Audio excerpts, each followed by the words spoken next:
much can it destroy? Bulma, well, according to this, it can destroy many planets at the same time. Piccolo, that amount of power is far greater than I thought. Can a creature possess so much power? Bulma, well, I don't know, but if that's true, according to my analysis, it could destroy even stars or the solar system itself. Piccolo, that's too much even for a single creature like the one Zamasu went to face. Bib. Bib bib. Bib. Bib bib. Bib. Bib. Bib. Krillin, what's that, Bulma? Bulma, it can't be. Bulma runs and goes straight to his supercomputer that was showing something in the Arctic, or rather, what was happening. Gohan, what's wrong? Bulma, well, thanks to the scouter I can improve all the technology I have, as well as being able to scan the enemy and know when their power increases, and now. Diddle increases power. Bulma, this can't be true, the power of that thing is increasing too fast, it's already surpassing the solar system, it can't be star level, multi-star level, no. It can't be. Vegeta, what's happening now? Bulma, her power reached half a galaxy. Vegeta, what are you saying? Krillin, are you sure, Bulma?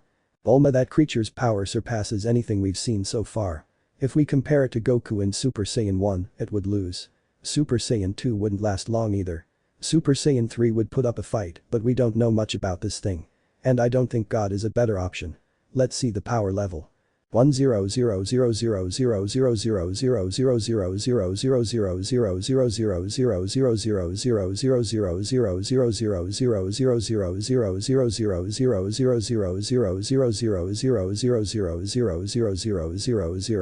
100000000000000000000000000000000000000000000000000000000000000000000000000000000000000000000000000000000000000000000000000000000000000000000000000000000000000000000000000000000000000000000000000000000000000000000000000000000000000000000000000000000000000000000000000000000000000000000000000000000000000000000000000000000000000000000000000000000000000000000000000000000000000000000000000000000 Bulma, I didn't know something like this would happen, I don't think Zamasu will be able to defeat him. Vegeta, shut up, woman. If that insect could destroy entire planets and even solar systems, how could it not defeat something like this? Bulma, Vegeta, this is something different.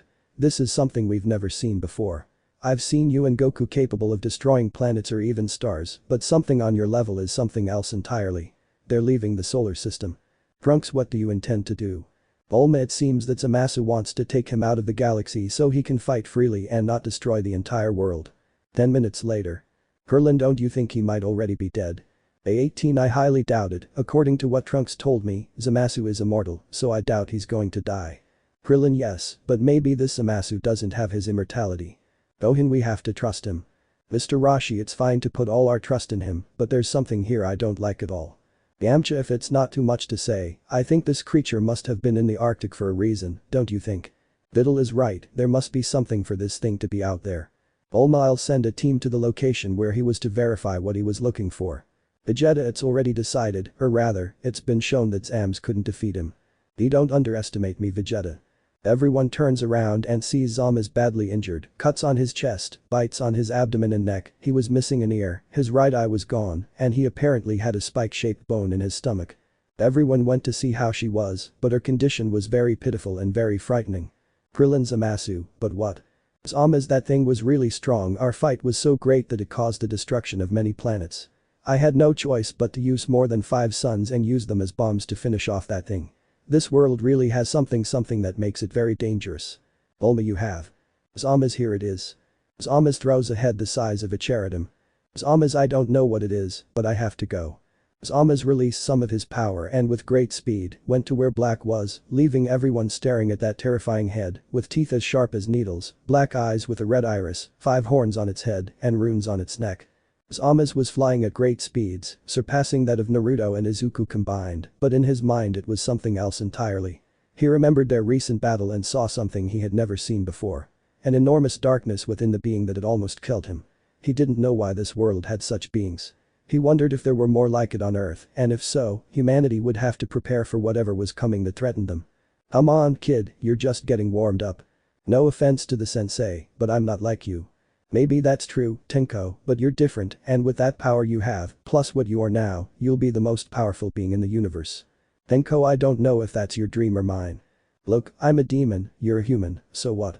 Even humans can become more, they can be more powerful, they can break their limits, and rise to be more than a demon. Tenko, if you say so, X-sensei.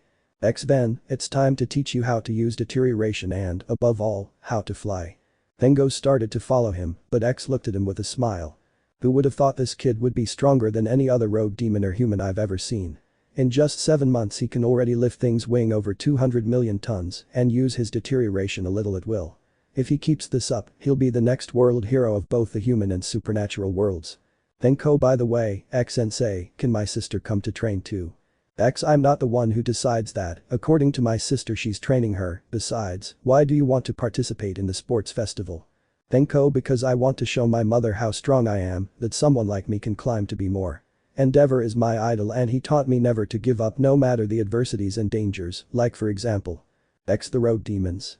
Tenko nods, if it's true that the rogue demons are strong, they grow stronger the more humans they devour or the more fear they increase, but if all might brings hope and endeavor brings justice, peace will last for years. Tenko, yes. X, what's got you so pensive? Tenko, nothing is alone, my mother told me that now dad will be with us again. X and? Tenko, he hates heroes, he believes that my grandmother left us alone to save unknown people, he doesn't understand that she also did it to protect him from that threat, he remains clinging to that hatred and fear, he is not able to abandon that resentment towards heroes. X is normal in someone like him, it's a trauma that doesn't disappear so quickly, if he doesn't accept that his son and daughter are heroes, now you make him see that you can choose your path and your desires. Tenko. Tenko, thank you, sensei. XNL, thank me, well it's time to continue with your training, you must learn to improve deterioration, and of course your durability. Tenko, yes. Come on, girl, keep lifting that. Even your brother lifts more than that. Sensei, I'm not like Ani-sama. Improve that, Hana. Tenko is stronger now, and if you want to win the sports festival, you must keep training. Hana, see Lucy sensei. Lucy, don't call me sensei. Hana, why? Lucy, I may be training you, but I'm not your sensei. I just want you to be strong. We won't be protecting the human race all the time.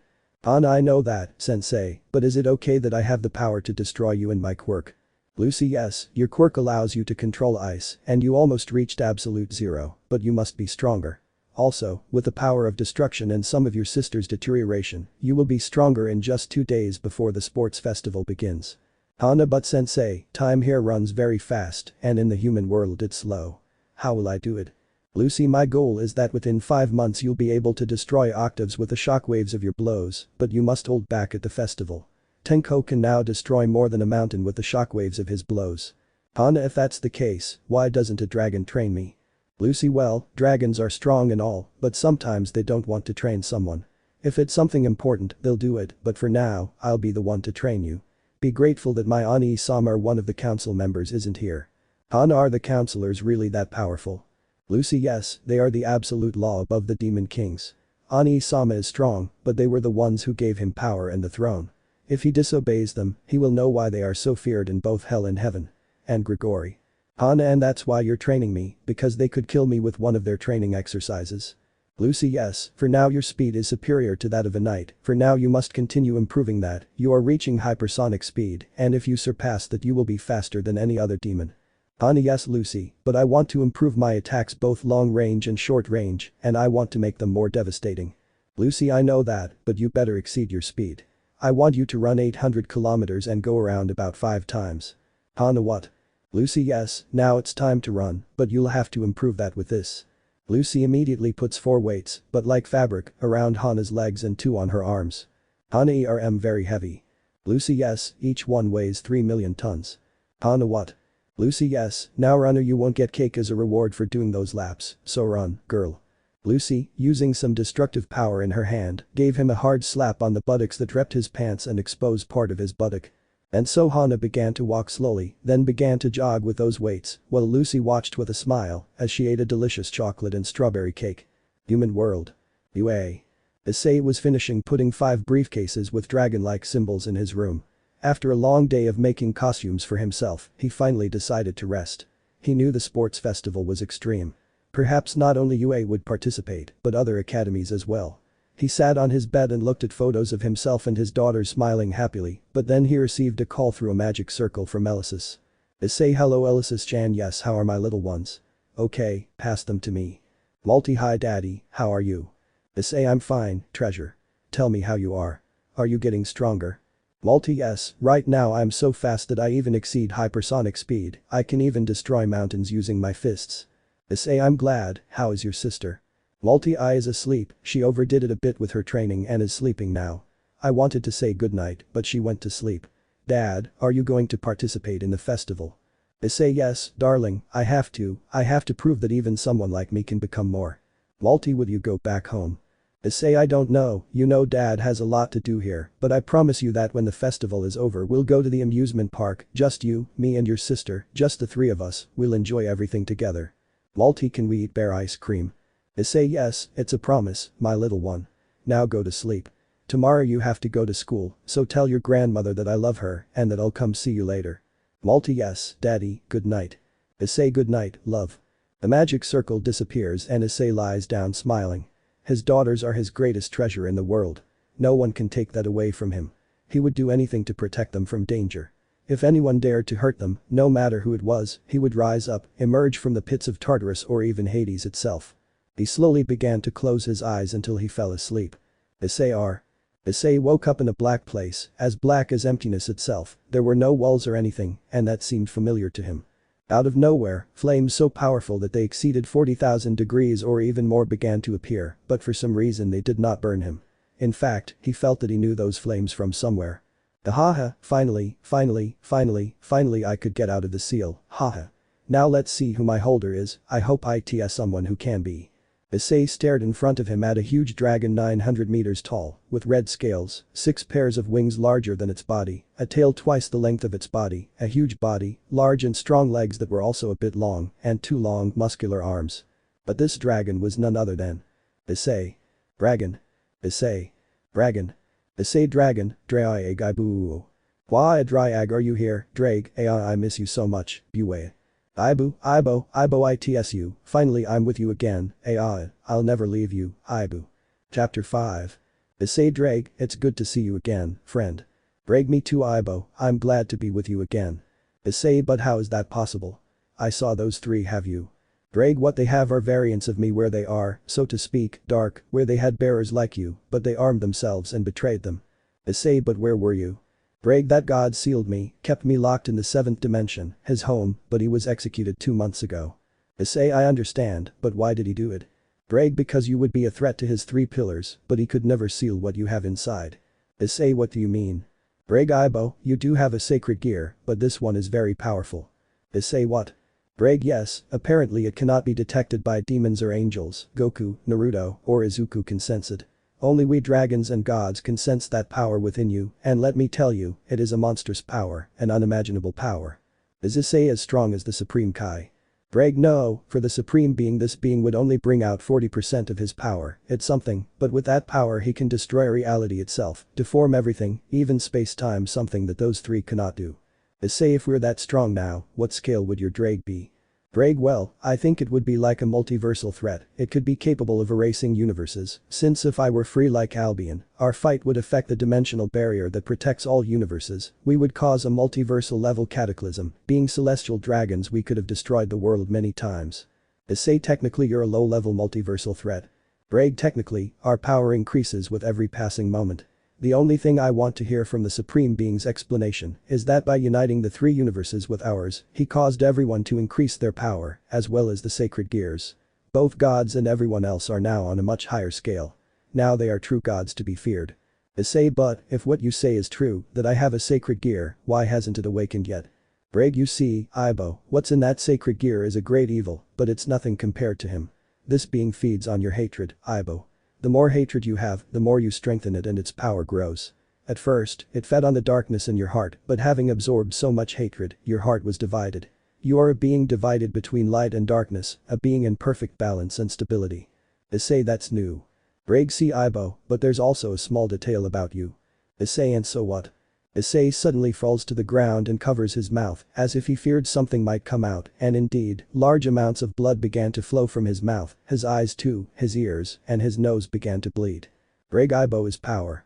As I have awakened and my power has increased to a far superior level, your body is not yet fit to possess my full power, and this is one of the consequences. Issei couldn't believe it. Technically, his partner's power was killing him from the inside as if it were a disease. Then he remembered he had something in his pocket, so he took it out, and it was a phoenix tear that Riser had given him after their fight. Issei quickly took it, and in a matter of seconds, the bleeding stopped, and little by little, the damaged organs were repaired until they were healed. Issei then I must go back to training. Drag see Ibo, you must start over from scratch, but from what I saw in your memories, the Yakitori girls are experts in combat, so they can train you just like their king. Issei since when can you see someone's memories? Drag a new ability I acquired. Issei oh. I mean you saw everything. Drag sigh. Issei did you also see everything she did to me? Drag yes, and it's awful. Issei. Drag but look on the bright side, you have 2 daughters who love you, and you love them, regardless of whether they are the product of grape, they are your daughters, your blood, and let me tell you that they are very strong, I am surprised by them, who would have thought that at such a young age, they would already be super strong, they are worthy of our race. Issei let me guess, they're half dragon, right? Drag sip, will Ibo, call that Yakitori already. Issei sissy. Omniverse 100,000.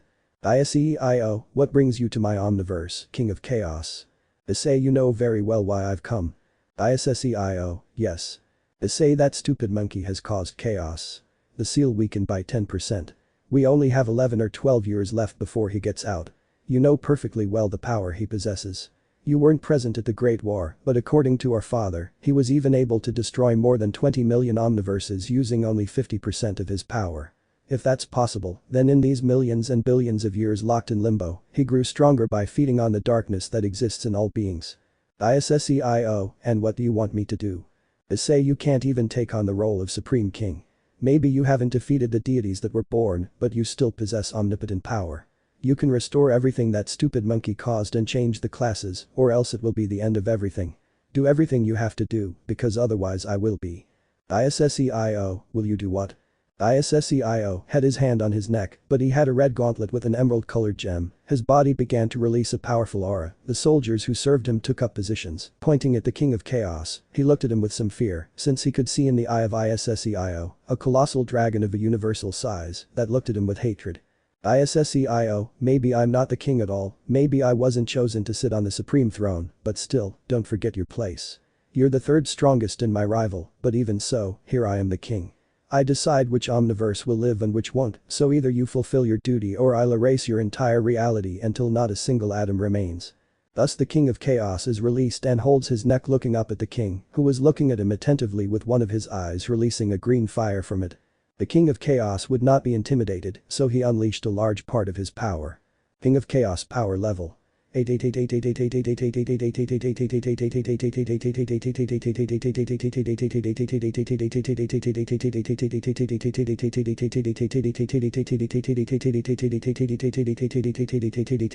don't understand the numbers, they are infinite, omniversal threat level. Original Issei 999, Infinity. The King of Chaos knew he was no match for him, but he still called him a rival because he never gave up. He increased his power, yes, but the original Issei was so strong that compared to him, he was a mere nettle, and the original was a sun. ISSEIO, go to an omniverse and don't come back until further notice. When all the deities are complete, the battle to determine who will be the new king of everything will begin. King of Chaos, yes, Issei Sama.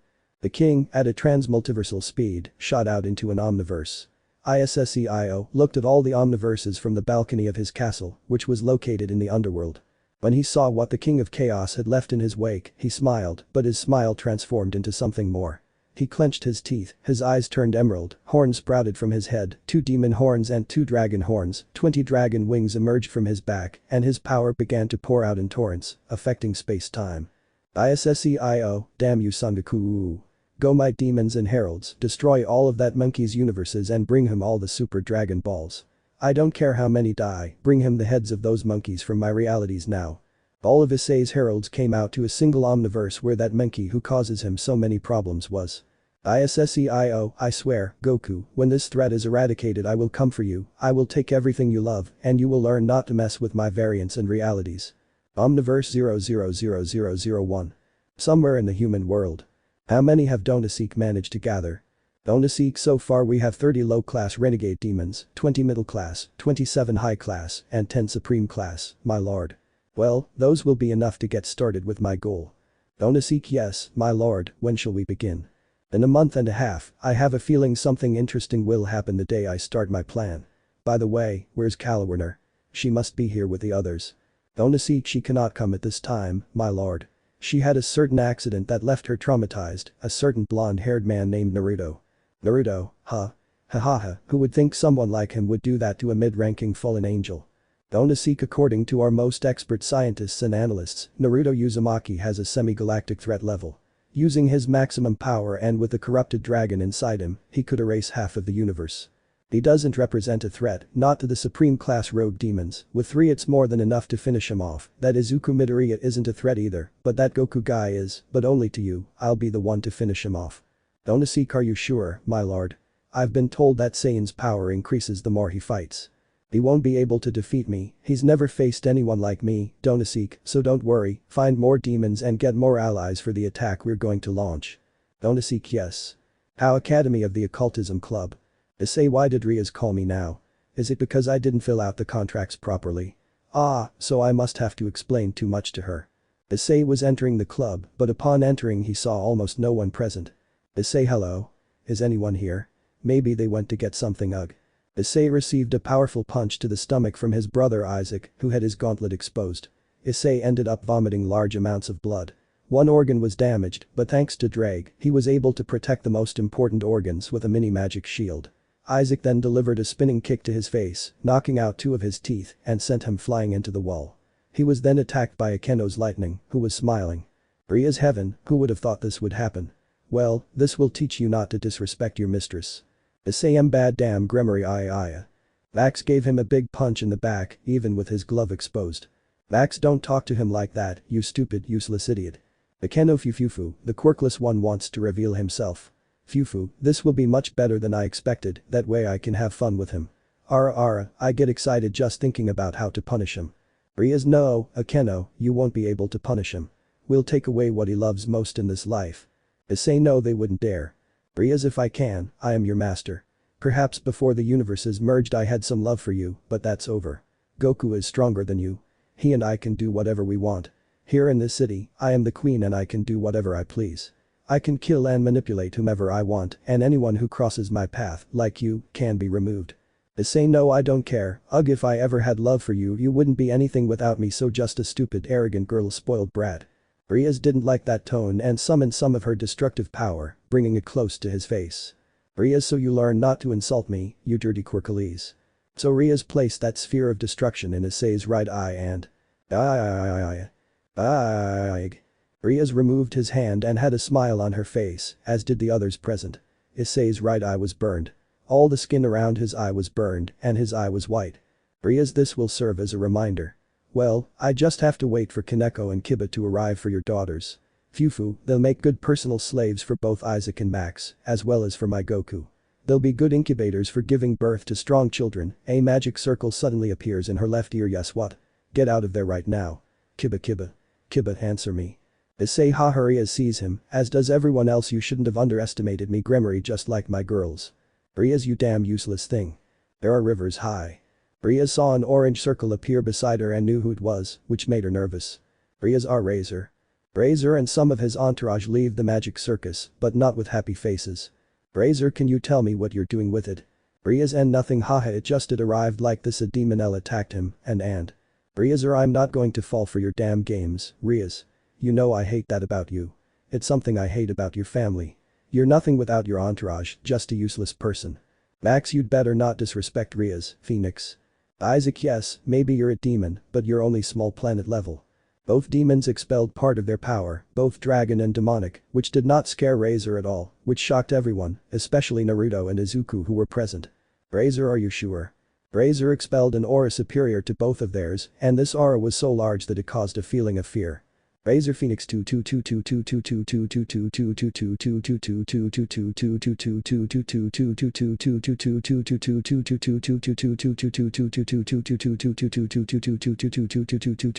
Galaxy threat level.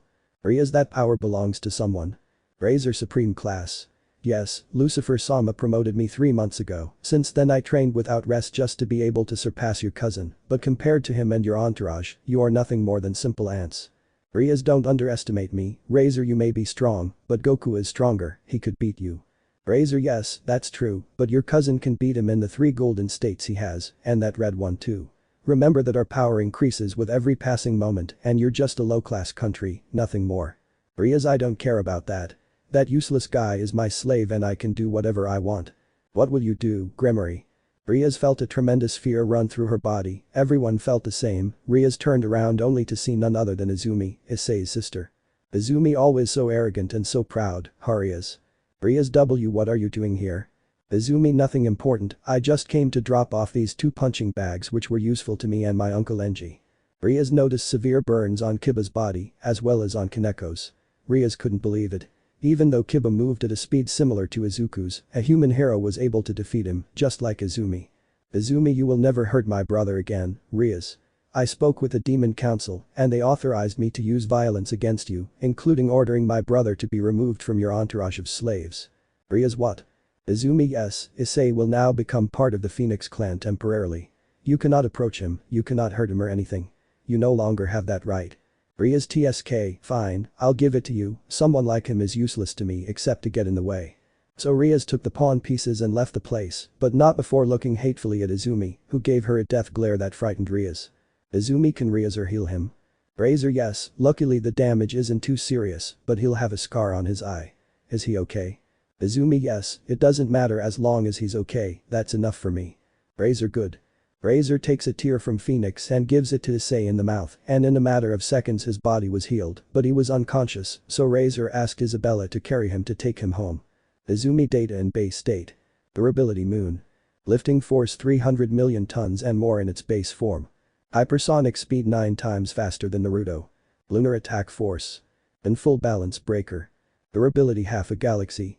Lifting force 200,000,000,000,000,000,000,000,000,000,000 tons at full balance breaker. Speed 10 times faster than the speed of light. Galactic strike force. Razor Phoenix ultimate class. Durability average galaxy.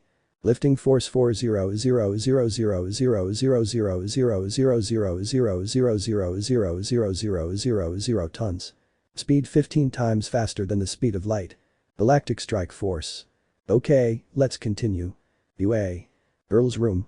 Here, dude, what happened at USJ? They had to take all the young people to the UA for their safety. Uraraka, what do you want to know, girls? Mina, tell us everything. Do you love Issei? Uraraka didn't say anything, but what happened said it all, since her face turned as red as a tomato and steam began to escape from her ears because of what Mina said, or rather, the question Mina asked. Uraraka, why do you say that? Issei, well, you two are always together, Kiro, so it gives the impression that you two are dating. Momo, yes, besides, no one could resist Issei. I mean, he's cute and all, but above all, he's chivalrous and very brave. He's someone who cares about others, and that's something any woman or girl would love about him. Or yes, besides, his hands feel very warm. Toru began to remember how Issei saved her from some villains at the USJ by carrying her princess style to another place. He cared about each one of us, you know, even though they say he's quirkless, he does possess great intelligence, superior to Midoriya's. Gear, yes, that's true. Who would have thought that in the battle Issei would pull out a trump card that would be an armor made of technology that he himself created. With just 10 blows he gave to that monster, he was able to defeat it and send it flying. Although, I don't know about you, but when the villains arrived, Issei was more or less distracted by the one who directed the attack against us. Now that I think about it, it's true, Issei couldn't take his eyes off that villain who attacked us. Men's room. Kirishima's room. Kirishima, hahaha, I can't forget that day when Issei saved us and defeated that thing. It was very manly of him. Not only did he defeat the villains, but he also cared about us. Amanari, yeah, it was incredible. I mean, I always knew that kid would be valuable, but for him to be able to create artifacts like that to defend us from villains is amazing. Koda, I admire what you did, bud. Bitsuki, what? Just say it already. Koda, I don't know if I saw right, but when I fought that Nomu I saw something behind him. I saw a figure of enormous proportions, bat wings that could block out the entire sun, eyes red as blood, staring at Issei. Shoto, a dragon. Koda, see, one that looked truly terrifying, its eyes seemed to have no limit. Shaoji, what do you mean by that? Koda, what I described was because this dragon was, so to speak, off the planet, but it seemed that he was only with Issei because he was only looking at him. Tokoyami, Dark Shadow has been acting strange. When I'm with Issei, he gets terrified by something. It's like he sees something that I or all of you can't see, but you can feel it. Mineta, hey, but we can't deny that Issei was brave when he faced the villains. Rather, it was stupid of him. Everyone looked back and saw who said that, it was Iida and Deku, who had arrived after training. Itsuki, what did you say, Four Eyes? Lita was stupid. He disobeyed the orders of the professionals even though he is not from our class and came to us only to gain popularity. Zero, I think you're exaggerating, aren't you, Lita? I mean, it's true he disobeyed orders, but if it weren't for him, we'd all be dead. Izuku, please, everyone knows that quirkless guy just wanted to gain reputation and change classes. We all know that class 1C is the lowest and nothing can rise above it. Being quirkless, he just wanted to impress everyone, nothing more. Veneta, you talk a lot of nonsense, you weren't even there to worry, you just brag about your power, but you didn't come to help us. Izuku, I was busy with other things. Remembering that he was with his girls on a rather passionate day, that's why I couldn't go help them. Itsuki, hey. Don't come here with excuses, Deku. He was a better hero than you and the class representative. Lita, sirs, you better watch that tone of your voice, Bakugo. Issei is just a quirkless, he won't be able to be a hero with those toys. Veneta, listen, Tenya, ever since Issei saved us, you've harbored a certain hatred for him. If it weren't for him, we'd all be dead, and you know that very well. Lita, he needs to learn his place. He's not someone who deserves to be a hero, he'll never be a hero like that. Veneta, look, I think you're just wasting our time with your childish tantrums.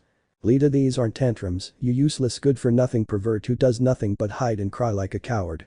Just like Issei, you should be expelled like that damned quirkless guy who's just a crybaby and a rapist like you. Hiroshima Tokoyami Shiro Kota Shoto Bakugu Shaoji and the others oh. Veneta, Tokoyami, can you pass me my backpack, please? Tokoyami, sure. Tokoyami gave him his backpack and Veneta began searching through his things for something important until he found it. A chain, or rather a bracelet, but this one was made of metal with a technological design. Izuku, what are you going to do with that, pervert? Veneta, nothing, just this. Tech booster, gear. From Veneta's right and left hands appeared two gauntlets, but they were made of metal. Little by little, what is called nanotechnology began to cover Veneta's arms, revealing two gauntlets with dragon-like designs and sharp claws that seemed to have an edge superior to that of a knife or anything else that exists. Above the hands were two identical emblems, one of a dragon.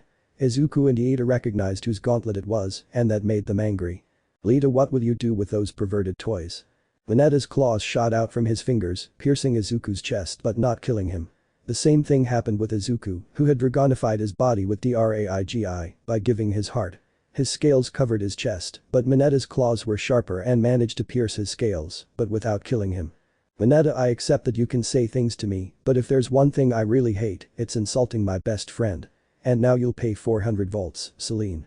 From the whips that held the embedded claws came rays that, upon reaching both of them, sent a tremendous current of electricity that began to hurt them. Wrong die. 2. Veneta, they can handle it, huh? Good, 700 volts. Veneta, 2000 volts. Both began writhing on the ground, enduring the pain. Izuku, using what strength he had, struggled to his feet, trying to reach Veneta, who was staring at him coldly. Izuku was about to hit him, but Veneta's words stopped him. Veneta, 3 million volts, Celine, already all motor. Izuku was able to witness how a powerful electrical energy, superior to Kaminari's, reached only him. Veneta, suffer. 5 million volts. 800 million volts. More than 3 trillion volts. Both bodies began to take out moments, damaging them both inside and out. Veneta, that's enough, Celine. Now listen, you two. If you insult my best friend again, I swear I'll make you go through hell.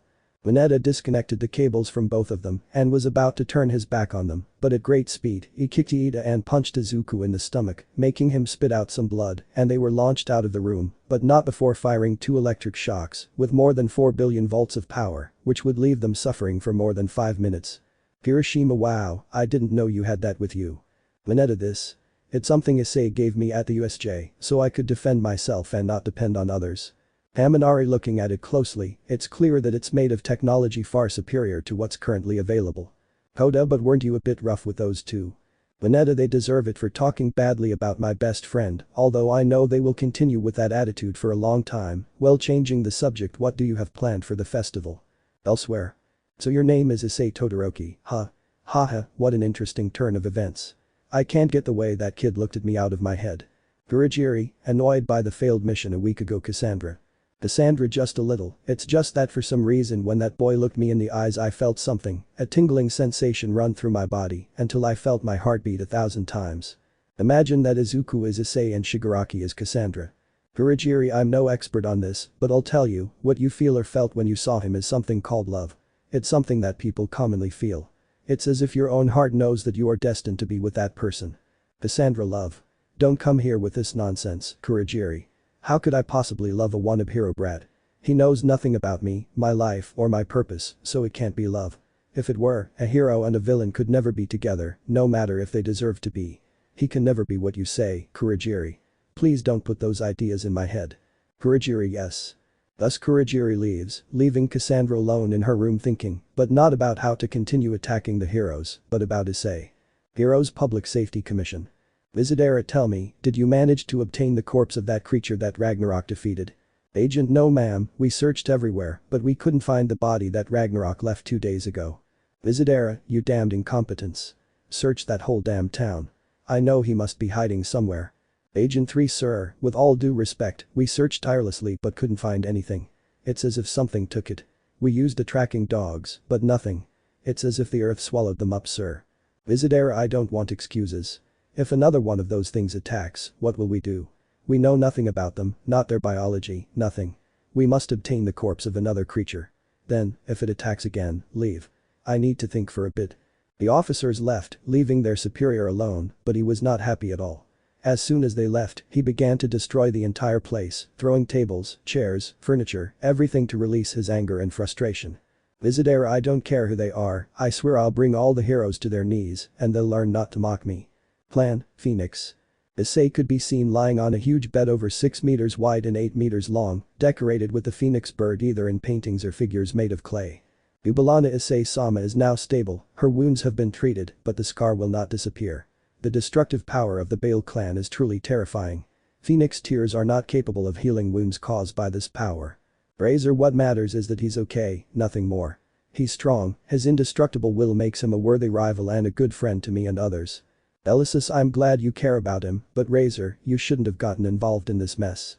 Razor, it is thanks to him that I am what I am now, I am strong, the strongest, but I cannot defeat him, no matter how much I train. He is stronger than me, so I am not that strong. On the other hand, he showed that humanity can become even stronger, as long as they have an indestructible will.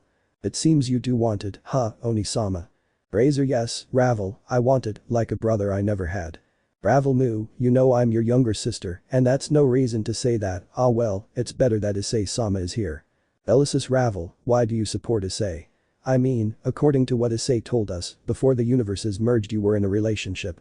Ravel, at first, yes, but I discovered his true intentions, so I pretended to love him, but in reality, my heart already had an owner, and that owner was not another Issei-sama.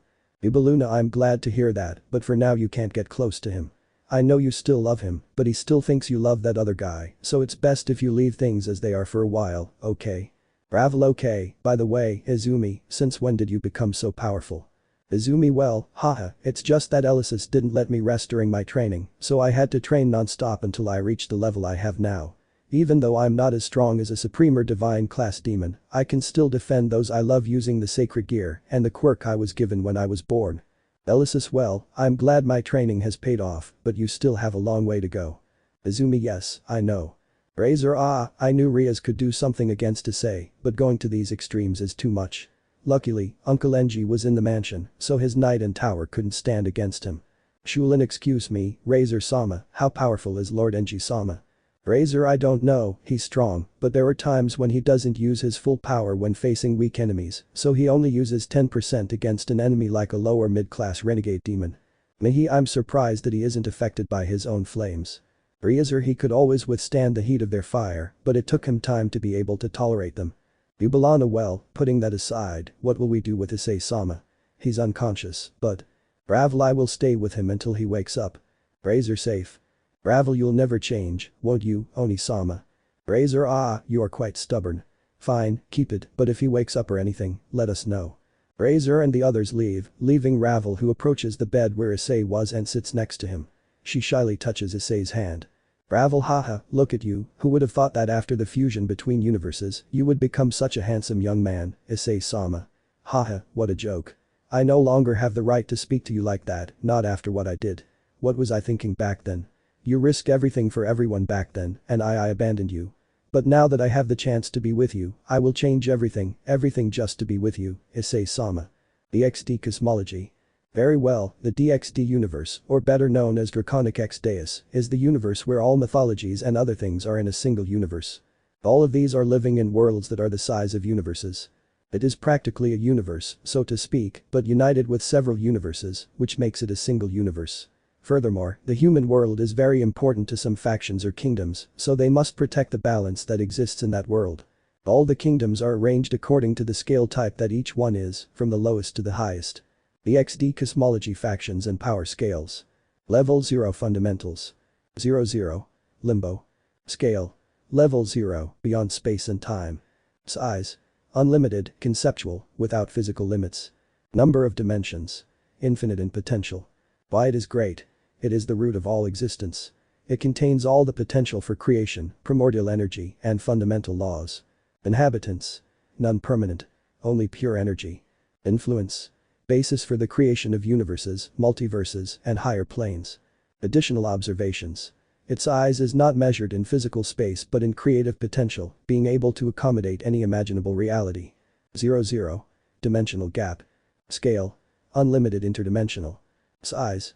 Unlimited, connects all planes and universes. Number of dimensions. Virtually infinite. Each point can open a new line of reality. Why it's big. It functions as a corridor or nexus between dimensions and universes. It's the bridge of transit and expansion. Inhabitants. Transient entities or dimensional guardians. Influence. Allows expansion and communication between factions and universes, support for outerversals and hyperversals. Level 1 outerversal and hyperversal. 1s. Dimensional ocean. Scale. High 1 high outerversal. Size. Thousands of interconnected universes and multiverses. Number of dimensions. Millions of active and potential dimensions. Why it's big. It's the conceptual and physical sea that sustains the entire multiversal narrative. Each wave is an interconnected micro-universe. It partially controls causality, probability, and the flow of events. Inhabitants. Interdimensional navigators, entities of pure energy. Influence. Capable of altering the reality of entire universes, creating new timelines, merging or separating multiverses. 1a. Hindu. Scale. 1 outerversal. Size. Thousands of interconnected universes. Number of dimensions. Tens of thousands of active dimensions. Why it's big. Advanced civilizations and colossal armies occupy planets, systems, and multiverses.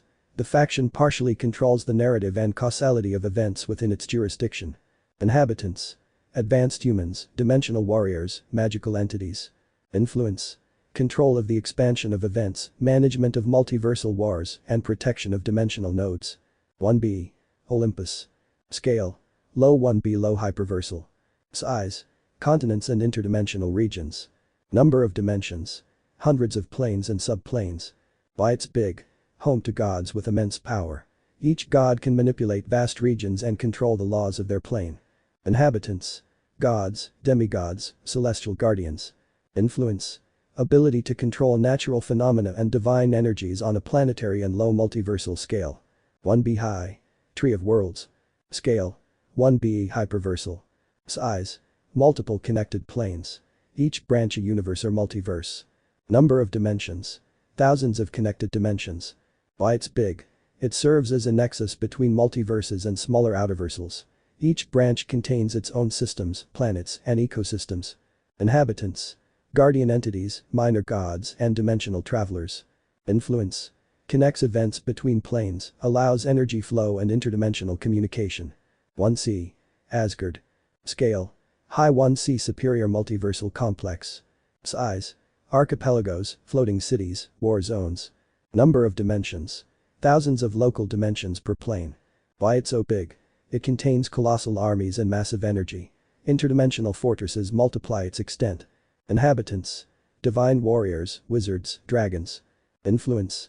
Ability to control entire planetary systems and defend dimensional nodes. 1c. Sky. Scale. High 1c superior multiversal complex. Size. Multiple planes of light and pure energy. Number of dimensions. Hundreds of dimensions of pure energy and space-time. Why it's big. It houses angels and transcendental entities that manipulate space, time, and energy. Inhabitants. Angels, entities of light, guardian spirits. Influence. Maintains multiverse balance and protects lines of causality. 1c. Draconic faction. Scale. Low 1c low multiversal complex. Size. Continental regions and giant mountains. Number of dimensions. Dozens of territorial dimensions. Why it's big. Colossal dragons and primal energy require huge, sprawling, and multiple ecosystems. Inhabitants. Dragons, guardians of primordial energy. Influence. Control of climate, territories and natural energy of interdimensional regions. Level 2 multiversal. 2 high. Egyptian. Scale. 2 a superior multiversal. Size. Empire's magical territories. Number of dimensions. Hundreds of dimensions within the same multiverse. Why it's big. Gods control huge regions and wield massive magic over planets and timelines. Inhabitants. Gods, priests, magical guardians. 2a. Mexica. Scale. 2 a superior multiversal. Size. Large territories sacred pyramids. Number of dimensions. Dozens of interconnected dimensions. Why it's big. Control of solar energy and mystical armies that cover large regions. 2b high. The 9 circles. Scale. 2B multiversal. Size. Each circle equals infernal continent. Number of dimensions. 9 separate but connected hellish dimensions. Why it's big. Each circle has its own infernal ecosystem and demonic army. 2 high 2A. Human world. Scale. 2 a superior multiversal. Size. Planet extraplanar regions. Number of dimensions. Dozens of human and magical dimensions. Why it's big. Civilization, technology, magic, and heroes increase influence and size. 2B. Gregory. Scale. 2B multiversal. Size. Archipelagos and interdimensional transit regions. Number of dimensions. Dozens of connected subdimensions. Why it's great. A hub for multiversal trade, military, and diplomacy. Level 3 universal and galactic. 3A. Underworld. Scale. 3 universal upper. Size. Continents interconnected hell regions. Number of dimensions. Dozens of active hellish dimensions. Why it's big. Concentration of demons, the dead, and dark energy. A complete ecosystem of destruction and control. 3A. Elven faction. Scale. 3 universal upper. Size. Interdimensional forests and floating cities. Number of dimensions. Dozens of natural and magical dimensions. Why it's great. Its advanced magic allows it to expand territories without physical limits. A continuous ecosystem. 3B. Eastern faction. Scale. 3B universal. Size. Temples, floating cities, continental territories. Number of dimensions. Dozens of interconnected subdimensions. Why it's big. It houses multiple sects, warriors, and sources of mystical energy. 3B. Semi-human. Scale. 3B universal. Size. Natural regions and hybrid territories. Number of dimensions. Dozens of subdimensions of hybrid ecosystems. Why it's great. Diversity of hybrid species and combined strength of humans and beasts. 3C. Vampire faction. Scale. 3C galactic. Size. Underground cities, fortresses, and dark territories spanning several planets. Number of dimensions. Dozens of dark and planetary subdimensions. Why it's big. It controls vital energy and vast hidden territories. 3C. Goblin faction. Scale. 3C galactic. Size. Underground cities, mines, expansive territories. Number of dimensions. Dozens of underground subdimensions. Why it's big. Collective armies and tribal magic multiply the size of territories. 3C. Abyss. Scale. 3C galactic, with potential for conceptual high 1A. Size. Unlimited, equivalent to dimensional emptiness. Number of dimensions. Virtually infinite. Why it's big. It contains pure chaos energy and destructive entities capable of absorbing other planes. 2A. Human world. Scale. 2 a superior multiversal. Size. Planet Earth several hidden extraplanar regions. Number of dimensions. Dozens of parallel dimensions and magical subdimensions. Why it's big. Although ordinary humans are unaware of its existence, the human world is the center of concentration for supernatural beings, magicians, heroes, and hidden entities. These entities generate power nodes that extend to a multiversal level, increasing the influence of the human world. It functions as a bridge between other terrestrial factions, such as the Mecha and the Vampire, which have specific regions of the Earth. Inhabitants. Special humans, heroes, wizards, hidden supernatural beings, vampires, witches, spirits, etc. Influence. Although visible only to supernatural beings, his control over magic and dimensional nodes makes him crucial for multiversal stability and interaction with other factions. This is how the entire universe of our protagonist in this parallel universe is composed. This is also how the original is, only higher up. Here, speed and durability are excessive. Speed. Subsonic. Subsonic. Transonic. Supersonic. Supersonico. Hypersonic. Hypersonic. Hypersonic high. Hypersonic high. Massively hypersonic.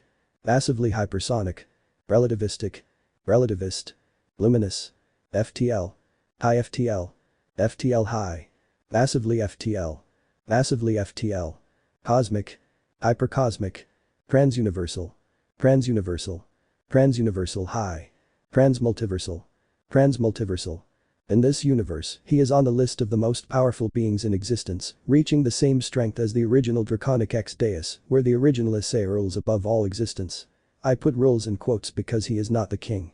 One could say he is only heir, guardian of the throne, but even so, having a rank far above all the deities, many fear and respect him. This original Issei accomplished many things. He murdered the AVs of his world who were of a massively higher out-oversal level. He slew countless gods of his world, defeated Hades, Shiva, Indra, Great Red, Office, Trihexa, and left proclaimed as the true Red Dragon God Emperor of the Scarlet Conquest. He waits for all the deities to fight to find out who will be the new king of everything. This story is linked to DxD Dark War Infinity Goods. This god or deity is the most powerful that exists, having more than 80 heralds who are of megaversal, multiversal, hyperversal, infinity multiversal level and more. He harbors a certain hatred for Izuku, Naruto, Basara Asta, Tanjiro, and others for going to the universes of their variants, since the DxD universe could be said to be the largest that exists, having more than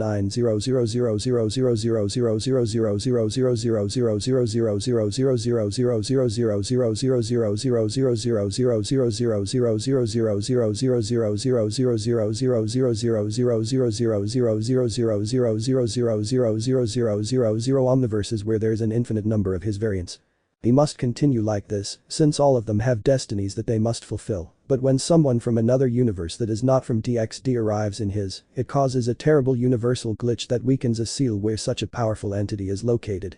This entity is so ancient that it participated in a great war that ended the life of the biblical god himself and the two dragon gods, progenitors of life and death, the origins of all that exists. This being with such great evil threatened the balance established by the previous king of everything, and because of this, Azerhid, the most powerful of Zero's sons, the dragon of death, had to seal him away. The seal was supposed to remain intact, but Sars, the survivor of that war, didn't believe in that being, so he began to cause chaos in every multiverse and beyond, altering the histories of every Issei. As a consequence, the seal weakened to such an extent that only 11 years remain before this being is released and obtains what he seeks to rule over all that is known, being an omniversal level threat or class G means gods or deities, the highest caliber. But there is a prophecy that says when the blue eclipse occurs, all the omniverses and others will see all the suns turn blue, the blue skies a dark color, and the clouds black. When that happens, a war between deities will erupt. Only the strongest will fight to determine who can sit on the supreme throne, which holds the greatest power, above even the biblical god and all that is known, thus proclaiming himself the king of all. When only one deity remains standing, he will be able to sit and be king, but in doing so he will be able to obtain such great power that he will be able to access the infinite boundless or the goodverse, where it houses other omniverses that no one knew about. Character tier. Rias tier. Small country level. Durability island level, striking power mountain level, lifting power mountain level, speed hypersonic. Kaneko tier. Mountain level. Durability city level. Striking power mountain level. Lifting power mountain level. Speed hypersonic. Hyoudou tier. Mountain level. Durability city level. Striking power city level. Lifting power city level. Speed relativistic. Bakeno Himajima tier. Country level. Durability island level. Striking power multi-city level. Lifting power mountain level. Speed relativistic level. Naruto Uzumaki tier. Planetary level, in base form. Maximum power solar system star level using Drake multi-galaxy level. Durability lunar large planet level multi-star. Striking power galaxy level. Lifting multi-star. Speed FTL. Izuku Midoriya base tier. Mountain level 1 for all full power. Moon level balance breaker. Solar system level. Durability multi-continental multi-planetary. Striking strength country large planet. Lifting small moon small asteroid level large planet. Speed relativistic low FTL. Son Goku base mode tier. Solar system SSJ1. Multi-star level SSJ2. Galaxy SSJ3. Multi-galaxy SGOD. Universal SSJ Blue.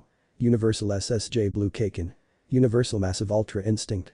Low multi-universal. Durability Galaxy Universal level. Striking strength multi-galaxy universal. Lifting multi-galaxy universal low speed massive FTL. Elysis Gremory tier. Multi-planetary. Durability large planet striking. Strength large planet lifting small star speed FTL. Lucy Gremory tier. Multi-planetary. Durability large planet striking strength small planet lifting multi-planetary speed FTL. X Gremory tier. Multi-star. Durability star level. Striking strength multi-planetary. Lifting star. Speed FTL. Isaac Hyoudou tier. Small planet durability multi-continental striking and attack strength multi-country lifting small asteroid speed hypersonic. Max Hyoudou tier. Large planet. Durability, moon. Striking and attack strength. Multi-continental. Lifting. Lunar. Speed. Massively hypersonic. Beauty Sitri tier. Multi-planetary. Durability large planet striking strength and attack small planet lifting large planet speed relativistic. Sona Sitri tier. Multi-country. Durability country attack and hit. Strength big island lifting big mountain, Mount Everest, speed hypersonic. Tsubaki tier. Country. Durability large island. Attack strength country. Lifting island. Speed hypersonic. Era tier. Multi-city. Durability small city. Attack strength small island lifting mountain speed hypersonic. Rias tier. Multi-city. Durability mountain. Attack and striking strength city. Lifting mountain. Speed hypersonic. Momo tier. Multi-city. Durability mountain attack and hit. Strength big island lifting city speed high hypersonic. Baruko tier. Multi-city. Durability city. Attack and striking strength city. Lifting mountain. Speed hypersonic. Amo tier. City. Durability mountain. Striking power city. Lifting power mountain. Speed hypersonic. Saji tier. Multi-city. Durability city. Striking power city lifting power mountain speed hypersonic. Asia Argento tier. City. Durability small mountain. Striking strength large building. Lifting large building. Speed supersonic. Hallowener tier. Small planet durability moon striking strength multi-continental lifting multi-continental lunar speed light speed. Donaseek tier. Large planet. Durability small planet striking power small planet lifting power small planet speed FTL. Brainer tier. Multi-planetary. Durability large planet. Striking strength large planet small star. Lifting large planet. Speed FTL. Breed cells in tier. Large planet durability small planet striking strength small planet lifting moon speed FTL. Razor Phoenix multi-star galaxy. Durability multi-star. Striking strength half galaxy. Lifting mega star. Speed massive FTL. Venelana tier. Large planet durability moon striking strength moon lifting multi-continental speed FTL. Shulin tier. Moon. Durability multi-continental. Striking power multi-continental. Lifting continental. Speed hypersonic. Pyramera tier. Moon. Durability multi-continental. Striking power multi-continental. Lifting continental. Speed light. Nile tier. Multi-continental. Durability large country striking strength country lifting large island speed light. Shui tier. Moon. Durability multi-country. Striking strength continental. Lifting large mountain speed hypersonic. Sharia tier. Small planet. Durability moon. Striking strength moon. Lifting multi-continental. Speed hypersonic. Villain tier. Moon. Durability multi-continental. Striking power large country lifting multi-continental speed hypersonic. Paramin tier. Small planet. Durability moon. Striking strength moon. Lifting moon. Speed FTL. Juris tier. Small planet durability moon striking strength small planet lifting multi-continental small moon speed FTL. Urant tier. Multi-continental. Durability large country striking power large island lifting power multi-country speed hypersonic. Isabella tier. Multi-continental. Durability continental. Striking power country. Lifting multi-country. Speed hypersonic. Look tier. Multi-continental. Durability multi-country striking. Power large country lifting mountain speed hypersonic. Mihi tier. Multi-continental. Durability multi-country. Striking strength large country. Lifting large island. Speed light. Bravo Phoenix tier. Large planet. Durability large moon. Striking strength small planet lifting large moon speed FTL. Multi-Todoroki tier. Low multi-planetary. Durability large planet. Striking strength and attack large planet planetary. Lifting multi-planetary. Speed FTL. I Todoroki tier. Multi-planetary. Durability multi-planetary. Striking and attack strength multi-planetary. Lifting planetary. Speed FTL. Hyoudou tier. Multi-star. Durability large star. Attack strength multi-star. Lifting large star. Speed FTL. Miki Todoroki tier. Big star durability small star attack and striking strength multi-planetary lifting small star speed FTL. All Might tier. Multi-continental. Durability continental striking. Power continental lifting power small asteroid speed hypersonic. Mid-tier. Multi-solar system. Durability multi-planetary. Striking strength multi-planetary lifting large star speed FTL. Break tier. High multiversal. Durability high multiversal. Striking and attack strength high multiversal, reaching a complex elevated multiversal level. Lifting massive multiversal. Speed trans multiversal. Izumi Todoroki tier. High multiplanetary large star durability planetary attack strength multiplanetary, lifting large planet speed FTL. There you have the statistics and power calculations for everyone for now, as they will continue to increase. They'll say I went overboard with Izuku and Naruto, and believe me, I wanted them to be planet level, but having Drags at multi-solar system level, another at multi-galaxy level, and another at high universal level, I had no other choice. But that doesn't mean DxD is a dangerous universe, and it's already been proven that Issei is multiversal level, and the dragon gods are megaversal level. Goku fans will say it's not true, that Goku is the king and all that, but I'll tell them to accept reality. Goku is an ant compared to the true gods. There are many who are out of the way level. Boundless. Hyperversales and Goku, what is he? Goku tier. 2C, barely that. They say that infinite Goku beats everyone, but it's a lie and stupid. I hate Nerifans, Isofans and Gokufans for making them too powerful and comparing them to anime gods. Naruto doesn't beat Issei. Izuku dies. Goku would give him a fight, and if he trained him, he would already be defeated. They also say that Issei is nothing without Drag, which is a lie. Without him, he is still a dragon and has many broken abilities. It can lift mountains, countries, and more. They're already comparing him to Sid Kajinu and saying he's multiversal when they say he's just a dream, and I've already investigated, and he's only at the level of a small planet, and Issei is much greater than that. So I feel sorry for those who think Issei is weak. If you hate him for something, you'd better not watch DxD if you don't like it and stop criticizing us. That's all for today. Chapter 6. Issei Todoroki tier. Large building level. Attack and striking strength. Small town level. Durability. Small building level. Speed. Supersonic. Level, lifting power. Small building level. Yes, Issei is weak, but that's because he hasn't trained yet and that's why he's in this situation now. Anyway, let's move on. Issei R. Where am I? Issei woke up in a completely dark place, without any trace of life whatsoever. He couldn't see Drake, in fact, he could N''T even sense him anywhere. Issei I don't remember being in this place, could it be some dark part of my mind or… DRRRR. Issei turned around upon hearing that growl that seemed to be from an animal, but saw nothing but a desolate wasteland. He felt that something was wrong, so he decided to look up, only to see the sun, which was a crimson red color, the sky blood red, and the clouds black. It almost seemed like a pocket dimension, only this one seemed to cover not only the Earth, or rather the planet, but also the entire universe. Wow, so you're my carrier, huh? Interesting. Issei, who's there? You're a brave boy, but I imagine you must know a little, because it was that dragon who told you about me, or am I mistaken? Issei yes, Drake mentioned that he had a dark gear that was extremely powerful, so much so that only gods and others can sense it, except for the 3 factions.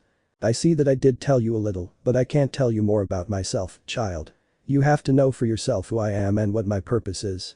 Issei looked for what I was talking about, but there didn't seem to be anyone else, but for some reason I felt that the voice wasn't coming from the ground. I looked up and saw the sun, but I noticed that the sun seemed strange. Because it had something black in its center. Issei you are. The sun went out and reappeared, but now it was black with the pupils of a cat, crimson red in color. What it actually was, turned out to be a gigantic eye of a beast whose size was enormous, it appeared to be 500 times larger than the solar system. It seemed capable of devouring stars and galaxies. The enormous figure stared at Issei, but the shadow apparently raised what seemed to be its claw, and when it lowered it, it kicked up a large amount of dust, and the earth around it began to rise and shatter. You are still too weak to know about me, Ibu. For now, you must train your other power or you will die. I'll just say that I'm someone that Great Red, Office and Trahixa, including the Supreme, know who I really am and what my importance is. Issei ah. Issei woke up in the Phoenix Castle room, and how did he know? Simple, there were drawings, and the figure of the Phoenix was on the ceiling.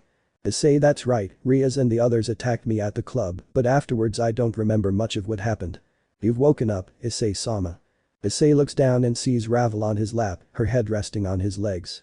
Ravel's gaze was serene and calm, and she had a small smile. Issei Ravel. Ravel hi Issei-sama. Issei what are you doing here? Ravel's question sounded somewhat serious, as he remembered what he had done before all this chaos occurred. Ravel this is my home and you ask where you are? I see you haven't changed after 17 years, huh? This refers to the time she knew him in her original timeline, before the 3 idiots arrived and made the wish, plus the time she spent in this new timeline. Issei I'm sorry, it's just that just seeing you makes me remember the old days and what happened when. Ravel, I know what you're trying to say, I know I was stupid to get involved with him, but. Issei, don't worry, I know he just wanted to take advantage of you. Ravel, like. Issei, simply put, when they arrived I knew something was wrong, and when I realized that everyone started hanging around them, I knew they intended to take everything from everyone, but you were different from the rest. You didn't join them because. Ravel, I love you, Issei-sama. Whether you're strong or not, if they left with them, they're stupid for not being able to value you. You did so much for them, and this is the reward for your sacrifices. Issei, yes. Ravel, but now that's not the point, but what we have to do. Issei, what are you talking about? Refers to the fact that you have to train for the Issei-kun festival. Issei looks at the door and sees Razor and his queen enter, along with some of his pieces and 5 maids. Issei, hello Razor. Razor, I see life has treated you badly, huh? Issei, I'm used to this, don't worry. Razor, well, listen, your situation is terrible. You're only capable of destroying one building with your magic, and now that you have Drag, my. Issei, how do you know I have Drag? Razor, don't yell, you idiot. Issei, sorry. Razor, well, to answer your question, it's simple. Since I have the ability to destroy galaxies now, my power is on another level, so sensing Drag isn't that difficult. I also know that his power has increased a lot, but I also know that this power is slowly killing you. Issei, I see. Razor, but if we train you for 2 months here in the underworld. Note. As I explained before, time in the underworld is very different from the human world. On Earth, 1 day passes, but in the underworld, 1 day is a year. Issei, but. Razor, no buts, you must train, even if it means becoming a multi-city or mountain, you must become strong. By doing so, the power of your dragon will stop hurting you. Don't do it for me, do it for yourself. I love you like a brother, Issei, and I don't want you to die. Issei, I accept. Razor, okay, first you need to take a bath. These maids will help you with that. Once you're done, you should be in the courtyard. Nai and Lee will be waiting for you to start training. Issei, hi.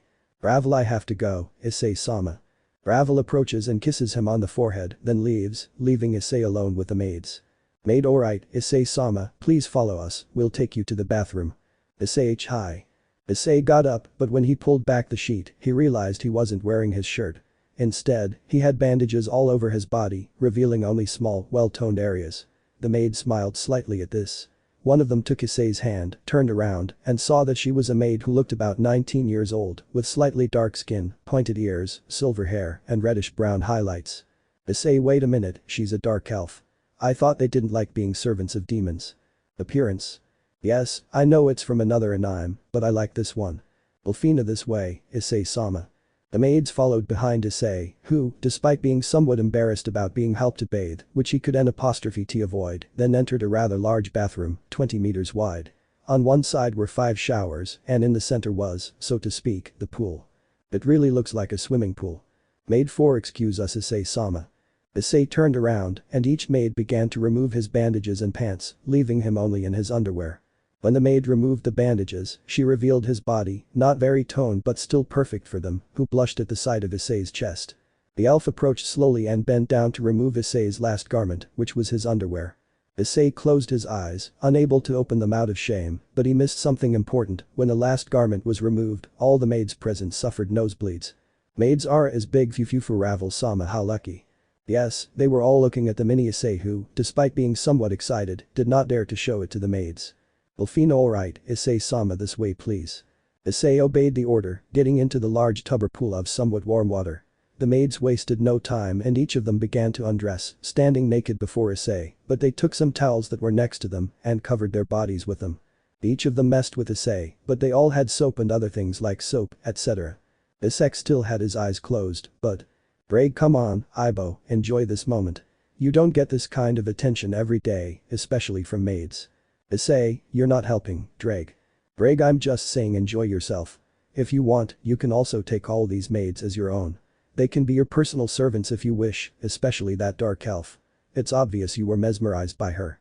Issei, I don't know, Drag, I don't know if. Maid leader Issei-sama is okay. Issei, huh? Yes, I'm fine, don't worry.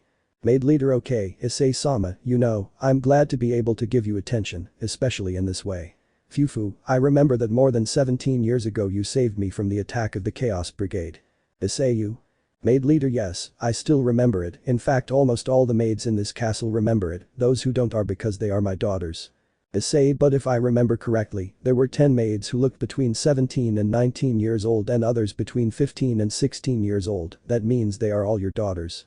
Maid leader hi, they have all been waiting to meet you and be your personal maids.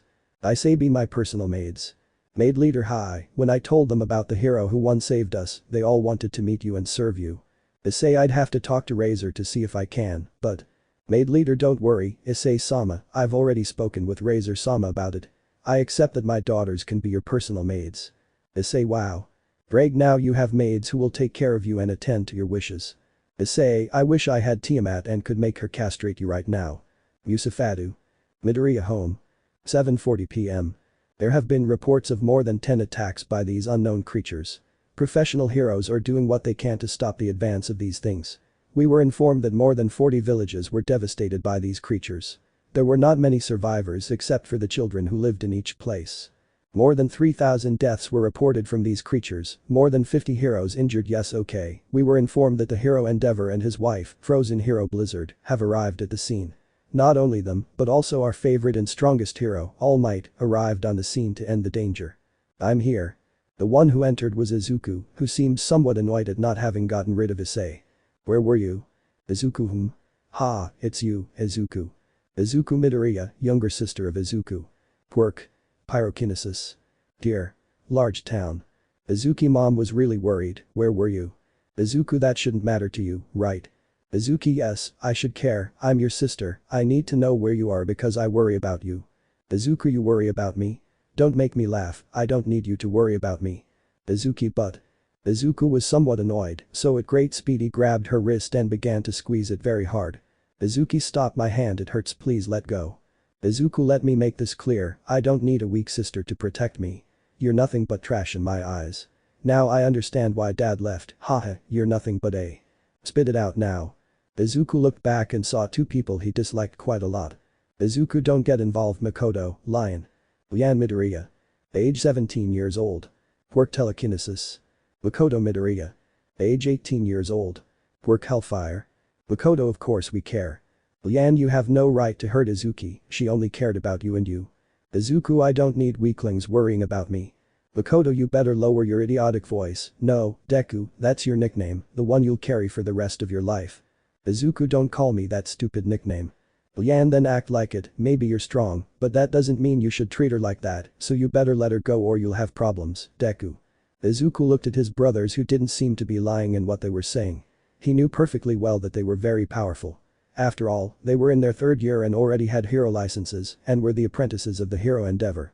Izuku simply let go of Izuki, who began to sob and looked at Izuku with fear. Izuku, next time they won't be able to protect her. Izuku left without looking back, leaving the three of them in the room. Makoto, are you okay? Izuki, why is Ani-chan like this? Lian, power has gone to her head, sister, but don't worry, if he does anything to you, we will defend you from him at any cost. Izuki knew of his brother's strength. They were respected by professional heroes for a reason, as they had enough power to easily destroy entire cities. Makoto, come on, let's go get ice cream now that mom will be late. Izuki, hi. Makoto Midoriya, tier large. Star durability, small star attack strength, large star lift, solar system speed FTL. Lian Midoriya. Tier multi-star galaxy durability, large star attack strength, multi-star lifting, multi-solar system speed FTL. Yes, very strong, they trained with Endeavor who doesn't show his true power, besides they both received training from X and Ruval Phoenix who is at a very high level. Ruval Phoenix tier multi-galaxy durability, galaxy attack strength, galaxy lifting, galaxy speed MFTL. Chapter 7. Bravo, come on, Issei-sama, that's just 1,000 tons he carries. Issei, says the one who isn't going through this hell. Issei. Han narrates. Approximately 4 weeks have passed since I started training in the underworld. How is it that long? You probably already know, but if you're wondering, what about the sports festival? Due to what has been happening, they decided to postpone it for another week and 4 days so that the students can prepare. Since then, Razor and his entourage have taught me everything about the sword, the power of my strikes, magic control, and of course, the booter gear, basically, training like the kind Tannen gave me over 17 years ago. But Razor is very strict. He says I only have to reach country or multi-country level, nothing more, and with that, I'll have won the festival. But the problem was Izuku. Despite being planetary level in his base form, when he used One for All, he was multi-planetary or large star level, and using Drake, he DB solar system level. I don't know if I'm a match for someone like him, but I don't care. As long as I increase my stamina and the power of my blows, that's more than enough. I have to carry more than 4 blocks on my arms, legs and 1 on my back and do 30,000 push-ups and I've only done 4,000 and I've been like this for more than 40 minutes suffering. Ravel, come on, Issei-sama, show me what you're capable of. There's a reason I fell in love with you. Issei, why yes B, but my question is how on earth did you endure all of this? Ravel, well, it took me 2 weeks to reach the level I have and it took Oni-sama approximately 5 weeks to become what he is now. Issei, only 5 weeks? Ravel nods and she just looks away, embarrassed about having told him how long she trains. Well, let's see how long it takes me. Ravel, he's adorable when he tries hard. He's only been training for 4 weeks. Who would have thought he'd go from building level to mountain level? But still he's no match for that broccoli. And one thing I'm sure of is that Izuku is getting stronger. He has a problem, but the other 2 are the real problems we need to deal with later. 1 hour later. Issei and 30,000. Done. Ravel, well done, Issei-sama. But the snap, the cubes disappear and Issei falls to the ground defeated, but Ravel, seeing him, only smiles sweetly and approaches until she can bend down and plant a kiss on his cheek. Ravel, rest Issei-sama, you deserve it. Human world. Home of Tenko Shimura. Tenko Oka-san, I'm back. Now Tenko, it's so good you're here, son. Tenko, huh? Is there anyone else here? Now well. How do I say this, son? Oka-san, I'm back from my training with Lucy-sensei to become a heroine as great as my grandma. Don't say that name, Hana. Tenko and Hana recognized that voice. That tone reminded them of bad things from years ago. Tenko just clenched her fists and teeth with the anger and rage that coursed through her body. Tenko Ootu-san. Yes, Kotaro Shimura, Tenko Shimura's father, the person she hates with all her being in the whole world. 20 minutes later. Everyone was eating at the table, but the atmosphere felt tense, and that was because of Tenko and his father, since well, they don't like each other at all. One hates the other for different reasons. Now tell me, daughter, how's the training going with your teacher? Anna, it's a bit heavy, but it's very effective. I can already destroy an entire building with a shockwave of my punches. If I keep this up, I can win the upcoming sports festival and maybe even become a. Kotaro guards silence Hana. Hana sees him and remains silent, as the last thing she wanted was to cause a fight with her father, but even though she was stronger, she is still afraid of him because of everything that happened in her childhood. Kotaro, you must abandon that dream, drop out of UA and set a different goal than just being a hero. You're only going to abandon your family to protect complete strangers. Tenko, I would appreciate it if you stopped saying those kinds of things to my sister. You lost that right a long time ago. Kotaro, I'm still your father and I can choose what's best for my children, and UA isn't for you. Now Kuoh. Kotaro, I wrote a letter to UA to get Tenko and Hana out of that damn school. They won't be heroes, that's all I'll say. Hana, why are you doing this to me and my brother? Wasn't everything you did to us before enough? Now you want to take away what we worked so hard to get into UA. Kotaro, silence, Hana. You'll never be a heroine. Accept it once and for all. I don't want my daughter to be like the monster who abandoned me just to defend strangers. That's all I'll say. You'll never be a hero. Hana said nothing. Tenko, who was about to explode, used his quirk and turned the fork he was holding to dust, which his father noticed. Tenko, I'm going to my room, I have no appetite anymore. Now Tenko is waiting for his son. Tenko, no, I said I'm not hungry anymore, Mom, I'm fine. Kotaro, your mother spoke to you, obey when you are spoken to. I see that in all this time you have become a rebellious and spoiled brat, you are just like her and your sister Alicia. Tenko, spoiled. Hahaha, what a hypocrite you are. Kotaro, what did you say? Her father stood up, which frightened now and her daughter. They could see the Kotaro had his fists closed, ready to hit Tenko. Tenko, you say I'm a spoiled child when the spoiled one here is someone else. I am going to my room, Mom. I want this guy out of this house tomorrow. Now. Wait, son, your father alone. Tenko, why? Why are you on their side?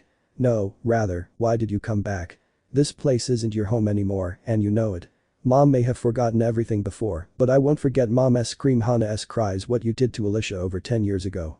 Tenko punches the wall and stands in front of his father. You decided to destroy this whole family because of your stupid trauma.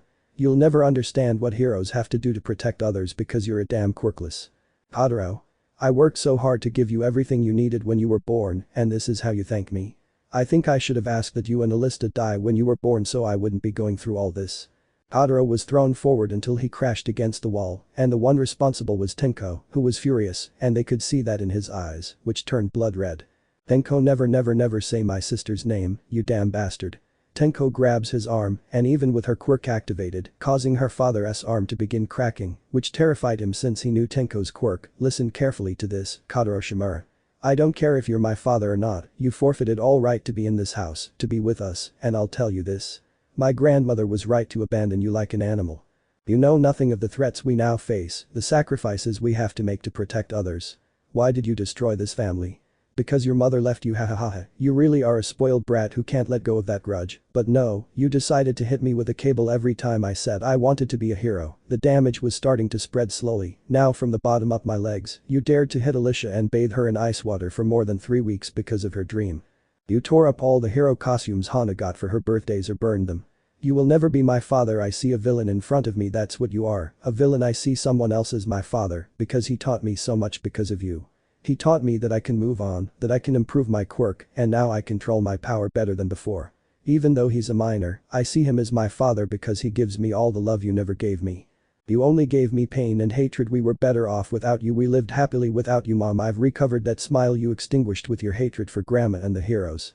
Hana is happy again, and so am I, but I have to carry with me all the memories you made us go through for more than 7 years, so I'll tell you, Kotaro Shimura, if you ever come back to this house or appear in our lives again, I swear I'll send your soul straight to hell. The deterioration stopped at his neck, and then Kotaro's entire body began to regenerate, because Tenko's quirk itself is deterioration, but can also return him to how he was before if that's what the user wants. When Kotaro had recovered, Tenko left the room, leaving his mother standing there with her hair covering her eyes. Hana, thank you for the food, Mom, but I'm going to my room. If you still have any humanity left, or anything of what you once were, I'll only ask one thing of you: get out and never come back here, or I'll kill you myself. And so Hana left, leaving the two adults alone. Kotaro, and now I. Now take your things and leave this house. Be grateful I haven't reported you for all the damage you caused us, but Tenko is right, we were happy without you. I kindly ask you to leave and never come back. Live with your trauma, live with that childish mentality that can't accept reality, live with the pain you left us with. Now left, leaving Kotaro behind, who lost everything because of her. He began to remember everything she had done to his family. How Nao's parents died in a car accident, how his wife asked for a divorce and kept custody of the children, and how he remembered his other daughter, Alicia. Kotaro stood up but noticed something in Hana's backpack. He went over and saw it was her hero costume, which was a little dirty. But when he unfolded it, he realized it was the same hero costume his mother had worn when she abandoned him. Seeing it filled him with such hatred that he almost threw it in the trash, but he stopped. He remembered his mother, how she spent time with him despite being a hero. She also dedicated time to her son. Kotaro puts the suit in his backpack and goes to where he was alone to start gathering his things, and then go through his children's rooms, only to hear Hana crying. He went to Alicia's, but there was nothing, not a sound. But the Tenko could only hear. I hate you. I hate you. I hate you. I hate you. I hope you go to hell. You will never be my father. I only consider one person my father, and that is Yue Academy. 4:50 p.m. Nezunani. Do you understand what you're asking, Mizudera? Venera, yes, I understand what I'm asking, but I hope you understand that I'm doing this for the good of the students as well as the academy. Nezu P. But to go to these extremes with him. Venera, he is nothing more than a vigilante and killer who will never be a hero. We don't kill, we lock up the villains, and that's all, but he kills for pleasure and doesn't take into account that it also harms him.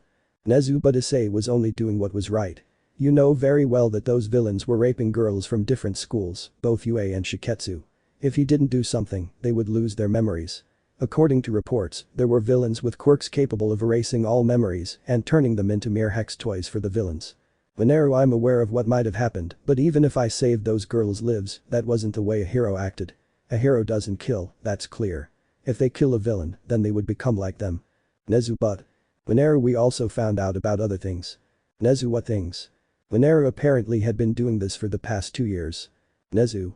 Venera, the number of dead is very large, Nezu, more than what he did this year. February 20th at 3:32 p.m, a vigilante murders a large group of girl traffickers from different academies. Number of rescued girls. 300. Number of villains. 200. June 1st. 4 p.m. The cruise ship carrying over 5,000 women, children, and young girls. Rescue. Number, 5,879. Number of villains. 4,000. September 5. 6:36 p.m. Town attacked by villains who murdered more than 48 citizens. Rescue. Number, 798. Villains. 983. October 30. 12 p.m. The school is taken over by more than 300 terrorists. Number of rescued. 640 students. Villains. 300. December 12. 3:54 p.m. In an underground lair, they held more than 8,000 young people prisoner from schools across the country and neighboring countries. Number of rescued. 8,765. Number of villains. 12,000. January 5. 5 p.m. In the forest over 50 kilometers from the city of Kuoh, a sale of women and schoolgirls aged 15 to 18 was taking place. The sellers were people of great wealth and power. Number of rescued. 3,000 girls. Villains. 6,746. August 7. 9:50 p.m. An organ sale involving elementary school children was taking place. Rescue. 50. Villains. 350. December 31st. Sale of deadly weapons on 30 oil platforms to be used in Japan to eliminate heroes. Deaths, 8,875. In summary, 33,454 dead. Nezu Eraserhead. Venera, what will they do? Will they protect him? Will they protect someone who has murdered thousands of villains in cold blood, whose hands are already stained with blood, something he will never be able to forget, nor will the country. Nezu. Venera, decide. Nezu, I took pity on him by not sending him to paradise. You have 48 hours to expel Issei Todoroki, or better known as the Watcher of Doom. Thus, Mizudera left, leaving a highly stressed principal. Obviously, he was aware of the atrocities Issei committed, but he never expected them to be more than 30,000 dead. Eraser knew perfectly well that something was wrong with Issei. He felt that he would only bring trouble to everyone, and now the trouble had arrived, but in an unexpected way. And now, knowing everything he did to more than 33,000 villains, it's too much, even for a student who wants to be a hero. This would obviously be a very hard blow for the school if the public were to find out, since people wouldn't accept a vigilante who killed thousands of villains. 40 minutes later. Expelled. You're expelling my student just because he killed over 33,000 villains. Nezu, this is different, Black Sensei. Black in what sense? In that my best student is expelled because it was discovered that he is Watchman of Doom. He is the most intelligent in the entire academy, surpassing Professor Powerloader and his apprentice. His intelligence and control with technology make him brilliant. Understand that we would be losing a special student. Eraser, you say you're on his side, Nai-sama. Black. Eraser, from the beginning I knew that kid was hiding something bad, and look at him now. We thought he had killed 30 villains, but it turns out he killed more than 33,000 in 2 years. Black, you say that? Eraser will never be a hero. I told you to expel him as soon as he entered your classroom or do the tests with your students. Black, I'm not like you, expelling those you deem unfit for this school. Who are you to decide that? The principal, perhaps. No. You're just a damn coward who abuses his power and does whatever he pleases. Eraser, you're on his side, but other teachers already know about this and have voted for his total expulsion. We won't risk that security guard killing our students. Whether you like it or not, he will be expelled. That's the last thing I'll say. Black TKS, listen to this, Nezu, if you expel my student, then I'll go with him. Black left and stormed off, his feet scattering all over the hallway. Nezu, call Midnight, tell her to call Issei's mother and ask her to come here urgently. Eraser left the office, leaving Nezu deep in thought. What Black Issei said was true. He was one of his most brilliant students in the entire academy. His intelligence led him to create a technology that is many years ahead of its time, and his ability to create robots and all that makes him very valuable to the academy. Nezu, a dark era is approaching. Issei, I'm so sorry, little one. Room 1C. Hey. Do you know where Issei-kun is? We don't know anything about Emiko-chan. Emiko. Age. 16 years old. Quirk. Nature. This quirk allows her to control the life of trees and manipulate the plant environment at will. We know you're worried about Emiko-san, but we have to wait for the teacher to tell us what happened to him. Emiko, but Haru-kun, it's been 2 days and he hasn't shown up. Haru. Age. 18 years old. Quirk. Red ice. This quirk is very similar to Fayumi's, but since it's red, the temperature is much higher, so it can freeze even atoms at a much higher level.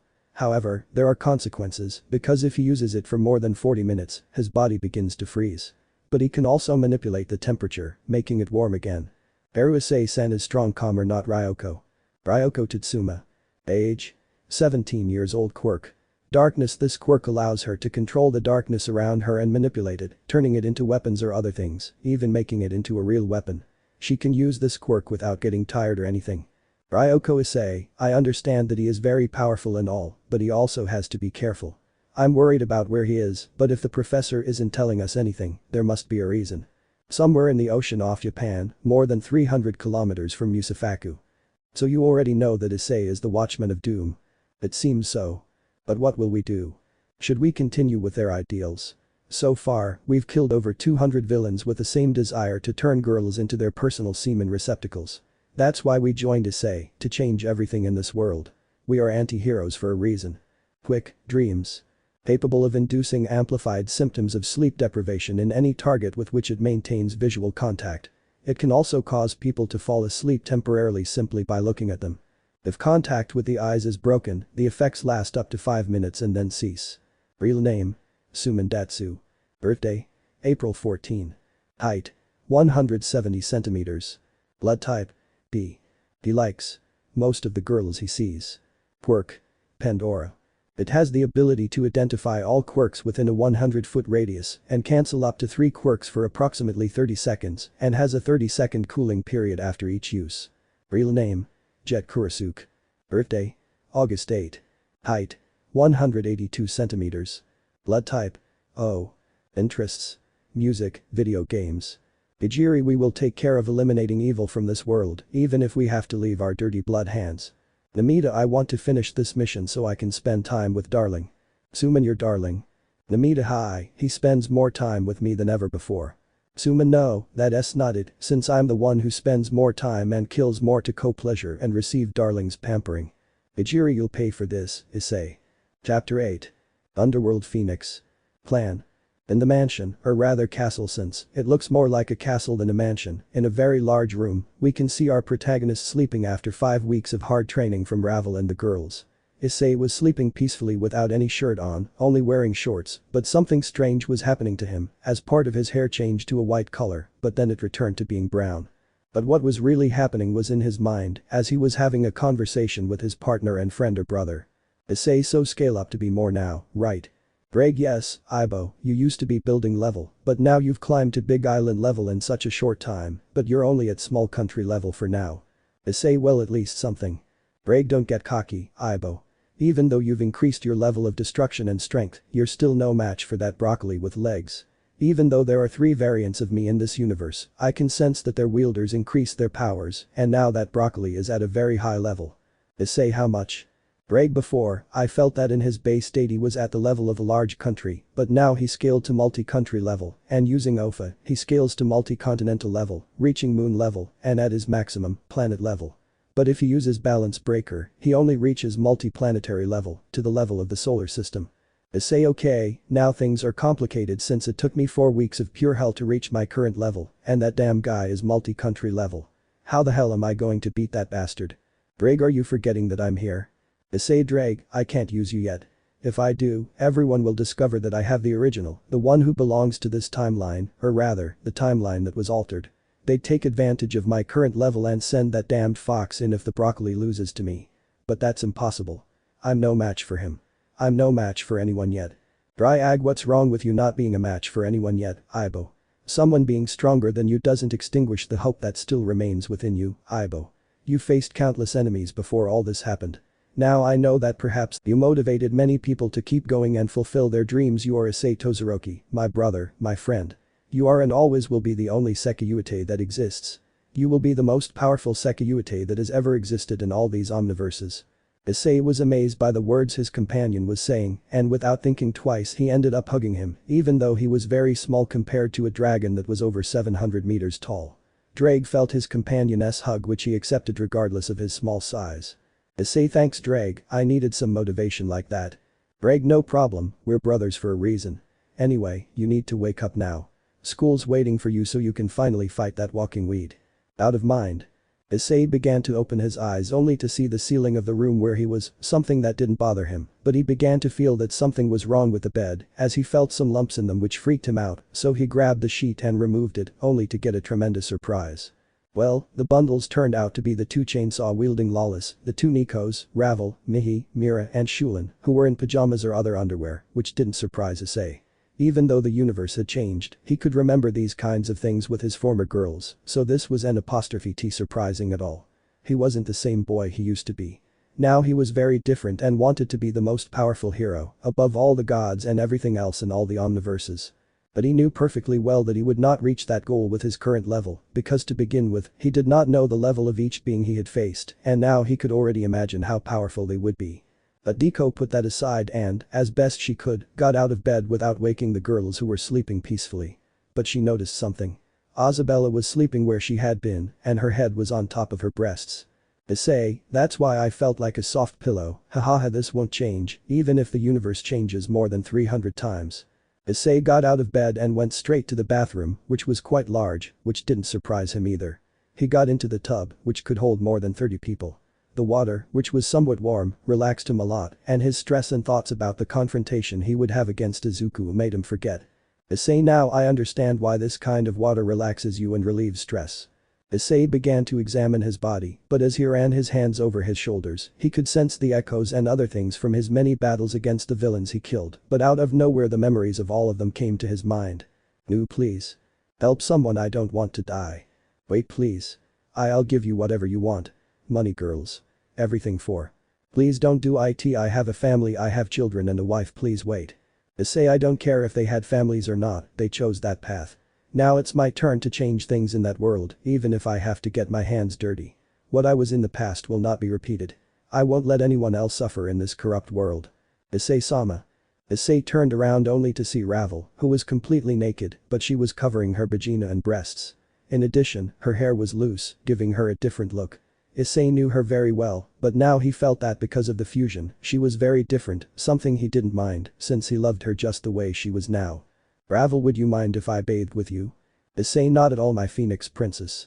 Ravel made it to the final by sitting on her dragoness lap, which made Issei blush a little since he didn't remember her doing that before the fusion between universes. Issei, Ravel. Ravel, does it bother you that your princess is sitting on top of you? Issei, no, it's not that, it's just that you took me by surprise, that's all. Ravel, now I understand why the Nekomata loved to sit here. She was right when she said this place brings peace. Issei, haha, yeah, Kaneko used to say that, I remember those times when she used to sit on my lap, saying it brought peace to her heart, but. Ravel, I understand how Issei-sama feels, but they chose them instead of you. But it doesn't matter. Thanks to what happened, you now have a family that loves you, you have friends, you have two beautiful daughters who love you very much, even if they are the product of grape or not. They have a father who will do anything to protect them, even if it means giving his life for them. Issei, you're right, Ravel, they are everything to me. Ravel, well, we must leave here now. You must be ready to go with your daughters to the human world. Issei, yes, ready, Drag. Drag, come on, Ibu, we must be ready, Ibu, you must prepare to fight against the broccoli with legs. Issei, yes, let's go, Ravel. 10 minutes later. Lady Phoenix, I would have liked you to stay, Issei. Issei, same here, Okasama, but I have to get back for the sports festival. If you'd like, you can come and watch my fight against the students from class 1A. Lord Phoenix, hahaha. I don't want to miss the fight for anything, we'll be there that day, just take care, son, you still have a long way to go. Issei, I know, Father Sama. Io2-san, hurry up, we must be with Grandma. Issei, yes, I'm coming. Well, I'm leaving now. Wait, there's something. Issei turns around and sees that it was Razor who was flying from the sky, but in his right hand, he had a handkerchief that seemed to be covering something. Razor 10, this will help you with the design of your armor to humiliate that nerd. Issei, thank you, Razor 9. Razor, don't call me that, just leave before I change my mind. Issei, haha, see you. So Issei went directly to his daughters who were with Elysis. He said goodbye to Razor and the others, but Ravel blew him a kiss, which made our brown-haired boy blush. His daughters looked at him with mischievous smiles, like Rudius Garrett's mom, which made Issei uncomfortable, but it made him laugh along with his daughters. After a few seconds, they appeared at his father Lux's mansion, where he, along with Enji, Shoto, Fayumi, Natsu, Tuia and Miki, along with Rei, went to greet their son-nephew cousin after being away with his family to train. Issei couldn't have been happier, as they told him all sorts of things that happened during the days he wasn't with them, including all the chases and other things they did. Issei was happy, but as they always say. UA Academy. When Issei entered the academy, he couldn't help but notice that some students and teachers looked at him with fear, anger, resentment and terror, something he did T understand. What happened in the days I wasn't there? Drag, Ibo, be careful, something is wrong here. Issei, yes, I'm noticing it, Drag.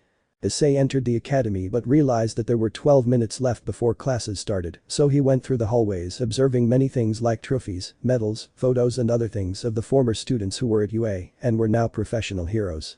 Issei couldn't help but notice a picture of Endeavor and All Might together, and him smiling and an Endeavor with a long face and somewhat annoyed, which made Issei chuckle a little because he knew his uncle and knew that he didn't like All Might, but when he was about to touch the picture someone hit his hand with a stick and when he turned around, he saw that it was the janitor who seemed somewhat strange, he seemed somewhere between scared and angry. "Janitor, get out of here, kid. This isn't a place for snot-nosed kids like you." Issei, yes. But how strange. Especially from Watchmen of Doom. Issei was startled because he thought he heard his vigilante name called by the janitor, but when he turned around, the janitor was gone. Even so, he was scared because if they knew he was the vigilante who had killed over 33,000 villains, they would surely send him to Tartarus or Paradise. But he decided to put that aside and went to sit on one of the steps leading to the third floor where the second and third year students were. But Issei could hear someone running at full speed from above and knew who it was from the sound of their shoes and their heavy breathing. "Issei Otu-san." Issei turns around and sees that it was none other than Tenko Shimura who was coming very happily. "Tenko, Issei Otu-san." Issei, hahaha, yes, it's me, Tenko. But he fell to the ground from a sudden hug by Tenko, which knocked him to the ground, and Guanfo looked closely at Tenko, but something was different since he noticed that Tenko had red eyes and traces of tears in his eyes, so he already had an idea of why he was like that. "Issei Edo, Tenko, I can't get up." "Tenko, I am sorry." "Issei, no problem, tell me how Hana-chan is." "Are you asking about me?" Issei turns around and sees Hana behind him with a small smile, looking at him as if she were a father figure. Even though she's a little older than him, she sees him as a father figure. Despite Hana and Tenko's mother not seeing Issei or accepting that they see him as a father, she has still accepted that her children see him that way. Issei finds it strange, since he has two daughters and has never felt anything like this before, especially since they are two teenagers over 17 or 19 years old. "Issei, how are you, Hana?" "Hana, I've been fine, my sensei's training was very hard, but it was worth it." "Issei, I'm glad about that." Issei sat down on some steps and while there he noticed something. Tenko seemed somewhat restless, something Issei knew what she meant or what Tenko wanted. "Issei, come on, I don't mind, but I don't like that you're restless." Tenko swiftly placed her head in Issei's lap, which relaxed him so much that he wanted to fall asleep, as Tenko said that place brought him peace. Issei just smiled at Tenko's action and simply placed his hand on his hair and began to gently stroke it as if he were a dog with very soft fur, but he wasn't a dog, he was a human and he considered him almost his son since he saw him that way too, but not as much as they saw him, but a little.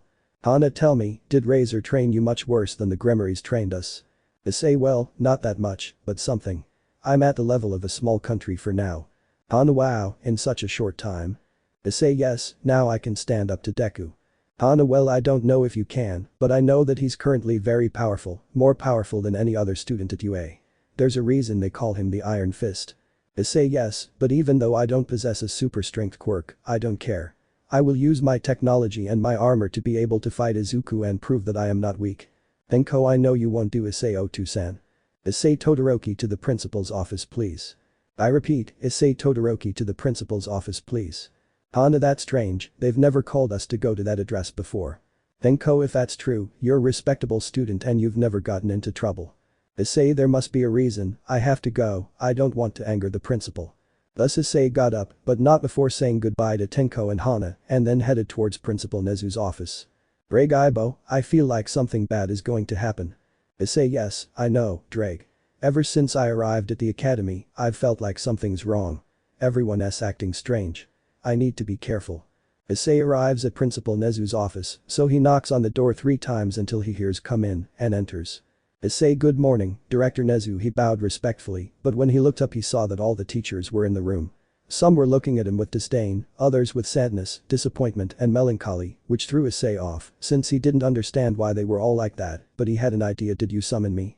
Nezu looks at Issei sadly, he knows what Issei went through to get where he is, he had to abandon many things to reach this point, to reach UA, the Academy of Dreams, where you can become a hero. Nezu, see Issei, please come closer. Issei approached slowly, looking at everyone, especially Eraserhead, who stared at him with cold, contemptuous eyes. Some other heroes, like Snipe, looked at him disapprovingly. Ectoplasm looked at him with a deep sadness that could N''T be shown, but he felt it nonetheless. Issei, what's happening? Nezu, you see, Issei, everyone knows you're the Watchman of Doom. Issei's eyes widened. His suspicions had been confirmed. There was no escape now. Knowing he was Watchman had consequences, one of which could be that his daughters would be taken from him, something that wouldn't happen, or that they would try to steal all his research. Issei W, how? Nezu Mizadera came and gave us several files. He looks at him melancholically. I've known you since you were a child. I watched you grow up, Issei. You've accomplished amazing things. When you told me you were a vigilante and that you killed 10 villains, I erased all the files on those cases, only for Mizadera to come later and tell me that you killed more than 33,000 villains. Issei said nothing, but his vision was partially obscured by his hair. He bit his lip, unable to say anything, his fists clenched, exerting force. Nezu, you not only killed me, you also deceived me, betrayed my trust. I opened the doors of UA for you, and now this I saw you like a son to me, and now I don't know who I see anymore. The Watchman of Doom or Issei Todoroki. Issei was hurt by those words, but Nezu was right about one thing. He lied. He lied about the deaths of those villains just to avoid damaging the school's reputation. If they found out that one of the most dangerous and fearsome vigilantes was at UA, they would close it down forever. Issei, what are the options, director? Nezu looks at him sadly. That you be expelled or the academy will be closed without the possibility of reopening. There is also that you will be taken to paradise without the possibility of leaving. Issei, what did everyone choose? Eraserhead, expulsion from this school. You are a danger. I will not allow you to stay here. Since I saw you I knew you were hiding something, and I think my suspicions were correct. Get out. We don't want a vigilante and murderer in this school. You deserve to leave. You will never be a hero. You're a villain. A killer. The teacher's voices echoed in Issei's mind, but he did nothing to defend himself. Issei, well, I accept expulsion from this school. Nezu sees him and sighs, resigned to complying with his request. Just sign this paper and you can leave. Your things are packed in your room so that. Stop. Everyone turned around and saw that it was Class Black, and Mina, Mineta, Kirishima and Tenko were also there, standing by the door, breathing heavily. Nezu, what does this mean? Mina, we're very sorry, Director Nezu, but if Issei is expelled, then we'll go with him too. Everyone's eyes widen in surprise, especially Issei's. Eraserhead, what? Do you know what you're talking about? Tenko, yes, Issei is our friend and we won't abandon him. We don't care if he's the Watchman of Doom, he's still a friend and a father to me. So if he gets expelled, we'll go with him. I am going with him too. They turned around and saw that it was Uraraka and Mei, who were tired and sweaty. Uraraka, just like they said, if Issei is expelled we're going with him. We don't care what you say, we'll go with him, so expel us if you wish. Neizai, you know what this means, right? You won't be accepted into any other hero academies. Mizadera has contacted all the academies in Japan and shared the information I have here.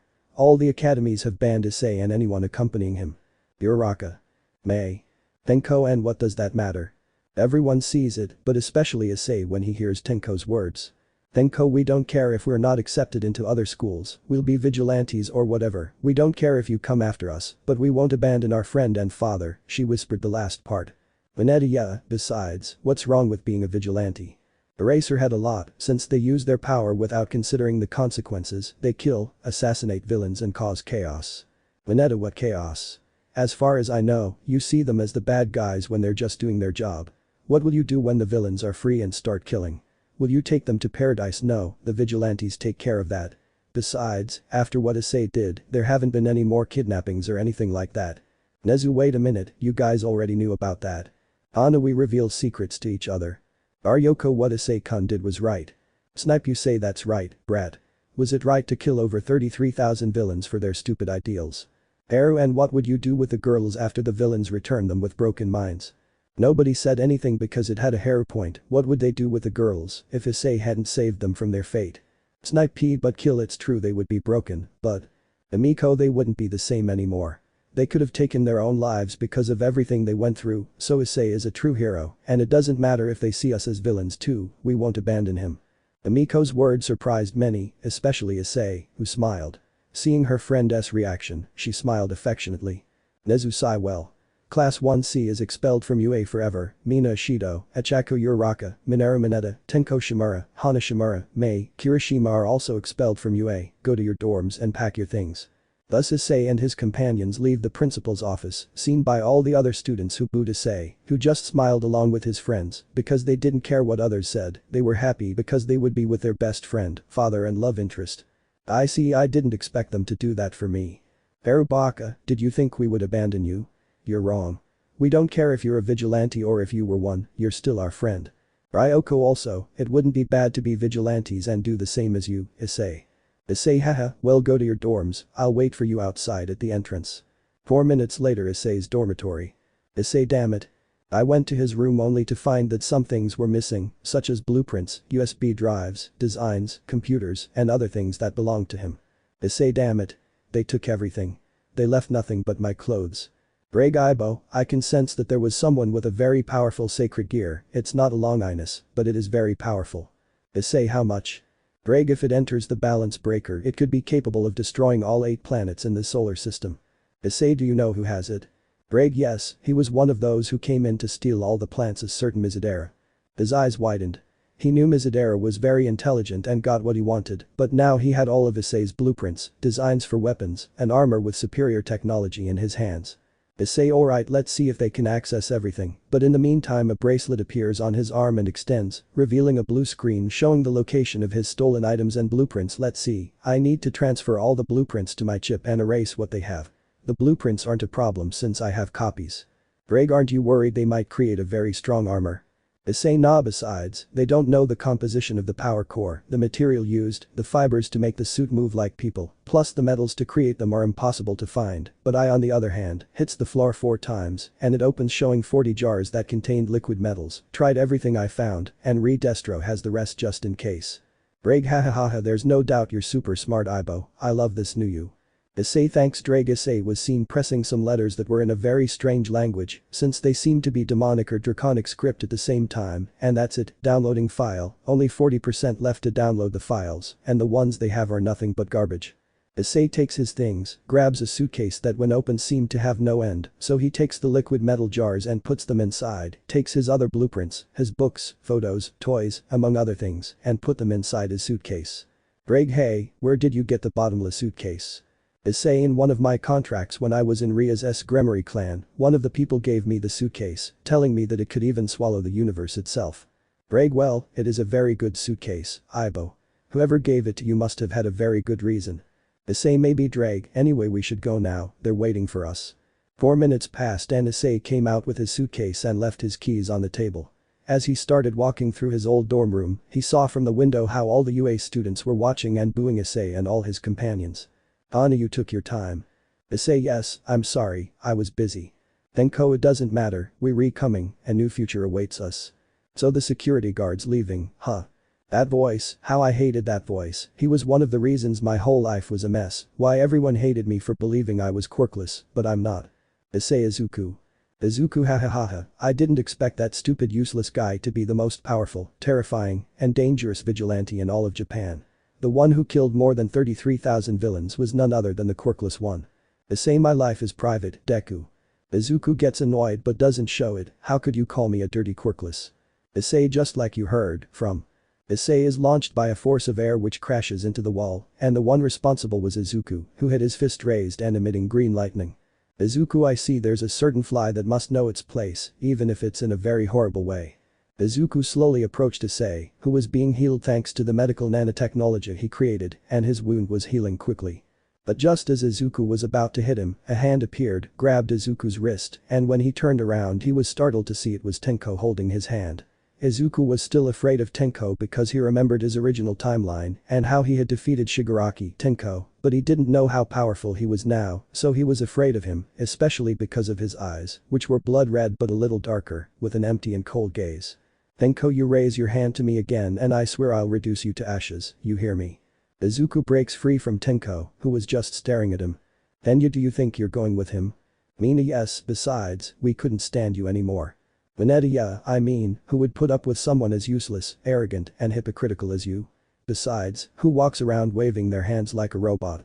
That annoyed Trinaya, but a few small laughs were heard from Issei's group. Hiroshima, besides, we don't need someone giving us orders and instructions like you.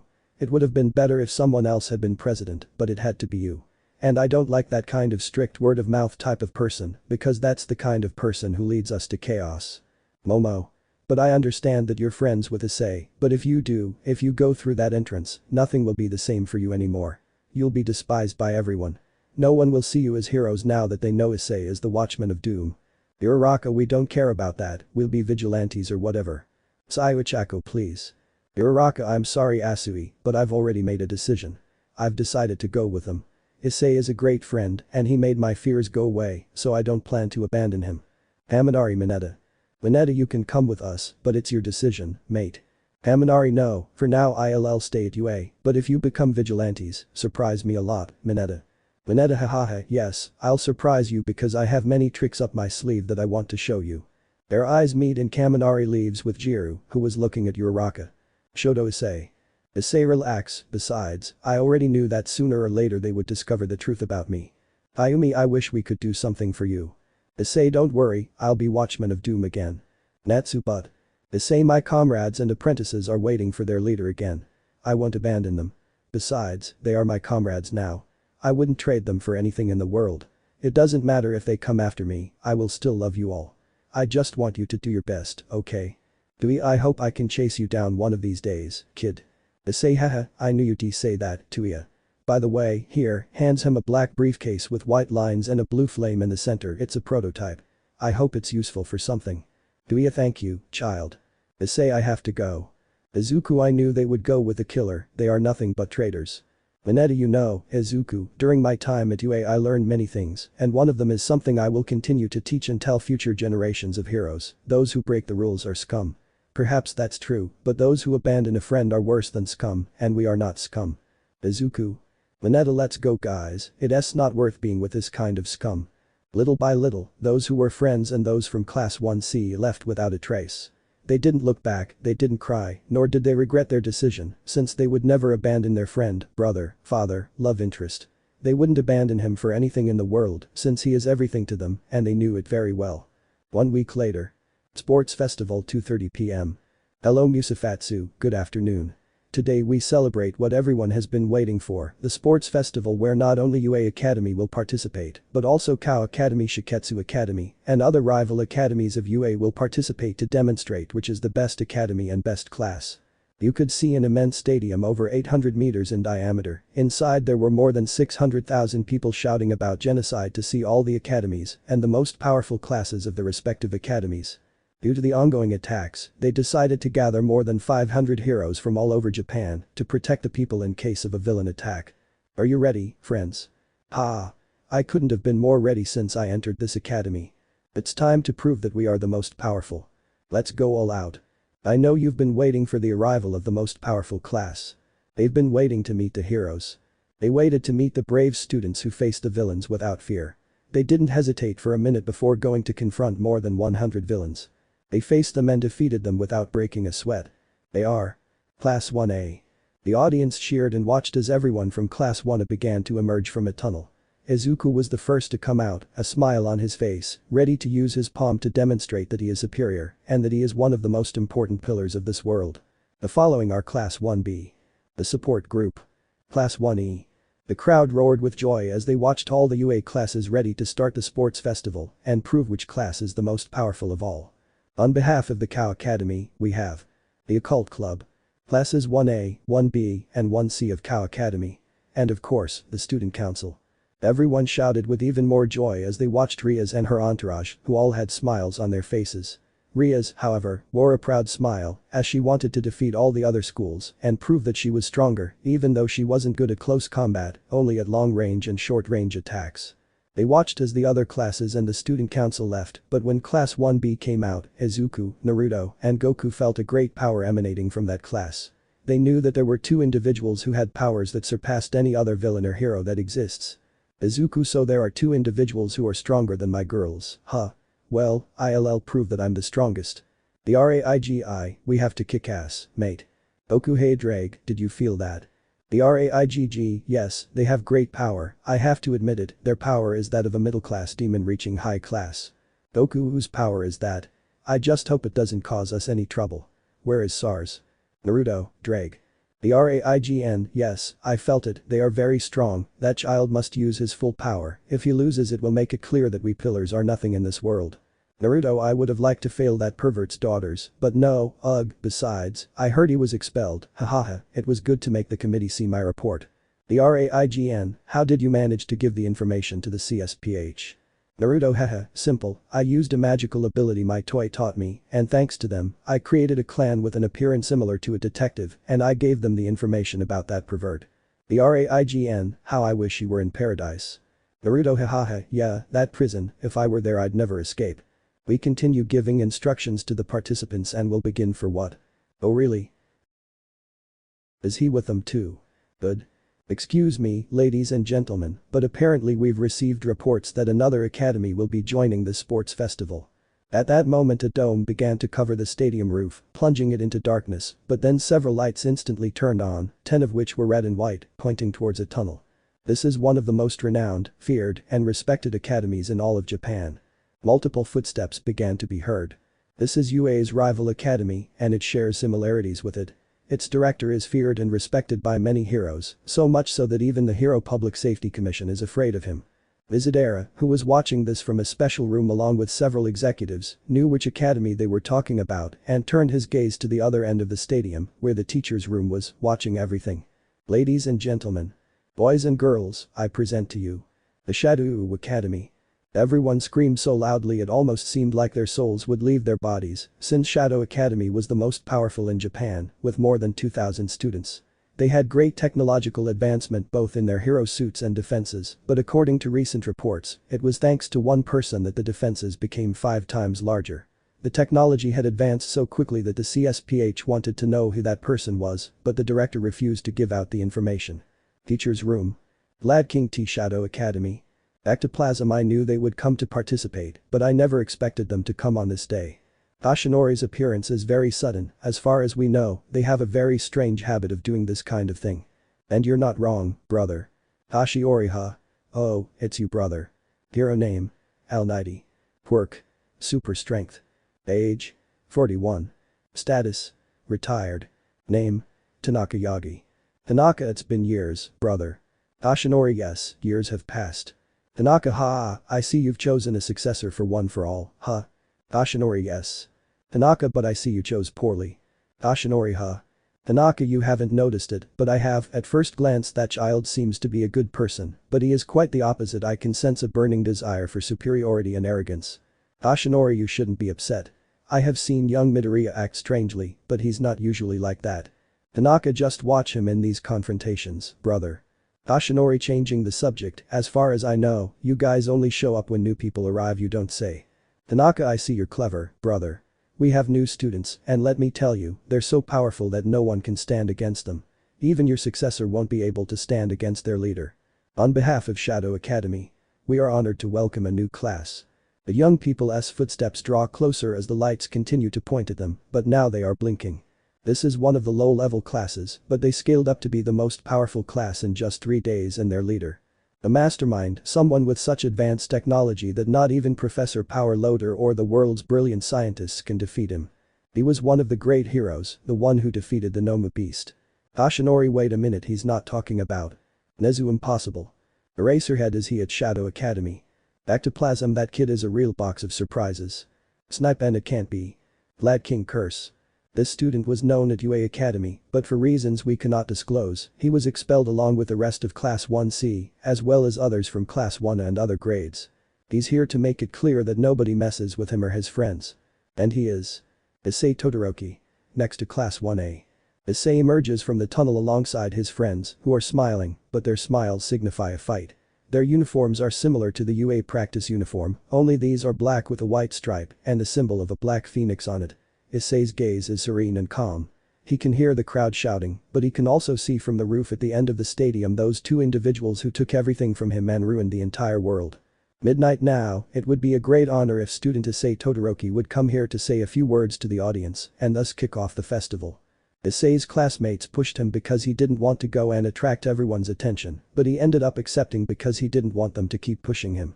As he walked forward, he could hear and notice that many students were looking at him with hatred, disgust, and other feelings upon seeing him again, but Izuku was the most upset since he didn't expect that the useless one was in the most popular and powerful academy in Japan. As he climbed the stairs, he noticed something and decided to lean closer to Midnight's ear. Issei, think of something more effective than that to put me to sleep.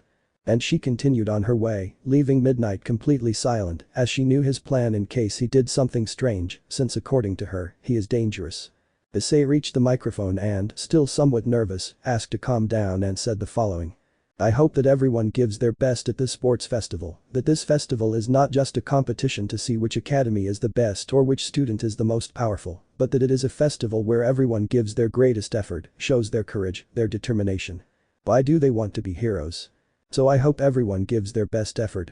Students from different schools, citizens, teachers, shout with me. Despite what he did, those words resonated in the hearts of all the students and they were ready to fight, but upon hearing what he meant, they only smiled, but in a proud way because of that phrase. Every teacher stood up and the citizens did too. Issei teachers, student, citizens. Plus. Ultra. Post-credit scene. So the kid at Shadow Academy, huh? Don't seek, yes, it seems he has gathered a lot of information and his progress with weapons is already a problem. Don't you think we should attack now? No, not yet. We don't have enough slaves to start the war, so we must wait a little longer. Besides, I'm sure something will happen within 4 weeks. Freed Haya. I'm fed up with waiting. We must attack now. Those demons are at the festival. It would be better to finish them off once and for all and not waste time. Are you trying to disobey my orders, Freed? Appears in front of him with a spear of light near his right eye and another a few millimeters from his neck. Don't forget that it was your fault and that damned weakness that you didn't stop that child from resurrecting the nun. Freed, yes boss. The Vatican will send its 2 strongest exorcists. We must continue recruiting more rogue demons. Donacy continues killing more humans with dangerous sacred gears, but don't kill the children, is that clear? Donacy, yes, my master. Freed. Freed High. Fine, go and do your job. Chapter 9. His hand was gone. Just as he was about to scream, he heard something, a cut or something being torn away. When he looked at his partner, he saw that his head had a bullet hole and another hole had been created in his chest, right where his heart should have been. The hero started running and could still hear the girl's laughter, but he didn't notice something, and when he turned around it was too late when he was shot, and this time instead of a bullet, it was a red laser which tore his head apart. The girl approached what remained of the hero's body and simply smiled. Holding the hero's phone with some bloodstains in her hand, she tasted a small drop of blood and smiled sadistically. It's not bad, in fact, I don't think I'm in my own world. I feel a lot of energy in this place. Maybe it would be bad to spend some time here. Somewhere in the Sea of Japan. An Osprey helicopter could be seen flying over the Sea of Japan. Inside, several somewhat nervous young people could be seen, but there were others wearing outfits like those of heroes, but they weren't heroes because they had something strange on the chest of their suits. The symbols on these suits were the following. But there was one in particular that was bigger and seemed more important than the rest. Some young men and women didn't understand the symbols, but they would soon. But before anyone could ask the soldiers anything, something illuminated everything inside, and when they looked through the windshield, they realized something terrifying. Outside, they saw a huge layer of dark clouds which were spinning like a tornado, but that wasn't the scary part. What was terrifying was that thousands of purple rays appeared every second in the clouds, illuminating everything inside, and in some parts of these, tornadoes could be seen as if they were protecting something. Islet Alpha Castle. This is Zero Squadron 9 speaking. Squadron 09, what is its situation? Islet mission accomplished. We need the clouds to clear so we can enter. Cargo. Islet weapons, ammunition and new soldiers change. There was no further response, but then the boys and girls heard something behind them, and when they looked back they were shocked to see that it wasn't just them, but more than 40 Osprey helicopters, and below they could see around 5 giant ships more than 120 meters long, but one was the largest, measuring 300 meters long. Excuse me sir, the soldier next to her sees her, which frightens her, but she tries to remain calm. Why aren't those helicopters following? Soldier, they're not following us, little one. There are comrades returning from their respective missions. The girl understood that there were more young people like them and more guards in those helicopters. Islet Castle Alpha, what do ships carry? New supplies such as food, clothing, suits, weapons and more from Mr. Redestro. The pilot understood that on those giant ships, there were many things for the new recruits and those who were already there. Islet attention all young people, hold on tight, there will be heavy turbulence as we move forward. Everyone fastened the seatbelts that were there in their seats. The soldiers stood up and grabbed onto some poles on the ceiling. As they moved further and further forward, everyone witnessed the cloud cover opening up and illuminating everything. But at that moment, the helicopter began to shake violently. The pilot and the guards remained calm, as if it were nothing. On the other hand, the young people, who didn't understand anything, were in a different situation. Some hugged each other, others prayed frantically not to die, and so more than 4 minutes of turbulence passed until it finally all ended. Islet, is everyone okay? Looking back, he almost laughed at what he saw. Some boys were hugging each other, trembling with fear, others were hugging their friends, but what made them laugh the most was seeing a boy on a security guard's lap, hugging him tightly and trying not to let go, but the guard was looking at him strangely. Islet attention all young people, from now on you will have to abandon all your dreams of becoming entrepreneurs or builders, and from now on you will have to accept your new destiny. All of you will be trained to become vigilantes in order to change the society, and all of you will live here on Zareth Island. Everyone was amazed to see a gigantic island that deserved to be about 2,000 kilometers long. They saw mountains that reached an average height of 3,000 meters, but there was one in particular that reached 8,987 meters in height, mountains that measured 300 meters, 408 meters, 600 meters, 879 meters in height. Hello everyone, it's a pleasure to meet you. My name is Madison. From now on, I will be your guide and assistant in all cases. If anyone has a question, speak up now. Sees a girl with black hair, tanned skin, and blue eyes speaking to her. Yes. Hello, my name is Ellen and I'd like to know how many people live in this city. Madison, very good question. In this city we have more than 7 million citizens. There are more than 609 people who are in charge of the maintenance of the ships, weapons, armor and of course the ships. We also have more than 798 vigilantes experts in combat and others, more than 2,000 rookies ready to become vigilantes, and more than 12,000 members of the creation of cargo ships or transport planes. How is it possible that there are so many people and that there is an immense island the size of a continent? Simply put, it's because it's a small continent. What do I mean by small? The other continents are much larger and have much bigger, more monstrous mountains. Because of the merging of the three universes with DXD, Earth became much larger, 10 times bigger than before. New landmasses emerged and created new islands, but this continent is hidden, which is why no one knows where it is. How many people are on Earth? It's a great question if you ever wonder, and here's the answer. 39,937,737,098 people exist on the entire planet. Many people will say, but this is nothing. Madison, this island, or rather continent, is hidden and it's impossible for a satellite to see it from space because the storm surrounding it blocks the satellite's view. But we managed to make the cloud layer function as an invisibility field. If a satellite observes these coordinates, the only thing they will see is the sea. Young man, excuse me, Miss Madison, when was this city founded? Madison, good question. The city was founded 2.5 years ago. The founder of this city is the same one who gave us a second chance to improve society and have a peaceful life. This is where quirkless people and those despised by society, whether for having highly dangerous quirks, animal quirks, deformities, and so on, end up. Our leader decided to change that, and what happens now? She sees her companions start running in one direction, which leaves her bewildered. Hey Zen, what's going on? Zen, it's Issei-kun, he's at the sports festival. Madison, huh? Come one, come all, you'll meet the leader and founder of this city. They all began to follow her, arriving at a tunnel approximately 80 meters deep. They all reached a huge underground base more than 1,300 meters deep and more than 9,000 meters long. There, they saw more than 38,000 young people, adults, boys and girls, watching a huge screen 60 meters high and 120 meters long.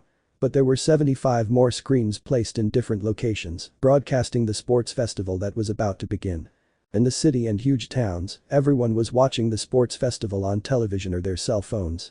The young newcomers stared at Issei in shock, and just as they were about to ask who he was, Madison's scream made them realize who it was. Madison, Watchman of Doom. Watchman of Doom. Watchman of Doom. 40 young people, Watchman of Doom. Watchman of Doom. Watchman of Doom. Watchman of Doom. Watchman of Doom. Watchman of Doom. X 9 times. UA Academy. Sports Festival. Present. Teacher's room. Nezu B, but what does this mean? Nothing important, Director Nezu, it's just something you wasted. Nezu, what do you mean by that? Deputy Director Takanori Yagi. Takanori Yagi. Takanori, nothing special, Nezu, it's just something the principal did and should have done when you accepted young Issei into UA. Nezu, I admire that you have decided to integrate him into your academy, but do you know what you are getting yourselves into? Takanori, you think we're afraid of the CTSPTH? Hahaha, you're wrong, we're not afraid of a bunch of mediocre executives and directors. Nezu, you know very well that Mizudera will do everything possible to expel Issei once the festival is over, right? Takanori, as I said, we are not afraid of him. Tashinori, brother. Takanori, it's been so long since I've seen you, brother. It's been over 10 years since I last saw you, and now look at you, haha. There's no doubt you've weakened. You should retire now, brother. Tashinori, yes, I know, but haha, you know how stubborn I am.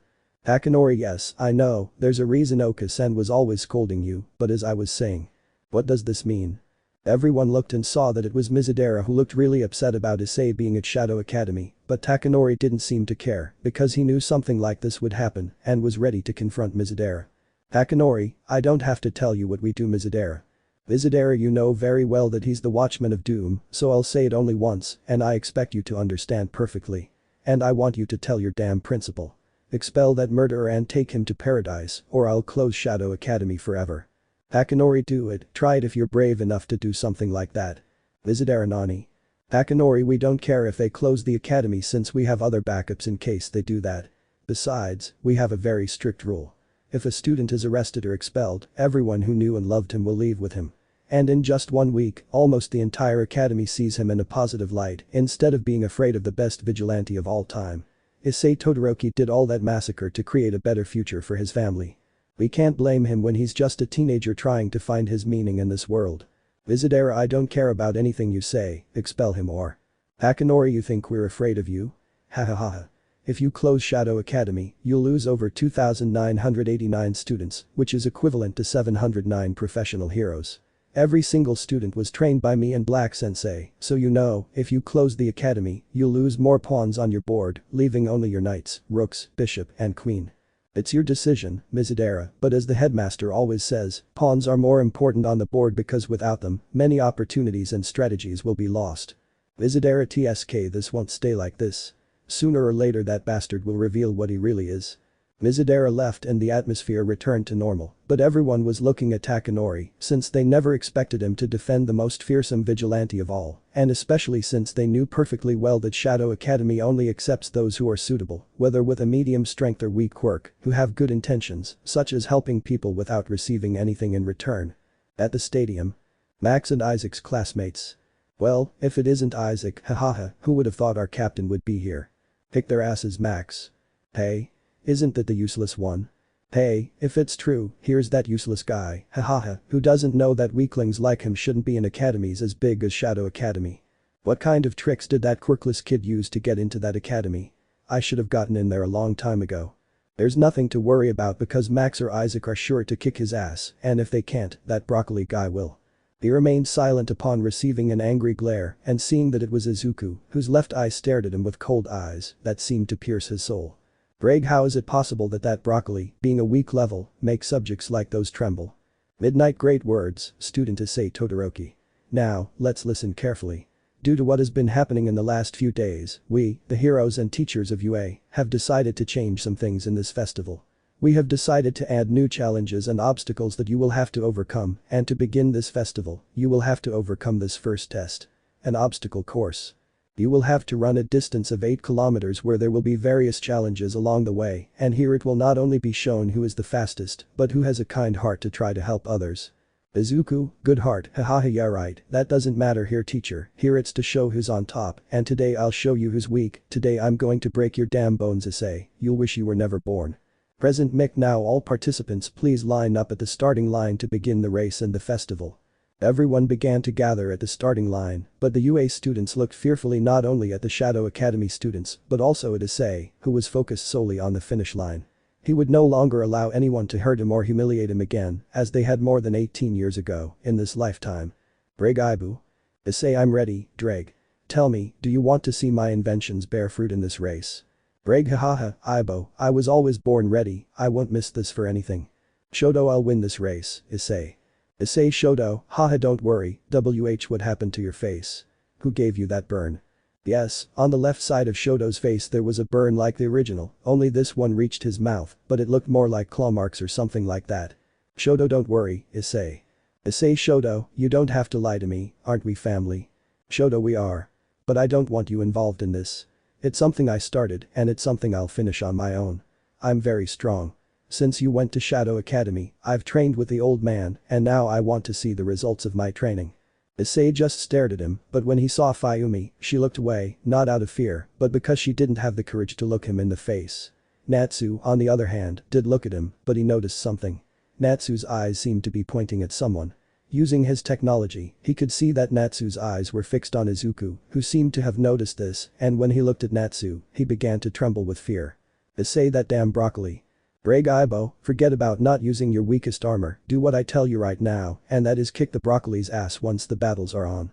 Issei, you can be sure, Dreg, that broccoli will get what's coming to him. Midnight, on your marks. Issei put on a dragon-shaped helmet. Ready. Izuku began to produce his green lightning, Bakugo made sparks appear, and Shoto released his icy air, something Issei already knew. Out. Izuku shoots off at full speed, followed by Bakugo, Max, Isaac and Shogo, but Issei and the rest were caught by Shoto's ice. Issei, this won't stop me. Lux, activate the system right now. System up and running, activating Protocol 87J, starting suit programming in 3, 2, 1. And before everyone's eyes, they saw Issei's body encased in white armor with red details.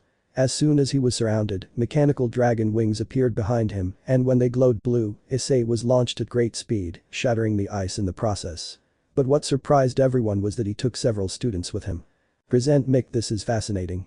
Young Issei is taking some students with him even though they're now rivals. But what do you say, Eraserhead? Eraserhead, I don't care, we just need to get this over with because I want to sleep. Everyone in the stadium witnessed a blue beam speeding through everything in its path. When it reached a suitable location, it released the students, but not before delivering a powerful blow with its metal gauntlet to the ground, shattering the ice and causing Shoto to lose control and accidentally freeze Izuku. Issei saw this and took Shoto's hand. When he saw this, he knew what to do, so he let Issei take care of it. Benji and his wife witnessed Issei spinning Shoto around like a helicopter until he finally released him, sending Shoto flying. A chain was attached to Shoto's foot and Issei was clinging to it tightly. Then something happened. An explosion rocked the area. Turning around, they saw Izuku, who was incredibly annoying. Using 10% of One for All, he unleashed a powerful shockwave that knocked them off their feet. Issei was the one who took the brunt of the blast, suffering internal damage. One of his ribs was broken and lodged in his lung, but thanks to his mini-bots, they extracted the fragment and temporarily sealed the wound.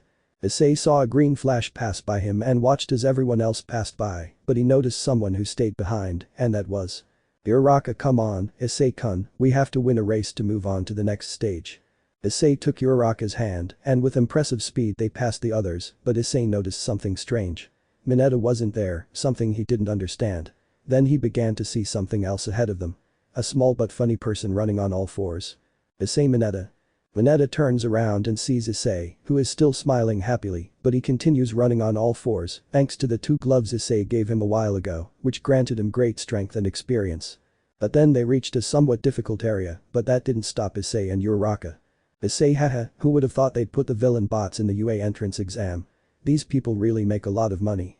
He could see that some students were having difficulty eliminating the 0-point robots and the others, but then Issei had an idea. He pressed his button, and with a small power emanating from his glove, he sped through every giant or small robot attacking the UA students. Issei saw a 0-point robot in front of him, so he tried to fire a missile, but unexpectedly, an explosion destroyed the robot. The culprit was Bakugo, who just smiled and walked away ahead of the others. Then they arrive at the cliff area, a place where they had to cross a large crater more than 600 meters in diameter and 200 meters high. Issei, it had to be. Chapter 10. Jing, the society of his planet, I decided to help him, even though I didn't want to. I hated the idea of having a student, but I had no other choice because he made me think that there would come a time when that miserable Goku, or that damn Vegeta would kill me, or even Beerus himself, so I decided to make him my student. I turned to a Namekian from another planet and forced him to create wishing spheres, which he accepted without hesitation. I asked that dragon to change his race, and now that child is of my race. At that time, he was multi-planetary level, and when he began his training, he rose to solar system, galactic, and finally to multi-galactic. The air blew, but my lord Frieza, what did you do with the Namekian and the Dragon Balls? Frieza, I don't know either, but I don't care. They're just spheres. Besides, I can get what I want my way. I won't always need some damn dragon to give me what others want. Barablu said nothing more, she just watched through the window the chaos that was spreading across the planet, but when she saw her emperor she noticed something. She saw how his hand seemed to tremble, and his eyes seemed to show something that no one ever expected to see from him. Horror. Barablu, is there anything else wrong, my lord? Freezer. Barablu, my lord Freezer. Freezer. Barablu, sir. Freezer. Barablu, he said nothing, just inhaled the air he could fit into his lungs and Mr. Freezy ear. Freeze I. 3 Doritos later. We see Barablu on the ground kneeling with a huge bump on her head already frozen, rubbing her ears. Freezer, there was no need to shout, Barablu. The air blew, I'm sorry, but he wasn't paying attention to me, so I had no other choice, my lord. Freezer well turns around, I let it slide this time. Looks at the stars millions and millions of light years away, I know you noticed my fear, Barablu, and I'll tell you why. Barablu gets up and stands next to the emperor, who didn't take his gaze off the cold but fearful one, I had a vision. I could see everything, the entire universe destroyed, Deshinken, that child Xeno-sama, his guardians, the gods of destruction and creation along with their respective universes, all dead. I didn't know why, but when I looked at the sky, that red sky with black clouds, and on a throne floating in the air, there was a being I had never seen before. It looked like a human, but it had 20 black wings and black eyes with gold. I felt it was something that happened in the future. That's why I train every day in that room of time, to be able to prevent everything that exists from being destroyed.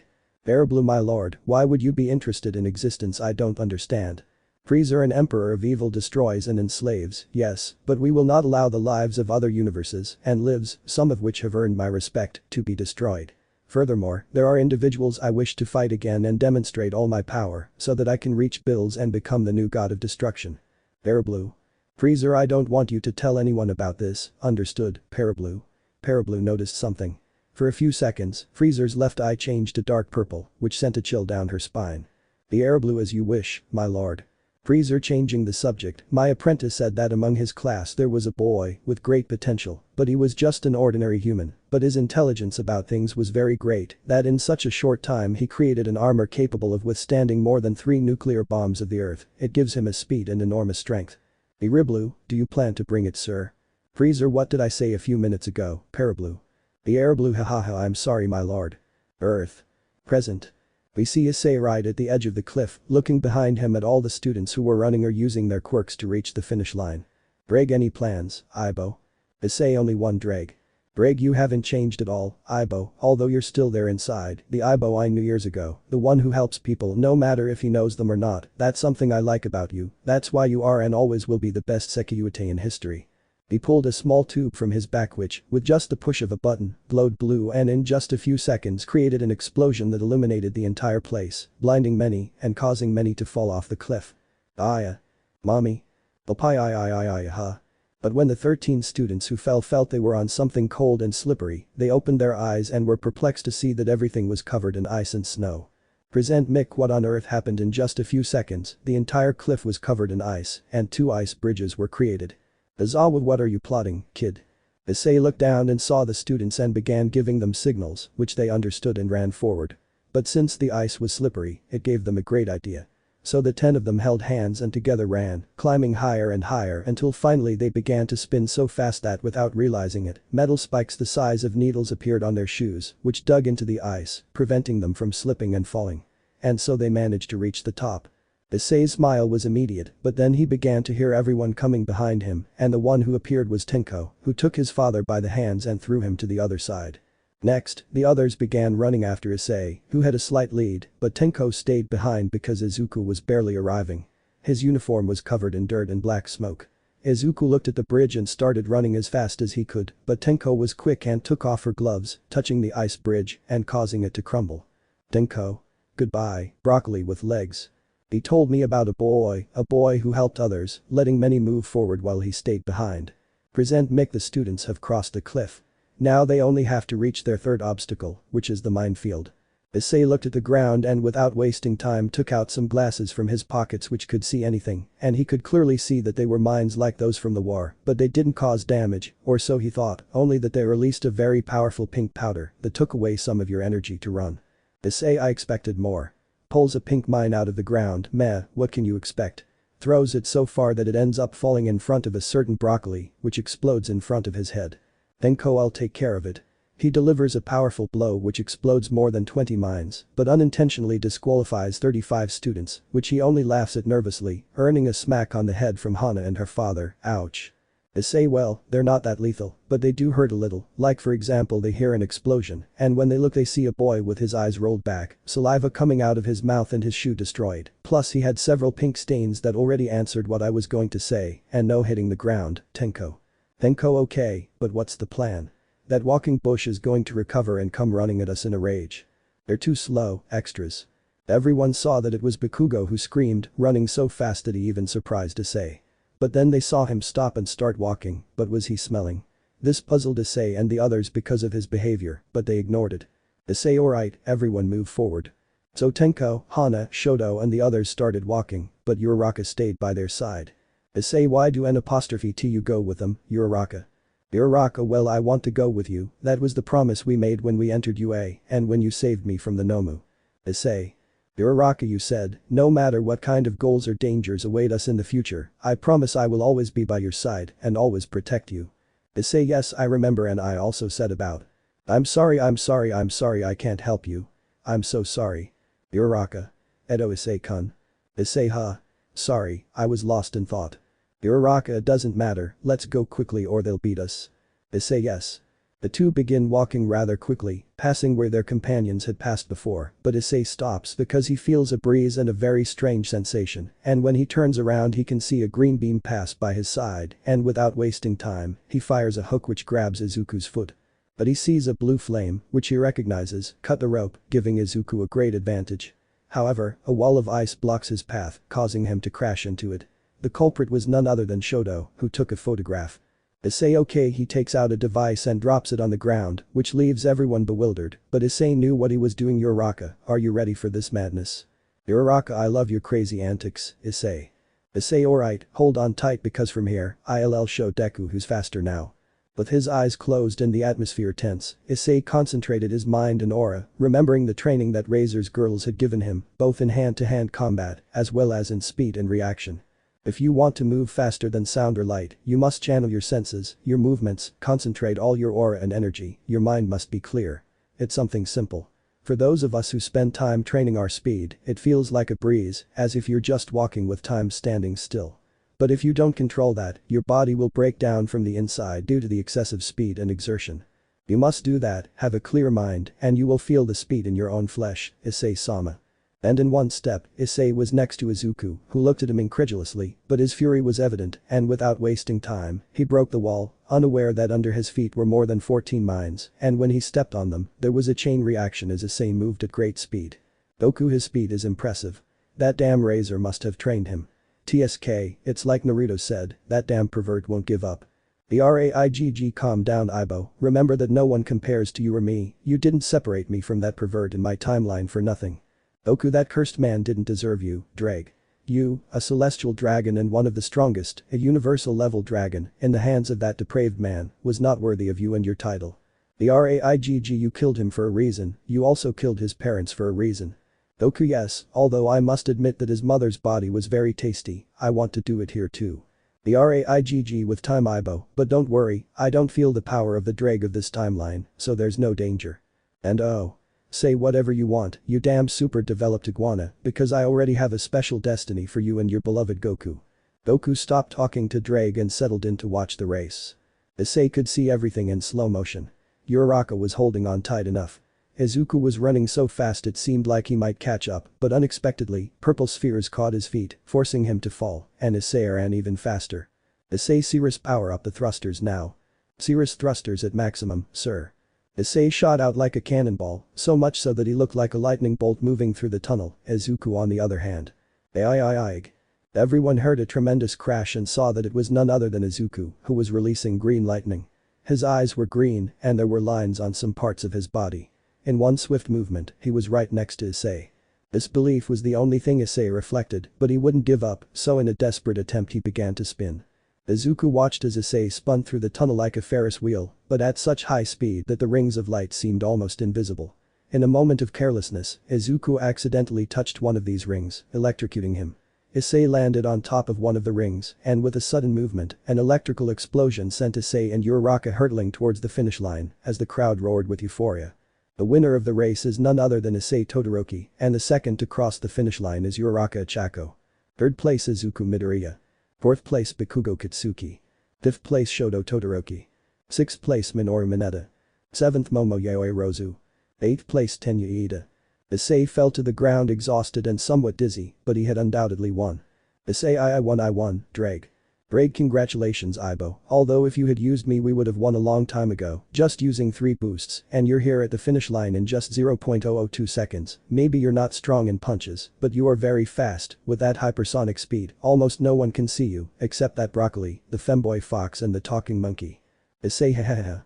He is someone who will never give up, no matter what kind of obstacles come into his life, he will always overcome them on his own, that's what my apprentice told me before entering the festival.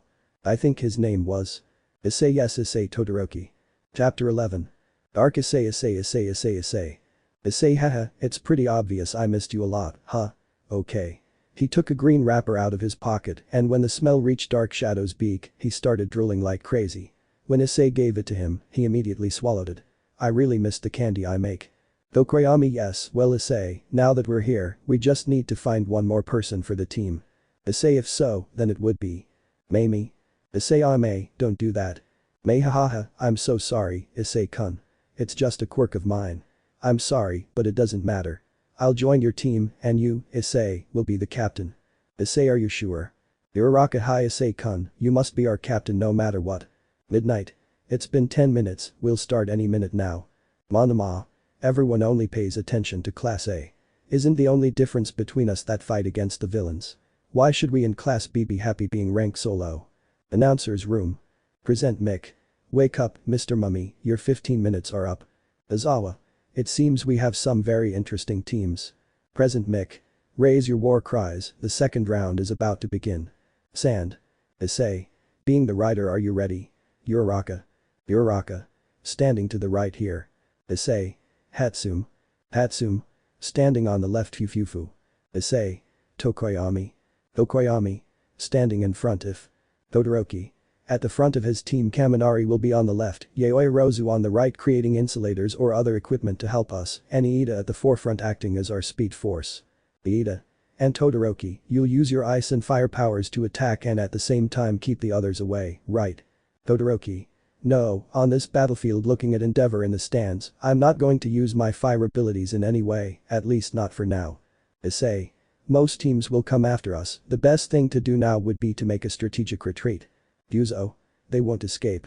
Activating his quirk, slamming Issei's team into the ground. Uraraka. We're sinking. What kind of quirk is this? Issei. Everyone hold on tight.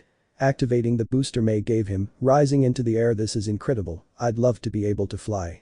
Greg. Later you will also be able to fly. Issei. Really? Excited. Greg. Yes, but don't get distracted for now, especially when you're about to land. Hatsum. What do you think of my babies? Aren't they amazing? Issei. Your babies are amazing, Hatsum. Smiling right. Uraraka. Pouting but I was the one who made everyone float whispering. Announcer's room. Present Mick. Look at that.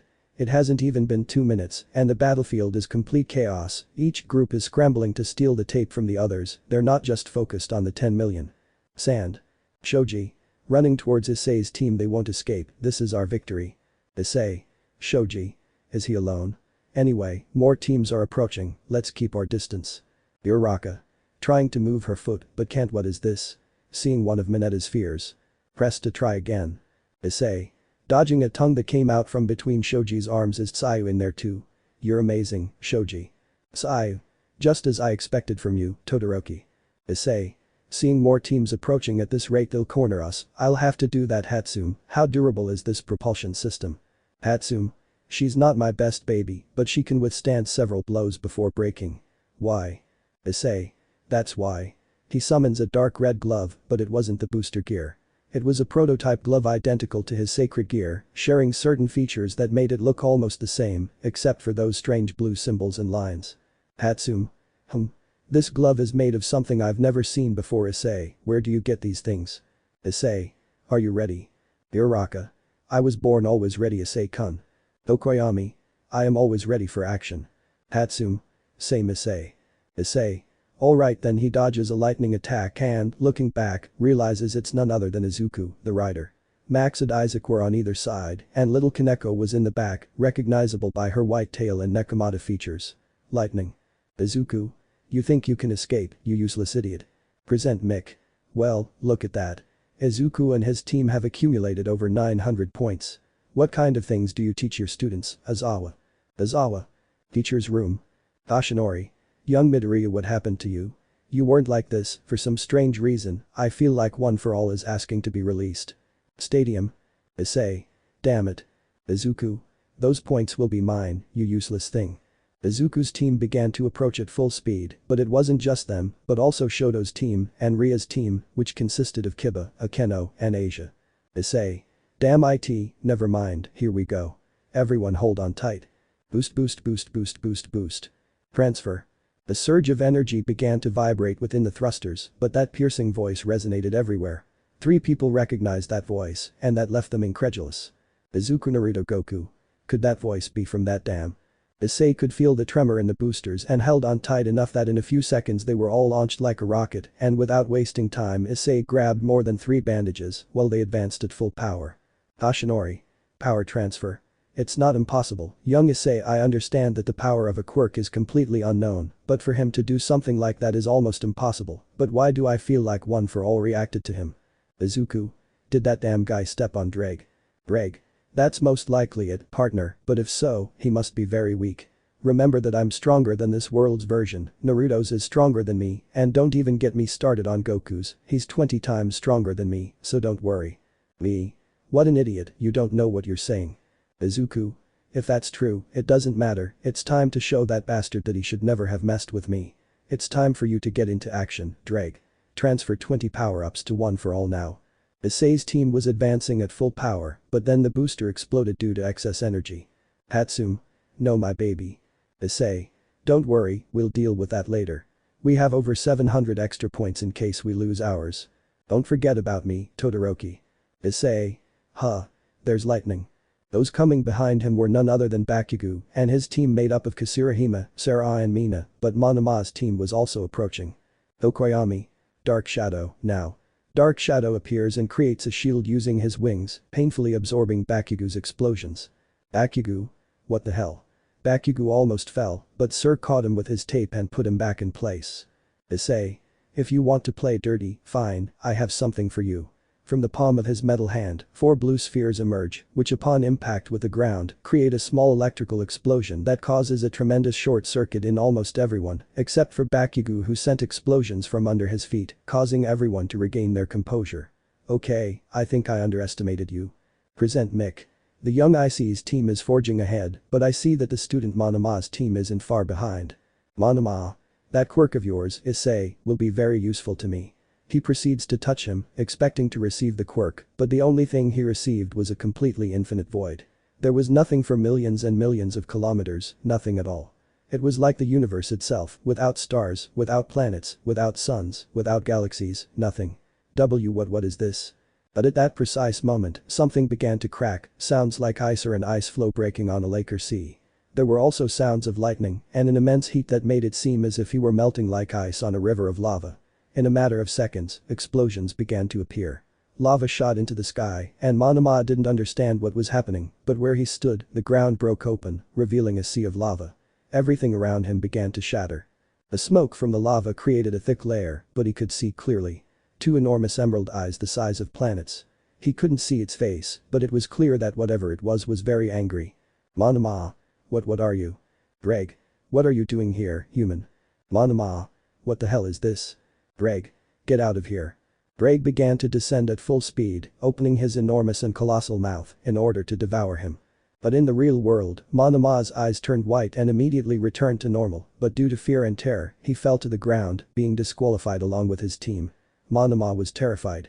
His hands and feet trembled like jelly, his eyes showed horror, panic, and other emotions, but his gaze was fixed on Issei, who looked at him with doubt since he didn't know what happened. Monama.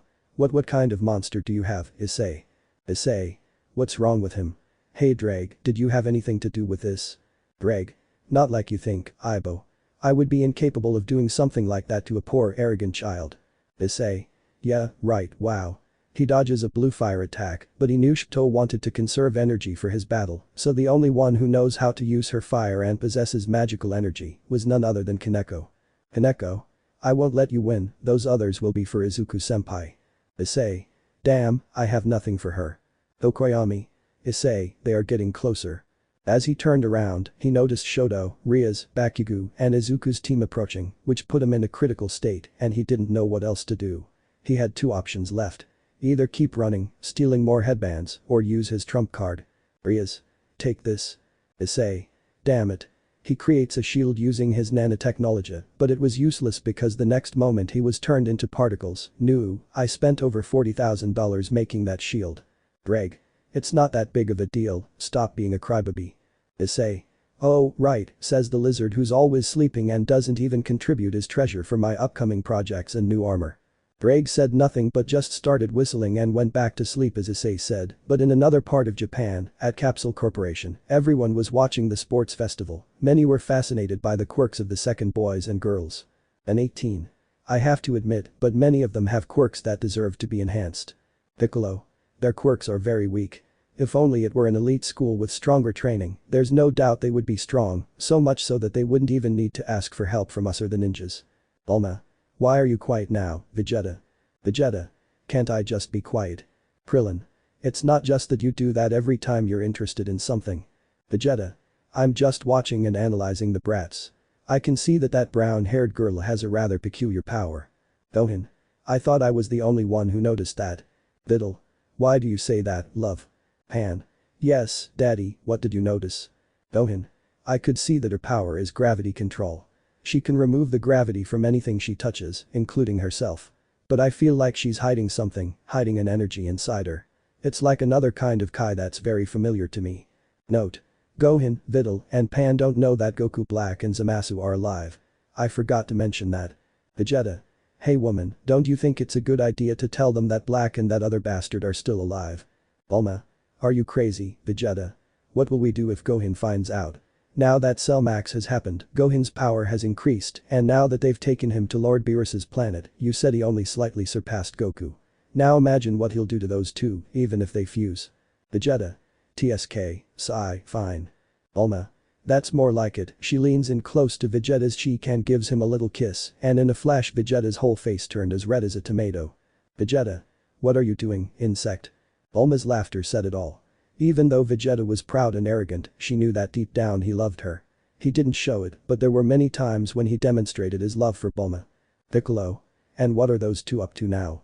Bulma. It's nothing, Piccolo, relax. But tell me, did you see anything about them that interested you? Piccolo. Now that you mention it, yes, that boy points at Issei is hiding something. Oten. Did you notice it too, Mr. Piccolo? Satan. Huh. What are you talking about? Trunks. What Mr. Piccolo means is that that boy is hiding some power that we can't sense. Satan. Really? All I see is a very clever boy. N17. That's fine by you, but we can see that it's not like that. Mr. Rashi. Even when that yellow-haired boy touched him and in just 4 seconds fell to the ground completely terrified by something, it's just a guess, but one thing I'm sure of is that that boy saw something terrifying that dwells within him. Brah. You guys noticed that boy, but I saw more the power of that redeed.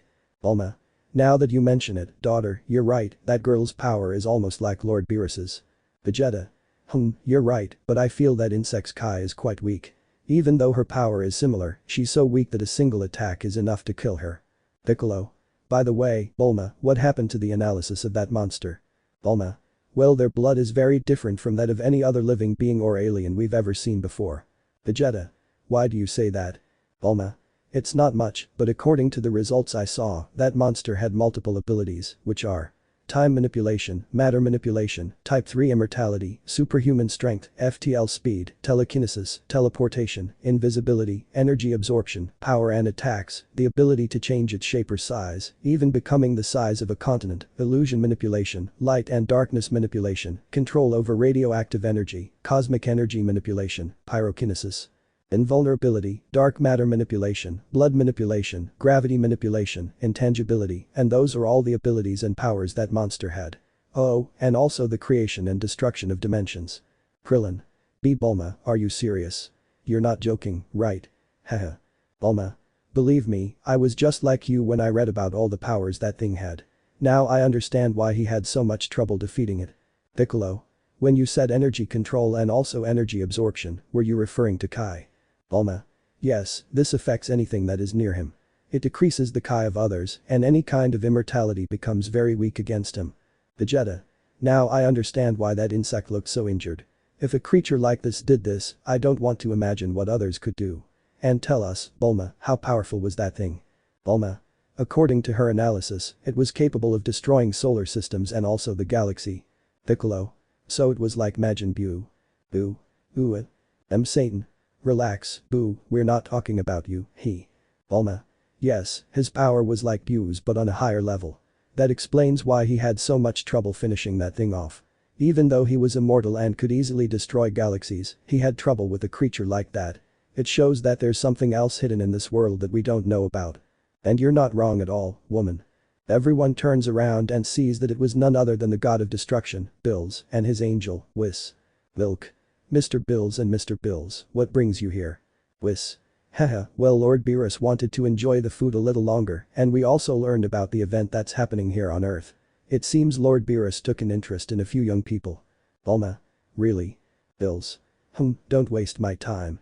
Do you have food or not? Bulma. Sigh, I knew he would come sooner or later. If I have plenty of food and more for everyone, we can enjoy ourselves and chat too if you like.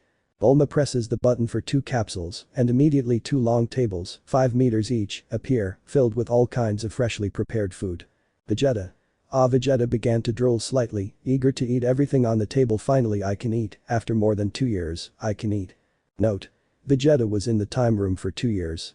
After the beating that gas, granola, and finally Black Freezer gave them, who was much worse than gas, he realized that he had to train. So he trained for 2 years, increasing his resistance, agility, and of course, withstand monstrous gravity. 4 minutes later. Everything happens at the same time as the festival. So they confirmed their suspicions. Whis. Yes, that's right. On our way here, we saw more than 4,000 destroyed planets, and it seems more than 30 supernovae were created, which destroyed a quarter of an entire galaxy. But upon further investigation, we discovered that more than 4 galaxies were almost destroyed.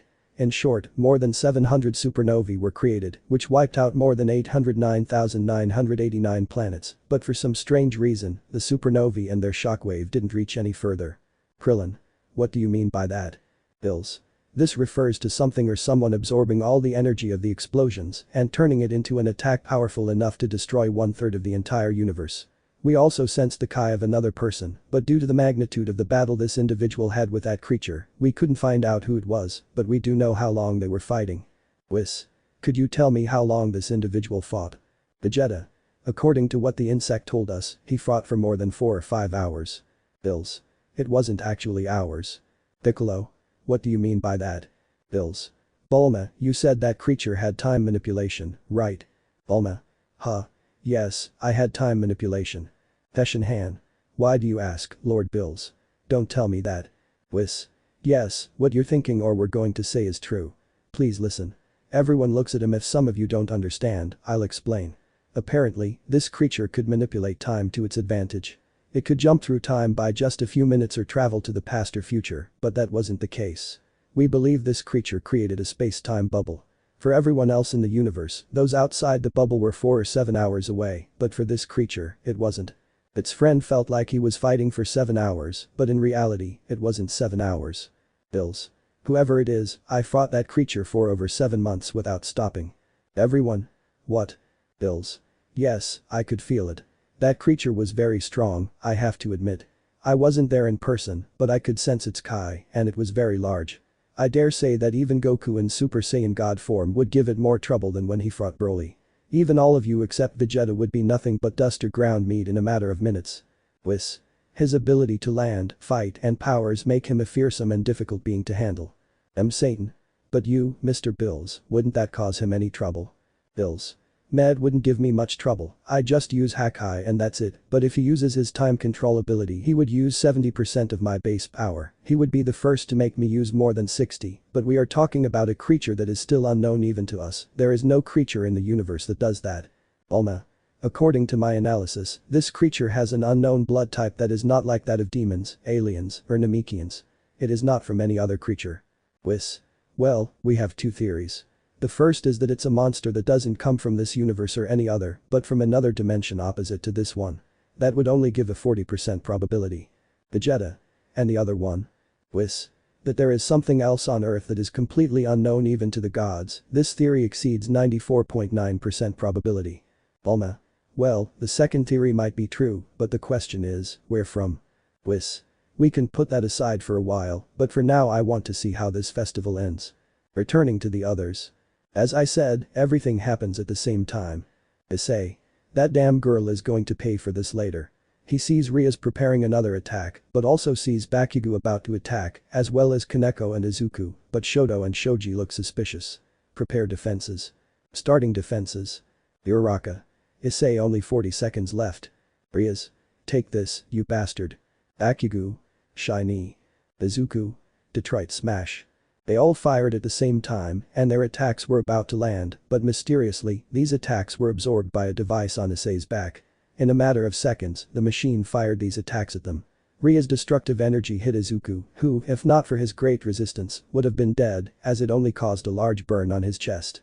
Rias received the shockwave from Izuku's punch, but with a power level of 3, breaking several ribs and severely damaging some internal organs. Kaneko received Bakugo's explosions, which damaged her slightly, but enough to knock her unconscious. Bakugo received Kaneko's fire, which almost made him fall, but luckily they caught him before that happened. Shoto took advantage of Ria's carelessness and took away her 400 points.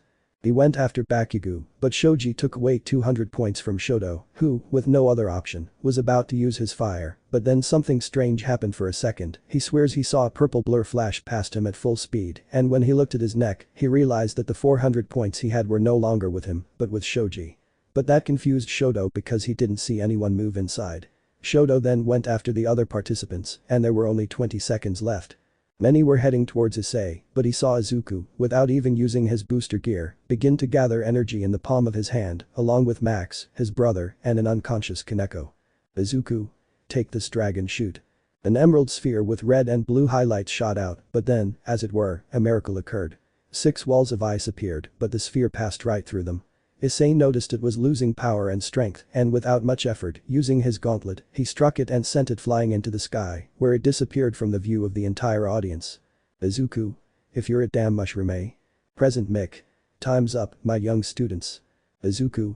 TSK, you won this time, you useless thing, but in the fight we'll have I won't show you any mercy. Izuku left with his team while medical teams and others arrived to treat the injured, of whom it was more than obvious that some were indeed injured. The results, according to Midnight, were as follows. 1 Issei. 2 Shoto. 3 Izuku. 4 Bakugo. 5 Rias Gremory. 6 Shinso. These were the results, although many were satisfied and impressed by what Izuku did, but for some reason he wasn't disqualified or anything for using a massive attack that God knows where it went. But at Capsule Corporation, many were surprised by the results, although Vegeta already knew who would win.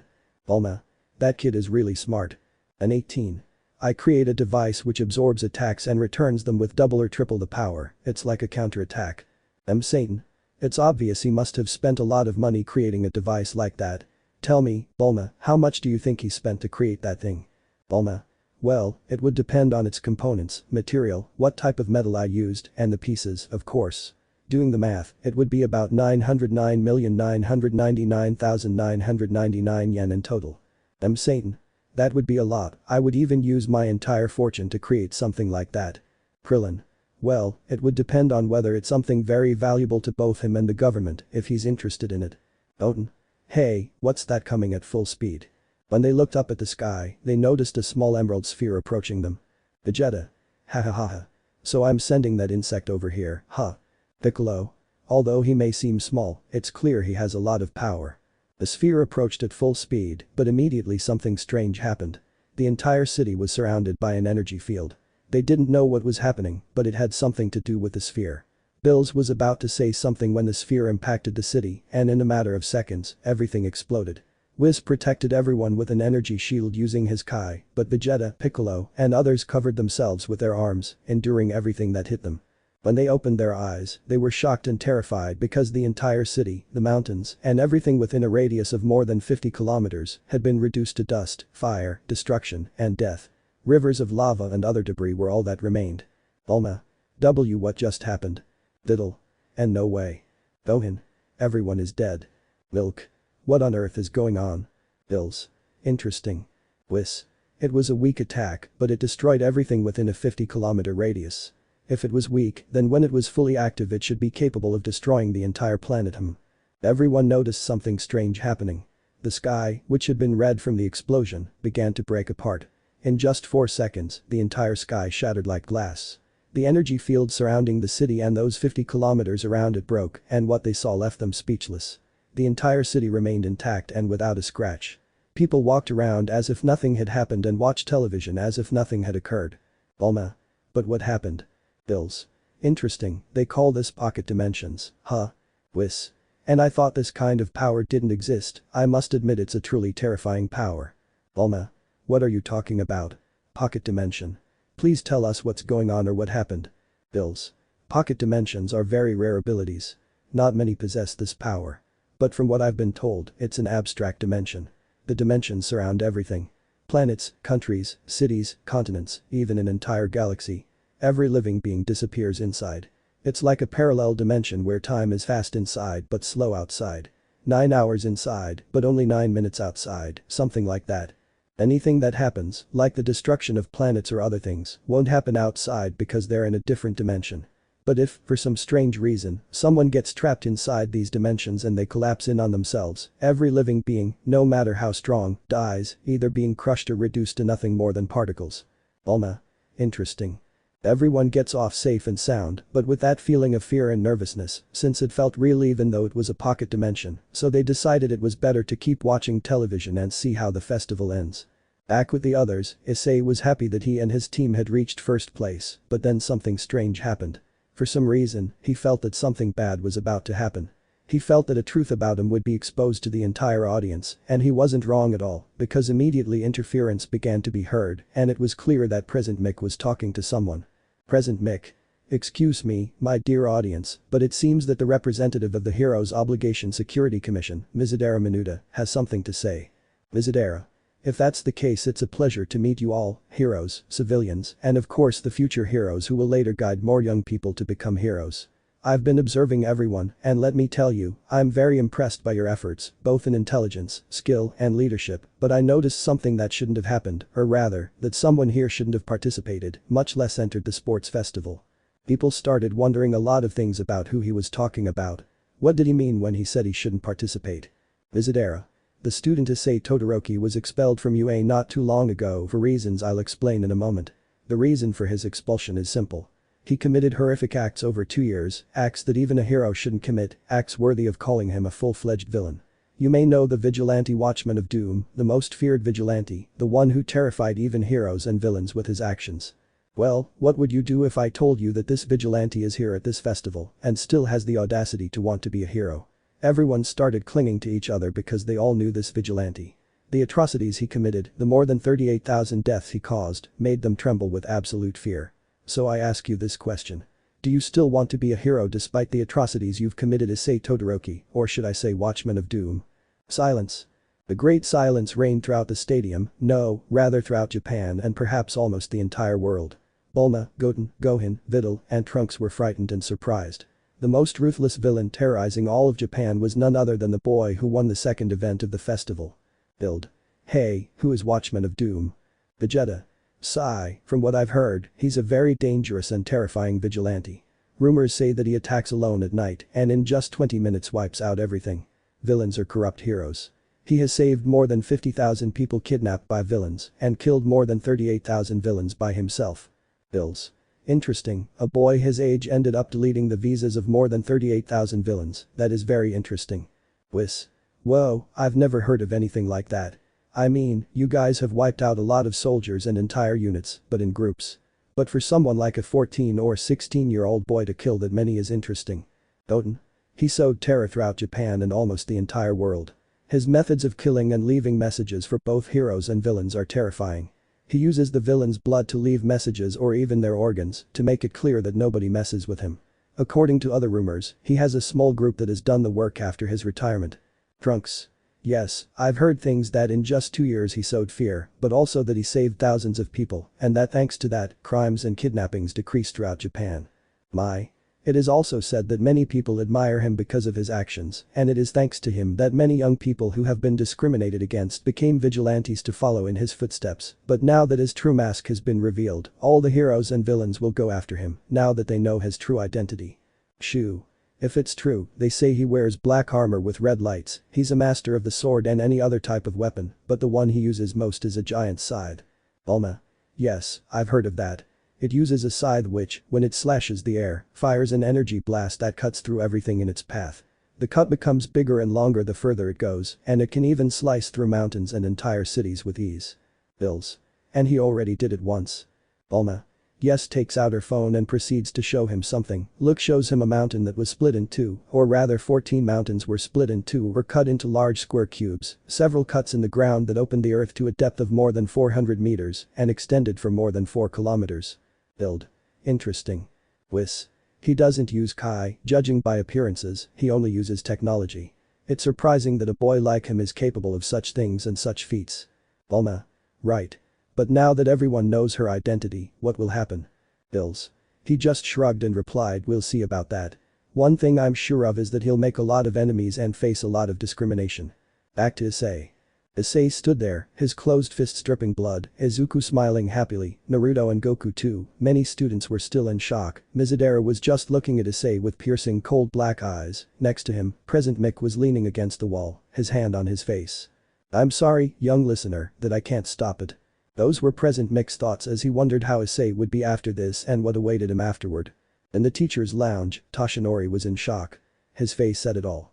Disbelief, astonishment, fear, panic, and more. Not panic for himself, but for the young Issei. He knew about his actions and why he did them, but having his identity revealed made him want to do something to defend him, even worse. Nezu. You won't do anything, Toshinori. Toshinori. But. Nezu. This is something only young Issei can fix. He barely said that before everything erupted.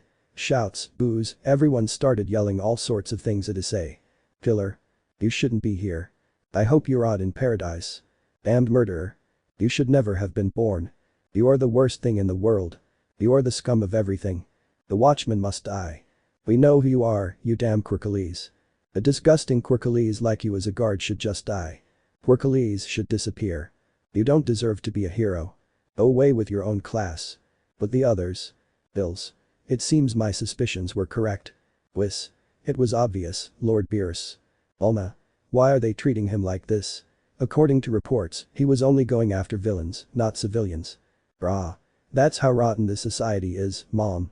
To them, vigilantes are just a plague, something that shouldn't exist, when in reality they're the ones watching over them, protecting them from the shadows, preventing all sorts of things. And those fake heroes get all the credit, but the real hero is him.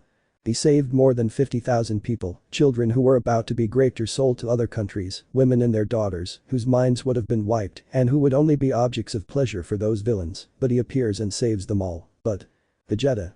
This is the payment for your actions, only hatred and repulsion. Krillin. What would you do in Vegeta's place? Vegeta. I would accept all the hatred in the world, maybe at first they would see me as an abomination, but that wouldn't matter to me, the only thing that would matter to me is my family and nothing else, I don't care if I don't receive admiration, as long as they are well it is more than enough for me. Somewhere at sea. The cargo ship could be seen half on fire, and on deck there were more than 400 corpses with deep cuts or brutally skinned. Was Issei-kun's identity revealed? That seems to be the case, sister. What do we do now, my lady? We've already finished off all these villains, the civilians were successfully rescued. Nobody cares about these villains, but when this sports festival is over, one thing I'm sure of is that Watchman of Doom, or rather Issei, will rule again and bring terror to everyone once more, just like 5 months ago plant an explosive, it's time to cover our tracks on this thing. More than 5 individuals emerged from their hiding places and all jumped, reaching a height of 300 meters where 3 Osprey helicopters awaited them with their doors open.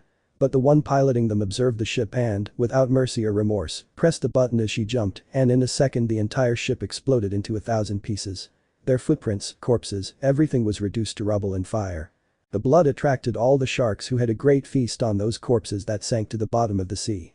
Change course, it's time to return to Musafatsu, send the signal to the other 14 members, Issei-kun will need help later. Back to Issei. Trash, cans, rocks, everything was thrown from their seats towards him. He just stood there without moving, saying nothing, but a rock hit his head, opening a wound from which, needless to say, blood began to flow in torrents. But he didn't feel alone. For him, that was nothing compared to 11 years of pain and suffering at the hands of society. Although many people shouted and booed him, there were others who said nothing, didn't shout, they just stood there watching him helplessly. The students of Kuoh Academy quickly began shouting and throwing things at him. Shoto created an ice barrier, but it was barely formed when it was destroyed by a blow from Issei, who seemed to be saying not to protect him or anything. His daughters, who were watching from the TV at home, wanted to fly to help their father, and they weren't the only ones. Elysis also wanted to go and support him, as did her friends and her brother, X. Ichako, Mineta, and the rest of their group wanted to go and protect him, but Tenko forbade it because he knew that something else would happen in a few moments. In the teacher's lounge. Yoshinori. Young Todoroki, it's best if you retire. It doesn't matter if people hate you afterward, but we need the Watchmen of Doom back. The vigilante who brought terror. The vigilante who brought peace and tranquility to millions when you ended the lives of those wretches. Maybe your actions weren't right, maybe they weren't those of a hero, but I think what this world needs isn't a hero. At the same time with Bulma and the others. Piccolo, Gohan, Krillin, Android 18, Android 17, Mr. Satan, Beerus, Vegeta, Toshinori, NGX, Tenko, Mineta, Kaminari, Shoto present. What this world needs is a monster like you to bring true justice and peace to all. Issei was about to do something when what fell wasn't a rock, a can, or trash, but a plushie. Then came more and more plushies, until there were bouquets and other things. With his head held high, blood still trickling down and covering half his face, his clothes half stained, he could clearly see several things. Smiles, looks of approval, looks of happiness. And then, of course, a certain boy, seemingly 6 years old, stood up and said what followed. Boy. Watchmen of Doom. Watchmen of Doom. Watchmen of Doom. Watchmen of Doom. Watchmen of Doom. Watchmen of Doom. Watchmen of Doom. Watchmen of Doom. Many stared at him, others told him to be quiet because he was defending a villain, but their shouts didn't seem to reach the boy who supported his hero, but then. Mother. Watchmen of Doom. Watchmen of Doom. Watchmen of Doom. Watchmen of Doom. Daughter. Watchmen of Doom. Watchmen of Doom. Watchmen of Doom. Watchmen of Doom. Hero. Watchmen of Doom. Watchmen of Doom. 10 civilians. Watchmen of Doom. Watchmen of Doom. Watchmen of Doom. Watchmen of Doom. Watchmen of Doom. Watchmen of Doom. 40 civilians. Watchmen of Doom. Watchmen of Doom. 300 civilians. Watchmen of Doom. Watchmen of Doom. Watchmen of Doom. 1,000 civilians. Watchmen of Doom. Watchmen of Doom. Watchmen of Doom. Watchmen of Doom. 4,000 civilians. Watchmen of Doom. Watchmen of Doom. Children, adults, elderly, heroes, watchmen who watched everything from afar, all those who were kidnapped and saved by him, all those families who would never forget the sacrifice or actions he made just to save them all shouted at the same time, not only in Musafaku, but in Tokyo, Kyoto, Kuoh, everywhere in Japan, China, the United States, Europe, Africa, all shouted to the true hero and watchman. All. Watchmen of Doom. Watchmen of Doom. Watchmen of Doom. Watchmen of Doom. Watchmen of Doom. Watchmen of Doom. Watchmen of Doom. Watchmen of Doom. Watchmen of Doom. Watchmen of Doom. Watchmen of Doom. Watchmen of Doom. Watchmen of Doom. Watchmen of Doom. Watchmen of Doom. Watchmen of Doom. Issei was smiling, not just any smile, but a smile that showed such deep happiness because they accepted him, the people who see him as a true hero, as someone who only wants to bring peace like All Might who was smiling. A few tears began to run down All Might's cheek as he saw that half the people and possibly the whole country supported him. Yoshinori. Master, are you seeing this? Half of society supports him now. I understand why One for All sees him as a successor. Even if they look down on me, I don't care. I am All Might. I don't care what path you chose. I must support you no matter what. Watchmen of Doom. Watchmen of Doom. Watchmen of Doom. Watchmen of Doom. Before the perplexed gaze of all the teachers, it went without saying that there were a few who joined later, being present Mick, King Vlad, Ectoplasm and finally Power Loader. All of them began to shout the name of the guard. Issei's smile was illuminated by the sun's rays, and without hesitation, he bent down and picked up one of the plushies thrown by a green-haired girl. Without wasting a moment, he jumped and reached the girl. Innocence, that's what Issei saw in the eyes of that sweet child. Her mother was beside her, smiling and crying at the same time, not from pain, but from happiness at knowing it was him. He was the boy who had saved her a year ago, and she wished she could repay him for saving her and her daughter. Issei. Here you go, little one. The plush toy was taken by the little girl, who smiled and did something that surprised everyone. She approached and touched Issei's cheek with her left hand, not caring if she got blood on her skin. This sweet girl healed Issei's wound, but she didn't stop the bleeding. It was still there. Nevertheless, she kissed him on the cheek and then gave him a tight hug. Televisions, phones, laptops, everyone watched the little girl's actions, and positive comments flooded the internet. He deserves forgiveness. He is a true hero. He's my favorite hero. He saved me. I want to be like him. I wish to be your apprentice. I love Watchmen of Doom. Issei felt the girl move away, and after another jump, he returned to the ground, landing like a hero, and the crowd began to chant his vigilante name again. Watchmen of Doom. Watchmen of Doom. Watchmen of Doom. Watchman of Doom. Watchman of Doom. Greg. I told you, Ibo, they will accept you just as you are, no matter which path you take, everyone will see you as a hero. Issei's tears flowed freely, for the world, or almost the entire world, supported him. Without wasting a moment, he pulled a gem with technological features from his pocket and pointed it at the sky where the sunlight shone, its blue and red rays illuminating and reflecting off the entire world. Issei. Balance breaker. The red flash illuminated the entire stadium and almost every television screen as well. Everyone saw a great crimson red glow, and when it began to disappear, what they saw left them speechless. Wearing black armor, with details that were even frightening, did not stop the screams of excitement from the entire audience who recognized that armor. Watchman of Doom. Watchman of Doom. Watchman of Doom. Watchman of Doom. Watchman of Doom. Watchman of Doom. Watchman of Doom. Without wasting any time, Issei unsheathed one of his weapons, which glowed red, and pointed it at the sky. Eeeeee. Watchman of Doom. Watchman of Doom. Chapter 12. Shouts and positive comments were coming from all parts of the stadium, as well as from all over the city, and of course the country and several neighboring countries. In the United States, they weren't far behind either. Thousands upon thousands of vigilantes shouted the name of their master, so to speak. Everyone knew the name of the one considered the sin of the world, the human who rose from the shadows, or the king of the underworld. They all trembled when his name and title were mentioned, and just thinking about what he looked like filled them with terror. There were a few vigilantes who were starting to emulate him, but being novices, they ended up being arrested in just 3 days and taken to maximum security prisons. Some of them killed only 40 or 100 villains, but the law compels everyone to obey without question. Even if they try to defend themselves and show that their actions are for the greater good, the police and the Public Safety Commission of Heroes will never let them go free. They would never reach their idol and they knew it. They were nothing more than mere flies compared to the Watchmen of Doom. 33,000 deaths was much greater than just 100 or 200 in a month or a year. Over 90,000 vigilantes rose up when he began his reign of terror 2 years ago. When the whole world found out, many citizens saw him as a hero identical to All Might. Russia. 800, Watchers 120, captured 680 standing. China. 4,039, Watchers 420 captured 3,619 standing. India. 9,000 Watchers 0 captured. Mexico. 28,298, Watchers 0 captured. Brazil. 982, Watchers 2 captured 980 standing. Europe. 39,000 Watchers 0 captured. Australia. 78,000 Watchers 0 captured. Japan. 690,000 Watchers 200 captured 689,800. United States. 1 million Watchers 0 captured. Those were the places with the most vigilantes, both active and captured, but Japan and the US were the countries with the most vigilantes. Some were vigilantes for different reasons, but others did it because they were fed up with so much discrimination, with seeing hundreds of fake heroes who only sought fame and wealth. That's why at night, when these heroes met in brothels to grape a bunch of students, they would appear and kill them all, and save the girls in exchange for not saying anything because they were sure of one thing. That the PSC, Public Safety Commission, would silence them and their families, either with money or by killing them, whether there were children involved or not.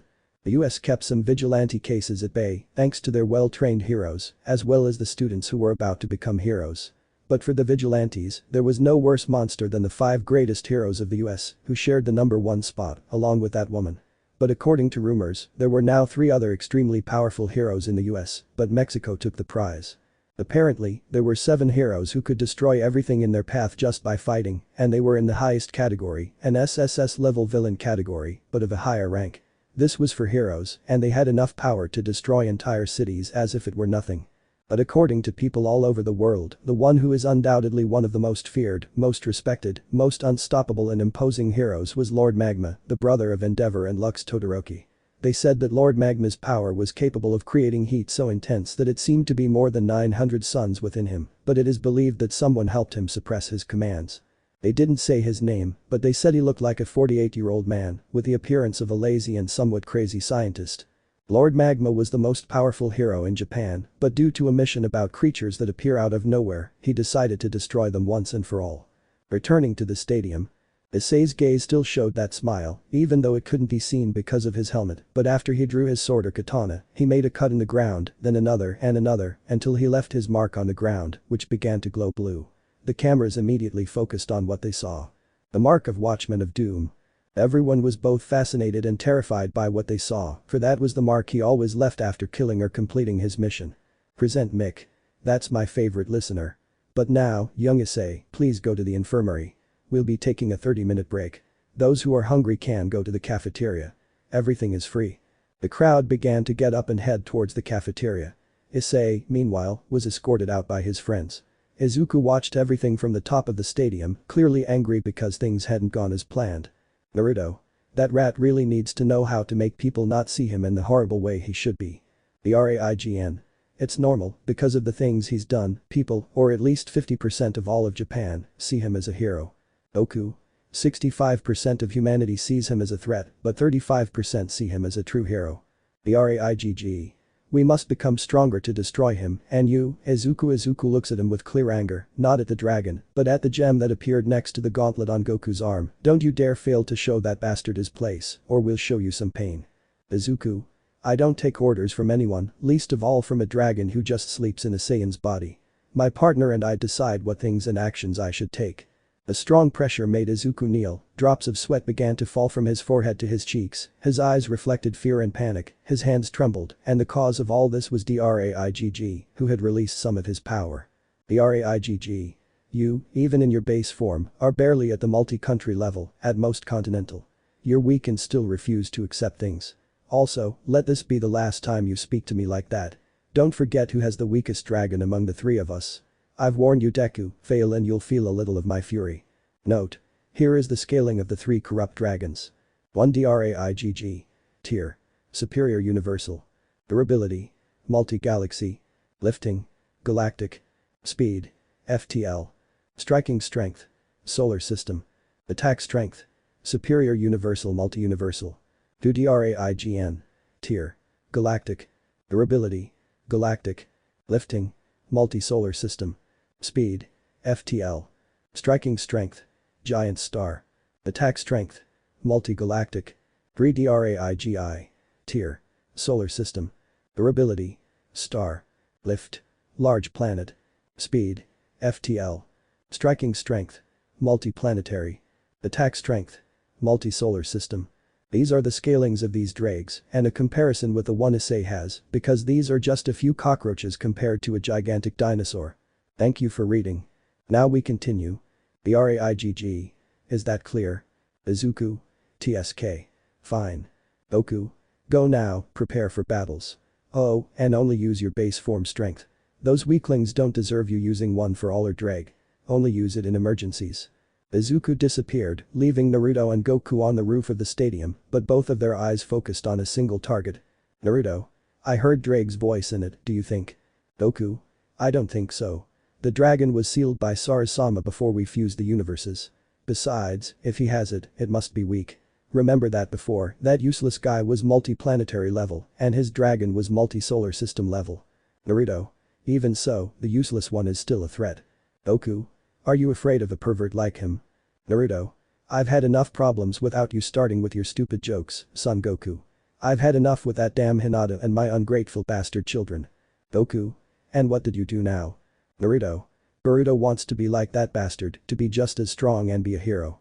Kimawari wants him to spend more time with them, but I don't want to spend time with some damn brats I had with that damn bitch.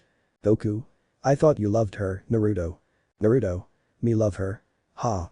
I only used her, enjoyed her body a lot, but she's no longer useful to me. I wanted to have powerful children because that's what that damn bitch is good for, to spread her legs for me and give me many powerful children.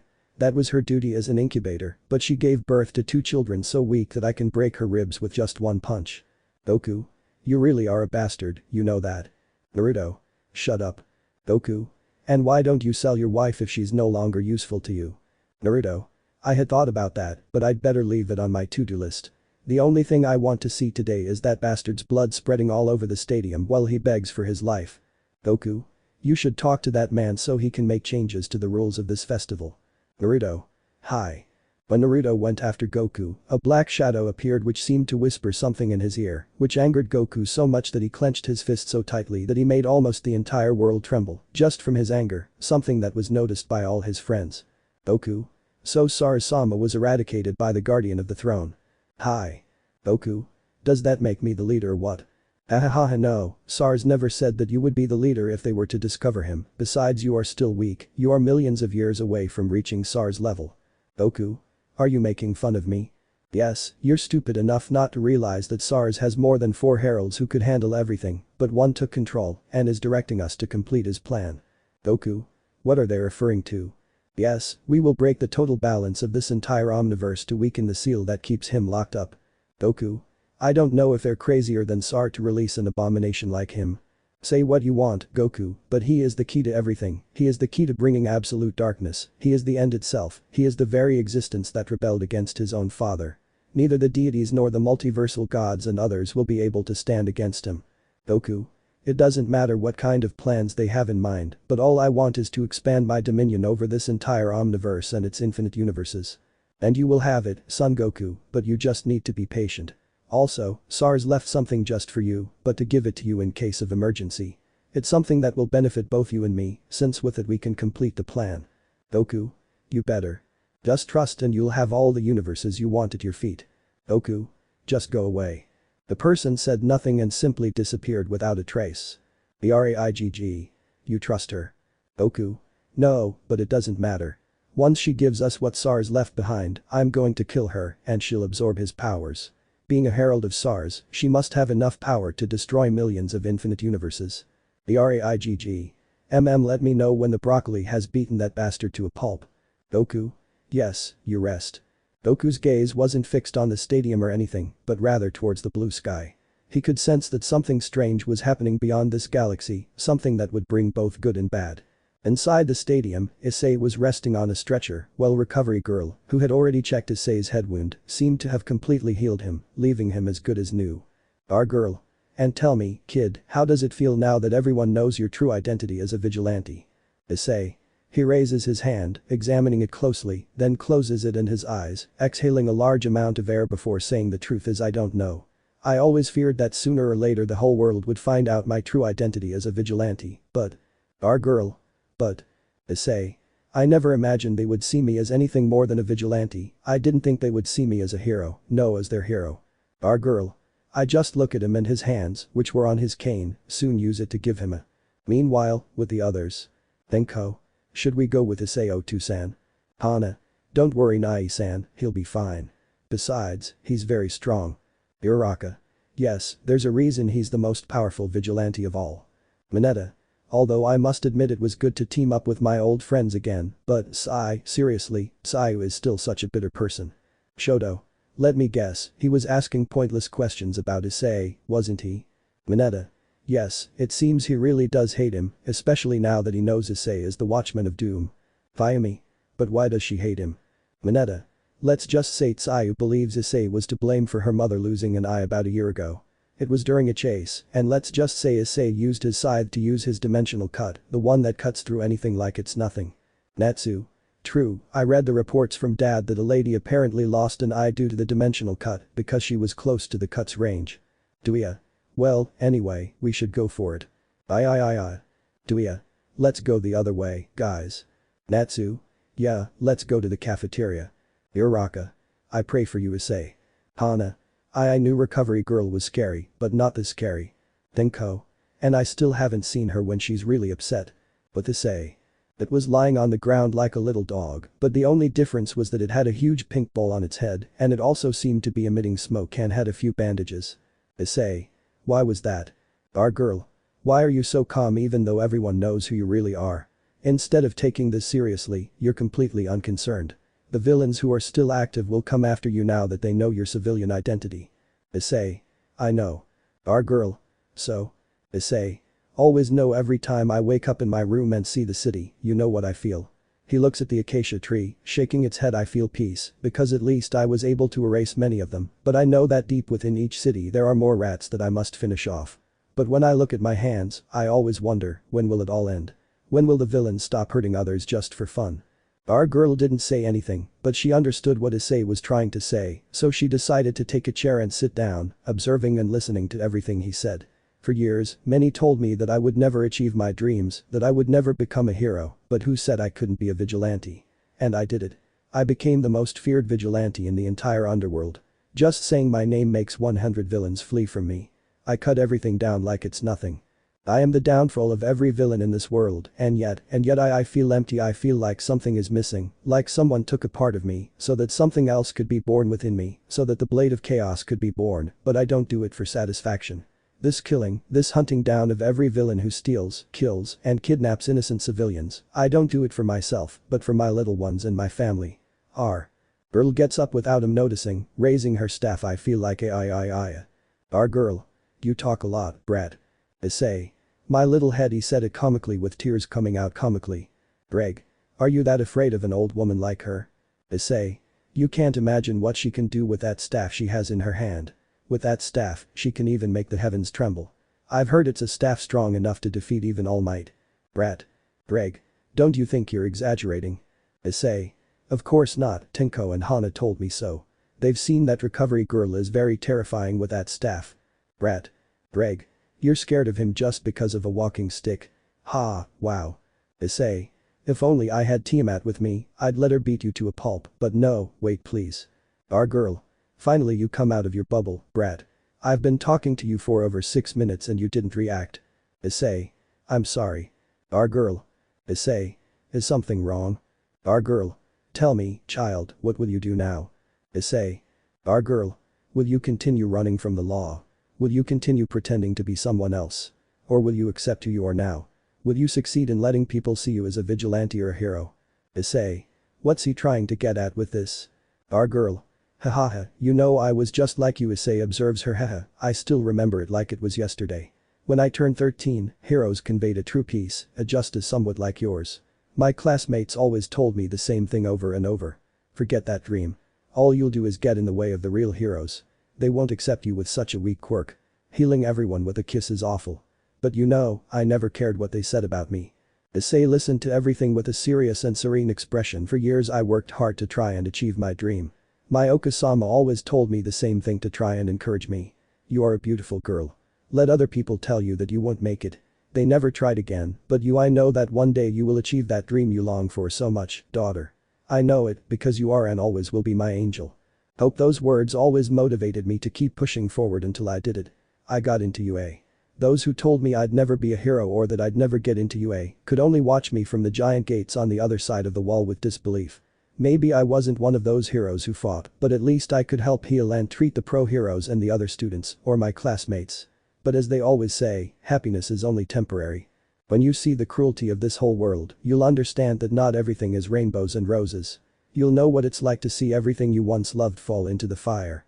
At first, I didn't understand those words, but 5 months after getting my hero license, I was able to understand. One night, we went to our hometown on the outskirts of the city.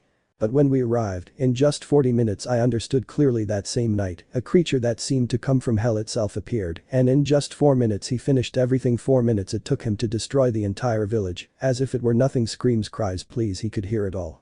Our girl's gaze only lowered as she remembered that. Her hands gripped her staff tighter while Issei could hear in silence, but he could also hear her crying of. The more than 400,000 inhabitants, only 29 adults and 230 children out of 24,000. All the others died in the attack. I tried to help, I wanted to help, but fear overwhelmed me, an intense fear I would never forget in my entire life. It was right in front of me, its black eyes and red pupils seemed to pierce my soul. I didn't see a normal monster that just wants to eat. No, I saw a demon whose only pleasure was killing for fun and unleashing terror and chaos everywhere. My mother went to help me, but that thing, that damned monster, tore her in two with just a blow from its tail, and I just stood there horrified, trembling with fear. It was then that he arrived. Someone came down from the sky. I couldn't see him clearly, but he looked like a 55-year-old man with long golden hair. I don't know when he moved, but he appeared behind that beast, and in the palm of his hand, he created a spear, and with a single attack he killed him. He pierced his head as if it were nothing. A beast that could destroy an entire city or even an island died from a single attack by someone who wasn't a hero, wasn't a villain, or a vigilante. He was something else. There were more than 39 people with fatal injuries, but he killed them all and said, I couldn't save all these souls, but at least I was able to give them a painless death. So now go and reunite with your families, and if you are ever reborn, I hope to atone for my actions. I didn't know why he said that, but I understood very well that he did it so they wouldn't suffer for years. He just looked at me and disappeared as if I had never existed.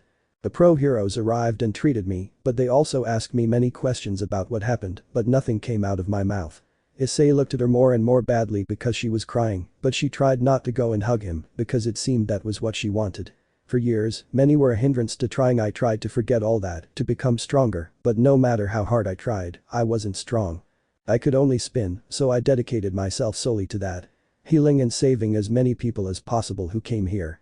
But he observes Issei with blue, somewhat serious eyes. I came to understand that this world is already rotten, and no matter how much you try to change it, nothing can erase the horrors of the past, the actions and decisions you made and now regret.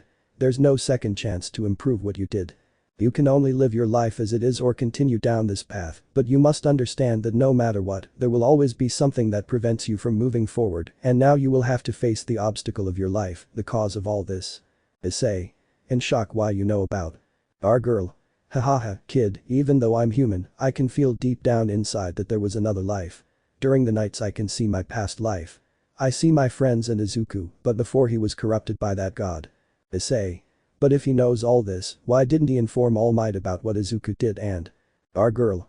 Because I want him to see his mistakes. In this fight you'll have later, Izuku will reveal his true colors, but you'll have to use all your power by power. I mean that dragon of yours that's inside you. Greg. How does he know about my mom? Our girl. Haha, just a Javu thing. Heh, my mother always told me about you, a great dragon of colossal appearance whose size had no end, a dragon that just saying its name made everyone tremble, a force so great that even when weak, it can be capable of destroying everything that exists in the universe. When I saw Issei I could see your figure, Drake-sama, I could see you, and I understood that Issei is your partner. Issei. But if I use it my whole plan will fall apart. Maybe Izuku is strong, but his other two friends are worse than him. They'll come after me when I reveal that I have Drake.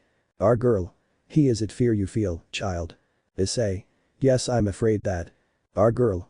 Not afraid of them. Issei. Our girl. Every time I see you, like your friends and your daughters, you have a nostalgic look, a look of helplessness, and it's something I understand because I had that same look for years, unable to accept that your loved ones are no longer with you. Issei. Our girl. You've lost a lot, haven't you? Issei Hyoudou, son of Miki Hyoudou and Guru Hyoudou, but now Todoroki. I know about you, little one. I know the life you've had to live and face. For years, many believed you were born without a quirk, but you actually do have one. Maybe it's an unknown quirk, but something as stupid as that isn't going to stop you. Issei. Our girl. It doesn't matter what they told you when you were a kid. If they told you that you would never be an herb because you're quirkless, that someone like you should never have been born, but who cares? Issei. Our girl. Did the teasing and insults stop you? Issei. Our girl.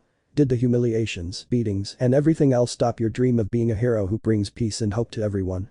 She observes Issei, who was still standing guard, but she noticed something no one had seen in him for over a year. Issei was crying, but his hair covered his face, yet she could see it. His lips, his fists, everything showed it. They didn't stop that little boy, no matter how many blows, insults, abuse, and torture they inflicted on you, extinguishing that flame of hope within you. They tried to break you, to make you abandon all hope that you were worth anything to this world, but you rose from the darkness and proved them wrong. Thousands of quirkless children break down and take horrible paths. Villainy or even suicide, unable to bear the evil of this world, but you. She points her staff at him. You proved them wrong. You proved yourself capable of overcoming trauma, the terror of one day breaking down, and now. You achieved your dream, but with sacrifices you lost friends, you lost those you considered brothers in this rotten world, you lost family members, you broke every bond of friendship to keep them safe. Now you are here to confront and defeat one of the culprits of all your torment. Issei. It's true, Sniff, I lost a lot. Izuku made that clear to me. You're worthless to this world, you'll die like your pathetic friends, you're weak and you'll always be weak, rats like you will never achieve anything, better death, or else I'll do it. Those were his words when I turned 12. Our girl. So. Issei doesn't see her but remains silent. So what? What's wrong with him saying that to you? What if what he said wasn't meant to hurt you? What if it was? Why is he afraid? Issei looks up and our girl can't see him again. She can see that little boy in his eyes, the tears slowly running down his cheeks, making our girl's heart ache, because that boy they had tried to extinguish was still there, wanting to come out. You endured all the cruelty in the world for more than 10 years, you pushed yourself harder than anyone, you proved that whether you're quirkless or not, you made it clear that you can get back up and achieve your dreams, no matter how much blood, pain, or sweat you have to shed. You're living proof of that. I know you feel like maybe you won't be able to win today, but I know your friends would tell you. You can do it. Don't do it for us, do it for yourself and for future generations, so rise up and rebel against the world, rebel against those who told you that you would never amount to anything in this world, so now go and finish what they started. So I say this to you as well. Rise up, bring your justice to this world again, save all those who are suffering and prepare them for what is coming, go little one, and show the world why they should fear you and why you are the light that came out of the darkness. Without thinking twice. He launched himself. Our girl was even surprised by that action. He could feel it, his pain, a very great pain that was still inside him. His tears ran down his cheeks, his crying made his heart clench and break. Our girl. Everything is alright now, everything is alright now, release all that pain, my child, let it all out, what did they do to hurt such a pure soul as your little one? Cries and shouts of sadness and helplessness. It was the only thing that could be heard from the hallway where a girl could hear everything. Wearing the Kuoh Academy uniform, with dark brown hair and 2 short pigtails, she could only press her lips together and let a small tear run down her cheek. I'm sorry, Issei. 5 minutes passed and Issei said goodbye to our girl, but before she left, it seems she whispered something in his ear. Upon hearing what she said, Issei smiled and before leaving, he kissed her on the cheek and thanked her for being with him. He did nothing more than express his gratitude for hearing a bit of his story and helping him release the heavy burden on his shoulders, a burden he longed to be freed from. Aimlessly, Issei just stared at the ground, but at that moment he heard someone start running and thought it might be a student in a hurry, but he received a double kick to the rear and when he turned around, he couldn't contain his excitement at finding out who the 2 people who had arrived were. Issei. Mitsuda. Motohama. Mitsuda. Motohama. Mitsuda Motohama. Issei, amigo. The 3 hugged each other so tightly they looked like 2 brothers who hadn't seen each other for years. Issei was truly happy to see his best friends again, whom he hadn't seen for over a year since he resigned as Watchman of Doom. Issei. Hahaha, look at you guys, you're wow. Mitsuda. Hi, we've been training since you stopped being vigilantes, although our trainer was quite a savage, but it was worth it to become stronger. Motohama. Even if we're semi-quirkless, we'll still wipe the floor with a few people. Issei. I'm glad to see you all. Where are you? Mitsuda. They'll be here soon.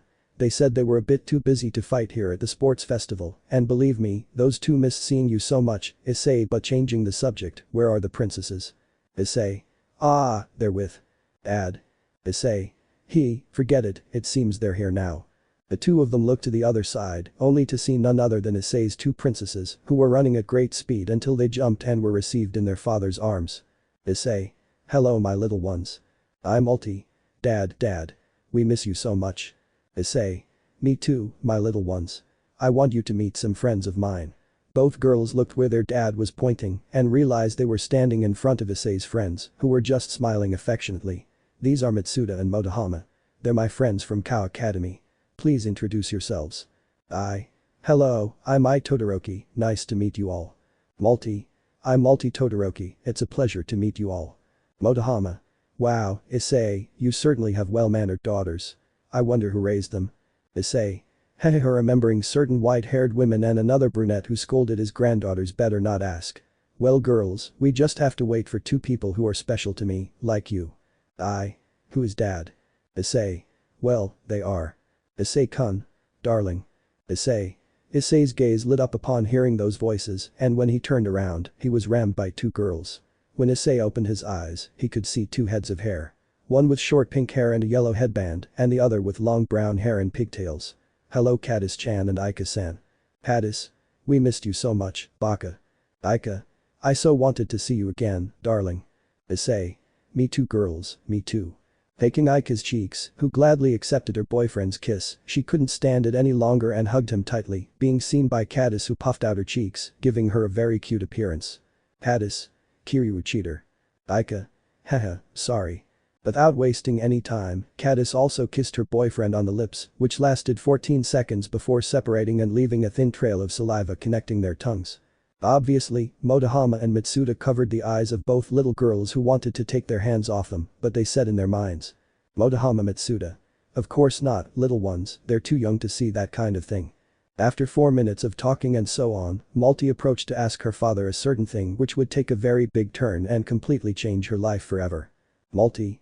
Otu-san, who are they? Issei. I'm sorry my little ones, these are Caddis and Aika Kiryu, they and I have been dating since I entered the Kuoh Academy, but due to things that happened as you know I had to leave, and I promised you that we would see each other again and that you would meet them. Aika. Oh yes, they are very cute. Hadis.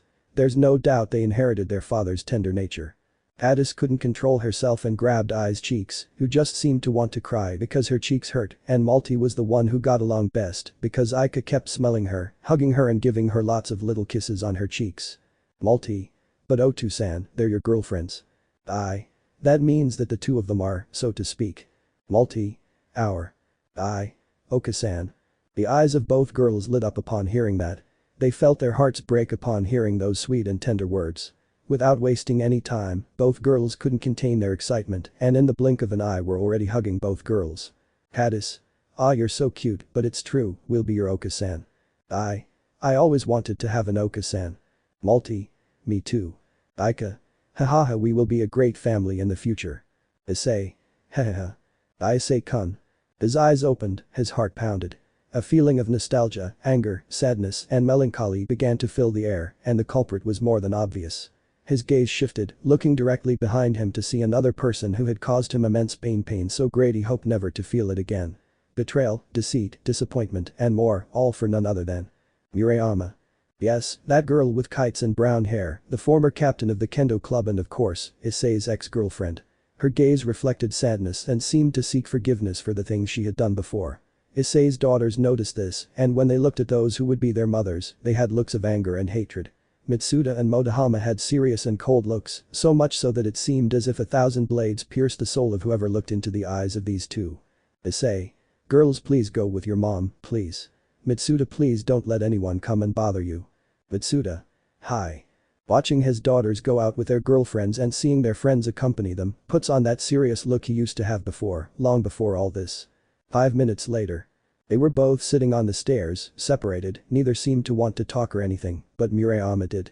She played with her hands until she finally decided to speak. Murayama. H, how have you been? Issei. Good, thanks for asking, and you? Murayama. W, well, more or less everything is different without you. Issei. I'm happy for you. Murayama. There are times when I wonder how it all ended up this way. Issei. You should already know that yourself. Murayama. But. Issei. Please, Murayama, did you really think we could continue this relationship forever? Sleeping with Max behind my back. Murayama. Issei. I see that you and I were never meant to be together. We never were. Murayama. Issei. Now that you've realized what kind of man Max is, you've come to try and earn my forgiveness, but it's not something you can achieve easily. Murayama. Issei. Haha, it was hard to forget you. It took me 5 days and more than 600 nights to forget you, to forget all the moments that were once between you and me. Murayama. I'm sorry, I didn't know what I was doing, but I've changed, and now I'm different. Issei. Well, it doesn't seem like it doesn't seem like you've changed even a little. You gave me one reason to want to stay in the cow chain with you, but thousands to leave. I wanted to be by your side and be happy like we promised when we were kids, but you always have to wake up and see the reality of everything. Murayama. Why can't you just forget everything and start over? Issei. Hahaha, it's easy for you to say. You didn't have to go through what I had to endure for over 10 years. You had everything. A quirk, parents who loved you. But I only had pain, betrayal and deceit. But I have to thank you. Murayama. Issei. I realize that I can't always trust people like you. You made me see that those I love and try to protect are worth more than a girl who only used me to get to a damn hypocrite and. Off. A sound spread throughout the hallways.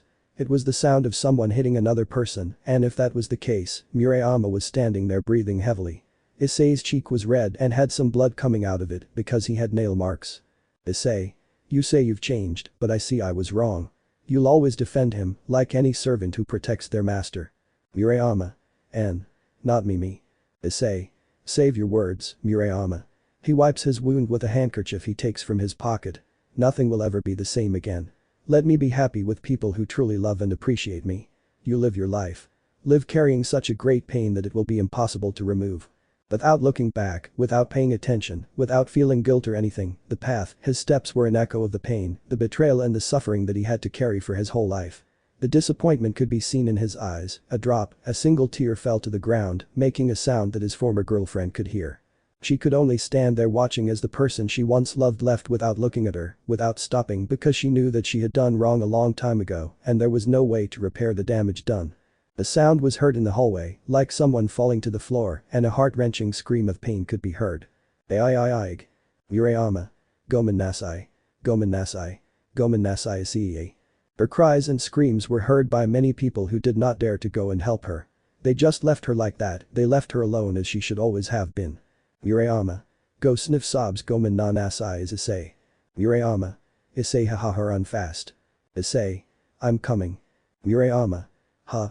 Looking ahead, I only asked to see something that began to hurt me deeply. I could see her as a child with a little Issei who was running after her. It was like a punishment for her to have to see the things that tormented her almost every night, the torment of being harassed by that little boy who blamed her for everything that was happening to Issei. That boy always hits her or reproaches her for the pain that Issei is going through deep in his heart. She could only be there, watching everything, all her memories. Murayama. Issei as if we ever grow up would you like to be my husband? Issein. Hi. Murayama. I still remember that I remember it very well. The memories of how Issei, upon turning 7, was discriminated against by everyone who believed he was born without a quirk, but she knew he did have one because he told her. She promised to find the answer to his quirk because it was so unknown to both her and everyone else, as they had never heard of a quirk like it. Many tried to find the answer. That quirk, but it was a labyrinth with no way out. It was like looking for a needle in an endless tollbooth with no exit. It was something completely unknown to everyone. Only a few understood Issei, but everyone let themselves be swayed by the laws and the arrogance of many. That stupid rule and other things were what corrupted the whole world, well, almost the whole world, because the United States, China, Mexico, and Russia were the only ones who didn't harm quirkless people. They treated them as equals, regardless of their differences or anything. How Issei lost everything, truly everything. His friends, his friendships, his loves, the love of all the factions that saw him as their hero, as their brother or friend. He lost everything, all because of Goku's wish and those evil versions of Naruto and Izuku. For years Issei grew up being beaten, criticized, and mistreated by everyone. His friends, teachers, and neighbors. His father, Guru, barely let him eat properly, but Murayama was the only one who gave him any food, along with his mother and sister. They swore to marry, that childhood promise. It seemed more like an unattainable dream that they would never achieve, not with what was happening to both him and her. Her father, being an executive director in sword mastery and katana fighting styles, decided to betroth Murayama to someone to further expand his knowledge and create new schools without caring about his daughter's happiness, without caring that she already loved another. Her father would never accept a quirkless person. First it was with Izuku, but he rejected that offer. Her love was so great that no one could separate them, but Izuku had other plans for her. He knew how to break Issei in a somewhat painful way, so that he would have to trust her again, so that he would stop loving her, so that he would no longer trust anyone other than his daughters or his family. Isaac was the next to be chosen, but he also rejected her, and there was only one left, a single man in the Hyoudou family who was the perfect trigger and the cause of another part of Issei's hatred and resentment. Murayama. Why did I accept that? Their love was so great that no one could separate them, no matter who they were, they never separated. Because of something, his father, fed up with his daughter's behavior and her close relationship with him, did something his daughter never expected, something that would ruin everything and completely change Issei's life. For more than 3 years his life remained the same, but at Kuoh Academy everything changed. The taunts increased, the beatings too, the humiliations and everything else, everything kept escalating. When Issei slept, they threw trash on him. When he walked near the kendo club or near the girls' bathroom, Max took pictures to frame him for stealing something or watching the girls change or bathe. Because of this, his friends Mitsuda and Motohama often made sacrifices to prevent their friend from continuing to be beaten so unfairly. They would steal the girls' clothes and put them in their backpacks, getting beaten up themselves. Other times, when they saw their friend walking behind the kendo club, they would throw him into the bushes and take the blows with wooden katanas. Issei and Murayama always healed them, but so did Aika, who also grew fond of Issei and was also on his side to take care of him. She took pictures of how Max put things from the girls in Issei's things. She had planned to show that to everyone, but not now. She wanted them to live as they pleased, but she would let karma come to them in the same way they did to Issei. They used to go out to eat, to karaoke, or to the movies together, but over time everything changed. Murayama hardly ever went out with Issei anymore, making excuses that she wasn't feeling well and that her father needed her. At first, Issei believed her, but she distanced herself more and more. She hardly liked it when Issei kissed her or held her hands anymore. He noticed how sometimes she arrived at the classroom looking disheveled or sweaty. She said it was because she came in a hurry, but there was something else about the way she arrived, like the hair on her lips or the fact that sometimes she limped. Until one day he understood. The last spark of hope and love. It broke completely. It was a normal day. It was time to leave, and Issei was waiting for her in the classroom as usual, because it was his turn to take out the trash, but this time she took too long. Murayama. Sorry Issei. Issei. Why is she taking so long? I'd better go look for her. He got up carrying a wooden capital in his hands and with it a pink note. He walked through the school hallways, searching in every classroom, going to the back patio, but nothing, to the kendo club, but nothing there either, to the storeroom, but nothing, and only two places remained. The court and the infirmary. But he decided to go to the infirmary, unaware that a surprise awaited him there that he would never forget. When he arrived he could see the door of the place half open, he could also see shadows and a strange strong smell, a smell that he recognized perfectly. He peeked in that small opening, and what he saw broke him, it broke his heart, that flame of love was completely extinguished. Murayama. I hate you Dad, I hate you Max. His girlfriend, the person he loved and appreciated, was there, riding Max Hyoudou, Issei's bastard brother, who was massaging Murayama's breasts that bounced with every thrust. Max. Ha ha ha ha. You look like a total Murayama bore. Lemon skipped. Max. Ha ha ha, but look who Murayama is. He's my useless brother. Issei. Murayama. Issei is not what? Aika. You disappointed me so much, Murayama. Who would have thought that the great president of the kendo club would just be a bore who spreads her legs for another man. Murayama. No. I do it because. Motohama. My friend opened his heart to you, and this is how you repay him. He gave you everything, he gave you love, he gave you everything you wanted, and so. Max. Ah, shut up you damn pervert, good for nothing. Your parents are dead because you're nothing more than a simple useless idiot. Haha, your parents died giving birth to a quirk. Leg. Looking at the ground, all he saw were some of his teeth, blood too, and he looked down and realized that Motohama had his fist on his chest until he could see him, he could see those cold purple eyes of his. Motohama. You insult my parents again and I swear, you damned bastard, I won't hesitate to rip out your guts and tear off your damned hennis, so you swallow it all, and then burn you alive. After that threat, Max could do nothing but urinate from fear, and Motohama couldn't help but laugh at him, not before kneeing him in the jaw and breaking 7 of his teeth. Murayama. Max. Aika could only shake her head as she saw how Murayama preferred Max to the person who loved her no matter what, no matter how much he or she made fun of him or her. Murayama. No, they shouldn't do this, I'm doing it for the good of my family and for. You're wasting your time trying to find excuses, Murayama. Murayama could see with horror her best friend, Caddis, who was coming in a not so friendly way. She could see it clearly, her fists closed showing fury and anger. Caddis. I thought we were friends and that you would be different from everyone else. Murayama. But. Caddis. Shut up, just look at yourself, you don't look like the girl who was once the best kendo captain. No, all I see is a bucking bore who only does this for pure pleasure and not for family needs. You are no longer welcome in the kendo club and you are no longer the captain, you are expelled from our club. Muraya. And no I. Without being able to say anything, she saw Issei walk towards her and thought he would help her, but she could see for a few seconds how Issei's right eye changed to blood red, but it returned to normal. Issei. Tomorrow in the classroom at 5:30 in the afternoon. And he turned around without looking back, Caddis and the others just turned around and left the two of them there alone. Murayama. You're right, I'm just a bore. The atmosphere changed. Now it was Issei's classroom. He was arguing with Murayama about what she had done, but she was only giving excuses that wouldn't help her at all. Murayama. I had no choice, I did it for my family.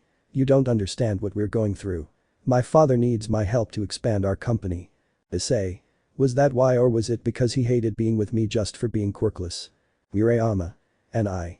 Issei.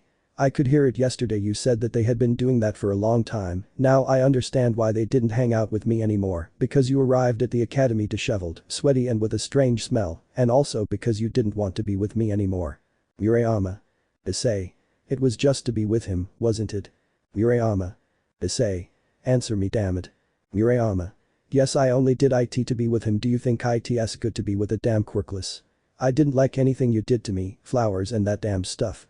Helping you and covering your back. I never loved you, I only used you. Issei. Do you have any idea what it's like to be quirkless and have everyone betray you and turn their backs on you?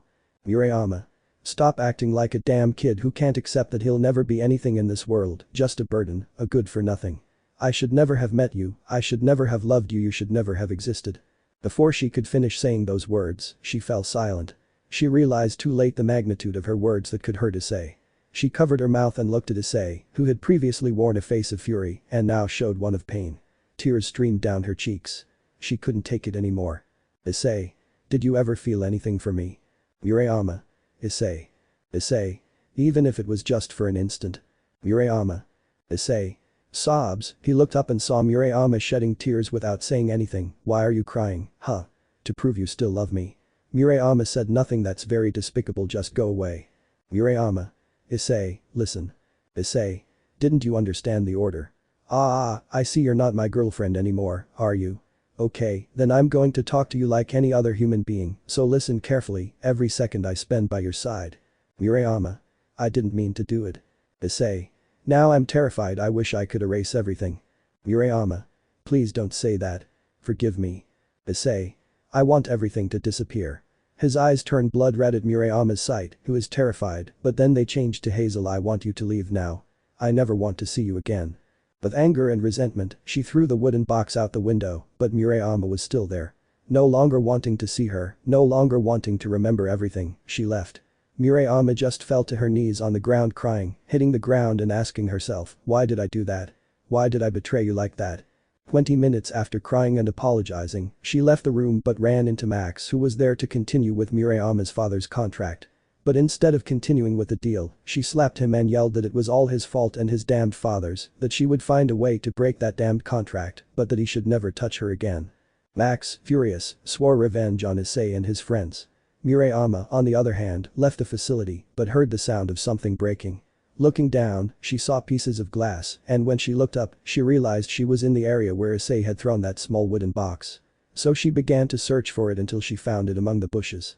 She opened it, and what she found inside hurt her deeply. It was a gold chain with a diamond heart that she'd seen at the mall, but it was worth a fortune, at least 1 million yen. Now she understood why Issei sometimes looked so tired, his hands covered in blisters, with bruises on his back and shoulders. He'd worked for over 5 months to save up and buy that for Murayama. Then she saw a pink note and, picking it up, read it. To my girlfriend, the only person I've ever loved in the whole world, Murayama, meeting you was the greatest gift this world could have given me. Expressing everything I feel wasn't easy, but I hope this is more than enough to show you how much I love you and that I would do anything to make you happy. Seeing your smile makes my heart feel like it's about to explode, and feeling the warmth and softness of your hands makes me feel like I'm in a meadow full of flowers that reflects all your love. With all my heart. Your boyfriend Issei. Murayama. RRGH. The whole place disappeared. Murayama was still on the ground crying, begging forgiveness from nothing, unaware that between one of the walls that led to another corridor, Cadis stood with her arms crossed, listening to everything her former best friend said. Cadis. I won't let you hurt Issei again. He's happy without you and will stay that way. Attention, there are 4 minutes left before the fight start, so I ask the participants to get ready. Cadis. I will prove that love you feel for Issei when I humiliate Max and he sees with his own eyes that everything you said about changing is nothing but a farce. All the students could be seen gathered with their respective groups and classes, all eager for the battles to finally begin. Midnight. The rules are simple, they will have unlimited time, they can use their quirks to defeat their opponent. The first participants will be in the block, but the penultimate ones will be in the artificial city that we created only for the strongest and those who survive. Issei. Something's not right, that rule wasn't there unless. Greg. I could see in the memories of my corrupted broccoli counterpart that he spoke with that Mizadera to change the rules so that the strongest would now fight in the artificial city. Also, Max spoke with him too. I don't know what I'm talking about, but it was for a reason. Issei. Thanks Drake, rest, I'll figure things out later. Midnight. Very well, the fights will be like this, and the first ones will be. Izuku Midoriya against Kirishima. Second fight Issei Todoroki against Max Hyoudou and his fiancée Murayama. Chapter 13. The Battle of an Old Love. Rivals 1/5. Part 1. People were shouting with excitement that the battles would finally begin to see who would be the winner. Many said it would be Izuku because he was the strongest in the entire UA Academy, and others said it would be Max or his brother Isaac. But a small number of people already knew who the winner would be, but they knew it wouldn't be that easy. Present Mick. Okay, we'll ask the participants to please step into the fighting arena to begin this tournament. Kirishima began to climb the stairs in front of his friends who wished him the best and encouraged him to give it his all. Kirishima was smiling because he believed he could win this tournament, but what he didn't expect was that his opponent wasn't in such a good mood. Present Mick. On one side we have the one who participated and survived and fought against the villains in the USJ, Ijiro Kirishima, nicknamed as the Unbreakable Wall of Class 1A and one of the strongest in his class. The crowd roared with excitement. Ijiro was happy and nervous at the same time. He could feel his parents and siblings watching him from the stands. Elsewhere in the country, children with toys or posters of him were shouting with excitement, hoping he would win. Issei, on the other hand, could feel it. He could sense that something was wrong, he could feel an oppression of hatred and anger, a very heavy atmosphere as well. Issei. Something's not right. Could it be? Greg. It seems so, Ibo, that broccoli isn't in such a good mood. Issei. Shit. Present Mick. On the other hand, we have his opponent, nicknamed the Emerald Lightning of Justice, a boy without equal who is even faster than lightning itself, who will one day bring the hope everyone needs. He said this with hatred because he knew about the things Izuku had done, but he had no other choice if he wanted to maintain this charade. He had to keep it a secret until the time came, ladies and gentlemen. Boys and girls, with you the mighty Izuku Midoriya. The crowd roared with euphoria. And there he was, climbing the stairs. His gaze was somber, his fists clenched, emerald rays emanating from his body, wishing he could finally get this over with. Makoto. Sigh, I feel sorry for that boy. Lian. Should we call recovery girl? Izuki. What are you talking about? Lian. Not at all, Oka-san, please take her somewhere else. Inko. Hey. Both brothers watched as their mother took their sister away so they wouldn't see what would happen next. Lian. Makoto. I swear if you kill him, Izuku will take you to hell itself. And speaking of the devil, he was lost in thought. Needless to say, he didn't need a strategy because his face said it all. It said only one thing. The woman. Yes, Kirishima is about to leave us, so we must honor a great hero. Izuku. Drake. I want to hit something with all my might.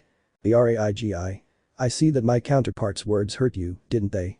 Izuku. Who does he think he is, giving me orders? I'm strong, I can take down all the villains and the planet itself if I want, but I have to take orders from someone like him. That's why I want to unleash my rage on something, anything. The Raigi. Well, there it is in front of you, partner. Izuku's gaze fell upon Kirishima's.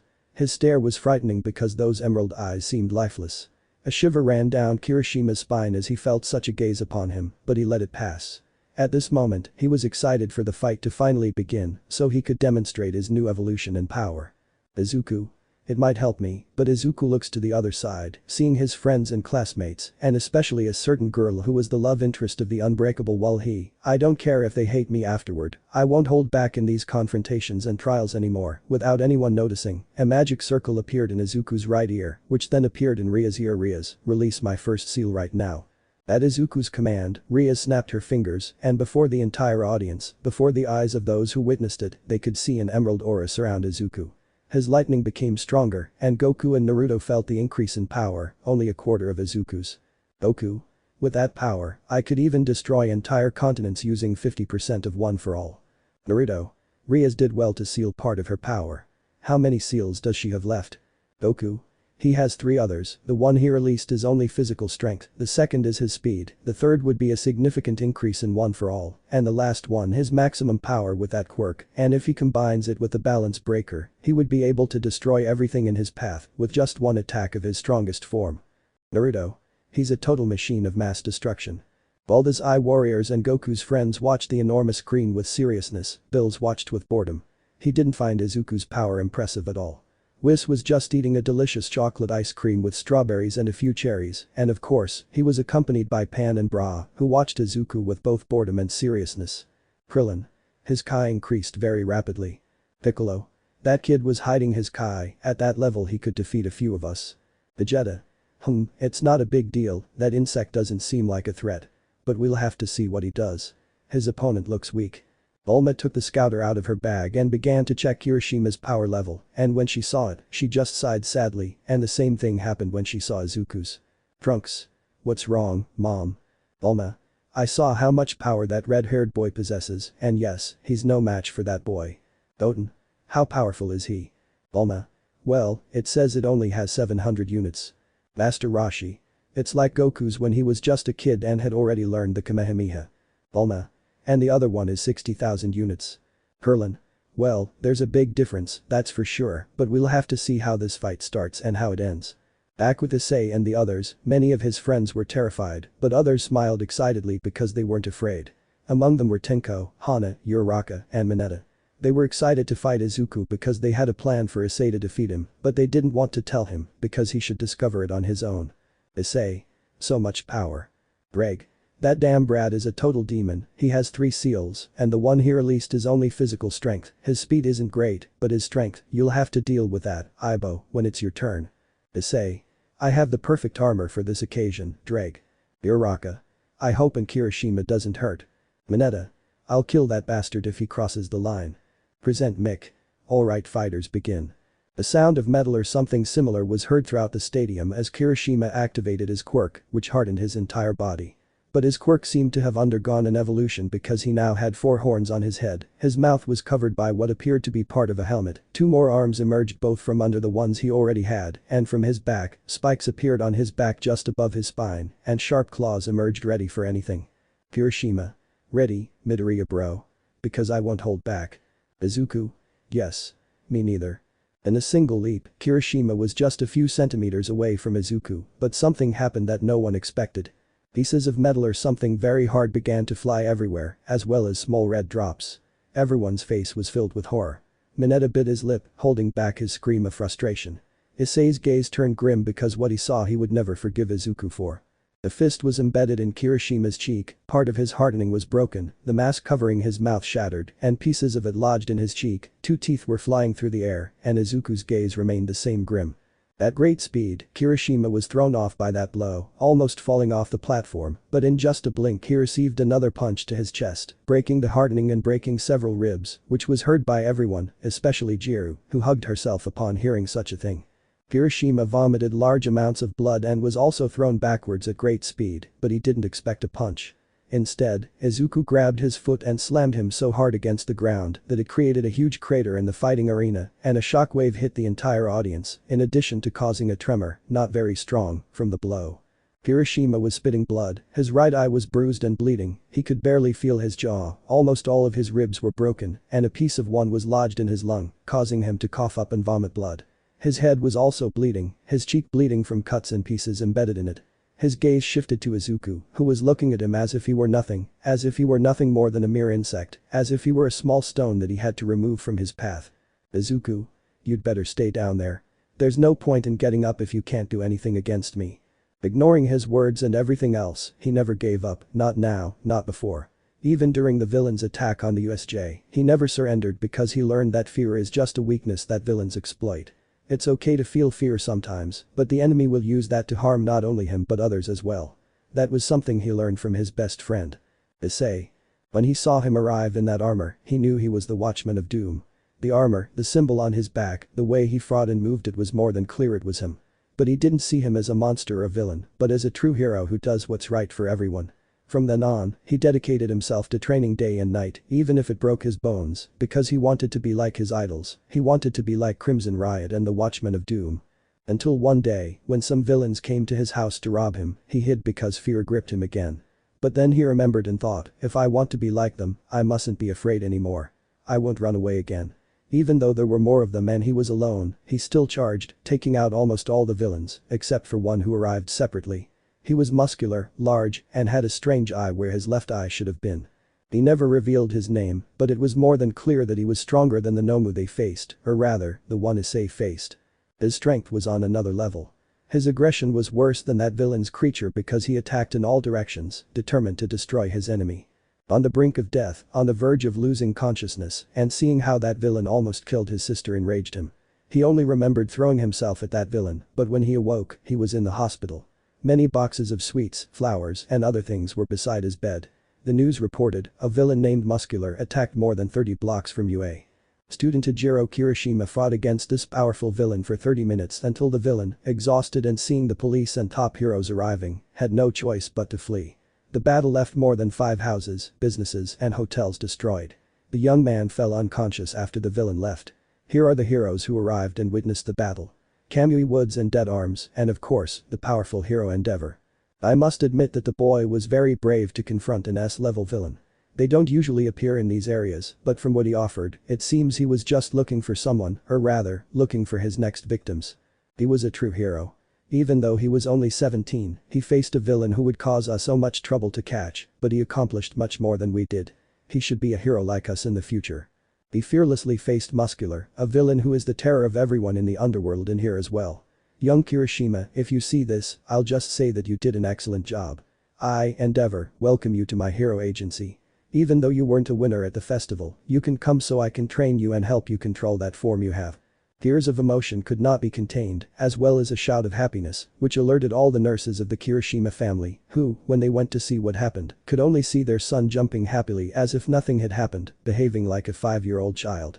4 days later he left the hospital and was received by one of Endeavor's men who would take him to him so that he could train and thus be able to defeat the one he considered a rival. "Endeavor. You're doing well, your speed is almost like a bullet, but you're still far from it." Kirishima. "Why yes ugh, how does Issei manage to train with you at this level?" Endeavor. "With Issei it was different, he had to run for 30 kilometers with 4 metal bars on his feet and each bar weighed 3 tons. When he managed to overcome that test, it raised his level to 10 tons, but this time he had to run 50 kilometers, from there it was 50 tons, 90 and 130 tons. His running speed was faster and faster, equal to that of a Mach the speed of Koro-sensei, so you get an idea until he was hypersonic." Endeavor was telling us this, but Kirishima already looked like a living dead man because he turned pale upon learning about all the speed training his friend had to endure. Now he understood why he sometimes had his feet bandaged or staggered because he couldn't walk properly. Kirishima.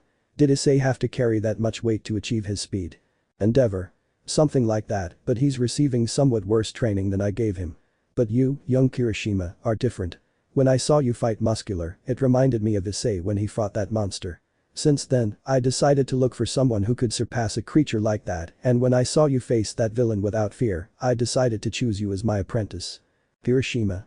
"But he has Hyoudou, because it has to be someone like me who has a hardening time of barely 5 minutes." Endeavor. "That's why, young Ijiro, this training will help you with the duration of your quirk. Up until now, you can last with your quirk for 30 minutes, but if your fight against the one you're facing has to last longer, then we must train your stamina and durability." During that day, Kirishima had to run the same distance Issei had run before becoming the vigilante he was. To avoid breaking the rookie Endeavor, he only added 3 tons of weight and each 4 kilometers took him approximately 1 hour to return. He remembered that Issei's return time was 49 minutes, 11 minutes faster than Kirishima's 1 hour. Thanks to this, he was able to continue increasing his speed. He had to do weight training with 4 ingots tied to his arms, each ingot weighing 10 tons. In total, he carried 80 tons, then 100 tons, then 120, 140, and finally 170 tons. That was all he could carry without breaking his body, but at least the training paid off. His speed was 20 times faster than a bullet.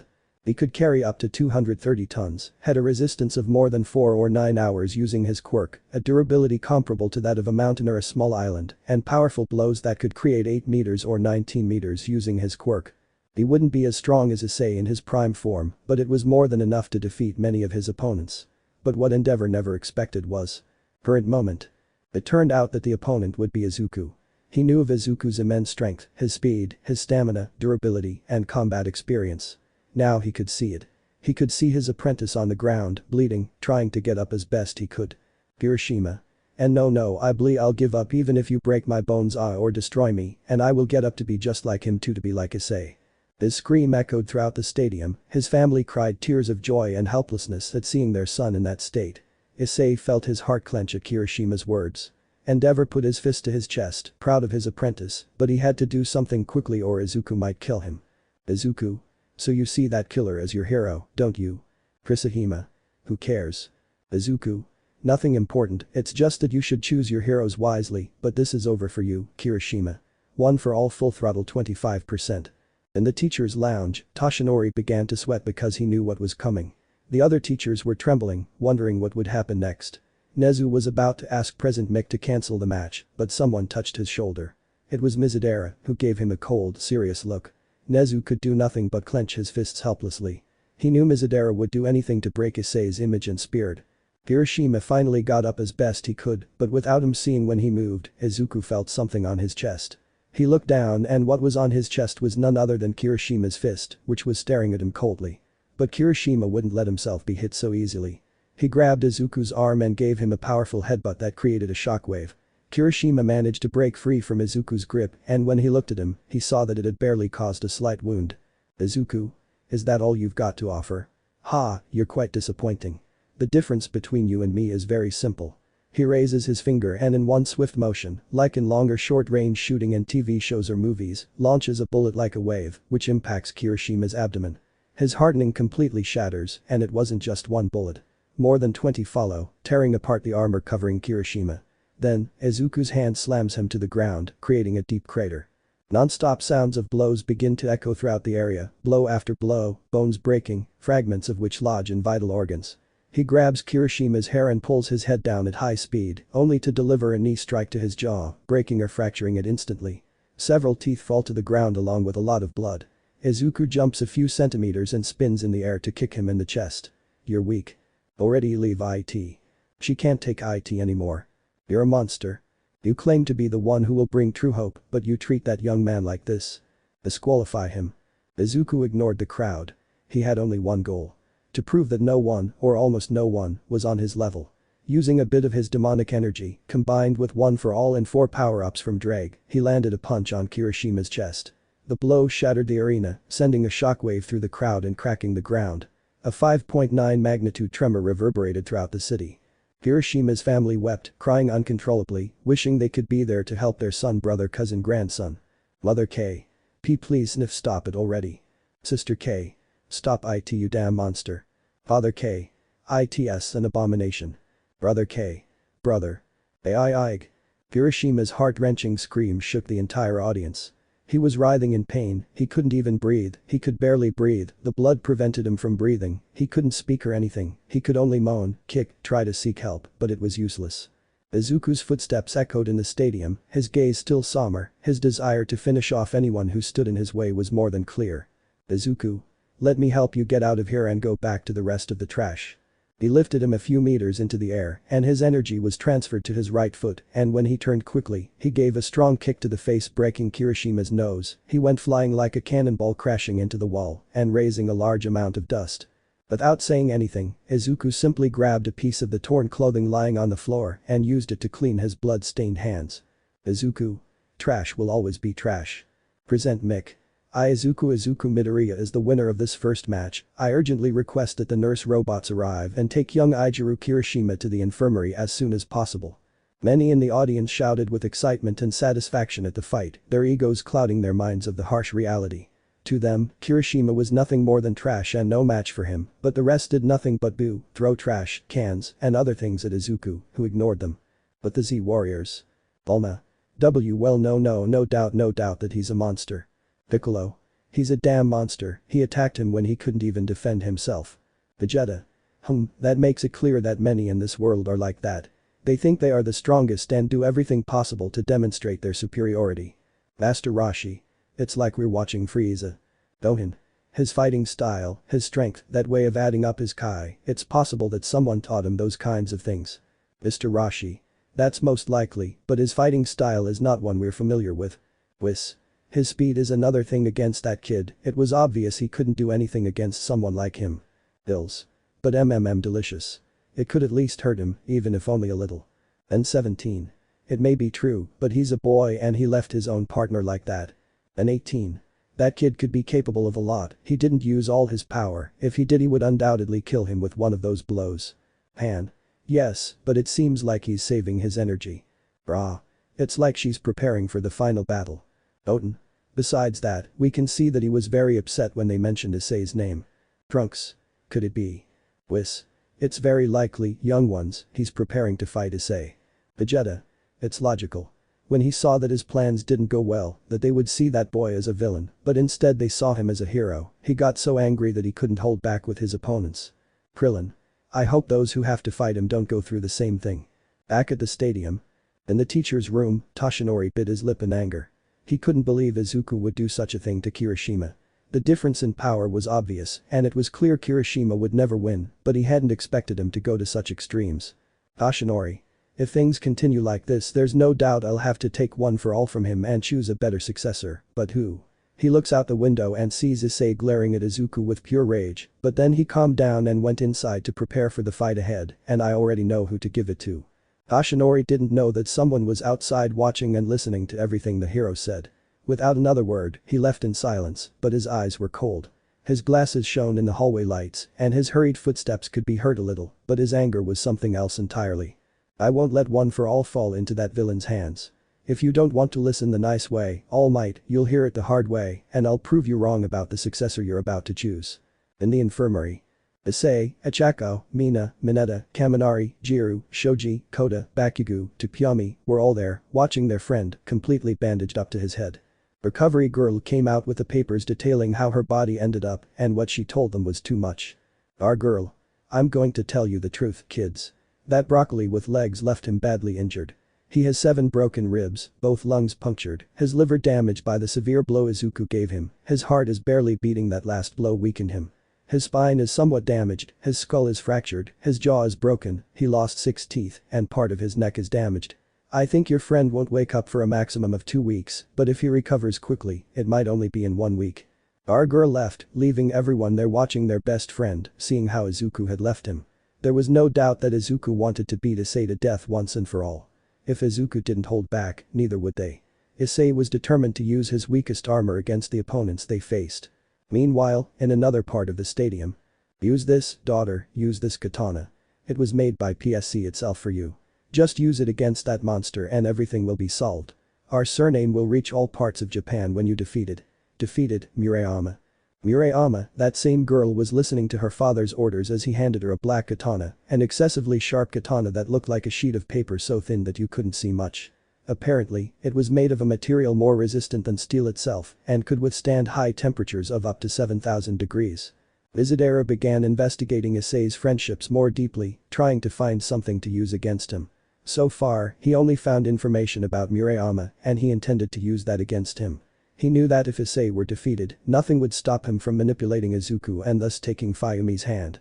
Mizudera intended to use Izuku as a machine to expand his gene because his immense strength and that quirk could be useful to him. If he had a son with a different type of quirk, it would be even better because he would be excessively more powerful. But the problem was that Issei, being a vigilante, evolves, adapts quickly to combat, and becomes faster and faster against his opponents. Issei left the room and quickly went to where his suitcase was. When he found it, he went to a dark corner where no one would see him, pressed a button, then placed his thumb on the scanner to scan his fingerprint, then his eye, don't misunderstand, and of course a key number and a phrase. Issei. I am the sword of the end, I am the final judgment of the world and the universe itself. Welcome, Mr. Watchman of Doom. The suitcase opened and in a flash it transformed from a suitcase into a room thanks to nanotechnology, which was very fast. Next to it were more than 30 suits of armor, some of which were still being repaired or designed. He went to the section with the weakest armors and took the first one he saw. When he pressed a button with a dragon face, it turned into a small button that he put in his pocket. He also went to the weapons section and took his deadly weapon, which made villains tremble, but not as much as his ultimate weapon that he would use against Izuku. But first, he wanted to fight his brother using only brute force and, of course, speed as well. I asked the following fighters to prepare themselves because the battle is about to begin. There was no turning back now because if he left through that door, it meant he would have to face 2 of his pasts that were eating him up inside, but he also knew that if he faced them and defeated them, he would get rid of 2 more burdens. He took what he needed and without wasting time began to leave his place. His friends, comrades, and others began to watch him from afar because they were with his friend Kirishima. Very few were outside to see the battle he was about to fight. His footsteps were like echoes of the past that haunted him day after day, night after night, hour after hour, minute after minute, a past that no one can escape. His gaze was serious and cold, but determined to fight and win this fight, not for himself, but for all those he loves, all those he must protect and save in the future. Dear audience, due to rule changes, the use of lethal weapons is permitted. In addition, there is a new rule which states that any fighter with great power will have to fight in a fake city within what they call the pocket dimension. His eyes widened. If the world found out about the existence of the supernatural, chaos would erupt and he couldn't allow that to happen. But who suggested this? He scanned the room until he spotted Rias talking to Mizudera in the special room reserved just for him. It seemed he had convinced Mizudera to fight in the pocket dimension they used in the raiding gamers. He knew that the dimensions of brilliance before the fusion were multi-planetary, even galactic, thanks to their demon king who could create such things with his powers, but now he didn't know just how far they had spread. All she could do was pray that it wasn't the place that caused her so many nightmares. The fight will take place at Kuoh's academy.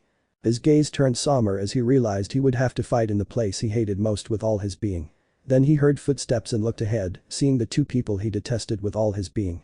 Max Hyoudou. Murayama, I've forgotten the last name. Both wore the clothes they wanted to wear. Max wore black clothes, black pants, black boots. In his gaze there was only arrogance, but not a single hint of sincerity or a determination to fight for. Murayama only showed sadness, regret, pain, and a little determination, which Issei didn't take seriously. Why believe in people like her, people who only use you for a while and then throw you away as if you were nothing? Murayama wore the same clothes from Kuoh Academy, but when he took them off, he revealed that he was wearing his samurai clothes, and from there he unsheathed his katana, which was 1.70 meters long. Issei's gaze turned serious because he could feel Max's power, and he was not weak at all. He was strong, but he was forbidden from using the balance breaker, or he could destroy the entire country or the planet itself. The participants will be transported to the replica of Kuoh Academy, thanks to the help of student Gaspar Vladimir. His eyes widened at the sound of that name. He looked at Ria's entourage and, yes, he could see Gaspar, who had his head down and on his neck, the mark of an electric collar and dried tear stains, which enraged him. He quickly contacted Mei through the device in his ear. Issei. Mei, tell Tenko that when she fights that damn bitch Rias, she should make her suffer like never before, torture her, and make it clear who has the greatest power of destruction. Mei. Hi Issei-kun. In just a few seconds, these three were transported to the pocket dimension of Kuoh Academy, where Issei was some distance from Murayama and Max, but he didn't care because at that moment he only had one goal, and that was to crush them both, even though he was weak. Max, just give up, you useless piece of trash. Trash like you will always be trash, just a plague on our society that must be eradicated, just like they were. Your little friends, weak and cowardly. His thirst for blood, his thirst to end him, began to intensify with each passing moment, his heart beating fast, demanding blood, his gaze fixed solely on him, wishing to crush him once and for all.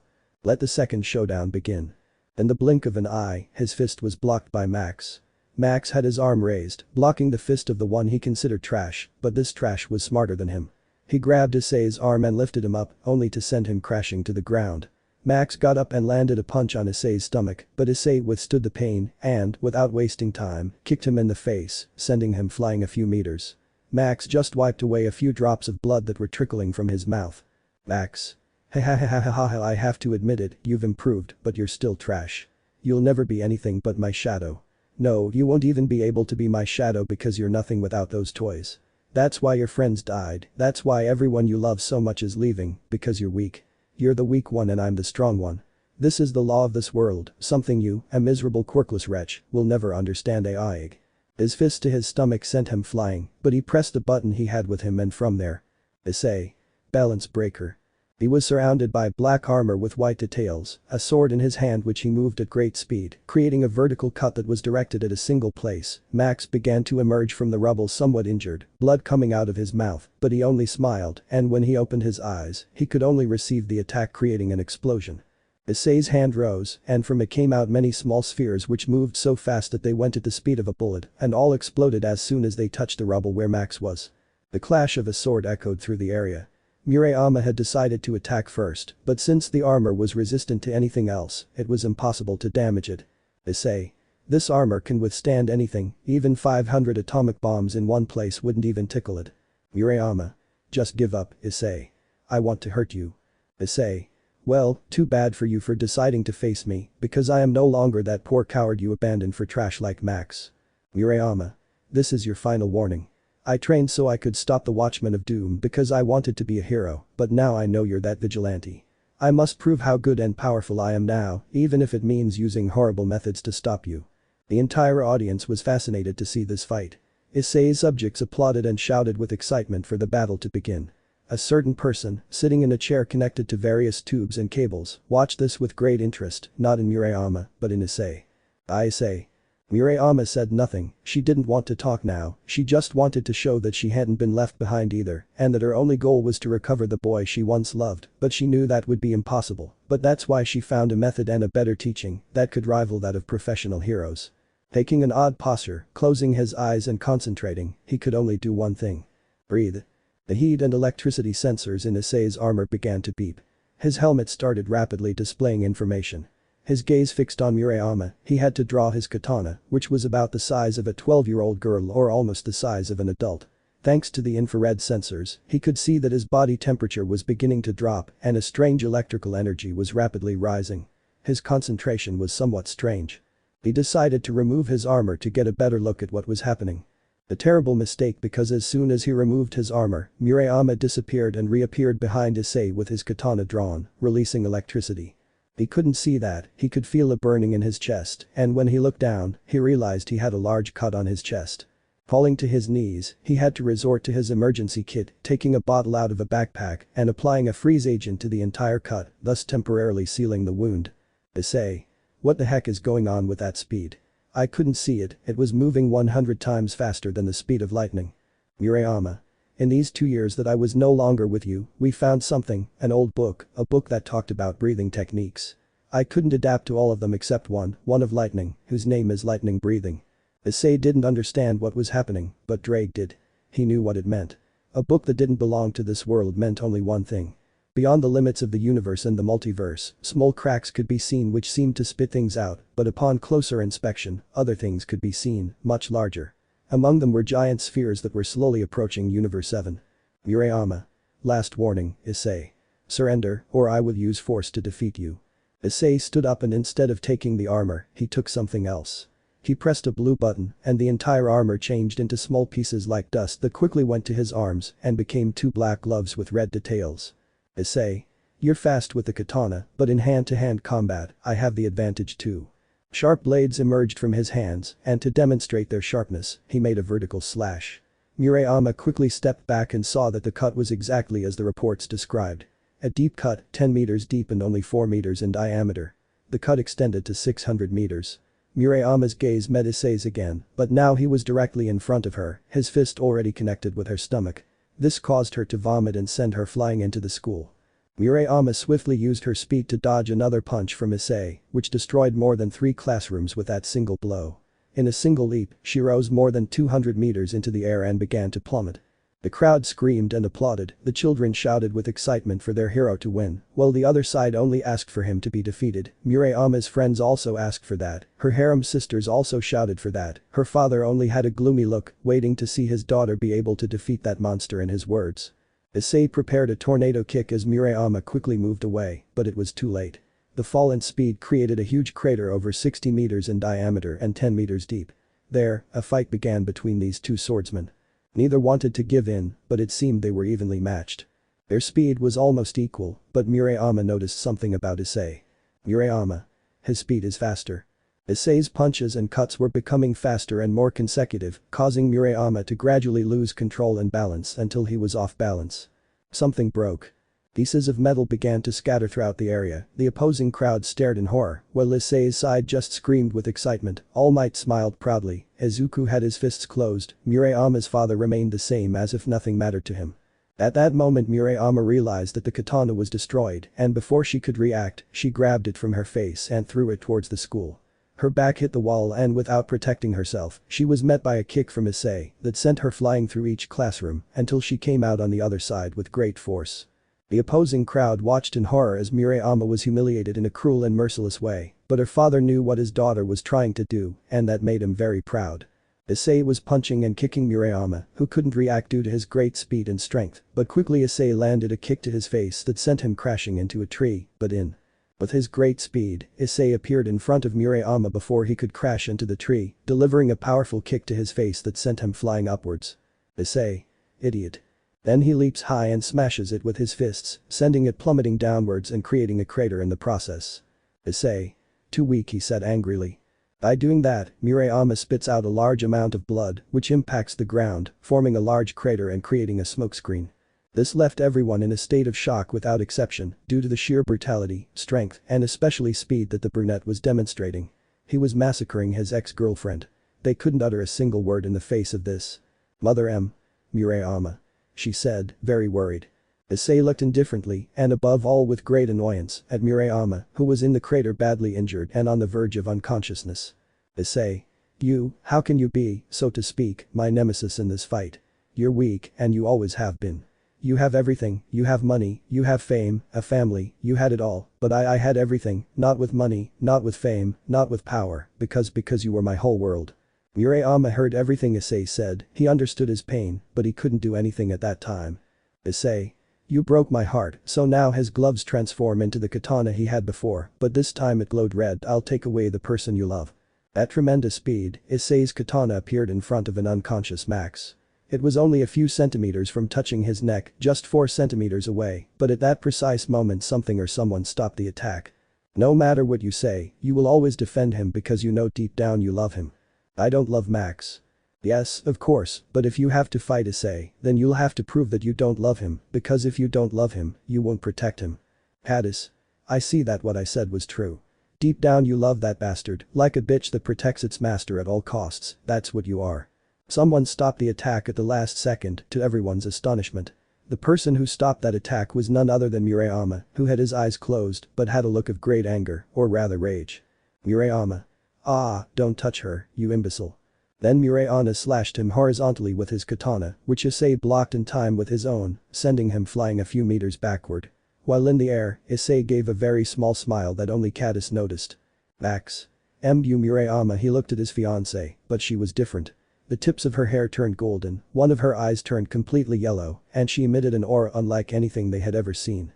Yellow rays began to appear around her body. Issei. His aura is different, I'm serious. Murayama. Lightning breathing, first form, flash of lightning shouting the last part at the top of your lungs. Then, in a flash, he appeared in front of Issei and kicked him in the face, sending him flying. But Issei was smiling inwardly. He had accomplished his goal. Now the real fight begins. While the two were at a considerable distance, Issei and Murayama glared at each other with a fierce murderous intent that was noticed by everyone. The tension was palpable for miles around. This battle would undoubtedly be one of the most important and unforgettable in all of history. Two destinies that should never have crossed, a battle that will be seen for the first and last time, the two users of lightning breath who made different choices, and above all, the great difference between them. But then, in the blink of an eye, Issei disappears and reappears behind Murayama, who sends a vertical and horizontal slash, but it is repelled with great difficulty by the blonde-haired boy. Several flashes were what could be seen, the sound of their katanas was not long in coming, explosions were what could be heard on the battlefield, both collided with each other, so that the pillars could barely see their movements. Kachin. But Murayama quickly connected with a kick to Issei, who blocked it with his katana, but was sent crashing into the trees at great speed. Before Issei hit the trees, he took a deep breath and, closing his eyes, entered that state, feeling the increase in power. Issei. Dark lightning breath second form lightning speed. He said this before Issei transformed into a black lightning bolt, destroying everything in his path at a speed no one could see, before making a large cut on Murayama's cheek and then snapping his fingers. Issei. X4 Volshos. Murayama was surrounded by a yellow aura as lightning flashed around him. As he fell to his knees, he was electrocuted, screaming in agony. Murayama. But he couldn't finish because. Issei. Don't get distracted, you damn girl. He said, then kicked him in the abdomen, sending him crashing into some trees and causing the blonde boy a lot of damage. Murayama quickly gets back to his feet with difficulty because he had to block a thrust aimed at his head while the two continued to struggle too forcefully. Hatchin. But Murayama quickly leaps back to create distance, but Issei doesn't let him and catches up with his speed. Flashes of yellow flash after flash were all that could be seen. It was clear once again that Issei had the advantage since he was only toying with Murayama. But the spectators. No one could believe the great strength and speed he was demonstrating and above all, the fierce fight they were witnessing. Akugu. That idiot is too strong, and the worst part is that extra girl is giving him a fight, he said, amazed but also very annoyed. Mina. This is his true strength, she said, very amazed by Issei. Tokoyami. We have to stop this. If they keep fighting like that girl will die. Mineta. Tokoyami-san is right, if we don't stop this things will get worse. Uraraka. We cannot interfere in this fight. Mineta. But why not? I understand Issei hating that girl, but going to these extremes is too much, even for me. Uraraka. This isn't just a battle of hatred between Mineta and Kuoh, but a battle between rivals. Let them fight. If things go wrong, we must intervene even if it means being disqualified. As everyone continued watching the fight, Issei had inflicted several cuts on Murayama's body, causing multiple wounds. He couldn't even land an upward slash. It hadn't even damaged him. If he continued like this, he would lose, or worse, be killed. Murayama. Shit, I don't know how long I can maintain this state, but I have to win no matter what, I have to do it or else, lightning breathing, first form, lightning flash. Then Murayama appeared in front of Issei in a flash of yellow, launching several vertical and horizontal slashes, but Issei blocked them without much difficulty, while the two struggled intensely, staring at each other, despite both having their eyes closed. Issei. I guess you're not as pathetic as I thought after all, Murayama. Keep entertaining me. Murayama. TSK. Murayama sees a small opening which he doesn't miss, delivering a knee strike to Issei's stomach that makes him spit out a little saliva. Not content with that, he punches him in the face with all his might, sending him flying. Murayama. I won't let you touch Max, you son of a bitch. He couldn't finish because he received a huge kick to the jaw that sent him flying through the air. Murayama. Og spitting out a large amount of blood, he continued flying in the air, but he began to fall at a great speed. If he didn't do something, he would die from the impact. Mother M. Murayama. Issei. This fight is over, he thought with disappointment. As Murayama fell, everything around him slowed down and he continued to fall slowly. But then he began to remember all his father's words. Perfect it. Take it beyond your limits, surpass yourself no matter what. Be better than all your weak brothers. Be the best of the Murayama swordsmen. He was about to crash, but after opening his eyes, he was in a different place, a dark place. But the strangest thing was that his hair was black and he was wearing a brown kimono. He started walking until he found someone who looked just like him, which surprised him greatly. She just looked at him with a smile, but he had wide eyes and blonde hair and wore a hunter's outfit, but he was a little taller than her. Murayama had finally opened his eyes, still falling at great speed, but this time he was aware of what he was doing. However, something had changed in him. His eyes shone with great intensity, yellow lines like lightning flashed across them, and a great seriousness was displayed on his face. It's now or never. Murayama. Lightning breath first stance flash of lightning. While he was surrounded by a great yellow aura that was noticed by everyone, who were greatly amazed, but even more so when they heard. Murayama. 6 Vs. Then, in mid-air, he shot out in several flashes, but this time they were different. They were faster, stronger, and more precise. Issei couldn't react because of the surprise he felt and he was swept away by the flashes. Issei. What the hell at spitting out a large amount of blood as the flashes continued and they began a large combo of vertical and horizontal cuts, causing several wounds to Issei and both of them were in the air. Murayama. It was a serious mistake to mess with Max. Then he kneed him, making him spit blood and punched him in the face, making him wince. Murayama. And I will never forgive you for that. He was about to deliver the final blow with his katana, but it was repelled, to everyone's surprise. Issei. This isn't over yet. His hair covered his face as he gripped the hilt of his katana tightly, only saying the following. Issei. Dark lightning breath first form lightning flash. The great aura enveloped Issei, surprising everyone, but especially Murayama, because of his last words. Issei. 8 Vs. He said this before the two of them were launched out in a great devastating flash, but this time Issei was the one carrying Murayama, delivering brutal blows and deep vertical and horizontal cuts to Murayama. Murayama. Spitting out a large amount of blood. Issei gave him a powerful kick that sent him crashing into a large rock, causing a huge explosion. Mother M. Murayama, she said very worriedly and was going to try to help him, but was stopped by her husband who had a serious look. Father M. You can't go there, you'll end up dead because of that boy, while holding his wife tightly. Mother. Let me go. I have to help him. She said with tears in her eyes, feeling powerless for not being able to do anything. Father M.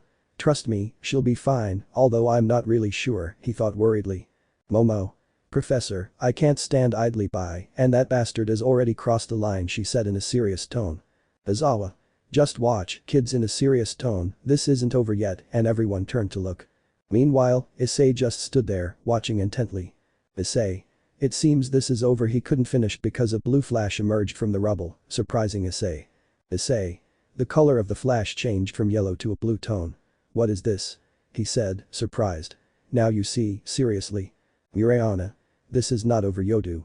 He said, another blue flash appears around Issei as he takes a deep breath. Issei launches several vertical slashes, repelling his attacks. Issei then kicks Murayama, sending him flying through the air. Murayama. Lightning breathing first form lightning flash. While it was beginning to position itself in the air. Issei. What you're doing is useless, I already know your speed, that won't work on me. But then he noticed something. Murayama's veins were bulging on his face as he gripped the hilt of his katana tightly to hear the last thing. Murayama. Divine speed. The devastating flash swept Issei away, who was in a state of shock, as were the others, due to the tremendous and overwhelming speed they were witnessing. Issei. Impossible, this far surpasses my first stance. He had an ace up his sleeve, I didn't expect him to be able to move like that, he said in shock. Murayama. Damn it, I can't take it anymore. I can't move one of my legs. My next attack will be the last one I can give at full power. Besides, I can only use divine speed twice, and I already used it once to get out of the rubble. It's now or never. I have to win this battle. Several blue flashes were seen in the air. Issei. "And no, I won't be left behind," he said as a great black aura invaded Issei, as he suddenly opened his eyes in his strongest state, while his amber eyes shone with great intensity in a golden lightning bolt shape, and Murayama's eyes shone blue in a lightning bolt shape. The spectators were all still in shock, but Nezu had a serious expression. "Nezu. Both are equal, but only one of them. Kashinori. He will win this fight." Everyone was listening intently to the words, but still eagerly awaiting the big fight. As the two clashed their katanas at inhuman speed, several flashes of light, one blue and one yellow, were seen while several explosions destroyed everything in their path. Kachin Katsun Kachin. Each one repelled one of the other's attacks, but both sustained somewhat deep cuts. Blood trickled down their bodies, but that didn't stop them. The sound of the katana was not long in coming, but this time both were struggling with great force. Issei Murayama Ieaya. But due to the force, both are forced back several meters, but they put one foot down to prevent them from falling further. Issei. This is over. Murayama. Here. Issei. Third stance. Murayama. First position. While the two were surrounded by a great aura, one blue and one yellow, Issei began to form a yellow dragon on his katana. Issei. Lightning dragon dance 8 times. Murayama. Flash of lightning divine speed. They shot out at an overwhelming speed, destroying everything in their path. Bruayire. Murayama Issei. Iaiaya. Finally their attacks collided as the two continued to struggle, but the two attacks eventually collided. A huge and powerful explosion occurred. So great was the explosion that it shook the entire stadium and slightly damaged the pocket, but it was later restored. No one said anything in the face of such a battle. Everyone was filled with emotion. But the question on everyone's mind was, who was the winner? As the smoke slowly dissipated, they could see Issei and Murayama, but both were in a very sorry state. Both were seriously injured, with multiple fractures and deep cuts, and their clothes were torn to shreds. They were facing away from each other, the first to fall would be the winner. The person who fell first was. It was Murayama who fell to his knees, shocking everyone when they realized who had lost. The student has been defeated. I request that the medical robots take her away as soon as possible. Issei was smiling because he had won. He had finally managed to defeat one of his past selves, but there was only one left. The spectators were screaming with excitement, and Dever had a proud smile for his nephew. Issei's daughters were jumping for joy at their father's victory. Tenko couldn't help but jump for joy. Luz and Mickey, who were at the festival in a luxurious room, were drinking wine after watching Issei win the fight. Murayama's mother went to see her daughter and was horrified. Her daughter had a perforated abdomen, 2 centimeters deep cuts all over her body, and a 1 centimeter cut on her cheek that would leave a large scar. The father wasn't doing so well either, because after seeing how his daughter was left, he could only do one thing. Father M. It seems I have to fulfill my part of the deal, don't I? Behind him was a hooded person with a Watchman of Doom symbol. Yes, you made a deal with my teacher, so I must come and see that you fulfill your part. Murayama's father snapped his fingers and 40 men entered with 40 brightly colored briefcases, and upon opening them, 10 bottles were seen glowing red. Father M. The hardest metal that has ever existed, it can withstand more than 30,000 nuclear explosions. It is also possible to find this in the Mariana Trench. We were only able to find this much because we do not have enough technology and resources to extract more. A deal's a deal. Your daughter loses, and my lord gets what he wants. And if he loses, he'll be her slave. Haha, you shouldn't have underestimated him. Father M. Yes, I've learned my lesson. The person simply summoned 40 metal tentacles, and everyone grabbed their suitcases. With a leap, he vanished into the clouds. The father wasn't very happy because he had lost a very valuable mineral that could help him create weapons, but he was certain of one thing. This fight was not over yet. As Issei was sheathing his katana, he heard someone approaching, and when he turned around, he saw Max smiling with his gauntlet exposed, his arrogant and defiant smile never leaving his face. Max. Not bad, I see the reports were true, you can adapt and copy any opponent's fighting style just by watching them, huh? Issei. Max. You know, I've been training for months, waiting for just one thing. Issei. Max. To defeat you and prove that you are nothing but trash. Issei. Well, what are you waiting for, Izuku's bootlicking dog? Max. TSK, you'll wish you'd never been born. Issei began walking slowly until he started running, and Max did the same. Their speed began to intensify more and more. Issei. Balance breaker. Surrounded by his technological armor, Issei launched himself at great speed against Max, who also launched himself at monster speed before the eyes of the entire audience, who could only watch. As they collided, they created a tremendous explosion that destroyed everything that remained of the academy and the nearby trees.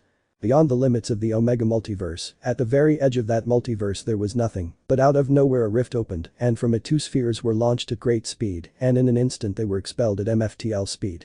Inside these capsules there were 4 people, one of whom was awake and the others were asleep. Location, planet Earth. Estimated time of arrival. 10 minutes and 49 seconds. We must arrive soon to help in the coming war. Chapter 14. Two rivals. 1/3. San Francisco. Present time of Issei's victory against Murayama. People, police officers and others, were looking at their phones, televisions and other devices. Everyone was watching the sports festival, but the heroes were on alert. Everyone knew that Watchman of Doom was a threat because having killed more than 38,000 villains was a lot. Even a villain didn't kill as many as him, or even a vigilante, but he was the flame of darkness, the very representation of justice incarnate. But certain 2 people were looking at their phones in a cafe, a brown-haired boy, wearing an All Might sweatshirt, in front of him a pink-haired girl with glasses, drinking her chocolate milkshake with banana and chocolate chips on top with the frosting. These were none other than Koichi and La, formerly Idol Pop Step. They were already on the path to becoming a couple. After the things that happened in Japan, Koichi and his mother made the decision to move to the United States with Pop Step as she wanted to express her love for Koichi and had the opportunity, now that they were watching the festival, to see who Watchman of Doom was. The most dangerous and powerful vigilante ever seen. They had heard of him, they had seen him in action, and they had witnessed firsthand one of his many attacks known as Dimensional Cut, a beam that comes out of the sword and advances at the same time as the sword moves and extends to more than 500 meters long, and the beam becomes bigger the longer the attack extends. Koichi. His fight is impressive. Pop. Yeah, I didn't expect that guy to be the same security guard we saw a year ago. Koichi. Come on, we should go to Okasan, he must be waiting for us to eat. Koichi paid for the coffee and smoothie, but he didn't know that a small crack had opened in the ground beneath their feet and steam seemed to be coming out of it. Koichi. What do you think Okasan will prepare? Pop. Well, what she always prepares is noodles with green sauce, katsudon, which is my favorite, or sushi. Koichi. Sigh, I hope he doesn't prepare anything awful today because last time he made me vomit and I didn't say anything. Pop. Haha, yes, it gave me diarrhea for more than 3 days. Both. Haha. Suddenly, the entire city was shaken by a powerful tremor. People fell to the ground screaming. Buildings began to sway slowly, birds flew in terror, and the ground where they had both been clinging to a post opened up. People began to flee in fear, but something inexplicable happened. 3 tentacles emerged from a massive chasm and grabbed more than 8 people. People rushed to help, grabbing their hands to prevent them from being taken. The police arrived and began firing into the chasm, seemingly hitting something because of the sound of bullets striking a living thing. Koichi, using his quirk, sped forward, pulled a knife from his pocket and sliced off one of the tentacles, saving several people. But as he did so, a loud noise was heard. Bruair. The beast roared, another tentacle emerged and struck Koichi, who crashed into a lamppost. Pop rushed to his aid, and Koichi and Pop watched in horror as a giant claw crushed the police officers and, in one swift motion, dragged away the civilians, even those trying to help him. All that came from the chasm were heart-wrenching screams, the sound of flesh being crushed, and cries for help mixed with a red liquid that made it difficult for them to speak or scream until everything fell silent. More than 10 heroes arrived, news and police helicopters also arrived to see what was happening, more than 30 police officers arrived as well as firefighters, houses collapsed after the earthquake and were now on fire. The heroes asked the public not to come any closer, but something came out of the crack. The heroes looked to the sky, but what fell on their faces was a liquid that, after passing their hands over it, they realized was blood. What fell were arms, organs, 3 heads of 2 women and a man with marks of movement on the face, holes in the skull, scratches, even opening the head showing their brain, their expressions of pain and despair. The weak vomited, but others resisted and stared ahead. Koichi gazed in horror at the heads and remains on the ground, but then there was a loud crash. Something rose slightly from the crack, along with debris, and then fell back down, taking parts of the street with it until a large piece. The shot was fired until it hit a helicopter and blew it to pieces. It was a police helicopter and began to plummet, causing an explosion. People throughout the city, in buildings and hotels, looked at everything with fear and panic. It seemed that news of what was happening in the city was not reaching other places, not reaching other parts of the United States, but rather that they seemed to be cut off.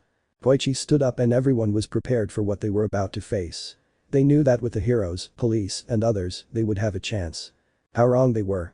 Because from there came a huge claw, then another, and from there a long tail, and slowly it opened into 4 revealing teeth in the center next to tongues like small tentacles.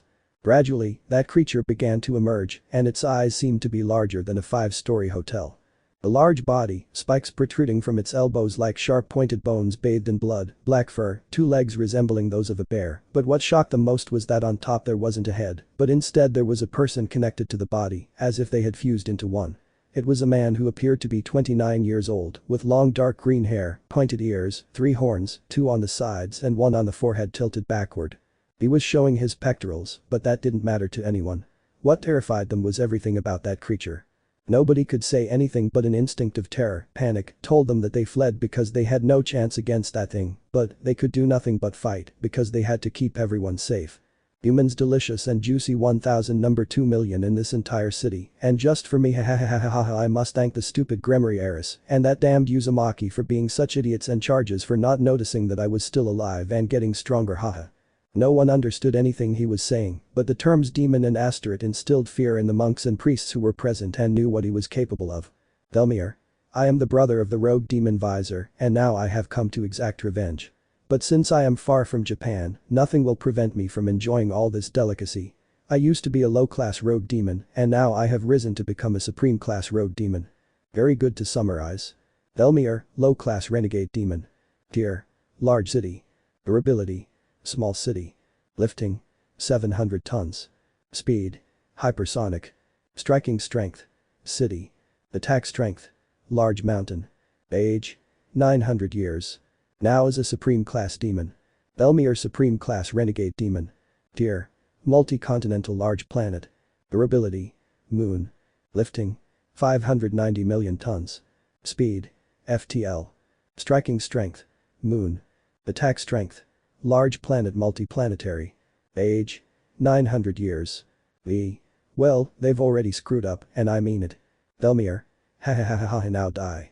Behind Velmir, more than 40 magic circles appeared, black in color with yellow details and symbols on them, and suddenly.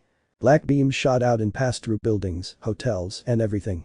People were screaming and fleeing, news began to reach neighboring cities, which quickly sent their police and other resources to help. Heroes also went to help. More than 10,000 kilometers from Earth, the 2 approaching capsules began to emit a sound that alerted everyone, and upon checking what was happening, everyone felt an increase in power and an evil Kai. There is a city that is being attacked. What do we do? Shouldn't we send someone to get rid of that thing? If we send one of our own, they'll get suspicious and see us as the enemy. Those in the capsules began to argue about who would go and who wouldn't, but someone else spoke up. I'll go, and that's the end of this discussion. Everyone looked at the person who had done it, a girl who appeared to be 18 or 19 years old. Are you sure? Since I arrived in your universe, on your planet, you welcomed me as part of your race, as part of your family. You trained me just like you did my friends, and now an entire city is in danger. This is my universe and my home, and I must fight for it. Okay, finish that thing off and come back to our position when you're done, make sure nobody sees your face, because that will ruin the whole plan. The capsule opened and a red flash shot out at great speed. Do you think she'll make it? She can handle that thing, she wasn't trained by us for more than 4 years, she's strong. Besides, we had to let her go, this is her world and her home, and she needs to see the results of her training firsthand. Back to the festival. Issei Max. Ai. Their fists collided, creating a powerful tremor. The ground beneath their feet opened up completely, creating a crater and a shockwave that uprooted trees. Without wasting any time, Max headbutted him, grabbed his foot, and sent him crashing into the academy wall. Issei's back hit the wall so hard that it hurt him a lot, but he couldn't complain, because at that moment he was fighting one of his worst problems.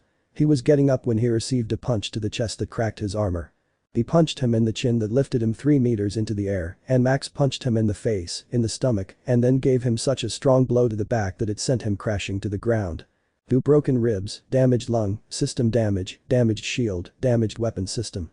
Without wasting any time, before Max could do anything, Issei punched him in the ears, then grabbed a tree while Max writhed in pain and hit him so hard that he sent him crashing through the entire academy.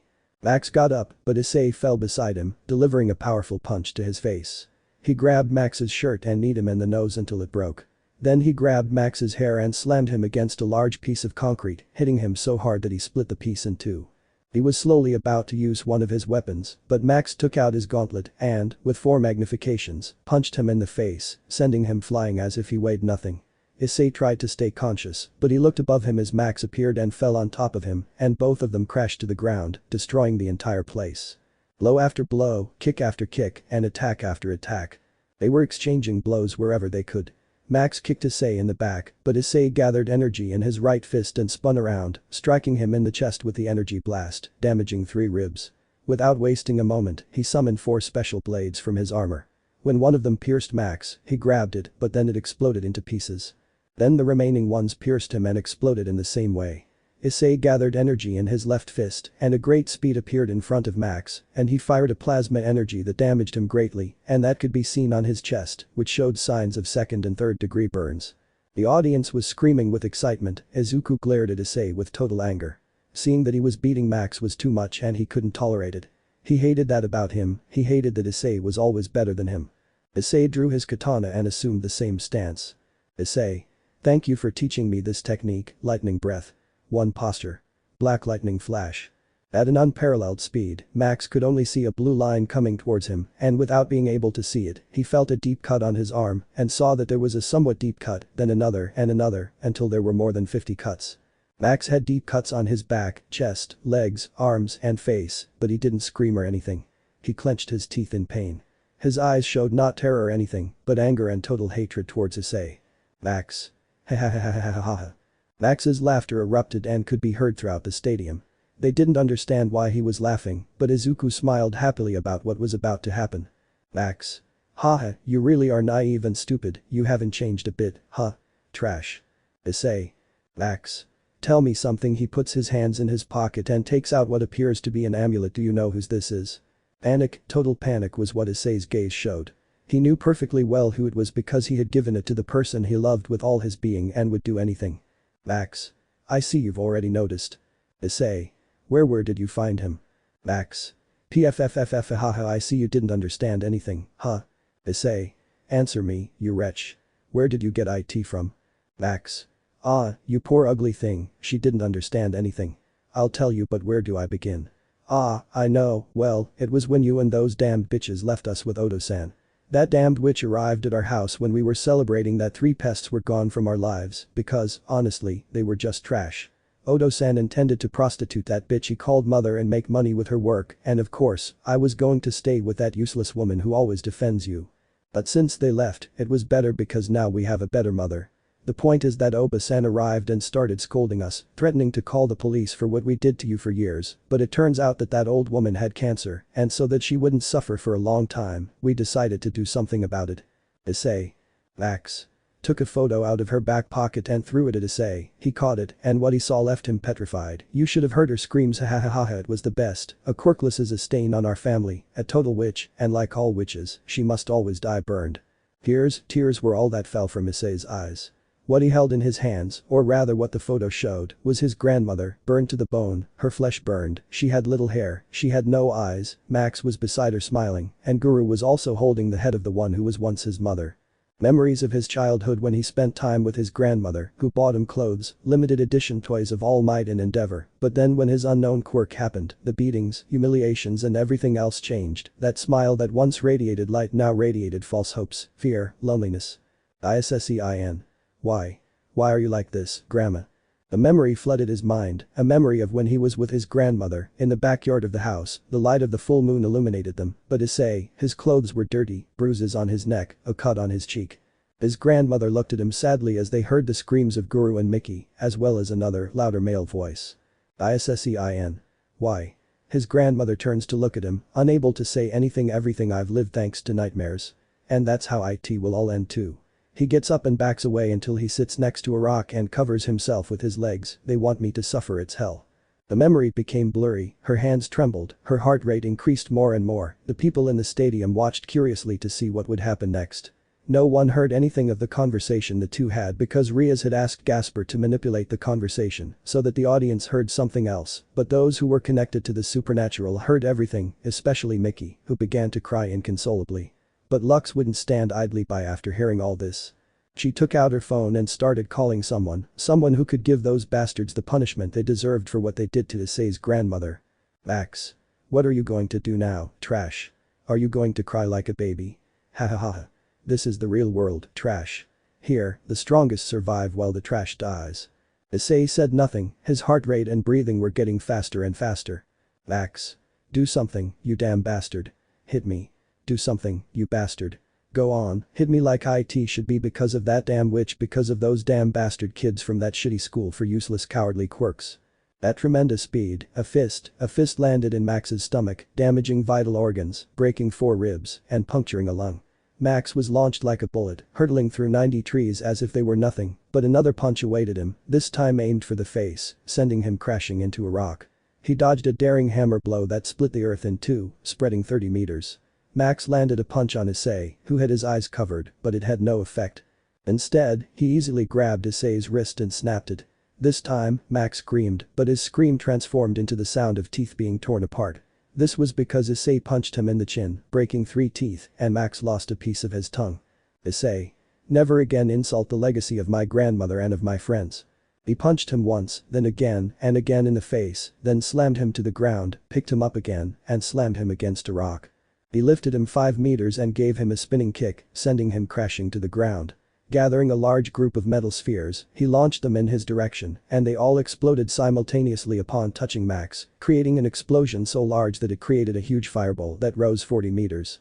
Issei descended at great speed towards Max, but what he never imagined was that a blue gauntlet would emerge from the smoke and strike him in the face, shattering his helmet and sending him crashing multiple times into rocks in the area, damaging and breaking parts of his armor.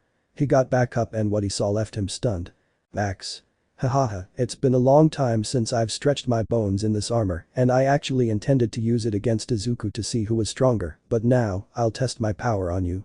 You're surprised, aren't you? It took me 5 years to acquire this power and this armor. This is my balance breaker. Wearing blue and white armor, almost like that of the Sekiryuutei but thinner, large wings, a whip-like tail with spikes at the tip, a terrifying helmet with blue eyes and a white iris. Max. Balance breaker. Tier. Planet. Durability. Multi-continental. Striking strength. Continental. Attack strength. Large planet. Lifting. 90,000 tons. Speed. Relativistic.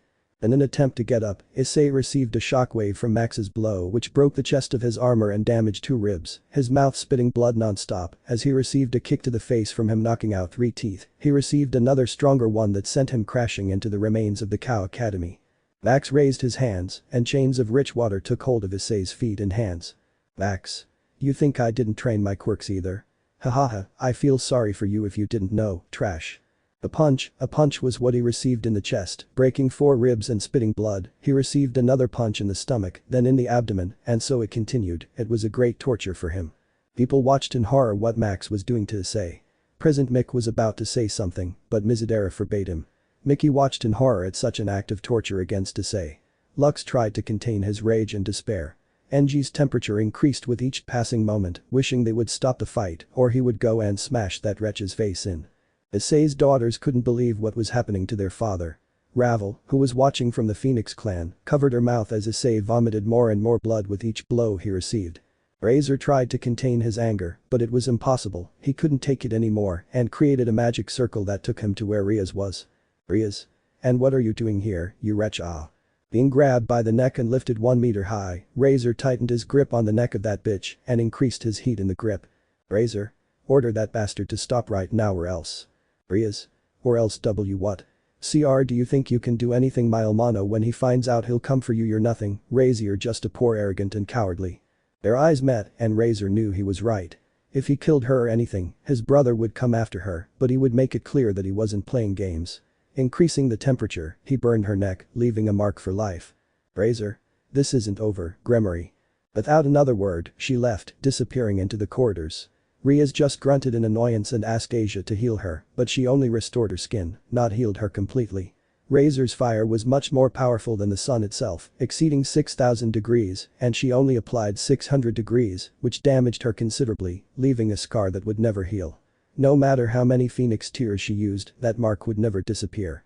Max continued to beat Issei relentlessly until he finally stopped, looking at his brother's body almost about to fall, whether unconscious or dead, and he didn't care. He stood up and rested his shoulder on Issei's. Max. You know, you've been a terrible pain in the neck many times, but you know, having that tasty ass of that perverted boar Murayama on my lap was the best thing I could ever feel, hahaha. It was even funny to find out she was your girlfriend, hahaha. It felt so good to take away everything you never deserved. In fact, you don't even deserve everything you have. Money, fame, that technology. You don't deserve it any more than I do, because here you are a fraud and a total disappointment to our family. But you know, once I'm done with you, I'll enjoy having your 2 bastard daughters in my collection, those damned girls Mattis and Kiryu, hahaha. I'll enjoy hearing the moans and pleas of those damned girls when I buck them.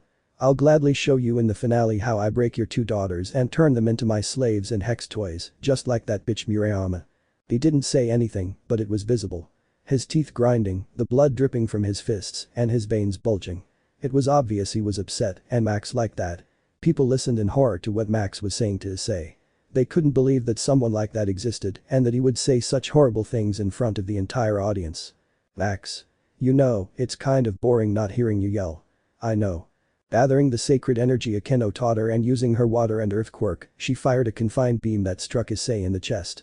The electricity mixed with the water began to electrocute Issei. The screams of pain were chilling. The children covered their eyes, the adults watched helplessly as their savior and idol was treated like this. On Zareth Island, everyone clenched their fists. They knew Issei wasn't that strong, and yet they had faith that he could defeat Max because they believed in him, they believed in their savior and their idol. Returning to the stadium. Max. This is getting boring. I stop firing my beam and look at Issei's burned skin, exposing his flesh which was smoking, his gloomy gaze, the blood dripping almost non-stop, his black eye, his bleeding cheek, his split lip as well, everything, his whole body could not stand it anymore. Max. You know, years ago, when we found out your friends had died, it was the best thing we could have heard in our lives. Those brats were so pathetic, fragile in a world where only the strong outlive us. The truth is, you're nothing compared to us supreme beings, that's been proven. I can hurt you, but in this state, you're nothing, hahaha. You know that girl, that child, what's her name? Yeah, Anne. Yes, Anne, a cute girl who fell in love with trash, hahaha, died like all the others, hahaha. It was a shame. I would have loved to make her scream my name while you watched me make her mine and she forgot about you, but things happen for a reason. Society hates the bastards and monstrosities God created for a reason, hahaha. They really are a stain on God for existing. It was a great pleasure telling you the truth, but it's time to end this once and for all. With your defeat, we have a clear path to go after the others. His fist began to gather energy from his dragon and his quirk to turn it into a final attack. Your last words. He said nothing but raised his gaze, his forehead bleeding, staining his face, showing an expression of coldness and hatred. He raised his head and leaned back, observing the sky, watching the clouds that began to cover the sun, until he began to hear laughter and the voices of small children laughing and playing. He slightly opened his left eye and moved his head a little to one side and saw a precious memory from when he was a child, from when his light still shone like a comet. Issein. Ha ha ha.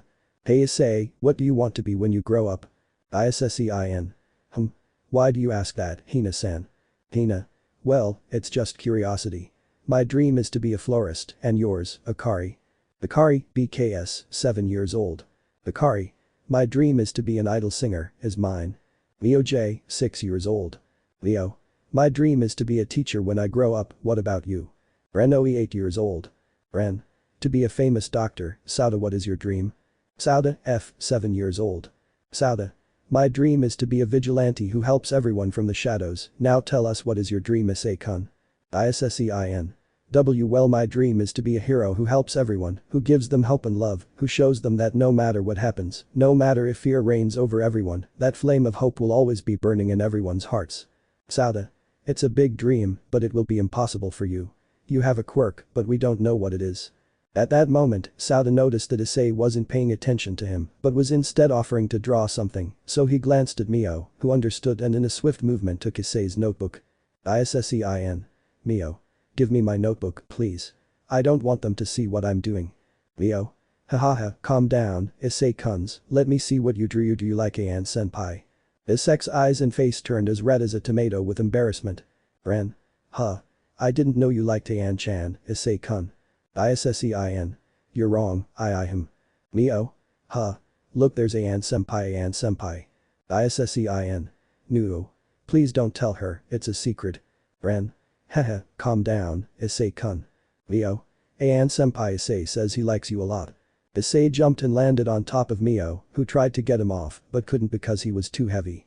Anne. Are you serious? The three of them looked in the direction of Anne, who was 5 meters away from where they were. She had silver hair, a long white dress with blue roses, beautiful light green eyes, and that very energetic smile when she turned around. Anne. Are you serious? Well, I like Issei a lot too. Issei-kun. I love you so much. Another memory flooded his mind, and it was 2 weeks later, they were alone, he and Anne, both sitting facing each other on the orphanage bed. Issei-in. Anne-chan. Anne. I know, Issei-kun, I know it very well. Anne did something Issei never imagined. She kissed him on the lips when they were just children. It was Issei's first kiss, the girl he liked so much. When they separated, a trail of saliva remained as evidence of their deep love. Anne removed his shirt and she removed her dress, leaving only her underwear. Issei was left in just his boxers. Being a little boy and remembering what had happened, Issei turned away, trembling with fear. But Anne wasn't the type of girl who wanted to take the next step. Quite the opposite. Anne. Don't worry, I won't hurt you. I sometimes sleep naked, but I'll only sleep like this with you. It's actually quite comfortable. Come on. Issei turned around and saw that Anne had made space just for him. Issei could only lie down, looking at Anne, who was still giving him a loving and tender smile. She took his head and kissed his forehead, placing him between her bra. Issei's cheeks burned. Issei could only let himself be carried away by the affection and hugged Anne, feeling her soft skin like that of a baby, warm, and he could even hear her heartbeat. Anne. Promise me one thing, Issei-kun. Issei looks at her. Anne. Promise that you will always strive to fulfill your dreams, that no matter if fate is cruel to you and there are people who tell you that you will never be a hero, you will always get up no matter how hurt you are, even if you spit blood, even if your bones are broken, promise that you will always strive. Issei. I promise, Anne-chan. Anne. May these words always be in your heart. Strive harder than anyone else. Issei. Hi Anne-chan. Anne. Arigato. Darling. Max. You're not going to say anything useless, are you? Issei. Try harder than anyone else. Max. What? Issei. I said. He lowers his head slightly to look at him and express his anger. Try harder than anyone else. You damn imbecile. Using the chains of rocks to propel himself forward, he achieved the unthinkable. A headbutt. The headbutt broke half of Max's armor helmet, crashing his forehead against his nose. Due to the momentum and force, he managed to free himself and stand up as best he could. Max stood up, clearly annoyed, and prepared a punch that would end this fight, but Issei did the same, and both fists collided. Max watched in fear what happened next. His right glove broke, and Issei grabbed him before he could move away and delivered another punch to his face that knocked him to the ground. Max. This can't be possible. You're just a piece of insignificant trash that I can crush however I want. Issei. Well, this trash turned out to be more than you could have imagined. Max. Shut up, shut up. Connecting a kick to his stomach and knocking him to the ground, saving us against the stairs of the academy ruins, Max began to hit him again and again and again. Issei covered himself with his arms as best he could, but received 1 or 2 punches to the face, opening a wound on his head, blood coming out in torrents, Issei's vision gradually becoming blurred.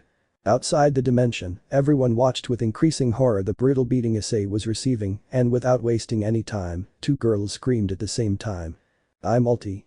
Dad, do your best to defeat that bastard. We believe in you. Please come back to us, please.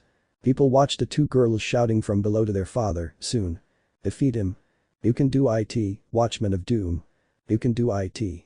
Watchman of Doom, you are our hero. Defeat that bastard. We believe in you, defeat him. Multi, win. Dad. Issei's fist began to glow emerald green, still unseen by Max, who continued to strike him, but after the screams, his patience began to run out. Max. Once I kill you, I'll grape your damn daughters and make them have my babies because that's all they're good for. They're just incubators for me, nothing more. Issei. If you dare to lay a finger on them, I will not forgive you. Before everyone's eyes, they watched in amazement as Max was lifted 90 meters from where he was. They couldn't believe it, not even he. He looked at his body and saw that his armor was cracked and felt an enormous pain in his chest and vomited more than 2 liters of blood uncontrollably. He felt something behind him and saw in amazement something he never imagined. Being propelled downwards like a cannonball, he created a crater more than 100 meters in diameter and 6 meters deep. Max. Impossible. Arg. This makes no sense. Issei. But he has it. Max looked at it and felt anger. He could see a glow of emerald, pink, blue, yellow, technically a rainbow. Issei. This is everyone's hope, their desire for me to win, the love of my daughters, everyone's love for me. This is something you will never understand or ever have. Max. Do you think I give a shit about the hopes of all those miserable bastards? I will defeat you and take away everything you have. He said nothing because he felt a shockwave and could hear things crumbling behind him, and when he turned around he felt fear. The entire academy and more than 1,000 meters around disappeared from Issei's shockwave. Boost. Max could hear it, he could hear Drake's voice because he would recognize his voice from anywhere. Max. So you have Drake with you, huh? Ha ha ha, but that won't change your victory at all, you miserable wretch. Both were moving at great hypersonic speeds. The public could only hear the sound of their speed, the clash of fists, metal being shattered. Issei punched him in the chest, but Max returned the blow harder and harder. Max. What is this? Its speed is like mine. No, it's getting faster and faster than before. Both moved at astonishing speeds, leaving pure destruction in their wake, splitting mountains, leaving enormous craters in the ground, the clouds completely disappeared and only dust rained everywhere, but Max Ardo connected with a punch that buried him in the ground and prepared a final attack that was about to hit his face, but something strange happened. Issei was able to do something, and he was kick him in the balls because the attack never came and his armor disappeared completely, and the only thing that remained was his gauntlet. Max. What the hell are you doing, Osiris? Osiris. You have used me as a weapon, you use this power only to harm people. Do you think I will let you continue to harm him? You are wrong. From today on, I, Osiris, brother of the celestial dragon Albion, cease to be your companion, as you are a disgrace to the celestial dragons. His mind couldn't process anything, and he saw the gauntlet disappear and turn into particles of blue and white light that went to Issei, and he could feel the power of the dragon flooding his body. Osiris. From today onwards, I, Osiris, become your ultimate partner, Issei Todoroki, seeing you as a worthy bearer of my power and knowledge. Max. That won't save you from anything, you bastard. The rock blast hit his head, but he got up and punched it, but it dodged out of fear as it left more and more destruction. Max jumped and saw how the fist created a crater 500 meters in diameter. Max. No, get away from me, you bastard. Issei. You said you would grape my daughters, that you would turn them into your slaves and incubators, and as a father my duty is always to protect my treasures, even if it means getting my hands dirty with blood, and you will be no exception to this. Max. No. Gathering energy from Drake, from Osiris, and the hope of the people and the love of his daughters, he began to gather them into a single attack, and when he was finally ready, he wrapped it with his fist. Issei. Dragon Shuot. A 30cm sphere shot out, passing by Max, but evaporating everything in its path until it reached over 4,000 meters where it finally exploded, creating an explosion that rose to over 900 meters, creating a shock wave that reached them. Issei. Hahaha, I need to aim better next time, I'm getting rusty. He looked at Max trembling like a chicken, he saw that he'd even peed his pants, or what was left of them. Hahaha, I won't get my hands dirty with filthy blood like yours, but never go near my daughters or I'll rip your head off and shove it up your ass. Connecting with a final blow that buried him in the ground, creating a column of dust that rose to over 140 meters, nobody could see anything until Issei emerged from the dust with his fist raised, implying that he won the fight against Max, and not only that, he gained a new partner. Present Mick. He won. Issei Todoroki wins the match against Max Hyoudou. The audience screamed with total excitement, the children screamed with excitement, Issei's daughters cried with joy, Mickey couldn't stop crying when she saw that her son won against Max, Isaac clenched his fists in anger, Izuku bit his lip in rage, Rias was terrified to see that the one she considered useless had won against one of her most powerful pawns. Issei's robots and friends arrived just as Gaspar's dimension disappeared.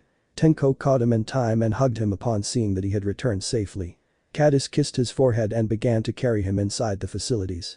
Issei's followers continued to shout and jump with excitement, even at the shipyards, and fired wildly into the sky in celebration of their leader and idol's victory. All Might smiled proudly as he saw Issei win. Visidera showed no expression or anything, but the pencil in his hand broke from the force of his grip. It was obvious that he was very angry, but he decided to put that aside. At that moment, a man entered, the same man who had previously heard All Might's decision to give one for all to Issei. Visidera. Tell me you got something valuable, Sir Nidive. Sir. Yes, my Visidera. Visidera. And what's wrong with you now? You're trembling like a baby puppy that ran away from strangers and is shrinking back. Sir. What I saw is too much, especially for me. Something big is coming, something that bastard is going to cause if All Might gives that bastard one for all. Visidera was about to enter, but one of his men enters carrying 5 black folders. I'm very sorry sir for entering without knocking, but you need to read these documents. It seems I was right. He gives the documents to Mizadera, who begins to read them. It seems there weren't 38,000 villains, there were more, and they were all over the world. Mizadera.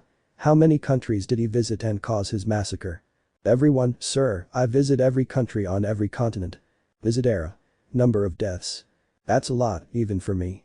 A vigilante kills 1,000 villains, but he is the very personification of destruction and death itself. Mizadera began reading files, all with the same vigilante name. Watchman of Doom. Somewhere in the United States, specifically in Los Angeles, a woman with black hair and orange eyes with cat-like slanted eyes stared at the screen with a smile that wasn't nostalgic, but rather a wicked and dark smile. If you I knew I didn't make a bad choice in having my 2 babies with that brat. Just wait, my little Malty and I, mommy will come to see you in person, and I will make you return to the place where you really belong. Returning to Issei and the others, he was being led by Tenko and Caddis. Kiryu said that he went to do something interesting in order to help advance a certain thing that would benefit not only them, but also Issei. Issei. You shouldn't worry about me.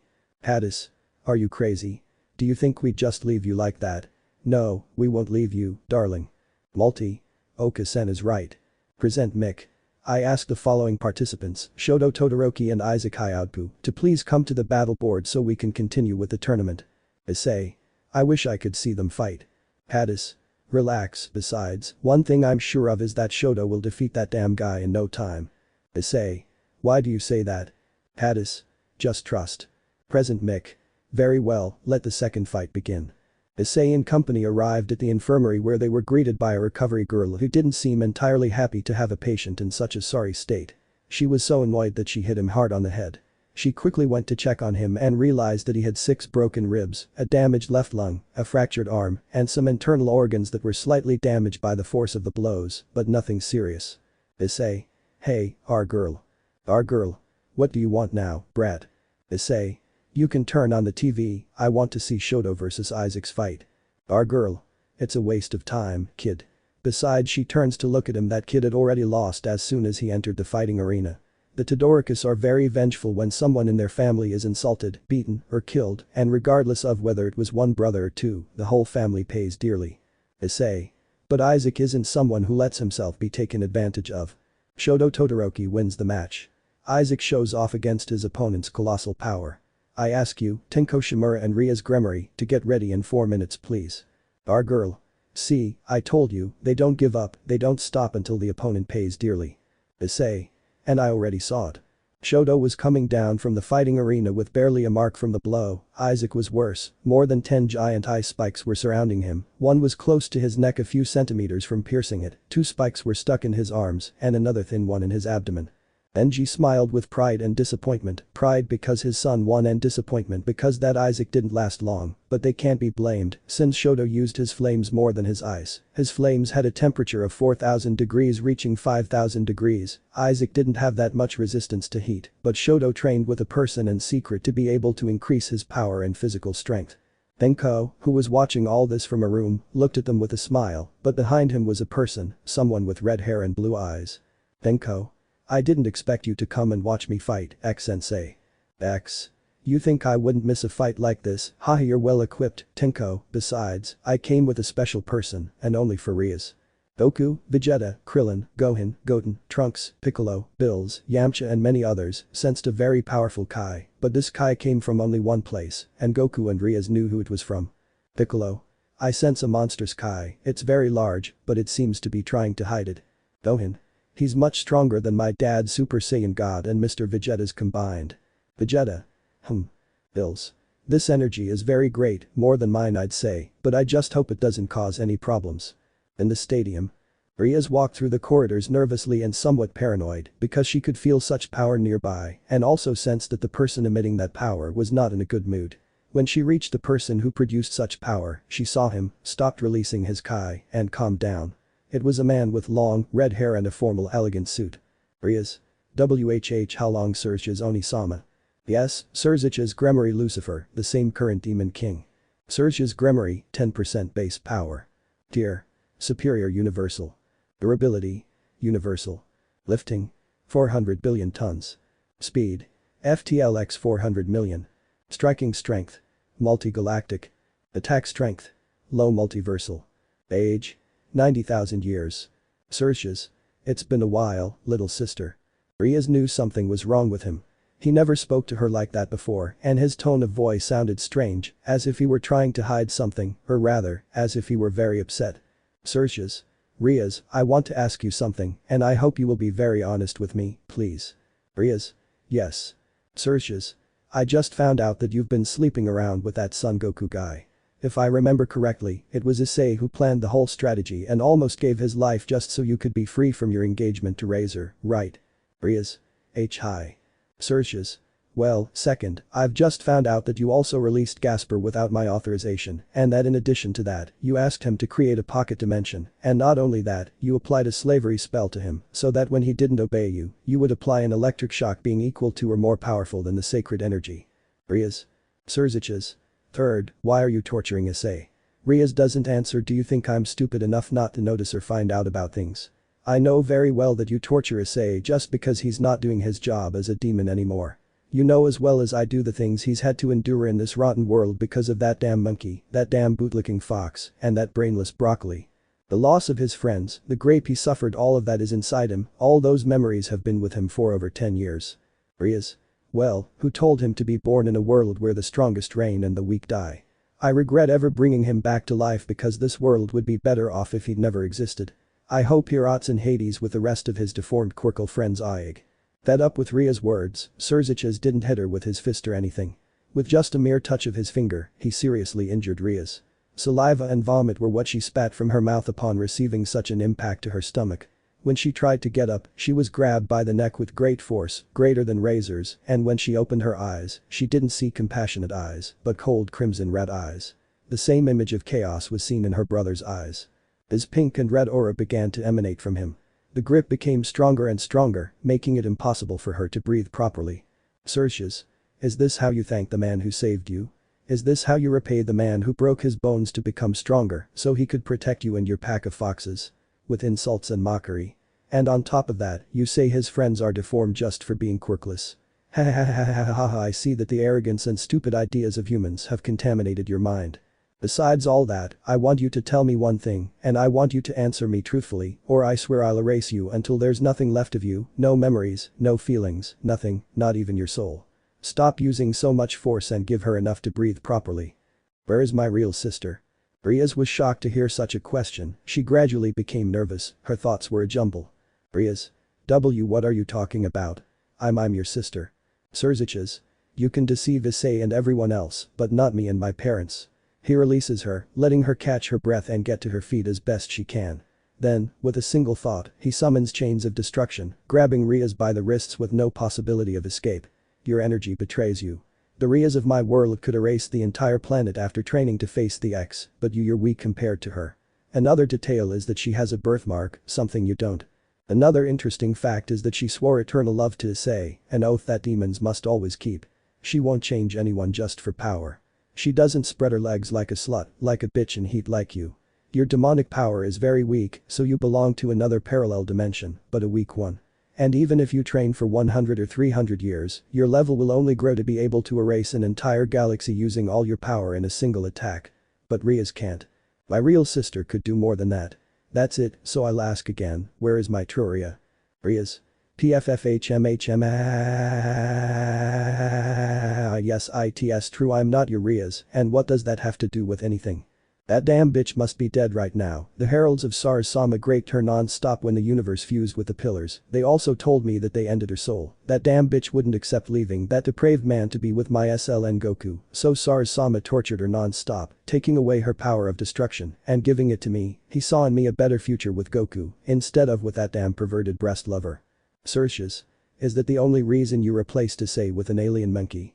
Rias.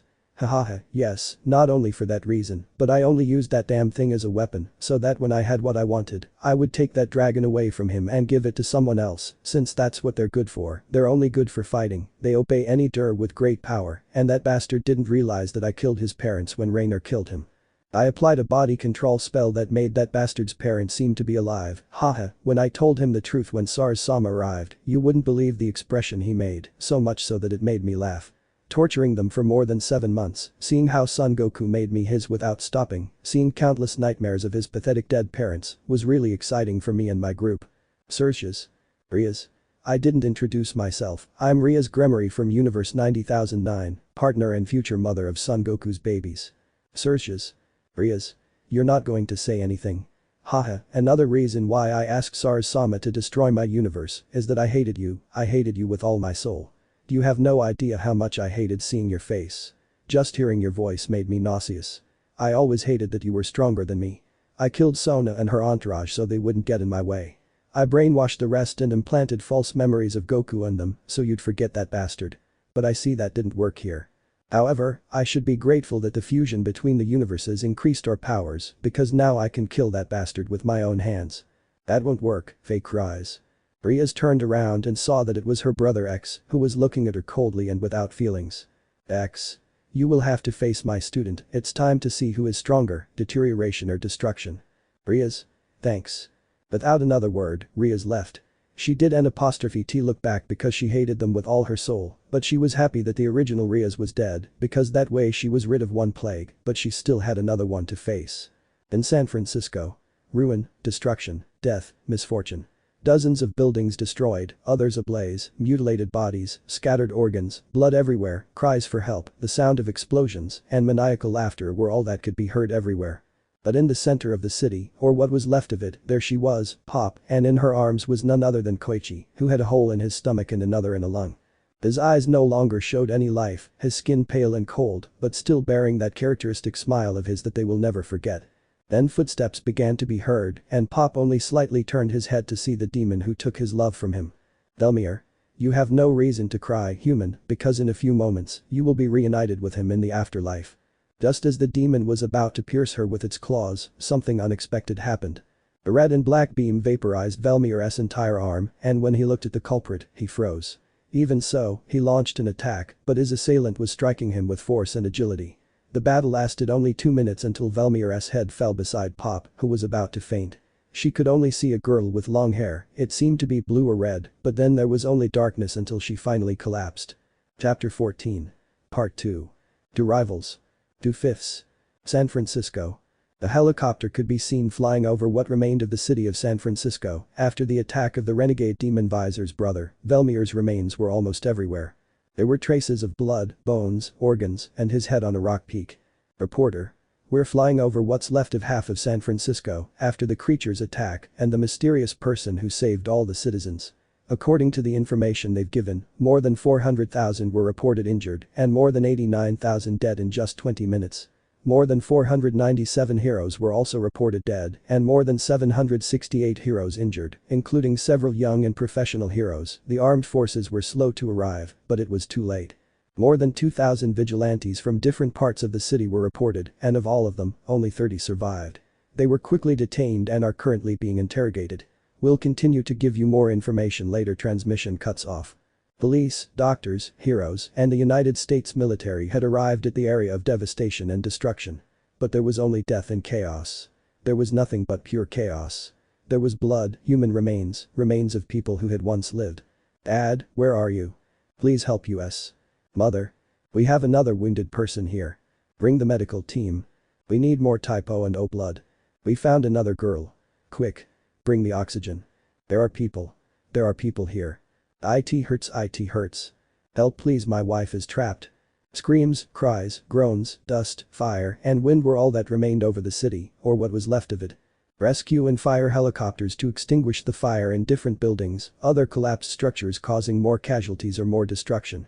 Action figures, comics, televisions, everything was destroyed and scattered everywhere. A group of 30 scientists and Ekis in protective suits arrived and placed the organs, blood, and other remains inside capsules to analyze every trace of the demon and find out where it came from. And if they could even manufacture any weapon to destroy these things before another tragedy like this one ends up taking the lives of millions of innocent people, because this didn't seem like a war, but rather the beginning of something bigger approaching, and this was only the beginning of what was to come. More than 30 ambulances were on the scene, more than 989 doctors and others were trying to save and cure as many people as possible, but they kept finding more, and blood of all types was running out, and resources were running out too, and it was impossible to save every human being. You could feel the energy, desperation, fear, panic, terror, and horror in case another one of these things appeared and this time finished the job the other one had started, but the percentage of it appearing was very low, but even so, the fear was clear. No one could live, no one could forget the terror, the panic, the waste, and above all, the carnage that this demon left behind. Among all the people who were rescued was Pop's step, but her gaze was dull. That joy was gone, that girl who once brought love and hope was no longer there. Now there was only a girl who had seen firsthand the true nature of the whole world and that this world hides things that no one knows or expects to see. In his hands, or rather in his arms, was what had once been Koichi's suit, bloodied, torn, but above all, that trace of hope that disappeared forever from this world. I could N''T bear the image of how he was pierced by that demon and how it mocked his weakness, that this world belongs to no one. But she also could N''T forget how that girl saved her and she was grateful, but she wanted to know who she was because she risked saving a nobody when she could have saved millions more, but no, she decided to save her. But now he wondered. Where was I now? Japan. UA. The crowd roared with excitement and joy, many eager to witness the impending battle, but above all, to see the famous Tenko Shimura and his powerful quirk, Decay. It was similar to Tia's, but far worse, as hers destroyed the body, while his did more than just destroy the body. It destroyed something else entirely, something unknown to anyone but incredibly powerful and dangerous, especially for someone like him. Someone with such a quirk was considered an abomination, but he was seen differently. He was N''T seen as a demon, but rather as a superior being, a hero with immense potential. Present Mick. Now then, my dear audience, it's time for the next fight. From UA, we have our champion. The stadium closed and red lights turned on, pointing towards the entrance, or rather the tunnel, where it said UA. This young man has trained since he was a child to become the future symbol of peace, overcoming difficulties, enduring very difficult tests, especially for someone like him. From being a child with mental problems, he became the hero not to become the most powerful student, more powerful than the big three. Considered, called, and nicknamed the avatar of chaos and destruction itself. Ladies and gentlemen, boys and girls, I present to you Tenko Shimura. The mighty Crimson Starhand. Tenko came out of the hallway, wearing somewhat strange clothes. It was all black, boots, pants, everything. It was like a protective suit, but it was black. Tenko had his eyes on Rias, who began to walk with an arrogant smile because he believed she was weak, because he believed his brother had wasted his time as a mere human. But as the saying goes, or as people say, never underestimate a human being by their appearance. Present Mick. And from the other side, coming from UA's rival academy, from Kuoh Academy, the lights turn white, pointing at the entrance to the hallway. She has trained her power for this day. Her desire is more than clear, but her power says otherwise. Called and nicknamed the Crimson Queen of Ruin, the Princess of Destruction, she is the fifth most powerful in all of Kuoh Academy. She is the strongest in her city, being feared and adored by heroes and villains. She is Rias Gremory. The students of Kuoh Academy shouted and applauded Rias' name. They knew she was very powerful enough to defeat Tenko. But there was something strange about Tenko, something he was hiding, and Goku and the other two knew it too. Tenko seemed to have changed. His hair, once black, now had white streaks, and his right eye was a striking red, an unusual color for him. Uraraka. Tenko, is it him? Issei. Yes, his quirk evolved to levels never seen before. Rias can destroy islands and entire countries, but Tenko was trained by X, so he must be incredibly strong now, even more powerful than I was at my peak. Hiroshima. I find it terrifying when he's angry. Mineta. Come on Tenko, let's buck that boar's ass. Haminari. Tenko. Tenko. Tenko. Trying to encourage him so he can win this fight. On the side of Kuoh's academy. The students were shouting for Rias to win. They were urging her to defeat Tenko and prove that they were the best and most powerful. Murayama remained neutral, despite his injuries. He was with all his friends, or rather, those who were left, because it had been 4 months since they left the academy, and their whereabouts were unknown.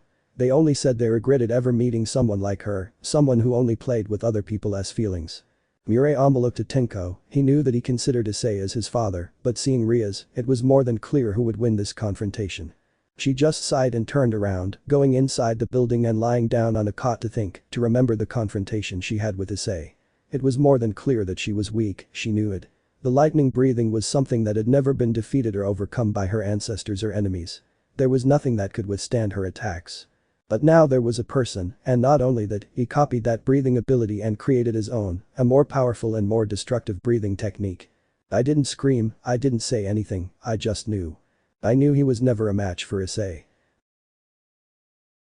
No matter how much I train. How much I perfect.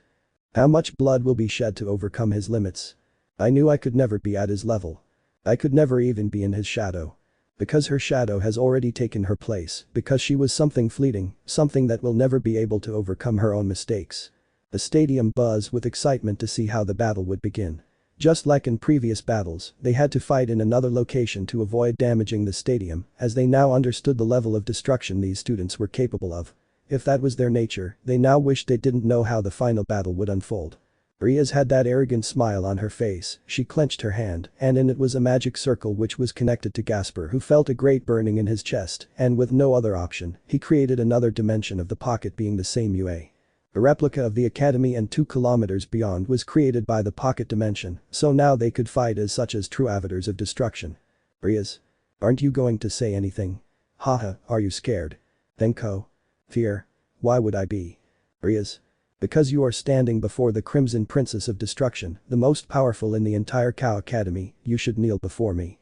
Then Kuoh? Rias? Did N''T you hear what I said, or are you so deaf, or are you an imbecile like that depraved what's his name? Issei. Right, Issei, yes, Issei Hyoudou, that's that depraved man's name, isn't it? Then Kuoh? Rias? You're just like him, that stupid look, that absurd silence, haha, there's a reason I betrayed him, a reason I went with Goku-kun, he gave me everything that bastard could N''T looking at Kuoh, he gave me that warmth, that pleasure, that need, he gave me more than a bastard who only thinks about breasts could, and now you're here, you pointing at him with her finger, a mortal who calls that bastard father, that damn murderer, that damn villain, when I defeat you. I'm going to enjoy hearing that bastard scream, and then I'm going to torture him like I did with the Issei of my world. Then Kuoh? Rias? Ahahaha, hearing the cries and seeing his premature heinous ejaculate when Goku pleased us all, just like Naruto and Izuku, was marvelous.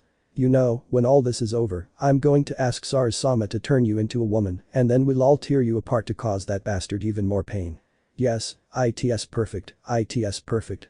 We'll grape you for days, no, weeks, or maybe months, and you'll just be a real semen vessel. An incubator that will only serve 2.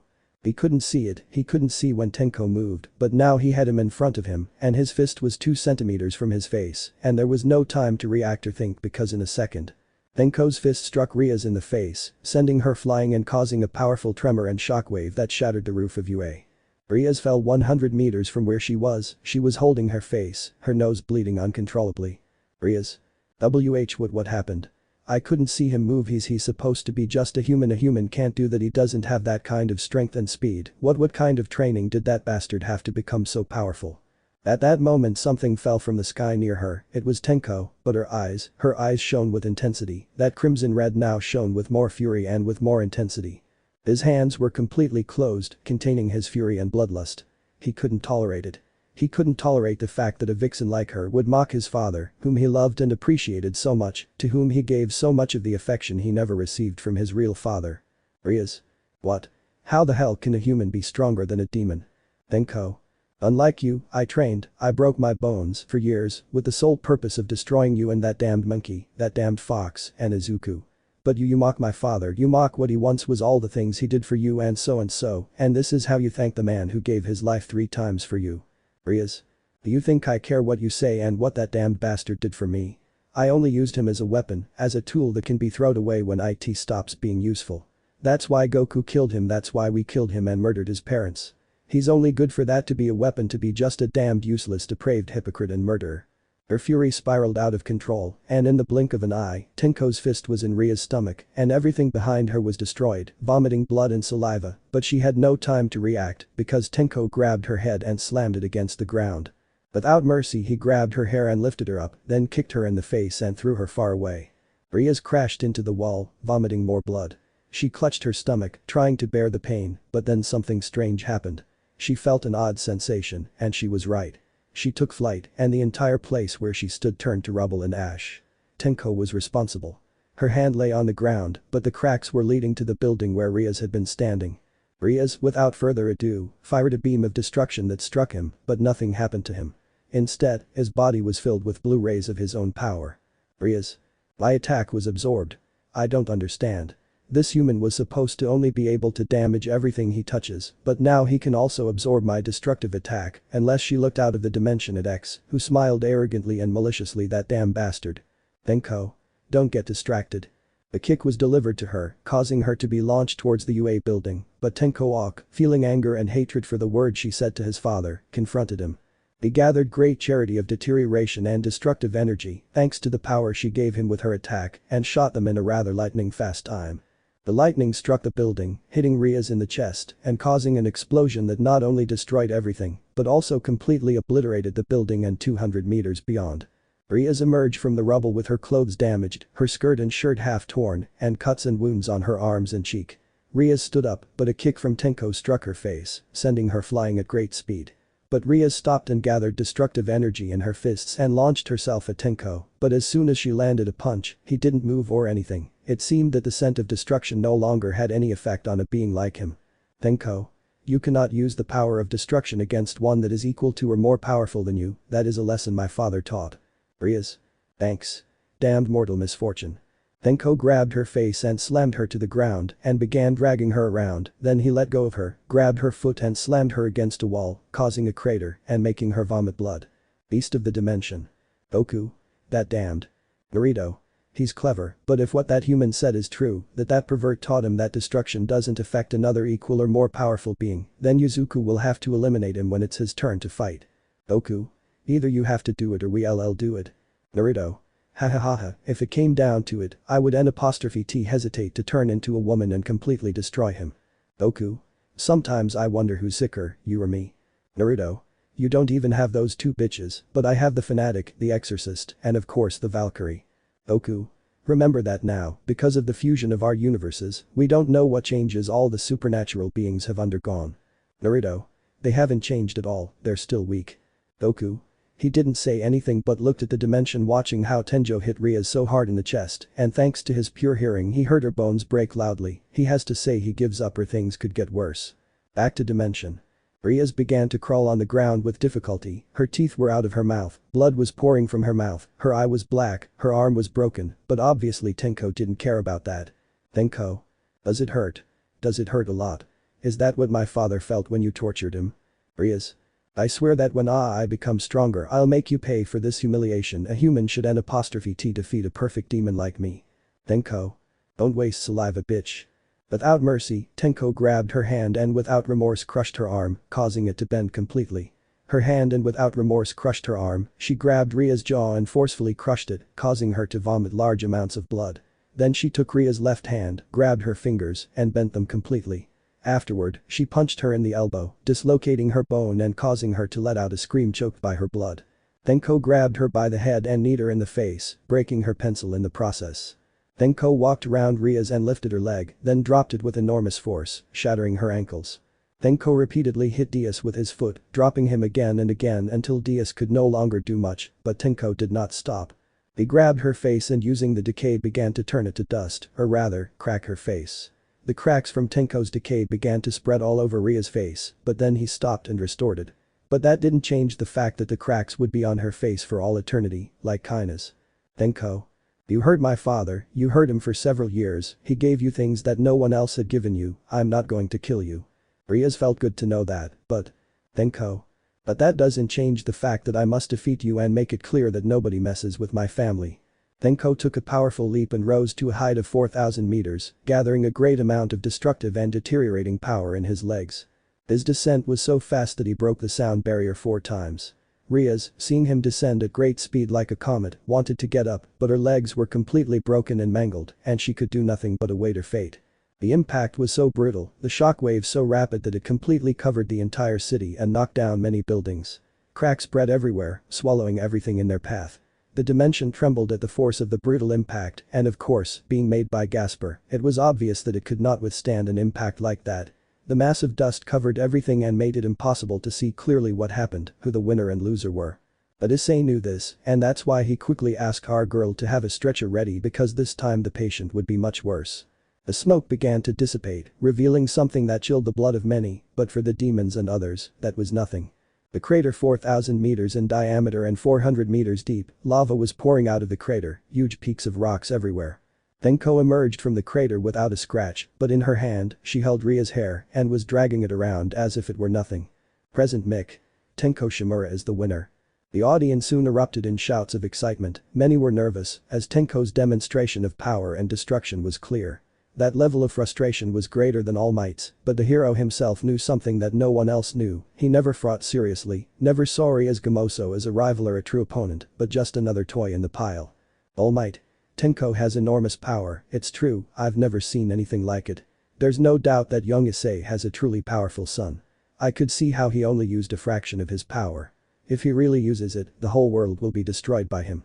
The dimension was completely erased, and Tenko appeared along with Rias in the stadium. He threw her as if she were an object. Rias was unconscious, she did not move, but in her chest, there was a large hole from the kick and burns all over.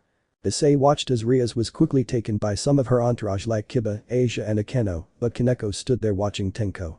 The Chako didn't care about anything. She felt no fear when she saw how Rias ended up in the power that Tenko possessed, but rather she admired him. Now she understood why many feared to unleash their fury. Veneta was jumping for joy, and of course he was mocking how Rias looked after the brutal beating Tenko gave her. For him it was such a spectacle that he recorded it and would later post it on social media to earn money and make fun of the supposed Crimson Queen of Ruin. Goku didn't show it, but he was very upset. Veins were bulging on his face and arms. Naruto could only laugh at how they left Rias, but he knew this was just the beginning, since later they would see firsthand how the useless one would now have to fight a boy who had trained for days for this moment. The networks quickly exploded, many supporting Tenko for his enormous power, demonstration of skills, and of course, because they saw in him not a monster, but a future hero. Continent Dracoria Prime. On the island, or continent, as you prefer to call it, everyone shouted with excitement and, of course, happiness at seeing Tenko teach Rias a lesson. Many girls blushed and wished they could meet Tenko and have her all to themselves. The men, for their part, were amazed at seeing such a demonstration of power from Tenko, at seeing what she was capable of. Engineer. It's incredible, Tenko-sama is truly powerful. Scientist. We should create a special suit just for him. His demonstration of power is truly terrifying and spectacular. Pay attention now. Everyone turns around and sees a girl, and around her there were 29 other people. The girl whose name is Arya Valorn, 17 years old. Quirk. Annihilation bloom can disintegrate matter within a 50-meter radius with a simple bloom of crimson energy. Our scale. Continental planetary. Physical appearance. Tall, slender, with an elegant posture and smooth movements. Hair. Long and silver with bluish highlights. Eyes. Bright crimson, they seem to sparkle in the dark. Likes. Classical music, reading philosophy, walking at night. Lives. In a UA dorm, posing as a model student. Discrimination. Yes, she was feared from a young age for disintegrating objects uncontrollably. Family. His parents died accidentally when his quirk was activated. Reason for joining the continent. He found in them a place where his power was not a curse, but a blessing. Arya. We received a report from Tokyo. Apparently, a priest is using his influence, claiming to be the savior, and is manipulating defenseless people, especially girls. He manipulates parents into believing he is saving them from future calamities, and as an offering, they give him all their savings, and their daughters, or even themselves, become his hexwell pawns.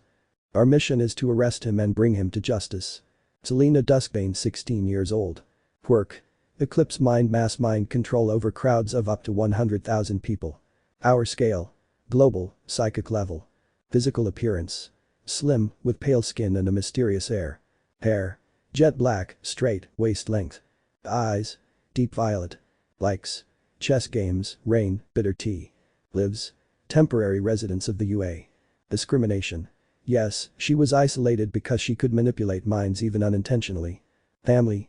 She is alive, but was abandoned in an orphanage. Reason to join. The continent offered her belonging and full acceptance of her gift, plus she was saved by Issei when she was about to be raped by a group of young men from her school. Selena. Issei-sama is busy. According to our spies who are undercover at UA, he will be fighting against 3 young people. He has put his mission aside for now, but we haven't. We will follow in his footsteps and purge those villains. Don't you think it's better to wait a little while? Selena looked behind her. Magnus. Magnus Streetvale, 17 years old. Physical. Muscular robustness, over 1.85 meters tall. Hair. Black with red streaks. Eyes. Dark brown. Likes. Climbing mountains, training in the rain. Past. He lived in poverty. A villain murdered his mother and heroes did not intervene. Reason. Issei executed the assassin right in front of his eyes. How he sees Issei. As the true hero, not the frauds of society. Quirk. Eternal hunger absorbs the life energy of thousands at the same time. Our scale. Global extinction. Magnus. I know he's busy, I know many of us adore him and see him for what he is, a hero, a guardian, a father or even a brother, but for now we must stop. Selena. That damned old man has raped over 30 girls, and now he has over 700 people under his control, and not only that, the heroes don't dare do anything more than 8 heroes are on his side. They manipulate, steal from, and rape all the girls they deem undesirable, they ruin their lives. But if we act now, no one will suffer anymore. Magnus. And what will we do with those families? Selena. We would erase their memories, we would make them part of our elite forces. Magnus. Many have gotten pregnant and now have 2 children by that old man. What about those children then? Selena. Magnus. Besides, don't forget that here you may be the strongest among the girls, but many here know that you don't have that much influence yet. I, on the other hand, have total control over everyone, and I decide. No one will go out to kill yet. Keep an eye on that old man, find out where he is.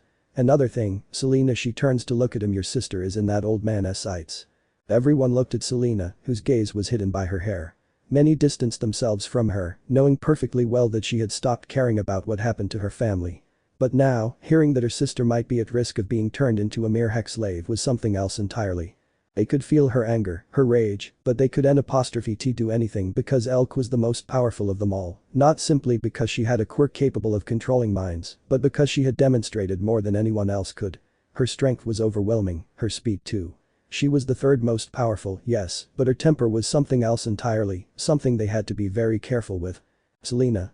She stopped being my sister the moment she burned my back with her quirk, she's dead to me. Magnus, she turns around, but stops. Let me know when we attack that bastard, because I want to torture him relentlessly, you hear? Magnus. Hi. Back at the sports festival. Present Mick. Alright, my dear audience, now let's begin the next match of the year. The lights go out, 2 young women, 2 polar opposites. One can manipulate gravity, but the other possesses the most devastating cosmic power ever seen in history. The lights illuminate 2 tunnels seen as the most powerful of their kind, capable of making the entire world kneel before them, and they are. Chapter 14 Part 3. Rivals 3/5. Sports Festival Sirius vs Uraraka. The entire stadium was buzzing. Shouts, applause, and drums echoed through the stands. The crowd was on its feet, eagerly awaiting the next fight. On the screens, Present Mick waved his microphone in his unmistakable style. Present Mick. And now, sports festival people, prepare for a cosmic duel. 2 young souls ready to shine on the battlefield. The gigantic dome above the stadium began to change. It wasn't the classic flat arena. Gasper, with his incredible power, had generated a pocket dimension containing a fake city, with buildings, streets, traffic lights, squares, and even an artificial sky. Present Mick. From the mysterious Shadow Academy, UA's rival, a young woman who summons stars as if they were divine weapons, the burning light of the cosmos, her hero name is Polaris. The stadium roared. Naomi Hashi, alias Sirius, walked with a determined stride. Her violet eyes shone like constellations, and small incandescent spheres already danced in her hands. Present Mick, in a deeper voice. And from the prestigious UA, the girl who makes the impossible float, with a heart as big as her dreams. Uraraka Chaku. The crowd erupted in cheers. Uraraka appeared from a tunnel, waving nervously but determinedly. The crowd roared as if they were witnessing an eclipse between 2 worlds. The whistle blew. Naomi and Uraraka faced off in the middle of an avenue. Around them, the fake skyscrapers glittered as if they were real. Uraraka, Sirius. I won't back down. I want to prove I can win on my own.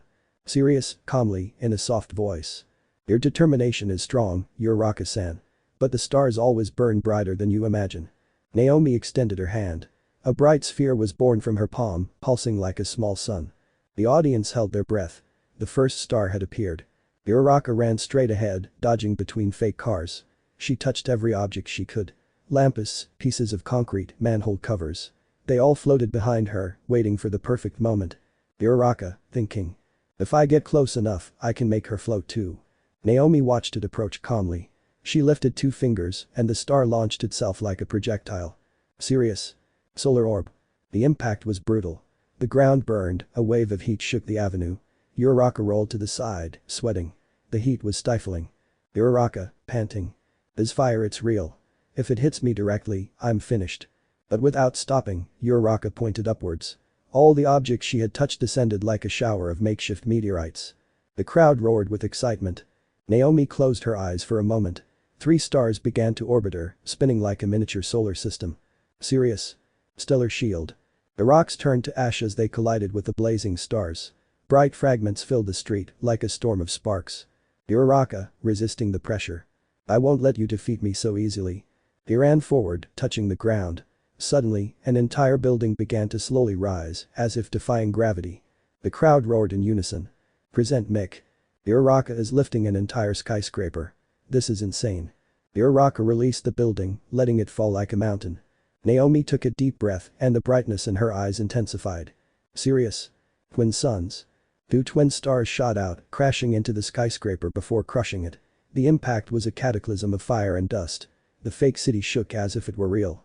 When the smoke cleared, Naomi and Uraraka stood face to face, both with singed uniforms, both breathing heavily. The audience was on the edge of their seats. Uraraka, smiling between gasps. You're amazing, you really look like a star in person. Naomi, in a soft but firm voice. And you carry a universe of willpower within you. That is more brilliant than you can imagine. The solemn silence fell over the arena. For a moment, the fight ceased to be a war and became a mutual recognition of 2 hearts that longed to shine with equal intensity. The referee's whistle broke the silence. The fight wasn't over yet. It was only the beginning. The smoke from the explosion still hung in the air of the fake city. Amidst the rubble, Naomi and Uraraka breathed heavily. The crowd roared for more action, but something shifted in the air. Uraraka raised her hand, not to attack, but to speak. Uraraka, serious, with a trembling voice. Naomi, why did you decide to become a hero? The silence grew heavy. The audience murmured, confused. Even present Mick fell silent for a few seconds, surprised by the intimate tone of the question. Naomi lowering her gaze, her stars diminishing in brightness. I didn't always want to be. Her voice sounded broken, almost as if those words were too heavy to bear. Uraraka stared at her, her fists clenched. Uraraka. And why did you follow a vigilante like Issei then? He's not a registered hero. He's someone who walks outside the law. The audience reacted with an even louder murmur. No one expected the famous and feared Watchman of Doom to be mentioned in the middle of the festival, and even more so now. They already knew about him and that he was Issei, but to learn that a girl from UA was part of him was too much. They had never heard that before. Naomi clenched her teeth and a tear glistened in her violet eyes. Naomi let the star that floated in her hand go out. Naomi, with a broken voice. When I was a child, everyone called me a weapon of destruction. My quirk was too dangerous, I burned everything I touched, nobody wanted to be near me. Not even my teachers or my friends. A fleeting memory flashed through her mind. An empty courtyard, children walking away from her, the fire consuming her notebooks. Naomi, with tears in her eyes. My father was the only one who hugged me without fear. He used to say, you're not a weapon, you're my star. But when he died I was left all alone. The entire stadium fell silent. Even the most boisterous spectators felt a lump in their throats. Naomi, suddenly shouting. And then he appeared. Her eyes lit up like supernovas. Naomi. Issei, the Watchman of Doom. He didn't look at me like a monster. He didn't call me a weapon. He extended his hand to me, just like my father did. The crowd murmured like a giant wave. Some cheered, others whistled, others were speechless. Uraraka, still resolute, swallowed hard. Uraraka, lowering her voice. And you think following a vigilante is the right thing to do? Naomi clenched her fists, the air around her vibrating with the heat of her quirk. Naomi, crying and shouting. He's more of a hero than any of you. The stars burst from his hands like living fire, orbiting with fury. Naomi. Issei carries the weight of millions on his shoulders without asking for anything in return. He fights monsters that no one would dare face. He protects the forgotten, the rejected, those left behind by society. The ground trembled. The false sky of the dimension seemed to ignite with his words. Naomi, sobbing. For me, for many, he is not a watcher. He is a god who walks among us. The crowd erupted in chaos. Some cheered for Issei, others booed him. The name of the Watchman of Doom split the stadium in two, like a lightning bolt. Uraraka stared at her with wide eyes, feeling the weight of those sincere tears. Uraraka took a step forward. Her quirk made pieces of concrete float around her. Uraraka, with strength in her voice. Being a hero isn't just about protecting. It's also about accepting the rules, justice, and responsibility. If we break all of that, the world will fall into chaos. Naomi shook her head, her tears still falling. Naomi. Then the world is already in chaos. Because while you're talking about laws, children are dying in the streets. And he's the one who saves them. The clash wasn't just about quirks. It was a clash of philosophies. Gravity versus the stars. Legality versus brutal justice. Both girls were breathing heavily, but their words carried more weight than the blows they had thrown earlier. Uraraka, shouting. Then I'll show you that a true hero can save lives without breaking everything. Naomi, furious. And I'll show you that Issei's light shines brighter than any law. The audience was ecstatic. The silence was broken. Uraraka ran forward, touching the ground. 3 cars began to float, ready to fall. Naomi made 5 stars appear, spinning around her like a comet unleashed. Sirius, screaming. Infernal Nova. The explosion of starfire covered the avenue. Uraraka dodged with a leap and threw the cars from above. Uraraka, screaming. Gravity crash. The cars descended like makeshift meteorites, straight toward Naomi. But she extended her hands, forming a corona burst. A radial eruption of fire that disintegrated the projectiles. Flames and debris filled the field. The crowd roared as if it were a true battle of gods. Both girls, panting, looked into each other's eyes through the smoke. They weren't enemies, but the clash of their convictions forced them to give it their all. Naomi, with tears still glistening on her cheeks. Uraraka, I'm not fighting just for myself. I'm fighting because he believed in me when no one else did. Uraraka, clenching her fists. And I fight because I want to prove that I can support others with my own hands, without depending on anyone. The words intertwined like stars and orbits, as if both were necessary in the same sky. The referee watched intently. The fight was far from over. It was just beginning to build towards its climax. The audience holds its breath. The pocket dome remains intact, perfectly creating the illusion of an abandoned city. The buildings are damaged from previous crashes, smoke hangs in the air, and broken glass litters the ground. President Mick and Izawa narrate as the tension mounts. Uraraka took a step forward, her face serious but her heart pounding. Her words pierced her like invisible blades. Naomi closed her eyes, taking a deep breath, but the heat from her quirk began to form like an incandescent halo around her body. Each word had ignited a spark of anger that now threatened to become an uncontrollable blaze. The echo of Uraraka's words resounds in the air, cutting like invisible blades. Naomi, I understand what you're saying about Issei. Uraraka swallowed, her face tense. I know Issei gave you strength, but don't you realize? You depend on him just like you depended on your father. You can't depend on others to be yourself. The silence was absolute. Even President Mick, who normally shouted with enthusiasm, was speechless. Hey, this is too deep for a festival. Naomi froze. Her breathing became rapid, tears trembled in her violet eyes. The silence of the fake city became unbearable, broken only by the crackling of flames still burning in the destroyed streets. What did you say? Naomi murmurs, her voice breaking. Her eyes open, shining with golden glimmers. Uraraka takes a half step back, noticing the aura that begins to expand from her rival. I didn't mean to, Naomi, I'm just saying you're confusing pain with salvation, that you can't depend on it the same way you couldn't depend on your father. What did you say? Her voice, cracking, echoed among the half-collapsed buildings. The stars orbiting around her began to flicker intensely, reflecting her growing fury. I was just saying that. Uraraka hesitated, watching as Naomi's energy began to distort the city, that maybe you're not seeing the difference between those who saved you and those who marked your life. Naomi clenches her teeth, tears trembling on her cheeks. An impossible mix of pain, rage, and betrayal grips her chest. Don't you ever compare Issei to my father again. He shouted, the echo reverberating between the buildings. His words were accompanied by a flash of light that illuminated the dome's artificial sky. Uraraka took a step back, aware that the words had opened the door to something far more dangerous than a physical fight. The fake city trembles. The ground cracks beneath his feet, while a searing energy envelops his body like a second skin. Tiny stars begin to appear, floating around him, burning like living embers. This is your fault, Uraraka. Naomi exclaimed, tears evaporating in the heat radiating from her own body. You don't know what it means to live being seen as a weapon. And you dare to judge the one who gave me a purpose. Uraraka raises her hands in a gesture of calm, though her legs tremble. Naomi, listen, I didn't mean to. But there's no time. Naomi raises her hand to the sky and unleashes her first attack. 1. Celestial Flare. The tiny sun explodes over nearby buildings, launching bursts of starfire in all directions. Entire columns of concrete burn like paper. Uraraka barely manages to dodge, using her quirk to launch herself into the air with a floating piece of rubble. 2. Orbital Crush. 2 stars orbit Uraraka, trying to trap her. It feels as if the entire atmosphere is bending under the pressure. The Chaco lets out a scream and deactivates her body's gravity to escape by a hair, feeling her skin prickle with heat. Naomi, stop. This isn't you. She shouts, desperate. But Naomi no longer listens. Her hair waves as if she were immersed in solar fire, her eyes transformed into 2 incandescent orbs. The pocket dome crackled with the energy of the fight. The air was thick with dust, smoke, and ash, and the fake city looked like a canvas of destruction, barely holding the buildings upright.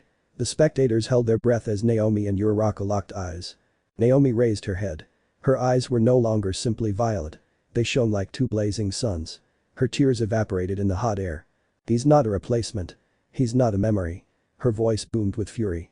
Issei is the only one who saw me as a person and not as a weapon. The city trembled beneath her feet. The ground cracked, windows shattered, and gravity seemed to waver under the intensity of her aura. Celestial flare. A sphere of starfire appeared above his hand and exploded down the avenue, setting fire to the remains of buildings and creating plumes of smoke that rose like living towers. Uraraka jumped back, using her quirk to rise among the rubble, barely avoiding being hit by the flames. Naomi, listen. I didn't mean to hurt you. She shouted, her face pale with fear. Naomi extends both arms forward. 3. Twin suns. 2 twin stars appear in his palms, burning with white fury. He launches them like projectiles, which collide in the middle of the simulated city. The explosion is so brutal that several skyscrapers in the simulation collapse like dominoes. The explosion brought down the remains of several skyscrapers, turning the city into a field of fire and ash. Uraraka fell backward, floating in the air thanks to her quirk, feeling the scorching heat that seeped even through her shield of levitating debris. The audience outside the dome held their breath. Even though they knew it was a pocket dimension, the intensity of the destruction seemed all too real. Naomi stretched both arms forward, her hair billowing as if in a solar wind. Every word she spoke seemed to heat the air. He carries the weight of millions of lives while you argue about rules. Issei protects the forgotten, the rejected, those no one else wants to save. The audience, though protected by the magic of the dome, was paralyzed. Some applauded, others covered their faces, but all felt the weight of the emotional energy that filled the artificial city. Uraraka, panting, could barely stand. Her gaze reflected not only fear, but also suppressed compassion. Naomi, if you keep going like this, you could destroy yourself. But the warning was ignored. Naomi was already beyond reason. 4. Radiant halo. A ring of burning light surrounded Naomi's body, expanding and generating a force field that disintegrated anything that came too close, protecting her from any counterattack. The city seemed to curve under the light she gave off, the pavement melted beneath her, and the windows of the buildings exploded as if they were made of thin glass. Uraraka struggles to catch her breath. The heat is suffocating, the pressure unbearable. It's like fighting the sun, she thinks, her lips dry, sweat coating her forehead. Issei isn't just a vigilante. He's a god who walks among us. Naomi shouted, her voice a mixture of tears and rage, her voice breaking with sobs and anger, advancing like an unstoppable force. You're nobody to talk about my father, Issei. Suddenly, Naomi raises both hands to the sky. The surrounding energy condenses into vibrant spheres. 5. Infernal nova. One of the stars grows until it explodes in a blazing red glow. The shockwave sweeps away everything in its path, turning the pavement into liquid for a few seconds. 6. Nova rain. Dozens of micronovae begin to fall from the sky like meteorites. Each impact destroys a street, each flash illuminates Uraraka's terrified eyes, who moves frantically to avoid being hit. 7. Crimson Nova Fang. A spear of starfire materializes in Naomi's hand, launched like a deadly dart. Uraraka barely manages to lift a floating slab to block it, but the explosion throws her several meters into a building. The crowd roars in unison. President Mick stammers over his broadcast. And this is a true star hell. Izawa, frowning, mutters. If this were outside the dome, we'd have a national catastrophe in seconds. Naomi kneels briefly, breathing heavily, but still blinded by her rage.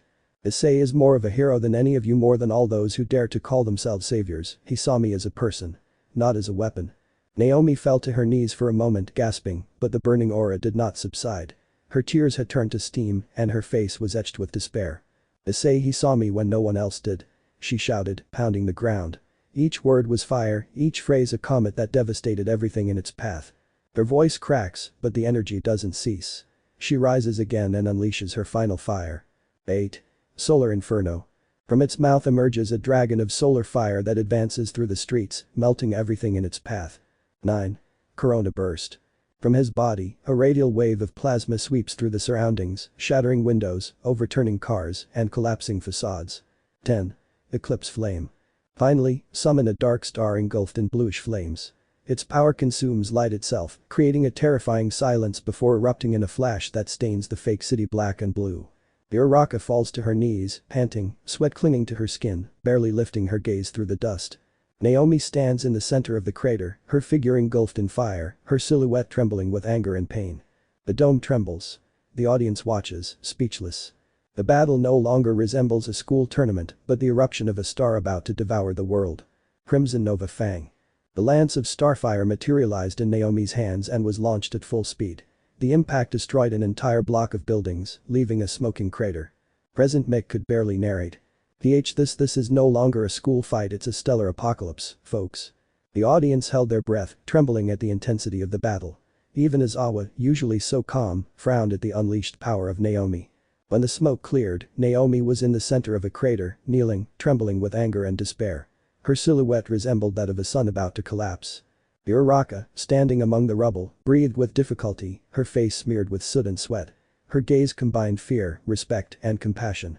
The pocket dome remains intact, but now the fake city is scarred by fire craters and debris. Smoke and dust fill the air, while the blue and red light from Naomi's attacks still glows over the fallen buildings. Present Mick and Aizawa watch in silence. The tension is palpable. Uraraka is on her knees, panting. Dust and ash cover her uniform, and her breathing is heavy, but her eyes reflect determination. She knows that if she doesn't act soon, Naomi will continue to wreak havoc uncontrollably. "I can't give up," she murmurs, clenching her fists. "I can't let this fury destroy everything or myself." Uraraka closes her eyes and remembers why she became a hero. To protect, to support, to keep others safe without relying on the strength of others.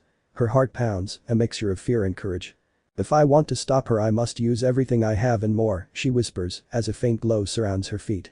Partial awakening, zero gravity amplified. With a stifled scream, Uraraka activates her quirk to its fullest extent, lifting her body and everything around her into near zero gravity. Fragments of concrete, cars, and debris float around her, forming an improvised shield and simultaneously preparing to launch them as projectiles. Her gaze hardens. The adrenaline combined with the excitement allows her to sustain her quirk longer than usual. "I won't let you ruin everything," he shouts, his voice echoing over the city. Naomi floats a few meters above the ground, enveloped in fire and stars, still trembling from the anger that consumes her. "Naomi," screaming. Solar nova. An explosion of starfire erupts from his body, melting streets and sending plumes of smoke into the sky. Uraraka dodges, using her zero gravity to float among the rubble, and picks up a large shard of concrete, preparing to attack. "If you want fire, you'll also get pressure," he shouts, throwing the rubble at Naomi. Naomi destroys it with a corona burst, but the shockwave's contact with the air disperses some of the energy. Uraraka seizes the opportunity. Gravity surge. Achako lifts the surrounding debris, creating a field of floating obstacles that protect her as she tries to approach.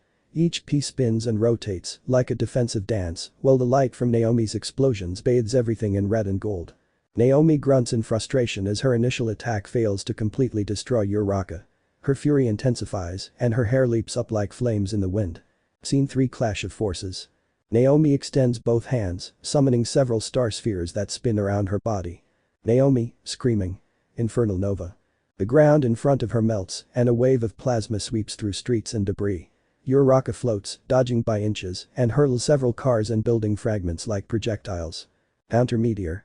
Each fragment of Uraraka moves in zero gravity, seeking to impact the stars surrounding Naomi. Some are destroyed, others deflected. Uraraka, shouting. "I won't let this continue." Naomi attempts to counterattack with Crimson Nova Fang, a starfire lance, which strikes Uraraka's projectiles and causes them to explode. The shockwaves shake the entire fake city. The crowd outside the dome is ecstatic. Present Mick shouts. This is incredible. The girls are tearing through the city and they're still fighting." Aizawa, impassive, merely murmurs. "If they didn't have the dome, we would already be witnessing a real disaster." Scene 4: Uraraka's strategy. Uraraka takes a deep breath, analyzing the intensity of Naomi's attacks. She knows she needs to move faster, use her surroundings, and maximize her gravity control. "If I can manipulate gravity in a localized way, I can deflect their stars," he thinks. Gravity field control. Achako concentrates her quirk in a specific area in front of Naomi, creating a gravitational tunnel that deflects micronovas and fire waves towards the destroyed buildings, preventing most of them from hitting her directly. Naomi, screaming. Twin suns. Two twin fireballs shoot towards Uraraka. Achako activates her gravity tunnel, spinning her body and debris at high speed, deflecting the fireballs towards the ground without taking direct damage. It works. Uraraka murmured, panting. "I can even the odds." Naomi watches in surprise, her brow furrowed. Her emotional control is still wavering, but she's beginning to notice that a rival isn't defenseless. This irritates her even more. Naomi, shouting. Radiant halo. A ring of fire surrounds Naomi, protecting her from Uraraka's attacks. The fake city seems to bend under the intensity of her quirk. The battle becomes a game of cunning and reflexes. Stars and fire against manipulated gravity, explosion against counterattack. Scene 5, the partial climax. Naomi is exhausted, but her fury keeps her standing. Her tears mingle with sweat and dust. Naomi, screaming. Solar inferno. A dragon of solar fire erupts from his chest, ravaging the avenue. Uraraka barely manages to raise a wall of floating debris, but the shockwave pushes her several meters back. Final burst, corona and eclipse. Naomi extends her arms. Corona burst unleashes a radial wave of plasma, while eclipse flame sends a dark star engulfed in bluish flames soaring into the sky. The flash illuminates the entire dome, and the city resembles a world in ruins. Uraraka falls to her knees, gasping for breath, but with a spark of excitement in her eyes. Despite the devastation, she knows she has managed to endure and maintain her footing in the fight. No, I can't let myself be defeated, I have to protect, even if it's just a little. She murmurs, her voice trembling, as she activates zero-gravity amplified to stay afloat and ready for the next collision. The audience watches in complete silence, shocked by the magnitude of the attacks and the willpower of both girls. Present Mick can barely get words out. While you're watching history, Sirius and Uravity are redefining what it means to fight at a school festival. Izawa, watching from the sidelines, murmurs. The level of control and destruction is incredible, but the real lesson is emotional. Both girls are showing their hearts, not just their strength. The battle, though chaotic, has reached a point where strategy, strength, and emotion combine in a delicate balance. Naomi, consumed by anger and passion, and Uraraka, determined to sustain and balance her, face off as opposing reflections of what it means to fight for what they believe is right. The Pocket Dome is now in complete chaos. The fake city, which seemed untouched before, has been ravaged by the previous attacks. The streets are craters, the buildings collapsed, and clouds of dust and debris float everywhere. The light from the explosions and the energy of the quirks creates a surreal sky, mixing red, gold, and blue, illuminating the devastation. The audience holds its breath. The tension is palpable. Present Mick can barely stay on his feet to narrate. Naomi, suspended in the air, still enveloped in her fire and swirling stars, stares intently at Uraraka. Her breathing is ragged, her body trembles. Her eyes, once violet, begin to glow intensely white, a reflection of her fury and the trauma she has awakened. Two wings of light appear on his head, radiating energy that makes the pocket dimension vibrate, projecting shadows that blend with the remains of the destroyed buildings. Naomi, whispering through clenched teeth. No one will stop me. The stars orbiting his body increase their speed, spinning like out-of-control planets. The heat they emanate is so intense that the air seems to melt. The streets beneath his feet crack, and the skyline of the fake city warps from the pressure of his quirk. Uraraka watches her, remaining calm. She knows what's coming. Naomi, if this continues, there will be no way to stop you, she murmurs to herself, calculating every move of the rival heroine. Naomi, shouting at Uraraka. Get away.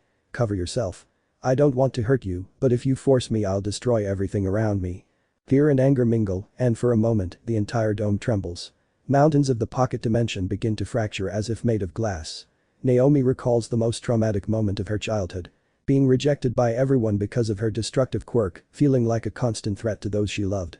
The memory consumes her, causing her to lose control. Her thoughts are jumbled. If Issei trusted me, if he believes me worthy, I must prove I can be his commander. For him to forgive me, I must show him my true power. Naomi raises her hands to the sky. An extreme heat begins to emanate from her palms, surpassing anything Uraraka had ever seen. The fire's temperature reaches 7,000 degrees Celsius, capable of melting concrete, glass, and metal, as if they were wax. Naomi, screaming, furious. Temperatus. A gigantic fireball shoots toward the horizon, destroying half the fake city and leveling mountains in the pocket dimension. Buildings collapse like dominoes. The air becomes unbreathable, and shockwaves shake the ground. Uraraka floats swiftly, using her zero-gravity amplified to maintain stability and assess the situation. She knows Naomi has lost complete control, but she also knows this was planned. Every action Naomi takes reveals the extent of her true power, and Uraraka needs to guide her, not defeat her. This is too much, he murmurs, sweating as he dodges the flames. But now is not the time to stop, I must contain her and guide her. The intensity of the fire causes floating debris and building fragments to partially melt, creating rivers of lava that flow like streets of magma. Naomi's swirling stars, once a spectacle of light, now resemble living meteorites seeking to impact in any direction. Uraraka focuses. She knows that if Naomi continues like this, the destruction will be irreversible, even inside the dome. She takes a deep breath and activates her quirk, combining it with adrenaline and emotional focus, projecting her energy in a calculated manner. Gravity energy manipulation. Ichako combines zero gravity with beams of concentrated energy in her hands. The flashes are similar to those of Kai attacks in Dragon Ball Super. Concentrated and explosive jets of energy that can impact and deflect the trajectory of Naomi's attacks. "Naomi, listen," he shouts, his voice firm but calm. "I don't want to stop you, but you need to control yourself. Trust me." Naomi watches her, breathing heavily, her eyes shining even brighter. She senses Uraraka's presence, strong and resolute, yet devoid of hatred. This creates an internal conflict within her. Fury versus trust. Naomi, whispering through clenched teeth, tears glistening. "Yes, this is what I need to prove to Issei that I'm worthy." Then, Temperatus unleashes bursts of fire towards Uraraka, who uses her energy beams combined with gravity to deflect some, while others impact the rubble, generating controlled explosions to protect herself and guide the destruction towards uninhabited areas of the fake city. Dragon Kai Strike Gravity Redirect. Uraraka unleashes a concentrated burst of energy from her hand, manipulating gravity to curve its trajectory. The attack manages to deflect a star Naomi had launched into its rotating orbit, preventing a direct impact. That way I can keep her safe and let her unleash her power. Uraraka thinks, determined. This is ultimate strategy. Naomi, seeing that Uraraka manages to resist some of her power, completely loses her composure. Her eyes glow pure white and the wings of light on her head expand, emitting a radiance that makes the fake city tremble to its foundations. Starstorm Overdrive. Dozens of spinning stars shoot out of his body in all directions, hitting buildings and streets. The pressure around him becomes unbearable. Even the air is distorted. Naomi, screaming. "Get away, Uraraka." Temperatus's fire intensifies, reaching temperatures that melt metal and stone instantly. Half of the fake city is razed, and the mountains of the pocket dimension fracture and crumble. In her mind, Naomi thinks. "Issei, if you want me to be your commander, I must use all my power, there is no turning back." Starlight and fire blend in an apocalyptic spectacle. Uraraka can barely stand amidst zero gravity and the concentrated energy beams she herself unleashes to protect the city and guide the destruction. Supernova Barrage. Naomi combines several of her techniques. Infernal Nova, Crimson Nova Fang, Eclipse Flame and Corona Burst, launching a torrent of fire and energy that makes the entire pocket dimension vibrate. Uraraka, shouting while dodging. This is incredible, but I can handle it." Uraraka takes a moment, observes Naomi, and understands that she cannot simply resist her. She needs to connect with her emotionally so that her power can be directed without destroying everything. "Naomi, you're perfect for leading, for protecting, you don't need to destroy more than necessary," he murmurs, projecting his energy and manipulating gravity. "Trust me." Naomi gazes at her amidst explosions and swirling stars. For the first time, she feels that someone understands what she feels, that her fury is not judged, but understood. Her eyes glow, but a faint sense of control begins to emerge from the storm of energy. Combined energy and gravity control. Uraraka uses her quirk to partially channel Naomi's fire blasts, combining them with her energy beams and gravity control. Half of the destruction is absorbed and redirected into the sky or uninhabited areas of the fake city. Naomi, whispering, tears glistening. "Is this possible? Can someone hold my power without fear?" Her final scream becomes a controlled roar and the swirling stars stabilize slightly.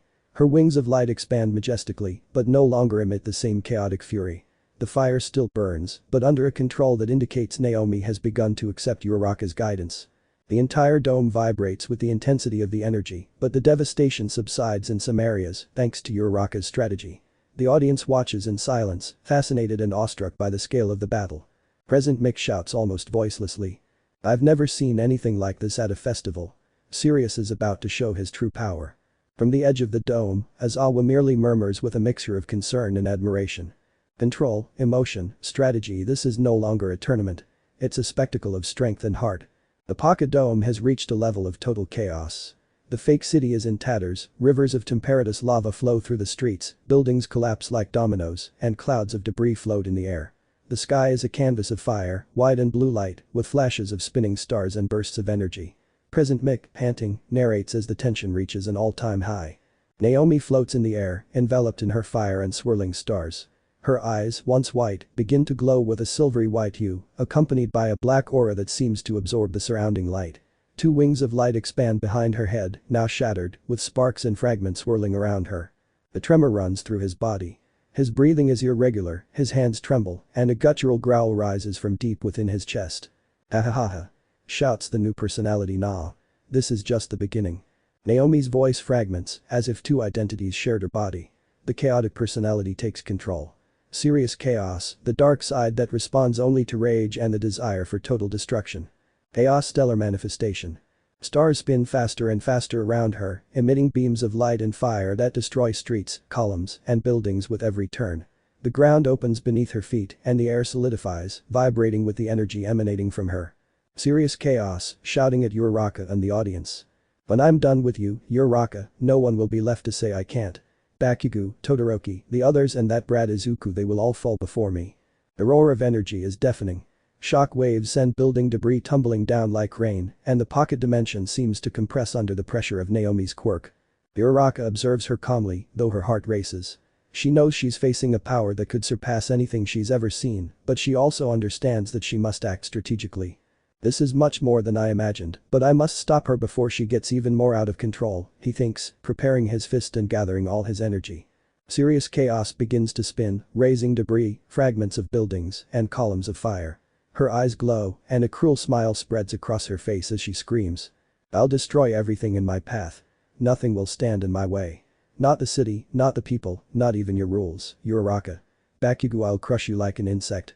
Shadow, you'll fall before my fire. Izuku, not even your hero can save you from me." Her voice echoes throughout the fake city, reverberating even beyond the pocket dome. Each word is accompanied by an explosion of stars and fire that melts streets and razes buildings. Chaos meteor storm. Dozens of stellar meteorites rain down from the artificial sky, some of them the size of entire buildings. Uraraka uses zero-gravity amplified to stay airborne and dodge, while concentrated energy beams from her hands partially deflect the destruction. Serious chaos launches itself into the sky, spinning like a crazed comet, and unleashes a massive attack. Infernal temperature. The temperature soars above 7,500 degrees Celsius, melting the mountains of the pocket dimension and evaporating half the fake city. The blinding light makes the audience's eyes twitch. Present Mix screams, unable to utter coherent words. This is hell on earth." Izawa observes with a frown. "If this were real, all of Japan would have disappeared." Scene 3 Uraraka's strategy. Uraraka, floating dozens of meters above the ground, observes Naomi's every move. She knows that stopping her with brute force is impossible. She must combine power, strategy, and her quirk to its fullest potential. Zero-gravity energy compression. Uraraka concentrates all her energy into a single fist, manipulating the gravity around her to increase her impact force and speed. Her muscles tremble under the pressure, and a blue aura begins to surround her. "If Naomi is going to destroy everything, then I must channel all her power back towards herself," she murmurs to herself. Naomi, flying above the fake city, is oblivious to Uraraka's concentration. Her other personality is completely focused on chaos, laughing and shouting threats at everyone who ever judged her. "No one will stand in my way. I'll destroy everything until I reach Izuku. Nothing will stop me." The stars around her spin faster, and her aura becomes almost intangible, a mixture of white light, fire, and black shadows. Each scream sends shockwaves that lift buildings and fracture streets. Uraraka takes a deep breath and launches herself into the sky, gathering her strength. Gravity compression launch. Her own gravitational weight propels her towards Naomi, plummeting down like a bullet. The speed is so great that it cuts through the air, generating a sonic roar that blends with serious chaos's screams. "This is the only way," Uraraka thinks. "I must strike a blow that forces her to acknowledge my strength and control her power before she destroys everything." Scene 4 The aerial confrontation. Naomi spins in the air, preparing to unleash another blast of temperatus. Her wings of light and swirling stars seem to eclipse the sky, and the temperature around her makes the air look like molten lava. "I'll stop you whenever you want to challenge me, Uraraka." Serious chaos shouts, his laughter broken and ragged like someone completely out of control. Uraraka adjusts her gravity, heading straight for Naomi's chest. The collision is imminent. Both are luminous figures suspended in the air, a clash of will, power, and absolute control. Collision of titans.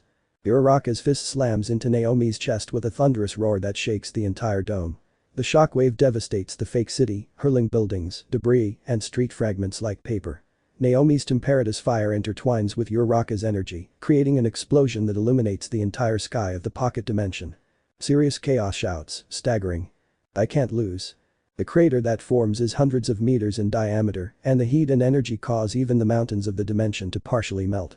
Scene 5 The fall and the final blow. Naomi tries to recover, but the impact throws her off balance. Her wings of light flicker, her aura shatters, and her spinning stars momentarily lose speed. Uraraka seizes the moment.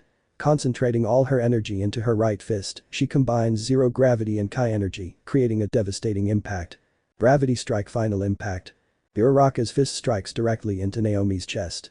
The resulting explosion is monumental, leveling the entire fake city and extending beyond the mountains of the dimension. The shockwave is so powerful that even fragments of the fake sky are displaced. Serious chaos screams in a final roar, a mixture of pain and fury. Issei, I will become your commander. The final explosion turns the city into a colossal crater. Clouds of dust, fire and debris rise into the sky. The smoke slowly dissipates. As the dust settles, Uraraka stands in the center of the crater, her right fist raised, glowing with residual energy. Her eyes, fixed on the horizon, reflect exhaustion, concentration, and triumph. Naomi lies in the center of the crater, her body covered in dust, ash, and small, still dissipating sparks of fire. Her eyes, once blazing with fury and chaos, now flicker weakly, caught between lucidity and utter exhaustion. Her breathing is ragged. Each inhalation feels like a superhuman effort. Uraraka still stands, her right fist raised. Her uniform is torn, covered in dust and debris, and sweat trickles down her forehead. Her breathing is ragged, but her eyes reflect determination and calm after the storm. She has won, but not without effort. Absolute silence reigns. The audience, both inside the dome and watching the broadcasts, holds its breath. No one dares to speak. The air still vibrates with the residual energy of the explosion that leveled the fake city and beyond. President Mick, his voice trembling and broken by disbelief, manages to articulate his first words. SSSW, she won Uraraka Achako. Her shout rises above the roar of dust and debris. This was incredible. Incredible. Get the medics here quickly to attend to Naomi. She adds, panting, as the camera focuses on the fallen heroine in the center of the crater. She needs immediate medical attention, ladies and gentlemen. The pocket dome begins to slowly disintegrate. The illusion of the destroyed city fades, and the stadium arena reappears before the eyes of the entire audience. The smoke and dust dissipate, and the stadium lights reflect the chaos that has just unfolded. The crowd erupts in cheers and applause, many rising from their seats, unable to contain their excitement over the fight they've just witnessed. The stadium's giant screen shows Uraraka in the center of the crater, breathing heavily, her fist still raised in victory. Uraraka slowly lowers her arm, observing Naomi. Softly, almost tenderly, she whispers. You did it, I didn't let you get lost in your own fury. A group of doctors and emergency responders rush onto the field, surrounding Naomi and assessing her condition. After a few quick checks, they begin placing her on a special stretcher, ensuring her injuries, burns, and extreme fatigue are addressed immediately. Naomi, still weak, barely moves her lips and murmurs. You did it. Yes, Uraraka replies, lowering her head to her. But it wasn't easy. President Mick, still with a trembling voice, continues narrating as the camera focuses on the details of the restored stadium. Yes, ladies and gentlemen. Uraraka Achako has won this epic showdown. We've never seen such an intense battle in the history of the sports festivals. The arena shook, the fake city was destroyed and rebuilt, and the heroine of UA stood firm. The crowd continues to applaud and cheer as Naomi is carefully escorted to the UA ambulances, still showing signs of extreme exhaustion. Uraraka remains in the center of the arena, taking deep breaths, watching as the other hero is secured and safely removed. The final camera sweep reveals the contrast. The rebuilt arena, the excited crowd, and the gigantic crater that was the fighting arena, transformed into a huge temporary scar, a reminder of serious Naomi Hashi's power and Uraraka Achako's bravery. President Mick, trying to regain his composure, concludes. For the love of heroes. This will be etched in the annals of UA history. Uraraka Achako has proven that heart, strategy, and willpower can overcome even the most devastating powers. Be sure to congratulate her, and please don't forget Naomi Hashi. She's alive thanks to the incredible intervention of our medical team and Uraraka's bravery.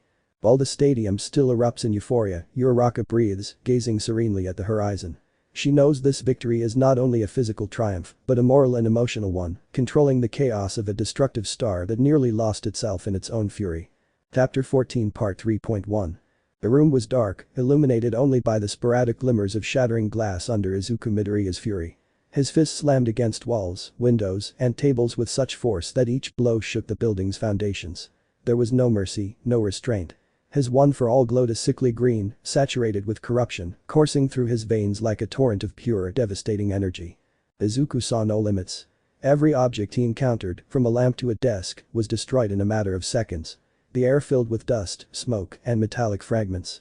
The hatred he felt for Issei, for all those who followed in his footsteps, and especially for Uraraka Ichako, his former classmate, was so profound that it seemed to materialize, becoming a palpable aura around him. Izuku. Damn it. He growled, breathing heavily. This whole city, all this garbage should burn under my fury. One for all activated almost instinctively, amplifying every punch, every kick, every movement. The walls of the room creaked, and the floor seemed to want to give way under the strength of a single man. But then, a familiar voice arose in his mind, piercing the darkness of his rage. Izuku calmed down. The voice was deep, firm, and serene. Izuku closed his eyes, clenching his teeth, and a roar came from his throat. Izuku. Drake. You don't understand. That girl Naomi was my key piece. And Ichako is proving to be more powerful than I expected. His voice was filled with a combination of frustration, fear, and rage. Every word vibrated with the power of the uncontrolled one for all. Drake remained calm, with the serenity that Izuku both hated and admired. I know I'm impressed, Izuku. I've never seen anyone like Naomi.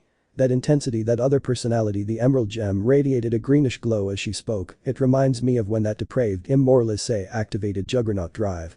The mention of Juggernaut Drive made Izuku take a slight step back, his breathing slowing, though his gaze remained filled with anger. His mind recalled the flashes of Sirius, Naomi's chaotic personality, and for the first time in 10 years, he felt that visceral fear again, that terror he never thought possible.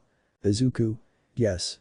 He shouted, punching the wall so hard that a shard of concrete flew toward the ceiling. Her lack of control, her chaos. That girl can destroy everything without even trying to hold back.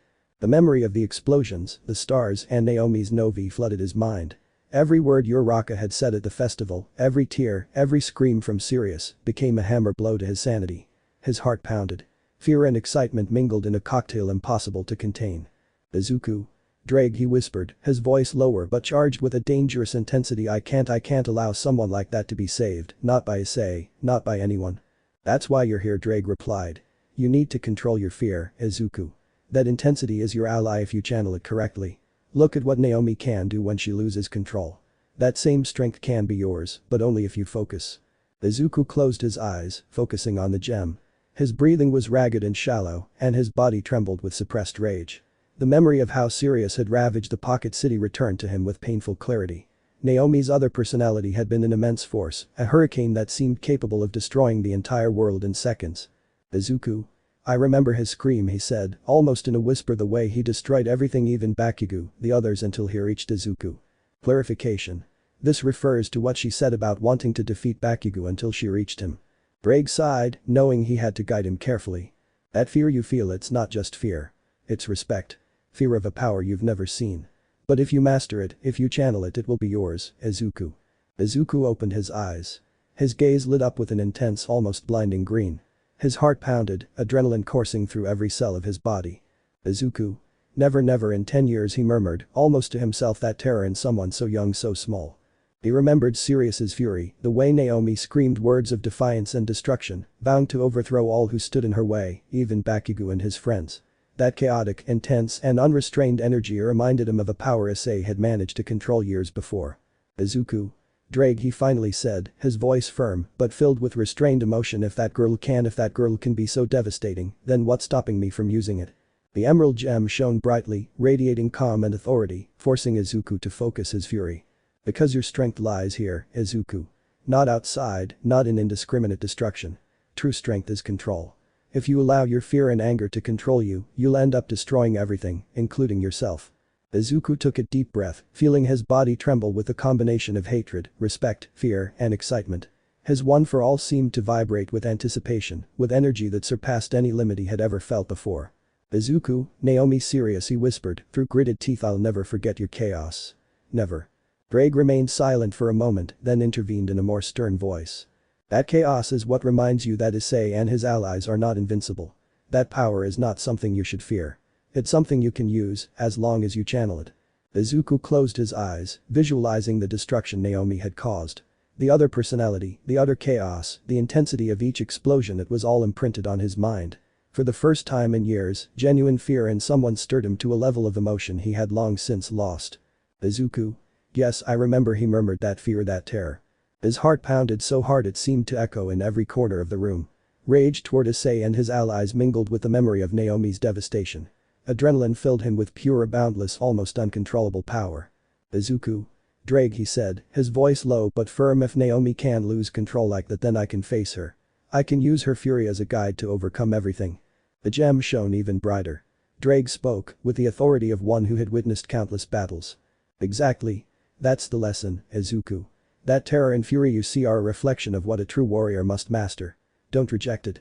Use it, channel it, and make it your strength. Izuku inhaled deeply. His body trembled, but this time not from fear. It was anticipation, preparation, and recognition of the absolute power before him.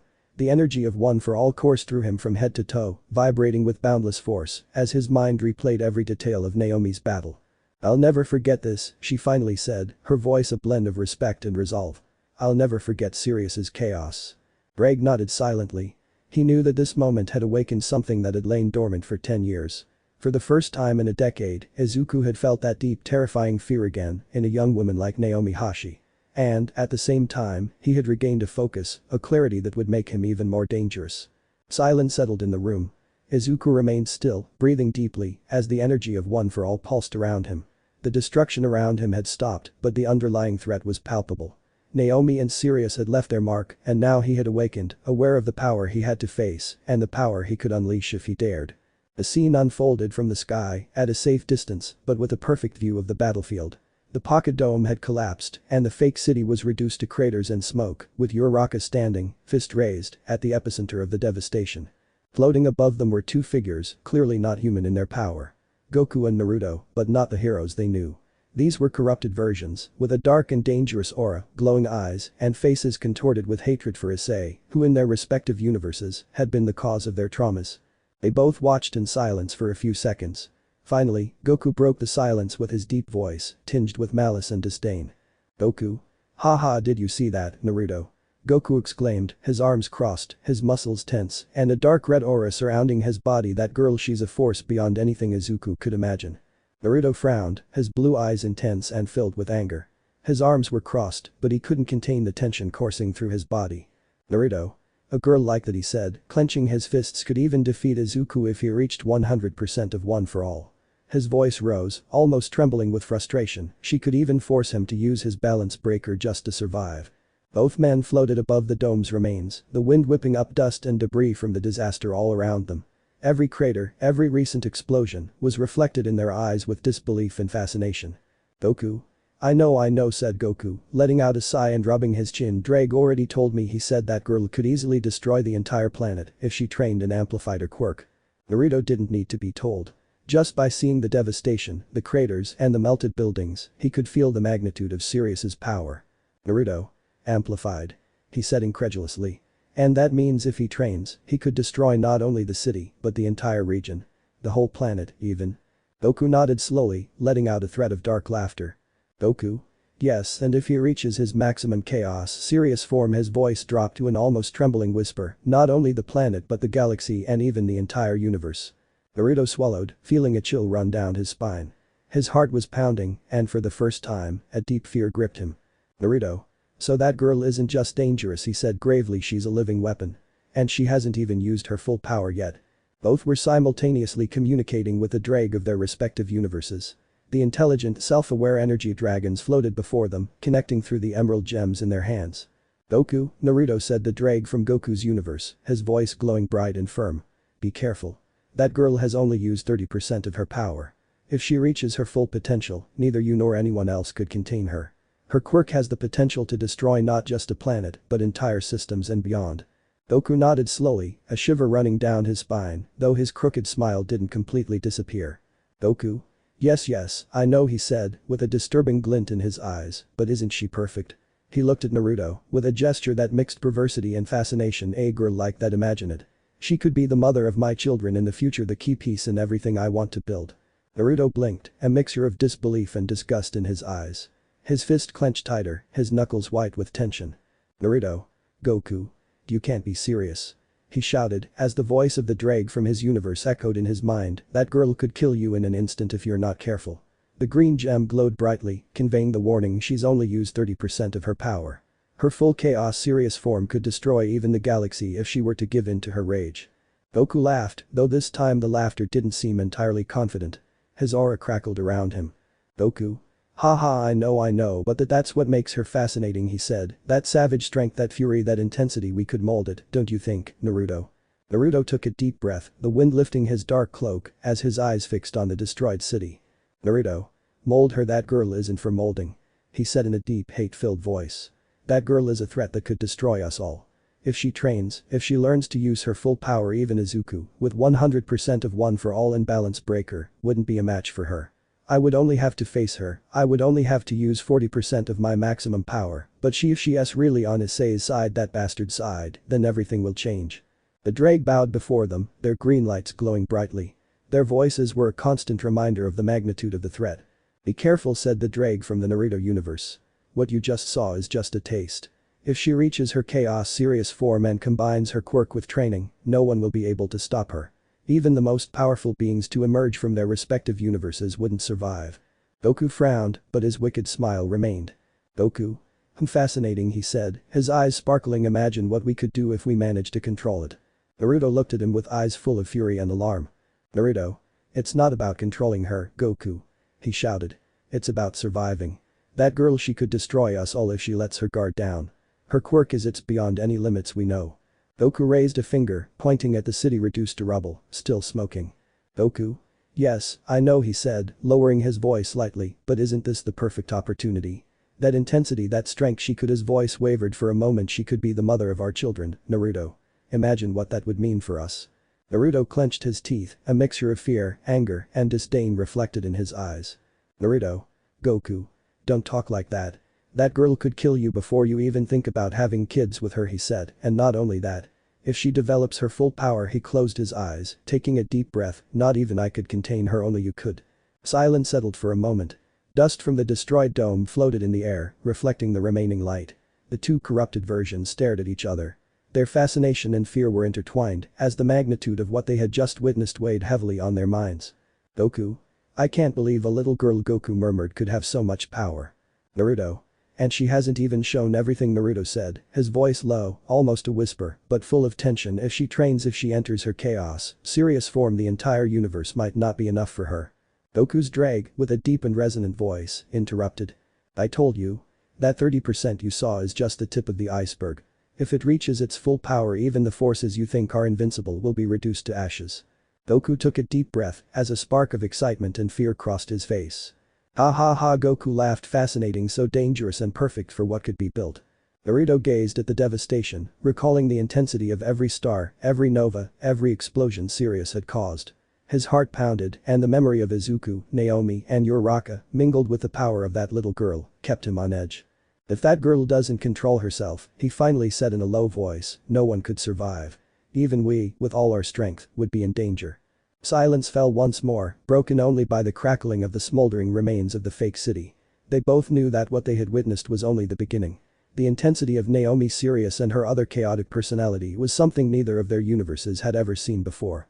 The potential for training, for amplifying her quirk, and the emotional connection she shared with Issei made her a living threat, too great to ignore. In another part of the stadium, Issei walked with excessive haste. Naomi was his priority, he could N''T leave her alone, not even Uraraka. When he entered the infirmary, he found them both, Naomi with some bandages on her arms, face, and legs. Recovery girl was by her side finishing up the tests. She turned to look at him and sighed. Recovery girl. You're lucky you were stopped early, brat. A little longer and your whole life would be completely destroyed. Issei. Will he be able to recover, he asked nervously, not wanting to lose anyone else. Please tell me. Recovery girl.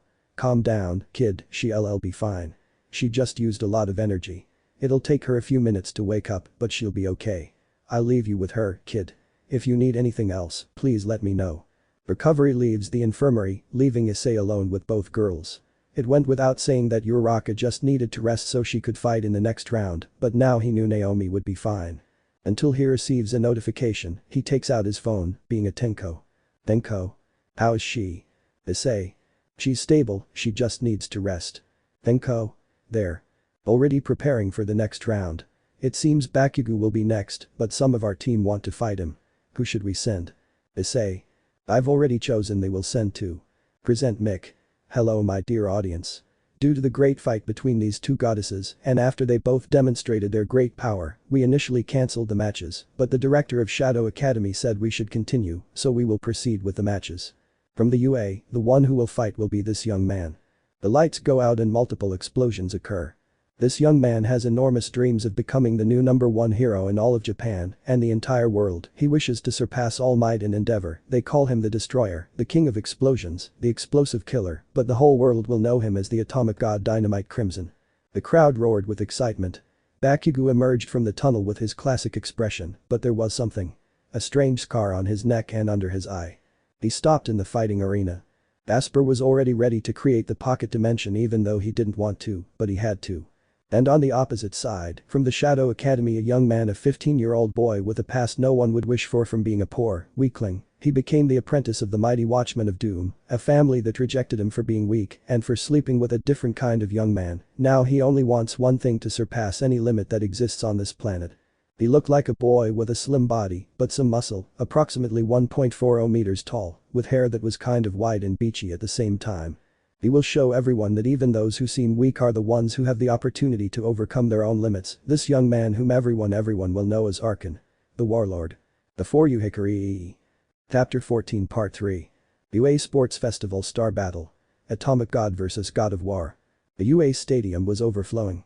The stands vibrated with the energy of hundreds of spectators, sunlight fell on the fighting arena, and the speakers buzzed with the unmistakable voice of President Mick, who took to the stage with his characteristic explosive energy.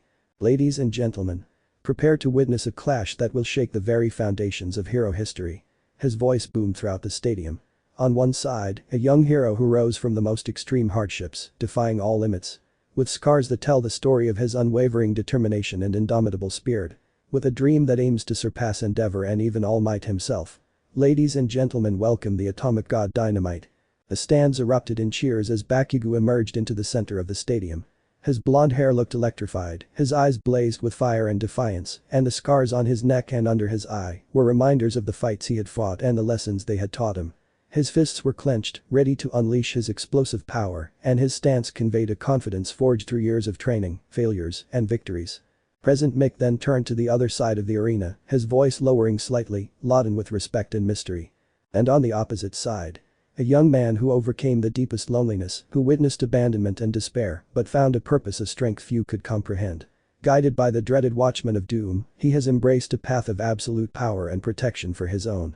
From the Shadow Academy, the feared and respected God of War, Hikari. The crowd held its breath as Hikari emerged from the side entrance. Her youthful figure, barely 14 years old, contrasted sharply with the intensity of her gaze. Memories of her abandonment and the hardship she had endured shone in her eyes, but there was something more. A quiet confidence, an aura of power that even professional heroes recognized. Her flexed hands seemed to radiate a contained energy waiting to be released. Let's begin.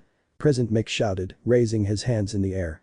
The battle between explosive fire and relentless warfare is about to begin. Bakugo was the first to advance.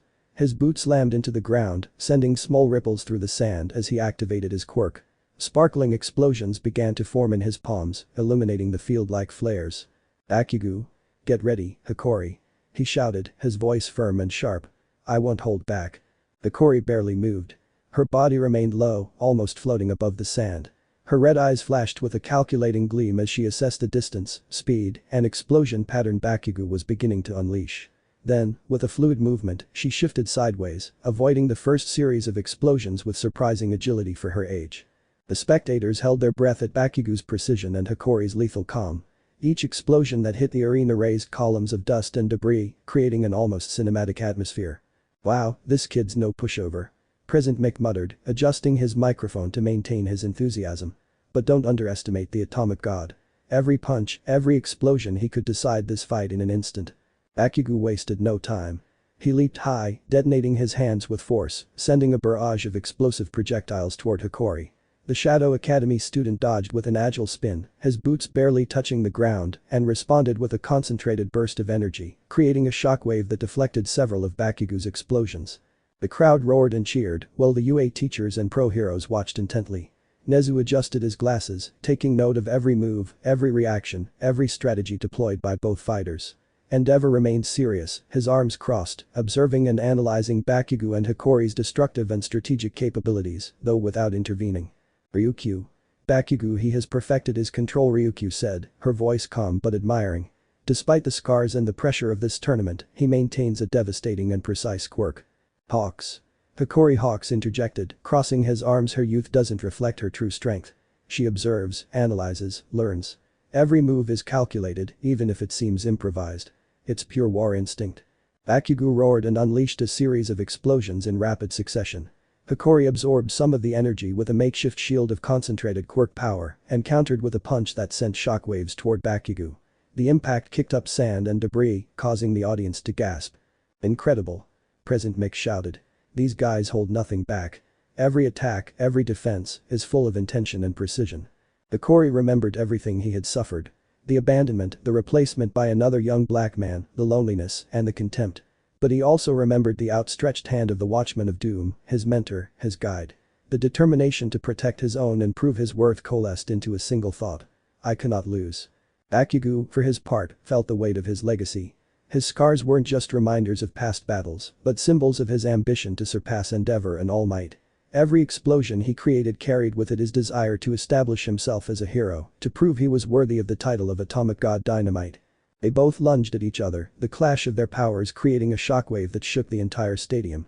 The arena rose like a tornado of dust and debris, while the spectators screamed and applauded without ceasing. This is incredible. President Mick said, almost shouting to be heard. Two titanic forces, youth and power on the same battlefield. Hikori jumped back, creating distance and assessing Bakugo. His mind worked at lightning speed, analyzing attack patterns, reaction time, and explosion, all while his quirk generated a protective aura that made him nearly impenetrable. Bakugo, noticing the 14-year-old's strategy, frowned and clenched his fists. Each explosion was now designed to force Hikori into making a mistake. Bakugo. Come on. Bakugo shouted, show me what you've got. Hikori didn't respond with words.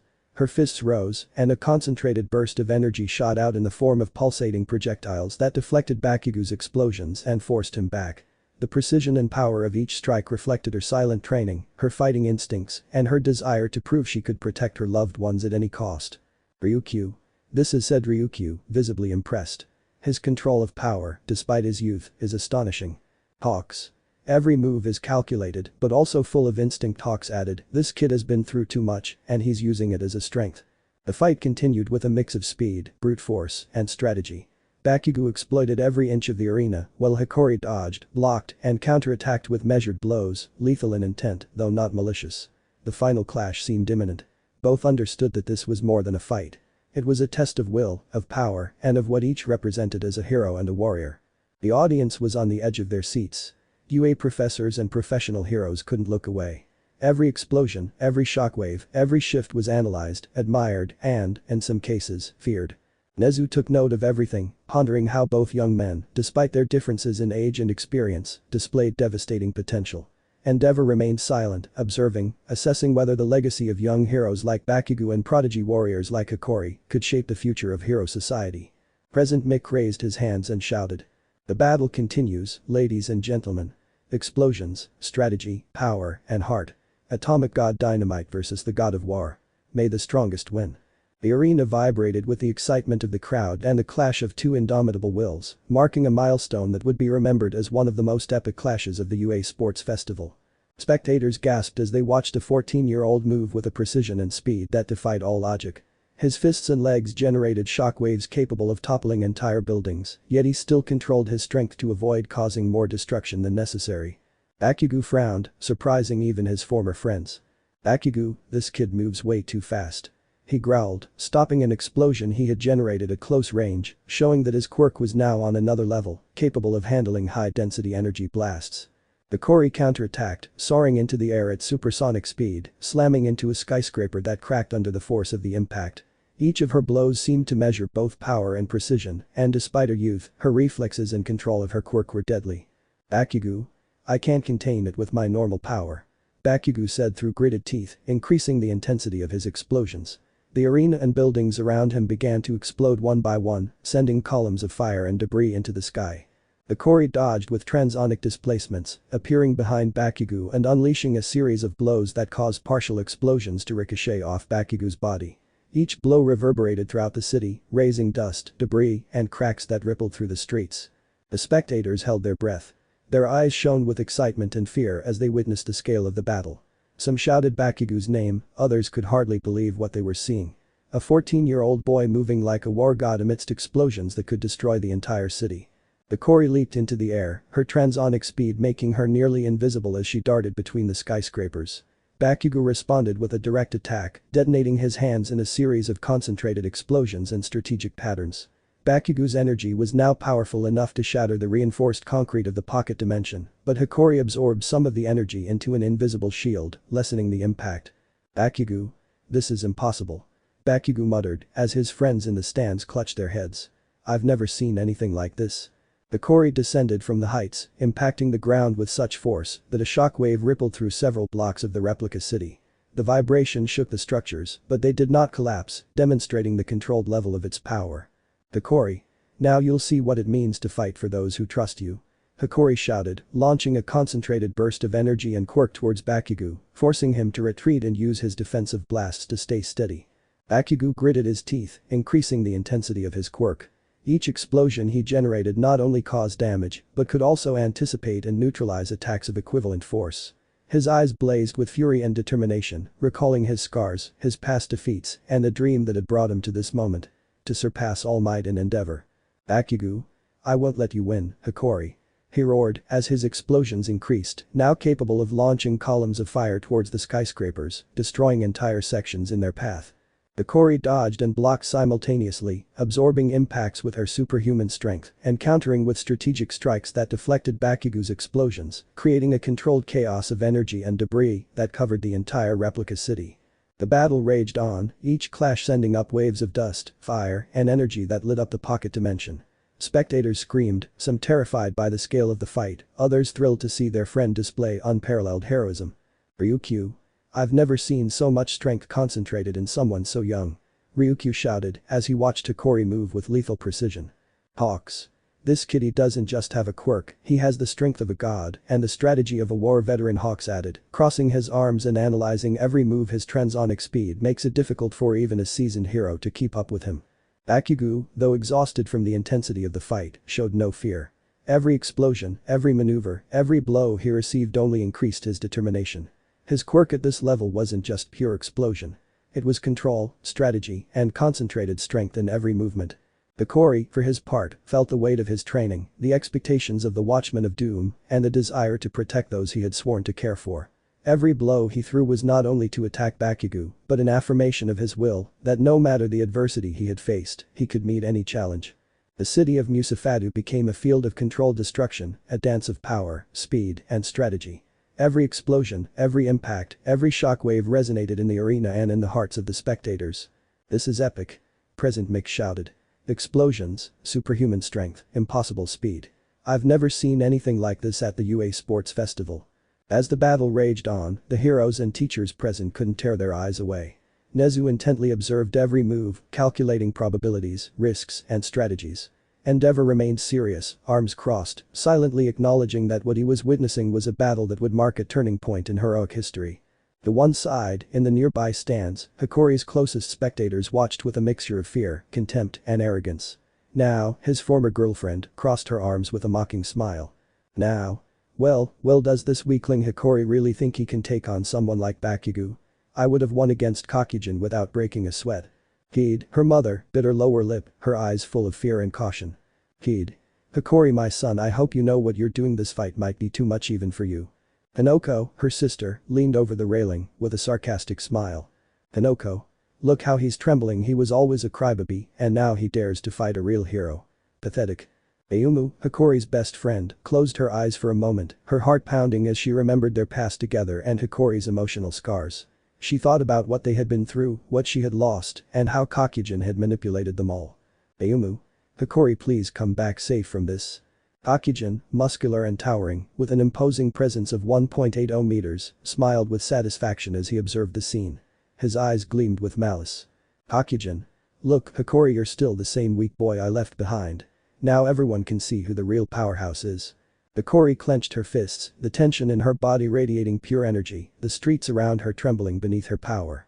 Bakugo wasted no time, launching himself with concentrated explosions that illuminated the replica city like 1,000 suns. The first impact was devastating. The shockwave kicked up dust, debris, and glass, but Hikori remained unfazed, moving with a speed 10 times greater than any human. Her blows generated flashes that sliced through the light, and Bakugo barely managed to dodge a series of lightning-fast attacks. Now let out a mocking laugh. Now. He's not even breathing normally and he already looks tired. Kakujin would have finished this in seconds. He'd covered her face with her hands, her breath ragged as she witnessed the brutality of the fight. He'd. Please, son, control your power. Hinoko clapped slowly, sarcastically. Hinoko. Oh, how dramatic, this won't last long. Ayumu closed his eyes, biting his lip, trembling. Ayumu. Hikori, remember why you fight. Kakujin leaned forward, whispering maliciously. Kakujin. Look at him, so desperate, so insignificant. Bakugo focused his quirk, generating a sphere of explosions in his hand, and launched it at Hikori, who dodged it with a speed almost invisible to the human eye. The Musafada replica trembled, buildings collapsing in its wake, simulating the destruction the two could cause in the real world. Hikori counterattacked with a barrage of supersonic punches, each capable of shattering entire blocks of concrete. Bakugo was forced back, dodging with precision, but feeling the pressure from the Shadow Academy student. Now frowned, his arrogance mixed with a certain concern. Now. Maybe this kid is stronger than I thought, but still Kakujin would crush him effortlessly. He'd murmured through tears. He'd. Son, be careful. Hinoko sighed, turning her head. Hyunko. He's still a kid no matter how much he runs or hits. Ayumu opened his eyes, his gaze fixed on Hikori. Ayumu. Don't give up, you can. The fight continued, a truce. Kakujin laughed with satisfaction, enjoying every movement. Kakujin. Look how he fights, so pathetic, you still don't understand who the real god is here. Now leaned forward, her eyes gleaming with arrogance. Now. Yes, it seems he still hasn't gotten over it, haha, poor Hikori. He took a deep breath, trembling, as she watched her son face a much greater adversary. He'd. Hikori, control your strength, I don't want to see you hurt. Hinoko, with a cruel smile, murmured. Hinoko. I always thought I'd end up like this, defeated and humiliated. Ayumu clenched his fists, his gaze filled with anguish and hope. Ayumu. Hikori, remember everything you've learned. The battle reached a critical point. Bakugo created a series of explosions that formed a wall of fire and debris, attempting to trap Hikori. The Shadow Academy student launched himself against them, shattering them with a single blow, demonstrating the magnitude of his superhuman strength and transonic speed, which granted him an advantage impossible for ordinary spectators to measure. Kakujin leaned back, crossing his arms. Kakujin. That's all you've got, Hikori, a sorry sight. Now laughed disdainfully. Now. Ha. If this is the best he can do without Kakujin, it won't last long. He'd breathed heavily, her eyes filled with both fear and pride. He'd. Hikori, you're amazing but so dangerous. Hinoko murmured. Hinoko. Pathetic, he still can't handle a real hero. Ayumu closed his eyes, tears falling as he thought about Hikori's past, how he had been manipulated and abandoned. Ayumu. Hikori, do it for yourself, for your loved ones. The replicated city of Musafadu became a titanic battlefield. Every explosion, every clash, every movement was followed intently by the spectators. The air vibrated, the buildings creaked, and the tension was felt in every fiber of their being. Bakugo unleashed his most powerful attack, a concentrated detonation that illuminated the entire replica of the city, while Hikori responded with a supersonic punch that dispersed the shockwave. The collision created an explosion that shook the stadium to its foundations. Kakujin clapped slowly, enjoying the emotional humiliation it conveyed. Kakujin. So this is the boy you thought was special, he doesn't know anything yet. Now laughed cruelly. Now. Yes, pathetic, without me or without Kakujin, he'll never be anything. He'd covered her face with her hands, trembling. He'd. Hikori, stay strong. Hinoko turned her head with a mocking smile. I always knew you'd end up like this. Ayumu watched with tears in his eyes, his heart torn between fear and hope. Ayumu. Hikori, you can. The battle raged on, and the spectators felt the tension, the humiliation, and the raw power concentrated in every move of the combatants. The city of Musafadu, replicated and simulated, became witness to a fight that would forever mark all those present. The air vibrated with unbearable intensity as Bakugo clenched his fists, his face etched with determination and simmering rage. Every muscle in his body trembled under the strain of his quirk, building up explosive energy that illuminated the entire replica city. The crowd in the stands barely breathed. Even the buildings that simulated the city seemed to shudder. President Mick took the microphone, his voice deep and full of drama. Attention, everyone. Bakugo isn't playing around anymore. This is the full power of Atomic God Dynamite unleashed, and nobody, I repeat nobody, wants to be in his line of fire. Bakugo raised his hand, concentrating his quirk into a point in front of his palm. Energy crackled, a concentrated blast of pure energy that crackled with a deafening sound. His eyes burned with fury as he aimed directly at Hikori. "Bakugo. This time no one will save you," Bakugo shouted. The blast beam struck Hikori with devastating force. The Shadow Academy student was flung through the air, his body slicing through streets and buildings as if they were made of paper. The impact of the explosion created a shockwave that shook the entire replicated city of Musafatu. In the stands, now, his ex-girlfriend let out a mocking laugh. "Now? Ha, ha, did you see that? He doesn't even need to try and he sends him flying. This kid was always weak and now they're humiliating him in front of everyone." Kid, Hikori's mother, covered her face with her hands, her breathing ragged. "Kid. Hikori, please, I don't want to see you hurt." Hinoko, her sister, reclined with her arms crossed, enjoying the scene with sarcasm. "Hinoko. Wow, he's still a crybaby and now it seems he can't even stand up to a real hero." Ayumu closed his eyes, trembling. "Ayumu. Hikori, please remember everything you learned." Hakujin, muscular and arrogant, leaned forward with a malicious smile. "Hakujin. Look at that, so weak, I always knew it. He can't even take on a registered hero." Nezu, adjusting his glasses and carefully observing the city projection, murmured as he analyzed each movement. "Nezu. The density of the explosion, the force dispersion. Bakugo is using his quirk to its fullest extent without holding back. Hikori's chances of survival without transonic maneuvers are practically zero." Gran Torino frowned, his gaze fixed on the simulation. "Gran Torino. It's not just about strength, it's about strategy. Every explosion is calculated to unbalance the opponent and destroy their cover points." President Mick raised his arms, causing the imaginary crowd in the replicated stadium to hold back. "Look at this. Every move Bakugo makes is a lesson in aggression and precision. But Hikori hasn't been defeated yet. This is going to be epic." Hikori emerged from the rubble, covered in dust and with his clothes ripped by the force of the explosion. The city around him was scarred by craters and collapsed walls. Without wasting a second, he launched a supersonic counterattack, appearing in front of Bakugo in an instant. "Hero Bakugo estaba preparado. Con una mano extendida cerca del rostro de Hikori, concentro nuevamente su cuerpo en un punto crítico. Una explosión descomunal surgió de su palma, arrollando el joven de la Academia Shadow a través de varios edificios. Los muros, pisos y techos colapsaron bajo el impacto, y los espectadores apenas podían seguir la trayectoria de Hikori con la vista." Now leaned back with an arrogant smile. "Now. See. This is what I always told you, Hikori. You can't even touch him." Kakujin would have done this with his eyes closed.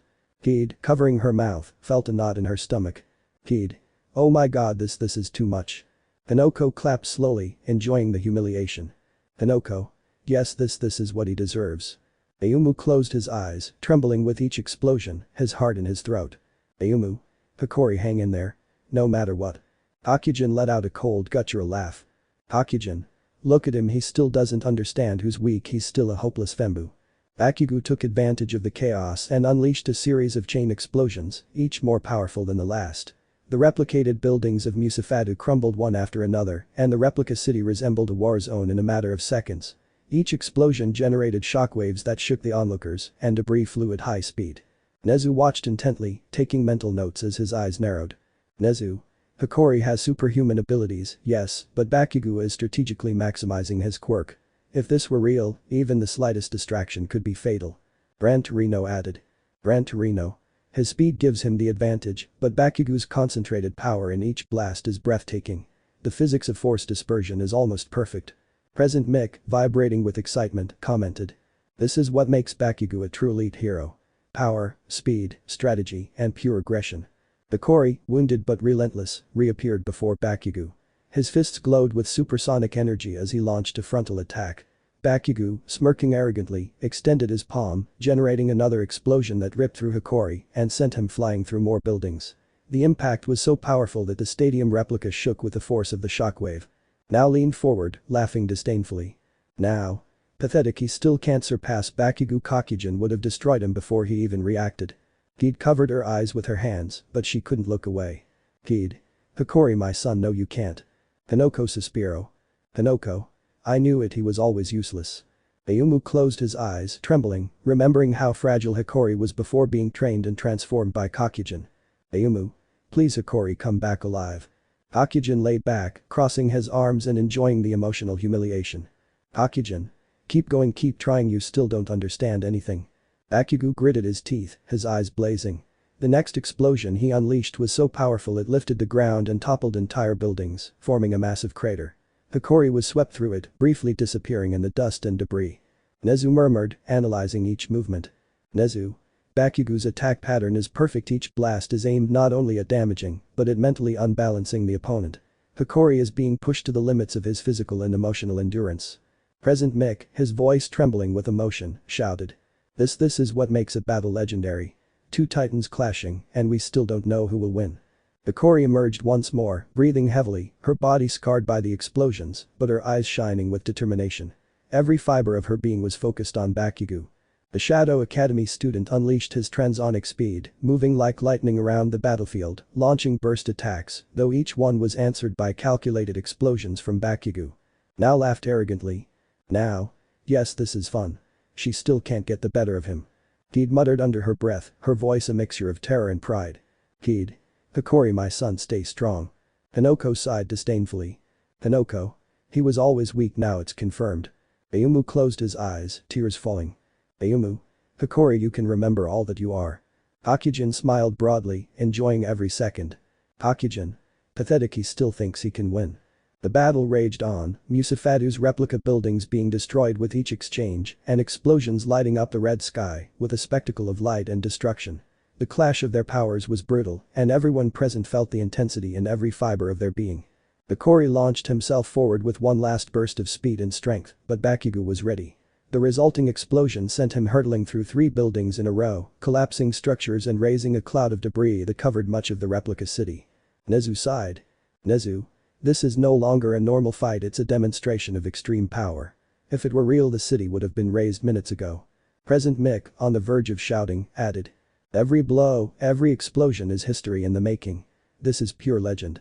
And so, as the city of Musafadu trembled under the violence of their attacks, the spectators continued to watch, each with mixed emotions. Arrogance, fear, contempt, anguish, and malice, as the two titans clashed relentlessly, taking the fight to unimaginable levels. The absolute silence that followed the initial explosions was broken by a deafening scream. Bakugo. Kinetsu Bakuhatsu. Bakugo unleashed a concentrated blast of his quirk, the heat and shockwave instantly obliterating what remained of the street, kicking up debris and smashing replica cars in its path. His eyes blazed with fury, the scar on his neck taut, his skin tense, every muscle in his arm tense, ready for all-out combat. Hikori. Tadakao no wa or da. Hikori responded, her voice powerful, though her body glowed with transonic energy. Her muscles were tense, her speed impossible to follow, and her reflexes superhuman, making every movement seem like a flash of light. With a roar, Hikori advanced to transonic speeds, appearing in front of Bakugo in the blink of an eye.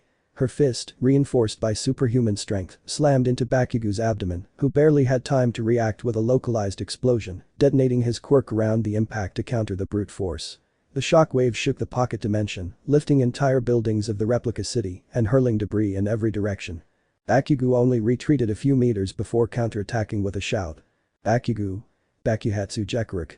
The ground exploded beneath their feet, sending up columns of fire and debris that formed a pattern both defensive and offensive. With superhuman speed, Hikori sliced through the columns as if they were air, dodging each explosion, appearing behind Bakugo and throwing a punch straight at the back of his neck. Bakugo spun around at the last second, unleashing his quirk with pinpoint accuracy and sending Hikori flying back through a block of replicated apartments. Hikori's impact was so powerful that the building fractured in two, sending debris flying with devastating force, raising clouds of dust that blanketed much of the simulated city. Each time the two fighters clashed, the intensity of the collision seemed to multiply, as if the very fabric of the city trembled before their immense power. Bakugo. Karak Bakuhatsu. Bakugo shouted, concentrating his quirk into an explosive laser that sliced through an entire block of the replicated city. Hikori. Tetsuriken. Hikori responded, charging a supersonic punch reinforced with his superhuman strength and transonic speed. The impact was cataclysmic. The explosions merged, generating a shockwave that lifted the ground and toppled several replica skyscrapers of Musafadu. The air seemed to vibrate with pure energy, shockwaves spreading for miles around, though everything remained contained within the pocket dimension. Both fighters retreated a few meters, assessing each other with superhuman speed. Bakugo frowned, the scar under his eye glowing in the reflected light of his explosions, as he focused all the energy in his arms and torso for his next offensive. Bakugo. Bakuhatsu Rikjin. he roared, projecting a vertical explosive torrent that lifted debris and dust to unimaginable heights. The Kuoh, with a roar of its own, launched into the attack. The Kuoh, Shinken Raijin. His fist sliced through the torrent of explosion like a bolt of pure light. The collision was so intense that the shockwave created enormous craters in the replica city, destroying entire towers and sending columns of debris swirling in the air, slicing through streets and buildings as if they were made of paper. The impacts were so rapid that the human eye could barely follow them. Each collision seemed to generate flashes that illuminated the entire city with blinding intensity, like perpetual lightning. The vibration of the dimension was such that even the strongest structures seemed to tremble on the verge of collapse. Bakugo advanced with successive explosions, attacking Hikori from impossible angles. Hikori's supersonic speed allowed him to evade most, but not all. Several explosions slammed into his body, knocking down walls and creating an echo of destruction behind him.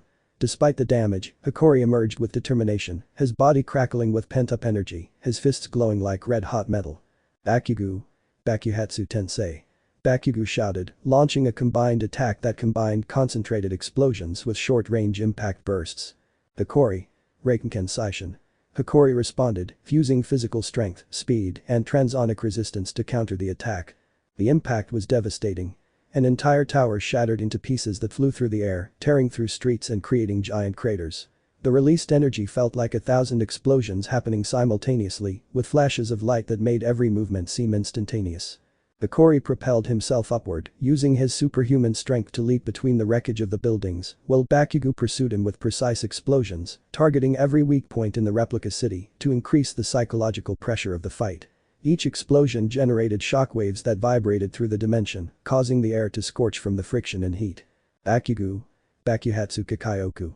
Bakugo shouted, launching an explosive cone-shaped blast that swept through several buildings at once. The Kuoh. Shinrakrakem. Hikori shouted, responding with a punch that generated a shockwave of pure energy, dispersing the explosive blast and sending Bakugo several meters back. The repeated impacts devastated much of the city of Musafatu. Buildings collapsed, streets shattered, and the city's aftermath became an utter chaos of rubble, dust, and fire.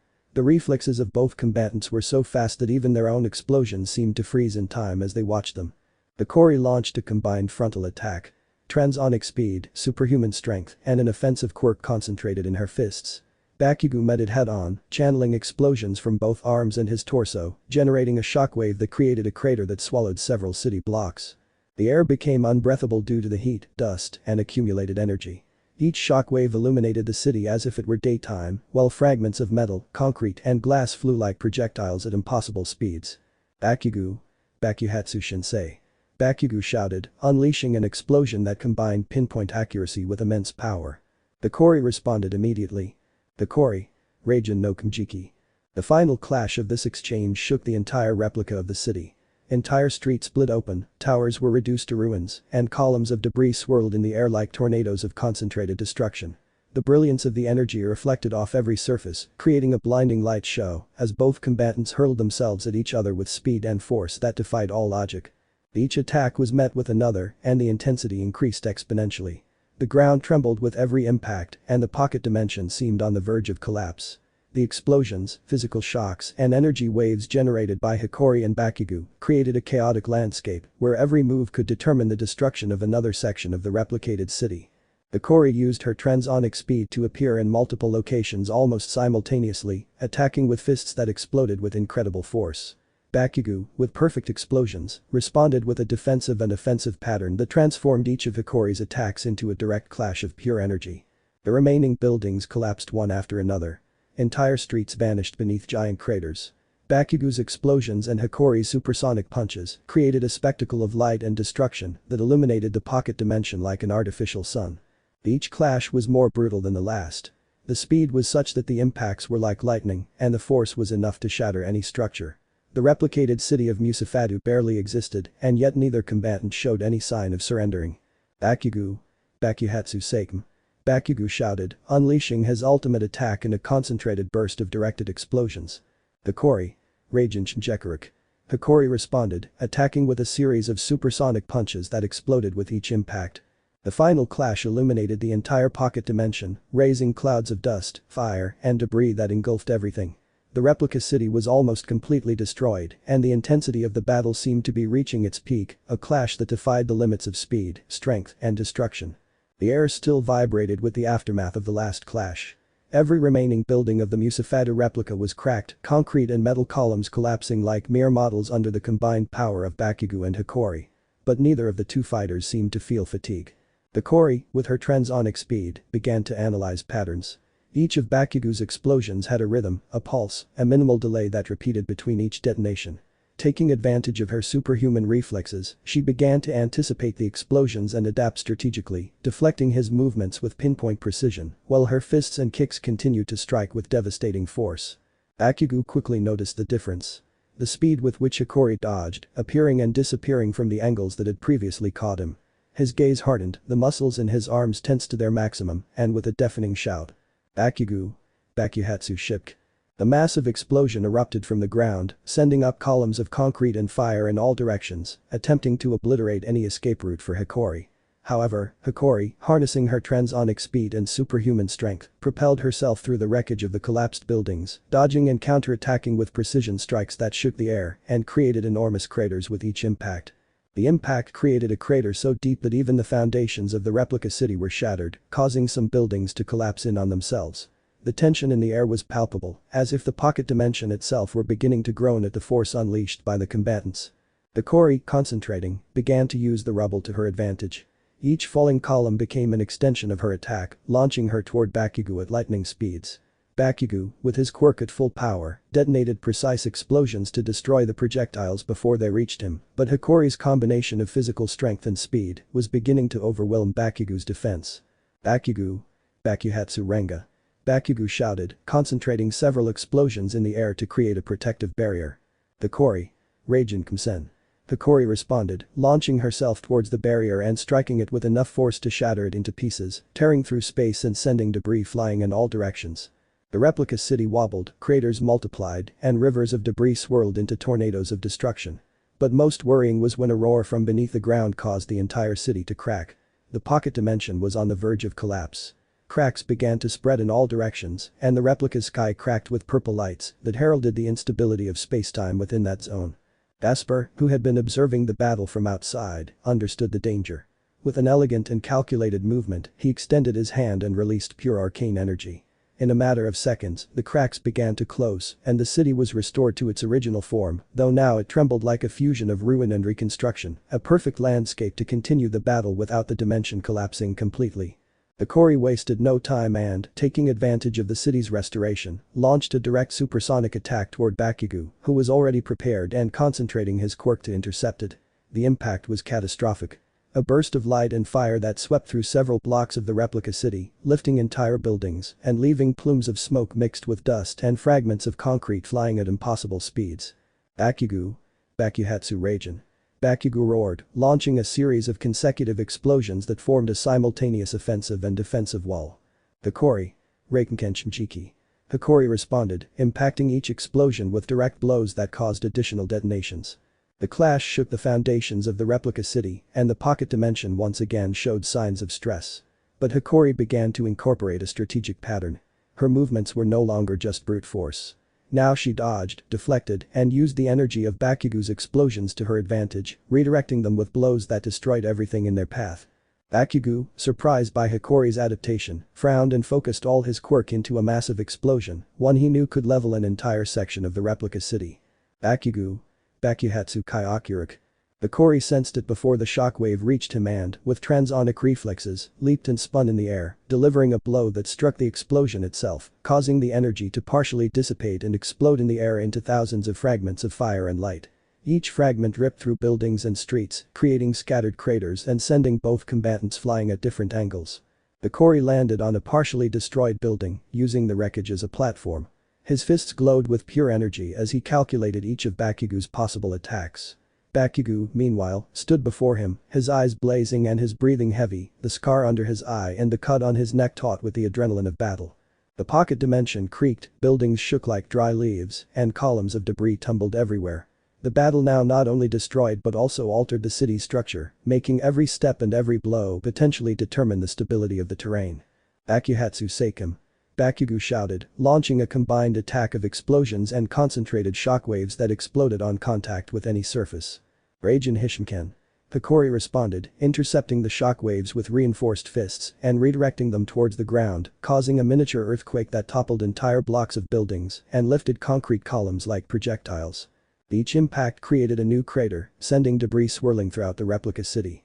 Hikori's speed and Bakugo's power combined in such a way that each collision seemed to multiply the energy or at least tenfold.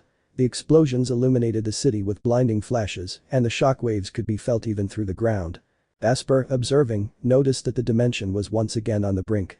With a calm gesture, he stabilized the minor cracks and reinforced the spatial structure around Musafatu, allowing the battle to continue without the city completely collapsing. The tension in the air was extreme. Any mistake by one of the combatants could trigger a partial collapse of the replica city. Hikori, now fully adapted, used his speed and strength strategically. Appearing, striking, redirecting explosions, and disappearing before Bakugo could react. Each of Bakugo's attacks was a challenge that Hikori could partially predict, making each clash even more destructive and spectacular. Bakugo, enraged but determined, concentrated all his remaining power into a series of consecutive explosions. Bakuhatsu Zankoku.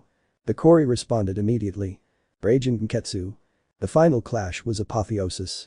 Columns of fire and debris spiraled, buildings fractured, streets opened up like rivers of concrete and dust, and the released energy generated flashes that illuminated the entire area. Musafatu's replica was on the verge of disappearing, but thanks to Gasper's intervention, the city still maintained its structure, though it could hardly be called a city amidst so many craters and ruins. Both combatants paused for a moment, breathing heavily, assessing each other. The destruction around them was total, but Hikori and Bakugo's resolve hadn't wavered. The replica city had survived, the pocket dimension remained stable thanks to Gasper, and the battle was poised to continue on an even more devastating scale. The air vibrated with the remaining energy from the impacts, the light from the explosion still illuminated the remains of Musafatu, and every future movement promised an even greater level of destruction. The sky above the replica city was stained a deep red, mixed with clouds of dust and debris suspended in the air. The battle had left Musafatu a labyrinth of ruins, and both combatants breathed heavily, leaning against fragments of buildings that had survived the earlier clashes. Hikori, his face covered in dust and small cuts on his skin, stared at Bakugo. His disheveled hair floated on the static electricity in the air, and his piercing blue eyes were fixed on the hero before him. For a moment, time seemed to stand still. Both were breathing heavily, but there was an eerie silence, broken only by the crackling of residual explosions. Bakugo rubbed his palms together, letting out a sigh that sounded more like a mixture of relief and respect. The scar under his eye was even more prominent due to the tension in his face. Bakugo? You're really strong, Bakugo said, his voice firm but lacking his usual aggression. I didn't expect to find someone who could keep up with me like this. A murmur rippled through the area where the pocket dimension spectators were watching. They whispered among themselves, surprised and intrigued by the unexpected pause and the clarity with which Bakugo acknowledged Hikori's strength. Someone whispered, their pulse racing. I've never seen him so calm and flattering someone. This boy seems different, said another, crossing his arms, impressed by the energy that still emanated from Hikori. Bakugo took a step forward, his eyes shining with determination as he stared intently at Hikori. Bakugo. But I want to ask you a question, he said, his voice echoing among the ruined buildings. I want to know, why do you want to become stronger? What is your goal? Why did you train under someone like Issei? The silence became absolute. Hikori looked at him, and her piercing blue eyes reflected a storm of memories. In an instant, images from the past flooded back to him. He remembered the times Kakujin had been with his mother, Kid, and how the arrogant now had enjoyed mocking him as his life crumbled when they put him under a chastity belt and forced him to witness the orgy they were having in front of him. He remembered the humiliations, the recordings that circulated showing the betrayals of those he once thought were close, and the feeling of emptiness that left him alone in his own house, in his hometown. Hikori clenched her fists, the energy around her began to vibrate intensely, but it did not explode. This time it was concentration, contained anger and pure resolve. Hikori. I'm doing it, he said, his voice breaking, but firm. I'm doing it to prove I'm not weak. To show I'm not like those miserable people who say I'm useless. In the spectator area, glances were divided. Now, his ex-girlfriend crossed her arms, her arrogant smile tinged with obvious fear. She muttered. Damn it, he's still as stubborn as ever. How can he endure so much pain and still fight like this? Kid, his mother, was trembling slightly. Her hands were clasped together and her gaze toward her son was intense with fear. Kid. "Hikori, please don't hurt yourself anymore," she whispered weakly, terrified by the brutality of the fight and the intensity of the resentment her son carried within him. Hinoko, his sister, crossed her arms and swallowed hard. Her smile was more ironic than before, but her eyes reflected respect and fear. "I never thought he could be so ruthless." Ayumu, Hikori's best friend and judo clubmate, watched with a fearful expression and eyes full of anguish. My old friend, how did he get to this point? What pain did we put him through to make him fight like this?" And, of course, Kakujin, the muscular young black man, standing with his usual arrogance, leaned back with his arms crossed, smiling maliciously. "Look, little femboy, you're still so predictable. But I must admit this is more entertaining than I thought." Hikori took a deep breath, letting every memory and every emotion flow into her resolve. "Hikori. Ever since I left home," he continued, his voice firm and clear, "all I wanted was to kill that damn black man. But then I was kidnapped by some villains. I was alone, defenseless." Hikori closed his eyes for a moment, remembering the scene that had marked him forever. The shadows, the screams, the absolute fear. "Hikori. It was Issei, the watchman of doom, who saved me," she said, her voice filled with respect and determination. "He didn't look at me like a monster. He didn't call me weak. He gave me a path of purpose. And I knew I had to train under him." The tension in the air increased. Every spectator in the pocket dimension felt the gravity of Hikori's words, while Bakugo stared intently at him, assessing his strength and determination beyond the physical battle. "Hikori. I want to become stronger," Hikori continued, clenching her fists as the air around her vibrated, "stronger to protect my people and to one day finish off that damned black man." In the spectator area, the reactions were immediate. Now, with a mixture of annoyance and fear, muttered. "Damn it, he's still alive and so strong." Heed, the mother, was still trembling, clenching her hands as if she wanted to restrain her son from the violence emanating from him. "Hikori, please." Hinoko, the sister, sighed, her eyes reflecting a mixture of respect and fear. "I should never have underestimated him." Ayumu, the friend, trembling, thought of her former partner and his potential. He's really changed, he's become someone dangerous." Kakujin, arms crossed, couldn't help but let out a low laugh. "How little femboy, all that hatred and strength, I'm surprised you still have the energy to fight." Hikori raised her head, staring intently at Bakugo, her aura expanding, dust and debris swirling around her, every muscle tense. Her piercing blue eyes reflected a mixture of simmering anger, past pain, and absolute determination. Bakugo, his quirk still charged, crossed his arms and gritted his teeth. For the first time, he didn't just seem angry. He seemed to be assessing, respecting, and understanding the magnitude of Hikori's actions. "Bakugo," he said in a deep voice, "now I understand why you fight like that. You want to be strong and not just for yourself." The murmur of the spectators increased. Some surprised, others respectful, and some fearful of the emotional intensity emanating from the 14-year-old fighter. Hikori said nothing more.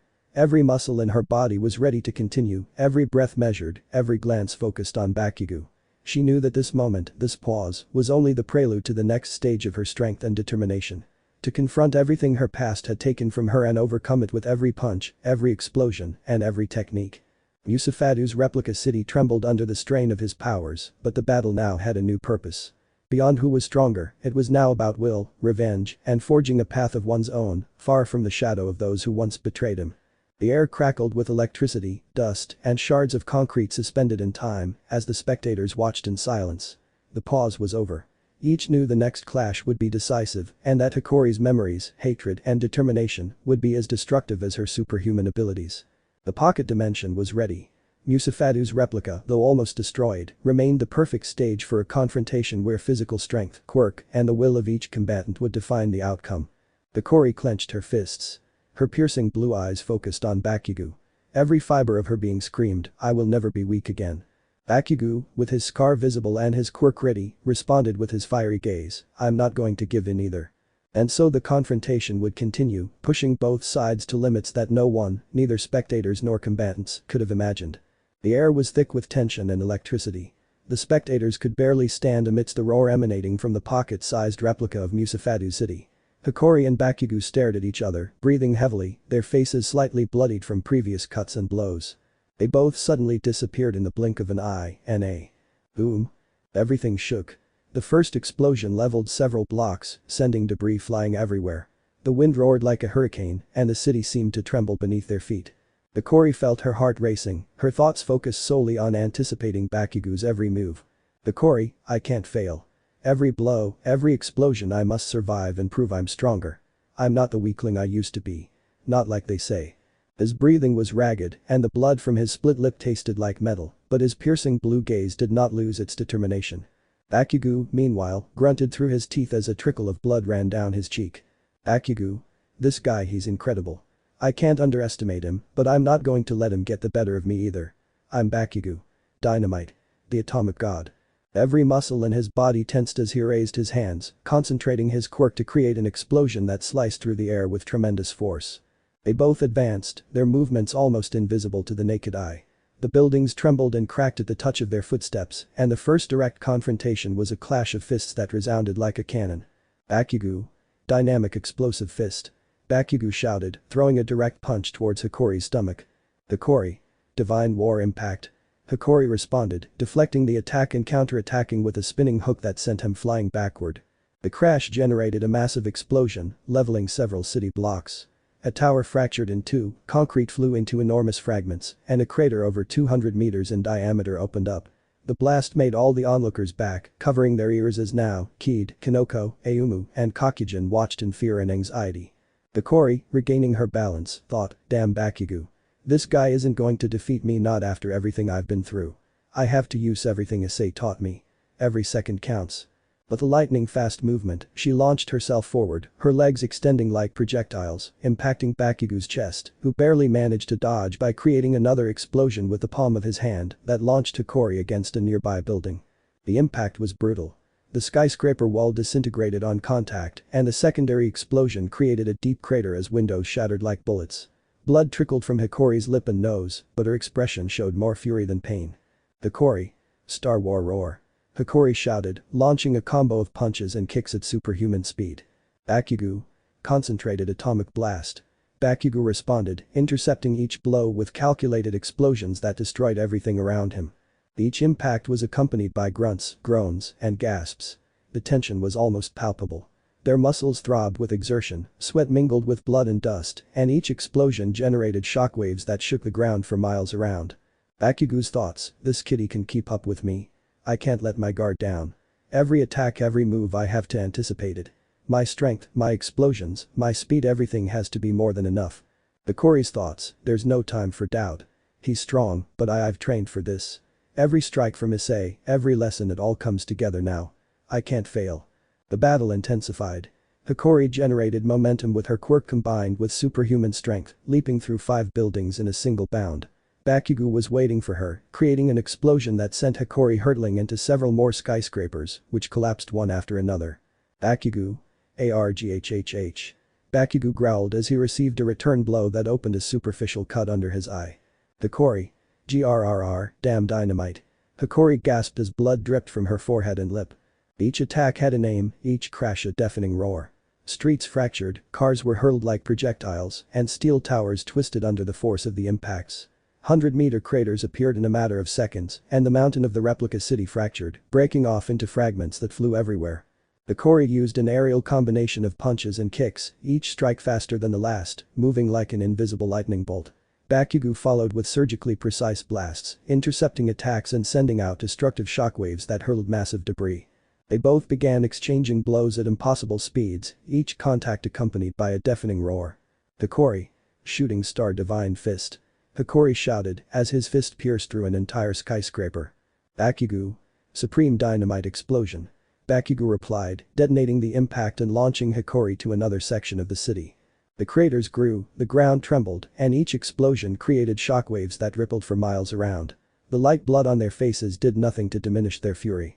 The blows were delivered with the force of pure will, and the grunts of exertion mingled with the thunder of destruction. Bakugo's inner thoughts. I've never faced anything like this.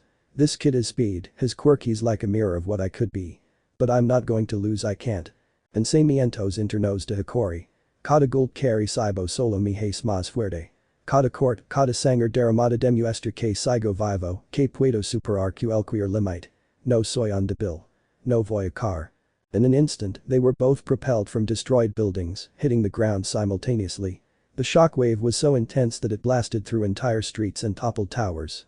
The mountain behind them was pulverized, reduced to dust and rubble. Hikori, Bakugo. Arg. Ai. They screamed simultaneously, hitting and receiving impacts that raised columns of dust and fire. The craters were so deep they resembled natural chasms, and each explosion hurled debris that disappeared into the horizon. Their impacts were so swift that light seemed to bend before them, and each contact generated a blinding flash that revealed only blurred silhouettes. Light blood, sweat, and dust covered their bodies, but their ferocity didn't diminish. Every blow from Bakugo was met with an equal or greater counterattack from Hikori. Bakugo. GRRR, final explosion. Bakugo growled, sending a shockwave through several buildings. Hikori. And I Supreme War Fist. Hikori shouted, colliding with the shockwave and creating a crater that spanned more than a city block. The replica city was practically destroyed. Streets were split, buildings were reduced to rubble, enormous craters existed, and columns of fire and smoke covered the entire horizon. In a final exchange, both propelled themselves from the rubble, crossing paths in midair, their fists colliding with a final thunderous crash that shook the entire pocket dimension. The explosion sent up clouds of dust, fire, and concrete fragments that scattered like meteorites, leaving gigantic craters and revealing only the silhouettes of the two fighters. The air vibrated with the clash of forces that no one in Musafadu's replica dimension could have imagined. The city was in ruins. Streets fractured, buildings reduced to smoldering rubble, craters hundreds of meters in diameter, and columns of fire rising into the sky. The battle between Hikori and Bakugo continued with inhuman intensity. Hikori, his right arm fractured and bruised, could barely move it, but that didn't stop his fury. His teeth clenched, blood dripping from his split lip, and his piercing blue eyes kept him focused on Bakugo's every move. Hikori. I can't fall now, not after everything I've been through. I'm not weak. Every blow I take makes me stronger. She thought as she twisted her body to dodge a direct explosive attack that would have pierced any ordinary wall. Bakugo, for his part, kept one eye closed, but his usual smile shone on his face. His explosions, more calculated and precise than ever, weren't mere attacks. They were instruments of war, each capable of destroying entire city blocks. His breathing was heavy, his body covered in dust and sweat, and blood trickled lightly down his forehead and cheek. Bakugo. I can't lose, not again, not against this brat. I have to beat him. I can't feel weak again, I can't remember that time. He growled through gritted teeth. The memory gripped him for a moment. A childhood memory that propelled him into every present action. Flashback Bakugo as a child. The 10-year-old Bakugo stood surrounded by a burning forest. The air smelled of burnt wood and blood. Before him, a hideous monstrous creature with a bloody mouth stared at him as if he were its prey. His breath came in ragged gasps, his eyes wide with terror as he surveyed the landscape of his fallen teachers and classmates, bloodied bodies scattered everywhere. Little Bakugo clenched his fists, remembering the feeling of helplessness and utter terror. The creature advanced, devouring everything in its path, and fire surrounded every tree, every rock. Despair was complete, but something inside him ignited. A fire more powerful than that of the burning forest. I can't die, I can't be weak, someday I will be so strong that no one will be able to do this to me again. She whispered, as the memory of horror and despair transformed into a flame of determination. Back to the present. Bakugo inhaled deeply and channeled all that rage and inner fire into his explosions. Each blast was more intense, faster, more destructive. Bakugo. Ultimate Rage Blast. He yelled, unleashing a shockwave that shook the aftermath city and kicked up dust and debris miles away. Hikori, with her arm fractured, took the impact but didn't fall. Her skull vibrated, the blood from her lip mingled with her sweat, but her blue gaze remained fixed. Hikori. I can't stop now, he's strong, but not stronger than me. Every wound, every pain, is a reason to keep fighting. They advanced toward each other, and the clash was devastating. Fists and explosions intertwined in a spectacle of destruction. The screams of both filled the city. Hikori. Supreme War Fist. Hikori bellowed. Hikori. Final atomic explosion. Bakugo roared. The impact caused several buildings around it to explode. Columns of fire rose like towers, and the ground trembled with each blow. Enormous craters opened with each impact, sending debris flying throughout the city. Hikori counterattacked, his legs slamming into the ground and sending him hurtling toward Bakugo at speeds impossible to follow with the human eye. Grunts and groans escaped his throat as his fractured arm vibrated with every movement. Hikori. Damn it. I won't let you stop me. Not after all the training I've done. Bakugo, reacting in milliseconds, raised a hand and created another massive explosion that launched Hikori against several skyscrapers. Bakugo. No, I can't let him surpass me. That bratty needs to know what it's like to lose. Not again. He growled, gritting his teeth as a trickle of blood ran down his forehead. The impact leveled several buildings. Walls cracked, windows shattered, and a massive crater appeared where Hikori had landed. Nevertheless, Hikori got up, staggering and breathing heavily, and with a furious roar, moved forward again. Hikori. Divine War Storm. The collision triggered an explosion that shook the entire city. Dust and flames engulfed everything, and visibility was almost zero. Yet, both fighters could see each other, recognize one another amidst the destruction. Every breath was heavy, every blow a challenge to their limits. The Corey's thoughts. The Corey. Every blow I receive, every explosion reminds me of my purpose. I cannot fail. I cannot be weak again. Everything I suffered, everything I lost, I transform it into strength. Bakugo's thoughts. This bratty has strength, speed, a quirk, but he hasn't yet experienced everything I've been through. I won't lose. Not again. They advanced again, clashing fist against fist, explosion against explosion. The city became a hellscape. Streets split open, skyscrapers destroyed, craters that looked like volcanoes, and columns of fire that rose to the sky. Both were breathing heavily, panting, grunting, but they didn't stop. Their attacks were becoming faster and more devastating, and the blood on their faces only added a touch of realism to the brutality of the battle. The Corey. Shooting star roar. Hikori shouted, launching a punch that pierced through several buildings. Bakugo. Supreme dynamite explosion. Bakugo replied, generating another detonation that hit Hikori and threw him through more structures. The exchange continued, neither side giving an inch. The replica city was on the verge of collapse, and every crater bore witness to the magnitude of its power. Blood trickled from his lips and nostrils, his breathing was ragged, and his muscles were strained, but his will was unbreakable. Each blow and explosion was accompanied by shouts, groans, and grunts of exertion. The Corey thought, I can't stop, not now, we must overcome this. Bakugo, with one eye closed and a persistent smile, felt the same determination. This is my moment, I can't lose again, not in front of anyone. Finally, they both prepared for one last exchange. The speed of their movements was such that the city looked like a blur of rubble and fire. Each clash made the earth rumble, and columns of smoke rose like mountains. The Corey. Divine final impact. Hikori shouted. Bakugo. Ultimate atomic explosion. Bakugo replied. The final impact created a colossal crater, sending debris and fire flying for miles. The replica city seemed to disintegrate under the force of their blows. They met in mid-air, striking, dodging, and screaming at the top of their lungs, their bodies bleeding lightly as the destruction reached unimaginable proportions. The battle continued, inexhaustible, each pushing their limits beyond what was imaginable, with grunts, complaints, and inner thoughts that showed that neither fatigue nor injuries could stop them. The replica city of Musafatu was on the verge of total collapse. Every clash between Hikori and Bakugo made the air tremble, shattered streets, raised plumes of smoke and dust, and transformed every building into smoldering rubble. Their speed exceeded transonics, and their movements were too swift for any observer to follow. The Corey clutched her fractured right arm tightly, the bone purple and bleeding slightly, but it didn't stop her from launching powerful attacks. Blood dripped from her split lips as her blue eyes blazed with fury and focus. The Corey. Star War punch. She shouted as her fist flew towards Bakugo. Bakugo, with one eye closed and blood running down his forehead, replied with his usual ferocious smile. Supreme dynamite explosion. The collision of the two attacks generated a colossal explosion, sending debris flying and forming a crater that stretched for hundreds of meters. The blast reverberated like an earthquake, and both rockets were hurled toward destroyed buildings, tearing through several structures and leaving columns of fire in their wake. Bakugo. Damn it, I can't let him get the better of me now, I can't feel weak again, Bakugo thought as he groaned in effort and pain. The Corey.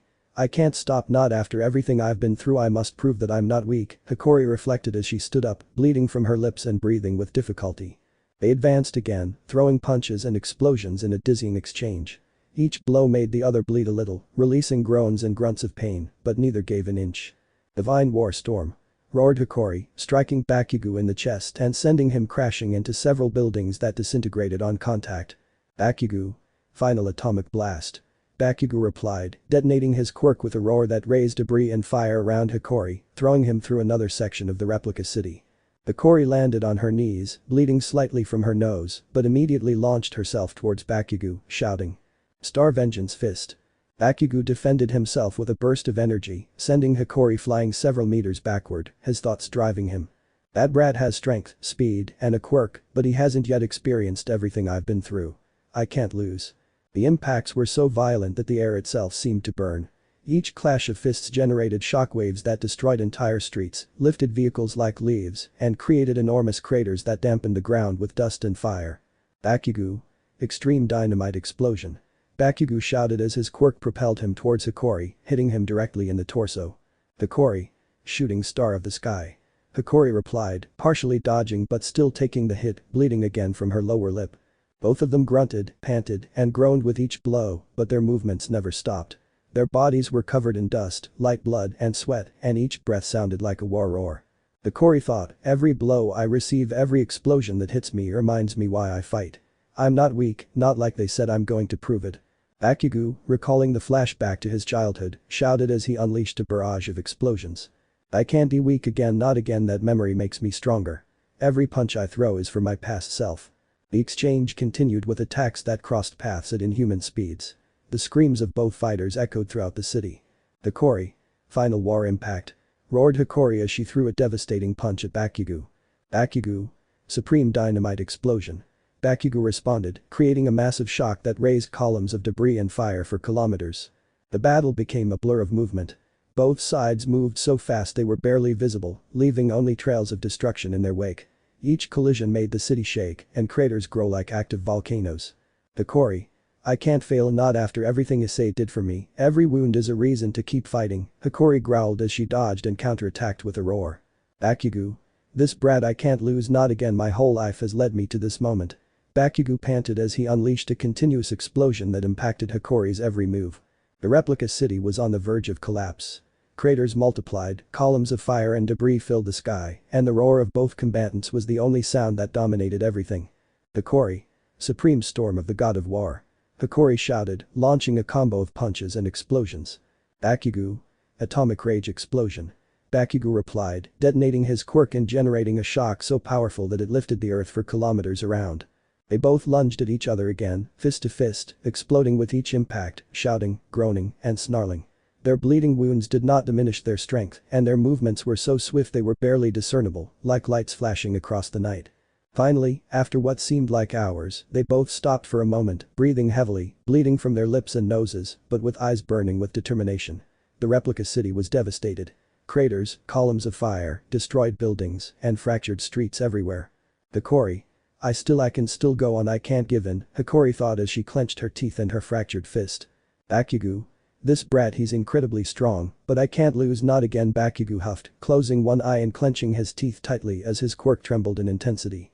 The screams, growls, and complaints continued, and the battle raged on without respite, with explosions and fists shaking the replica city, leaving a trail of devastation that no ordinary force could repair. The air was thick, heavy with the smell of gunpowder, dust, and burnt metal. The streets of Musafatu, the replica of the city created by Gasper, had been ravaged for hours by attacks from both sides. The arena was covered in craters, debris floated amidst the destruction, buildings lay half-collapsed, and plumes of smoke rose into a sky stained red by the fire and the explosion of pent-up energy. Bakugo had unleashed his full power, now moving at speeds exceeding the speed of sound, even reaching the speed of lightning, that seemed to illuminate the city with his explosive aura. His left eye was closed in pain, but his other blazing gaze remained undiminished. Every muscle in his body was charged with explosive energy, and each breath carried with it a suppressed roar of pure determination. Bakugo. Grayfia. Bakugo yelled, launching a concentrated explosive attack directly towards Hikori. The Kuoh. Grayfia. Hikori responded, moving in the blink of an eye to intercept the attack and return it in a concentrated blast of blue energy that swept down the entire street. The initial impact triggered a shockwave that toppled entire skyscrapers and sent up plumes of dust that partially obscured visibility. The resulting explosions were so intense that the air temperature soared, causing metal to warp and concrete to crack in seconds. Each blow left bloody marks on Hikori's lips, nose, and face, and the fractures in her arms throbbed with every movement, but neither of them stopped. The inner thoughts of both combatants reflected the intensity of the battle. The Kuoh. I can't lose, not after everything I've been through, not after everything Issei did for me. Every blow I throw, every blast I take, is a step toward becoming someone who can protect their loved ones. Today, I'm not just fighting for myself, I'm fighting to prove I'm not weak, that I'm not like those wretches who abandoned me. Bakugo. This brat, he's strong, stronger than I ever imagined, but I can't lose, I can't let myself feel weak again.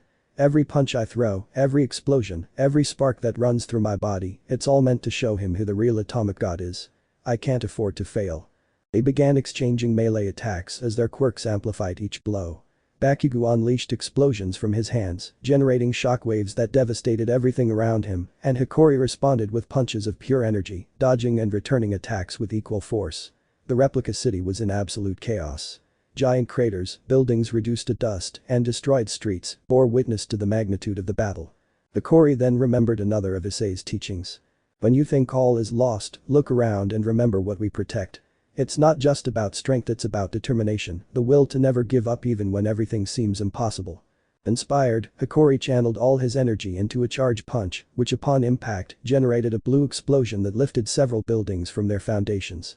Bakugo, with a confident smile, responded by launching a series of concentric explosions that caused both attacks to collide and created a shockwave that shook the entire replica city. The clash of energy generated a blinding light, and for a few seconds, the world seemed to stop as both combatants assessed each other.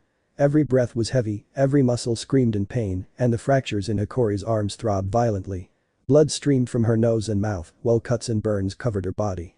They both began to move with superhuman speed, so fast that only flashes of blue and yellow light could be seen when they changed position.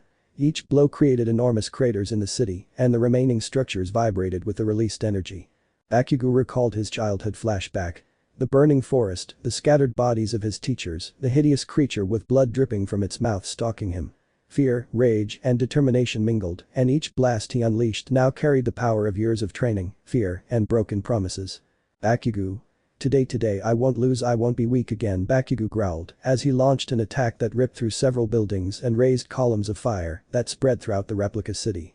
Hikori, bleeding and with fractured arms, remembered Issei's words again and the reason why he had become his apprentice. The promise of power to protect his own and the determination to one day defeat the damned Kokujin who had betrayed and abandoned him. Hikori. No matter the pain, no matter the blood, today I will prove that I am not weak, she thought as she launched herself at Bakugo, blow after blow, each one generating shockwaves that shook the entire city. The initial blows reverberated throughout the replica city, raising giant craters and columns of dust that partially obscured the vision of both combatants. Each impact sent shockwaves that shook buildings, collapsing structures and sending fragments of steel and concrete flying like projectiles. Blood trickled from Hikori's lips, nose, and face, and Bakugo's skin was marked with burns and cuts, but neither of them stopped. They launched themselves at each other in a brutal exchange of punches and kicks. Each blow was accompanied by a war cry, grunts of exertion, and cries of pain. Bakugo. Take this.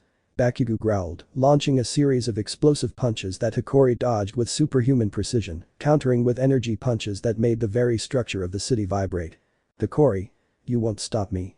Hikori responded, launching a spinning kick that knocked down several buildings around her, while her blue eyes flashed with fierce intensity.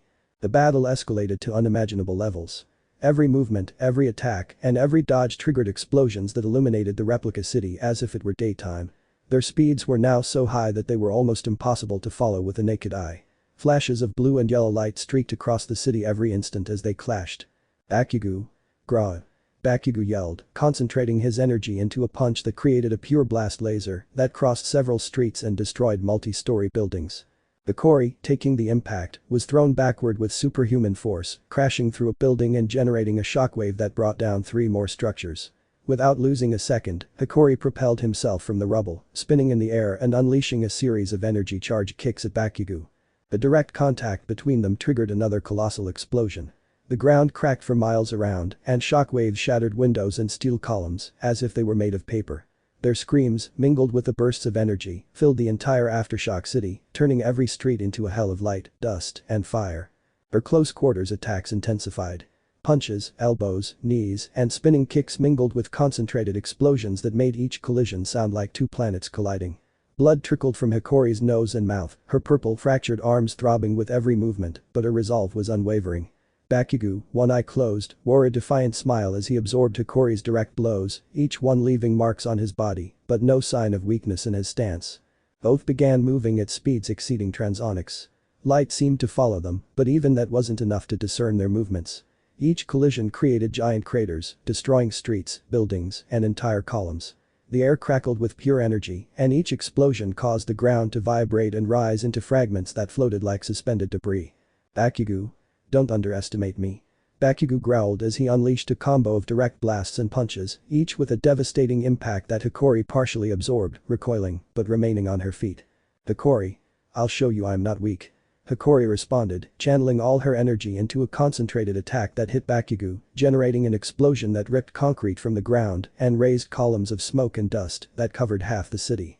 Both combatants were covered in cuts, blood, burns, and bruises. Their breathing was heavy, their bodies vibrated with pent-up energy, and each war cry echoed like thunder.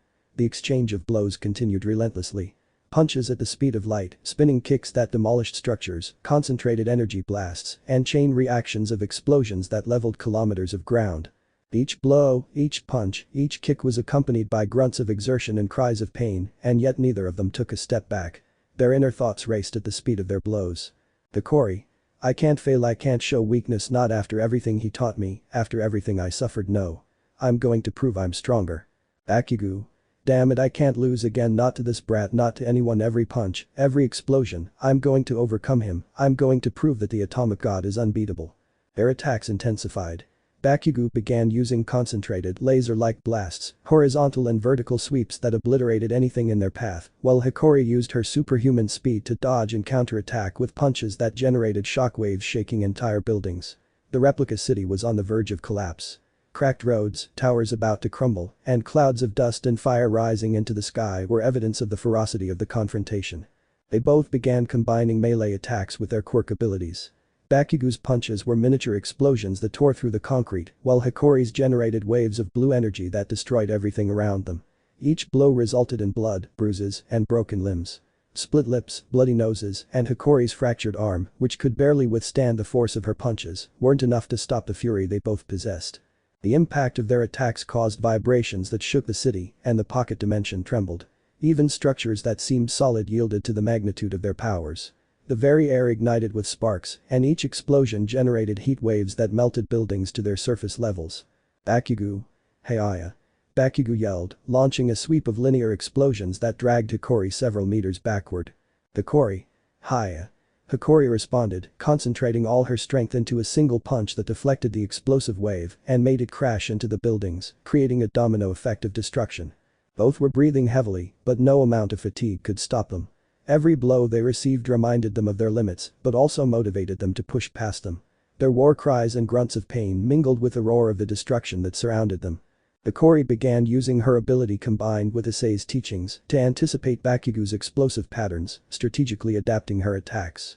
The speed and precision of her movements increased with each passing second, dodging and returning attacks with equal power, causing even Bakugo to frown for a moment. They both knew the battle couldn't continue without something collapsing. Every destroyed building, every crater created, and every explosion unleashed was a countdown to the potential total destruction of the dimension. Yet, the desire to outdo each other was stronger than any fear. Hikori. This is what it means to fight someone who isn't human, Hikori thought as she blocked a blow that lifted tons of debris and crashed into her body, causing her to bleed even more from her nose and lips. Bakugo, one eye swollen shut from a previous blow and his face smeared with blood, focused on his goal. He couldn't lose, not after the defeats of his past. A flashback flooded his mind. It was a young Bakugo, surrounded by a burning forest, seeing the scattered bodies of his teachers, while a hideous creature with blood dripping from its mouth stalked him, ready to devour him. Fear, despair, and rage consumed him, and in that instant he swore he would never be weak again. Bakugo. Not today, I won't fail, I'm going to prove that the atomic god is invincible, he whispered between growls as the explosion of his quirk devastated several blocks around him. Sensing Bakugo's increasing power, Hikori channeled all her energy into a single focused attack. Their speed surpassed all known limits. Flashes of blue and yellow mingled, each blow and explosion occurring at speeds that made everything around them seem to freeze. Shouts, roars, and cries of pain filled the city in response. Hikori. Grayfia. Hikori. Bakugo. Grayfia. Bakugo. The final clash began as both started charging their most powerful attacks. Bakugo concentrating an explosive sphere of energy in his fist, while Hikori did the same with a glowing blue fist. The sand vibrated, debris floated, and the dimension seemed about to shatter. Hikori. This is the last one, it's all or nothing, thought Hikori, as blood ran down his face and the pain of his fractures tore him apart. Bakugo. Today I will prove that no one can surpass my power, Bakugo growled as the explosion from his fist intensified. With a deafening scream, they both collided. Grayfia. Both in unison. The clash of fists generated a sphere of energy that grew at an uncontrollable rate. The blinding light illuminated the entire replica city, and the shockwave kicked up debris and dust like a hurricane. Columns of fire and energy lit up the arena as they continued shouting and striking with tremendous force. Asper, unable to withstand the magnitude of the shock, collapsed unconscious as the dimension wobbled. The explosion reached its peak. Kaboom! As the smoke began to clear, a figure slowly emerged. Bakugo stood with one foot on top of Hikori. His bloodied face reflected both exhaustion and strength. Hikori, covered in burns, blood streaming from her nose and mouth, both arms fractured, and her clothes torn, was barely breathing, her piercing blue gaze fixed on Bakugo. Bakugo raised his right fist, blood covering his face, but with an expression of triumph and respect. Hikori, though defeated, kept his piercing blue gaze fixed on Bakugo, reflecting determination, pain, and the promise to rise again. The silence that followed was overwhelming. The dimension had been devastated, and everything around it bore witness to the titanic clash that had just occurred. Bakugo's victory was clear, but the mutual respect, the desire to overcome adversity, and the intensity of the battle were etched into every crater, destroyed building, and crack in the replica city. Hikori, as she lay on the ground, remembered Issei's words one last time. No matter how strong your enemy is, as long as you have determination, there is always a way to move forward and overcome any limit. But that thought, though defeated, his spirit remained unbroken. Bakugo, breathing heavily but resolutely, gazed at the horizon, knowing that this fight was not the end, but just another chapter on his path to true strength. Hikori. This was only the beginning, thought Hikori, as she weakly tried to sit up under her opponent's foot. Bakugo, with a satisfied smile and blood on his face, remained motionless, knowing that he had defeated someone whose strength and determination were comparable to his own. The ensuing silence was deafening, broken only by the wind carrying dust, debris, and ashes.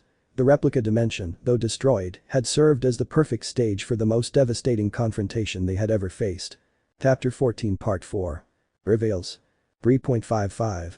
Thus still hung in the air. The replica city was in ruins. Collapsed buildings, smoking columns of concrete, and giant craters marked the terrain of the most devastating battle ever witnessed. The silence was absolute. The spectators stood behind the barriers, incredulous, speechless. Their breaths were heavy, mingled with the smell of smoke, burning metal, and dust. The tension was palpable. No one dared to speak. The audience was paralyzed by the magnitude of what had just occurred. Naomi, Kid, Kanoko, Nao, and Ayumu watched from behind the fence. Their faces displayed a mix of emotions. Fear, disbelief, and a hint of regret for everything that had happened.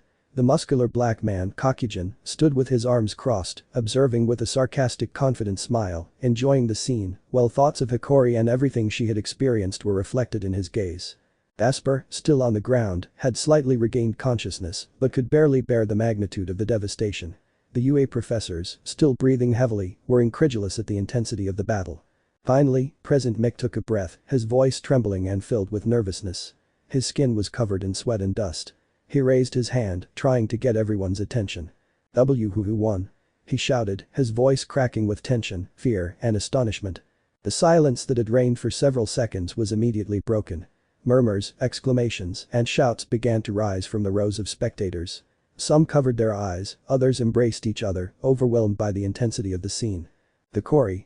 Some shouted, driven by respect for her determination and strength. Bakugo. Others exclaimed, admiring the power, resilience, and ferocity of the hero known as Atomic God Dynamite.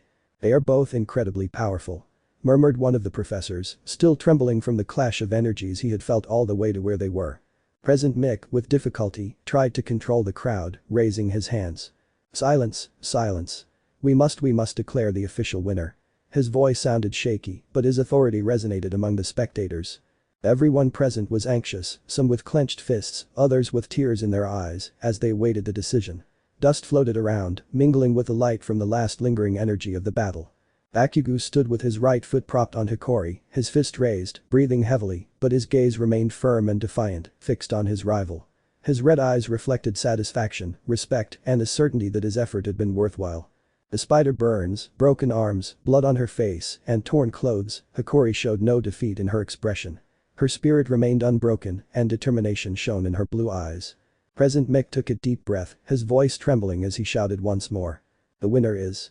An absolute silence fell over the crowd once more. Everyone held their breath. Even the wind seemed to stop. The debris suspended in the air trembled slightly, as if the world itself awaited a decision. Bakugo Kitsuki. President Mick finally exclaimed, with a shout full of strength and emotion, releasing the tension contained throughout the stadium. The collective roar echoed throughout the replica city. Bakugo's friends and former high school classmates, who had followed him since his youth, erupted in cheers and applause, celebrating his triumph and incredible performance. Yes. He did it. He's a monster. Shouted one of the young spectators, jumping for joy. Meanwhile, Bakugo slowly lowered his fist and foot, helping Hikori to her feet, acknowledging his rival's strength with a silent gesture of respect. The spectators held their breath at that moment. A victorious hero showing respect for the one who had fallen, even if only momentarily. Present Mick continued, excitedly describing the magnitude of the battle and the feat of both combatants. What we just witnessed is historic. A battle that surpassed all expectations. The strength, speed, and determination they both demonstrated will be etched in UA history. The roar of the spectators filled the air once more. Among them, some young people murmured about what they had seen.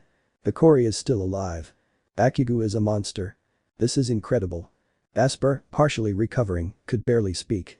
Asper. I've never seen anything like this. The smoke began to dissipate and the scale of the devastation was breathtaking. The replica city was forever scarred. Craters, destroyed buildings, twisted steel columns, and dust everywhere. It was a monument to the battle that had just taken place. Bakugo stood firm, breathing heavily, but with the defiant gaze that always characterized him. Hikori, still injured, got to his feet with help and met his rival's gaze, showing that his spirit had never been broken. Present Mick raised his arms, trying to calm the spectators, while the crowd continued to celebrate, shout, and applaud. A round of applause for both of you. For Bakugo and Hikori. A battle we'll never forget. Murmurs, expressions, and tension mingled as everyone present began to grasp the magnitude of what had just transpired. No one could deny the strength, skill, and determination of either combatant.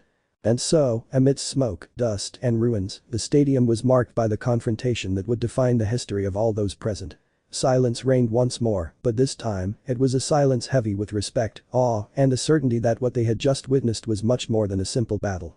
It was a clash of wills, of strength, and of spirit. Naomi, Kid, Kanoko, Nao, and Ayumu watched from behind the fence, but their faces no longer showed only disbelief but absolute terror. It wasn't fear of the power they had witnessed. It was fear of Hikori. Of what she might do when she left that arena. Of what she might think after such a brutal defeat. Of what they themselves had done to her in the past. Kid, the mother, had trembling hands pressed against her chest, her eyes wide open as if she were facing a predator. Kanoko couldn't speak. Her lips trembled. Every time she saw Hikori move, even if he was injured, a jolt of panic shot through her spine. Naomi, who used to be arrogant, now seemed to be on the verge of tears, trembling so much that her knees were knocking together. Ayumu, the childhood friend, put her hand to her mouth, not to stifle a scream, but to stifle a sob filled with guilt. And Nao took a step back without realizing it, her face as pale as a sheet of paper. Her eyes were wide open, gripped by a panic that turned her into a trembling shadow. It's impossible, Naomi whispered, her voice breaking with fear.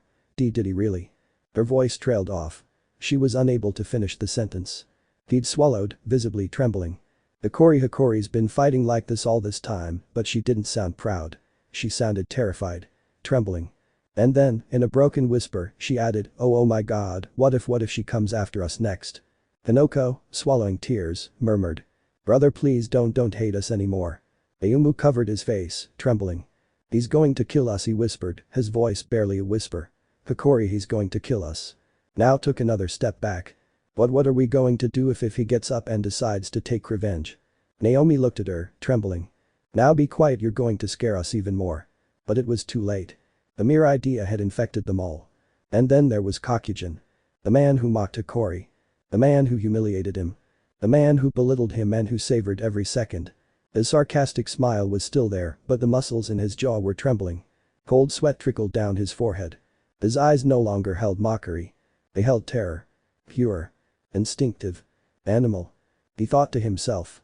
That kid, that wretch, if he survives, if he walks out of this, he'll come for me.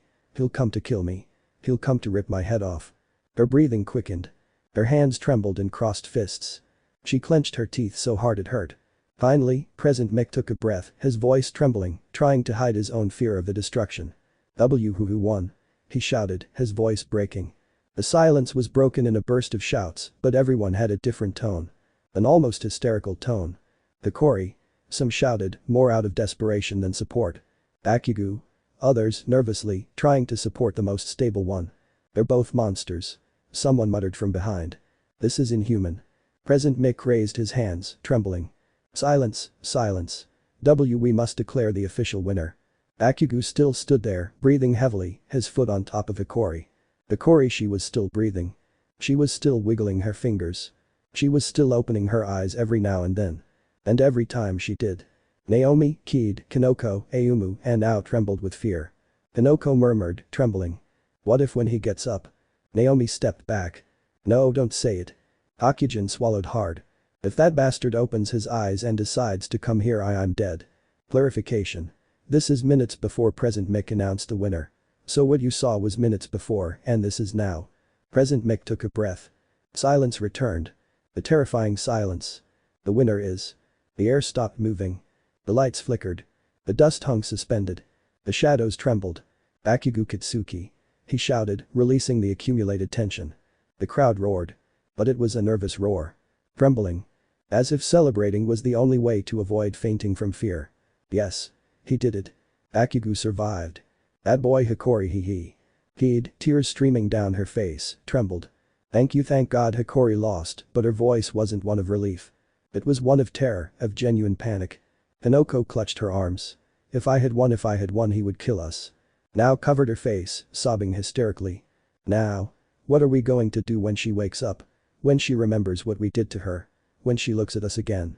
Ayumu wept. Ayumu. We broke it and he almost destroyed an entire dimension. God, what is he going to do to us? Akujin gasped for breath. His mind kept repeating only one thing. I'm dead. I'm dead if that kid looks at me.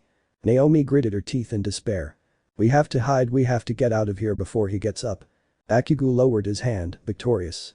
But it wasn't a moment of inspiration. It was a dark moment.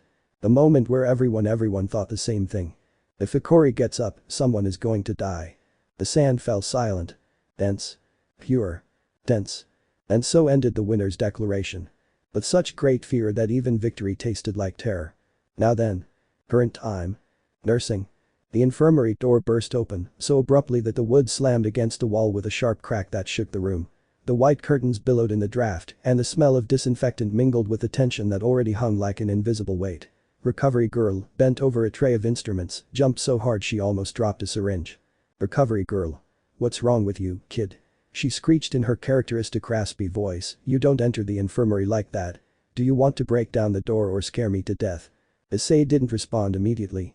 His breathing was heavy and rapid, not from physical exhaustion, but from the anguish compressed in every beat of his heart. His hazel eyes, which normally shone with warmth, were tense, focused, almost desperate. Issei. I'm sorry, he finally exhaled, but where is she? Where is Hikori? He said nothing more. No greetings, no apologies, no formalities. Only his voice, trembling slightly, betraying him. Recovery girl sighed in annoyance, though behind her irritable expression lay a sympathetic look. She pointed with her medical cane toward the furthest bed, the one separated by a nearly closed blue curtain. Recovery girl. There it is. And calm down before you do anything stupid. Come here. Issei crossed the infirmary with long quick strides. Each sound of his shoes against the sterile floor echoed like a cold sound. The silence was so heavy that even his breathing seemed detached. When he pulled back the curtain, his entire body tensed. Hikori lay there, motionless. His torso was bandaged from his chest to his abdomen. Several bandages showed reddish stains where fresh blood had managed to seep through.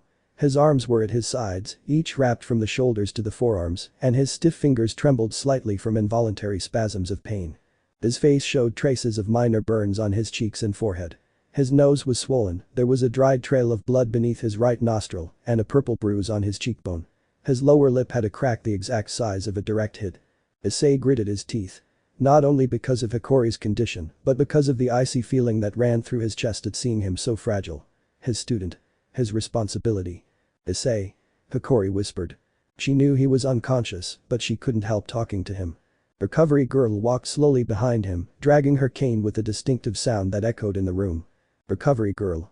He's alive, she said before Issei could ask, and he's not going to die, so stop making that face like you've just seen a dead body. Issei didn't move. He didn't even blink. Issei. How serious is it? The old woman inhaled deeply. She picked up a clipboard and calmly flipped through it before answering. Recovery girl.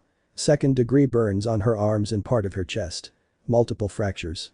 Both forearms, her right radius, 2 ribs on her left side, and a microfracture in her clavicle.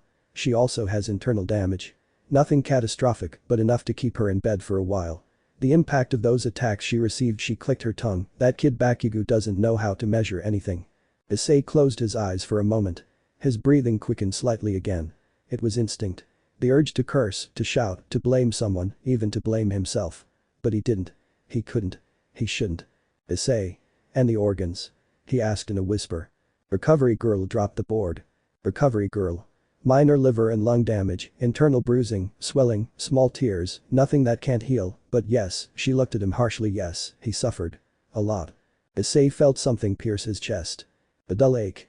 Heavy. Annoying. She exhaled through her nose, trying to maintain her composure, but she couldn't help feeling the weight of those words. She walked closer to the bed, placing her hand on the sheet, right next to Hikori's bandaged arm. Issei. I'm sorry, he murmured, you shouldn't have gone through this like this. Recovery girl rolled her eyes. Recovery girl. And now it turns out it's your fault, huh? She said with obvious sarcasm. Don't even say it, because I'm not going to listen to it. Issei looked up, but she pierced him with an expression that silenced him without the need for words. Recovery girl. You can't control what boys do when they fight. That battle would have ended the same, or worse, if you tried to stop it, so save your tragic face and listen. Issei swallowed and nodded. She settled into her armchair and began to speak more calmly. Rec9 very girl, your student, that boy has absurd stamina for his age. Anyone else would have collapsed within the first 10 minutes. But he kept going and going and going until his bones literally broke. Issei clenched his fists. Issei. Hikori never gives up, he said in a low voice. Recovery girl. Yes, I noticed, recovery girl snorted, that's why it's almost in pieces. But. He was silent for a moment. Recovery girl. She's going to make a full recovery. She won't have any lasting effects. Her natural regeneration is good, and the medicine I already gave her will speed everything up. She'll wake up tomorrow. The day after tomorrow she'll be able to move. In a week she'll be walking. In a month she'll be ready to train again. Issei finally let out a deep sigh. His shoulders trembled, just a little, but enough to show how much he had been holding back. He slumped down in a chair next to the bed, without taking his eyes off his student. Recovery girl watched him silently for a while before speaking. Recovery girl. You always get like this with him, she commented, with that level of concern. What's wrong? What does Hikori have that makes you look at him like he's… Issei didn't respond right away. His eyes dropped to Hikori's bandaged hands. The sound of the ventilator filled the space with a steady rhythm. Finally he said. Issei. He's my student and I trusted him. Recovery girl raised an eyebrow. Recovery girl. All your students trust you, kid. Issei. I know, Issei murmured.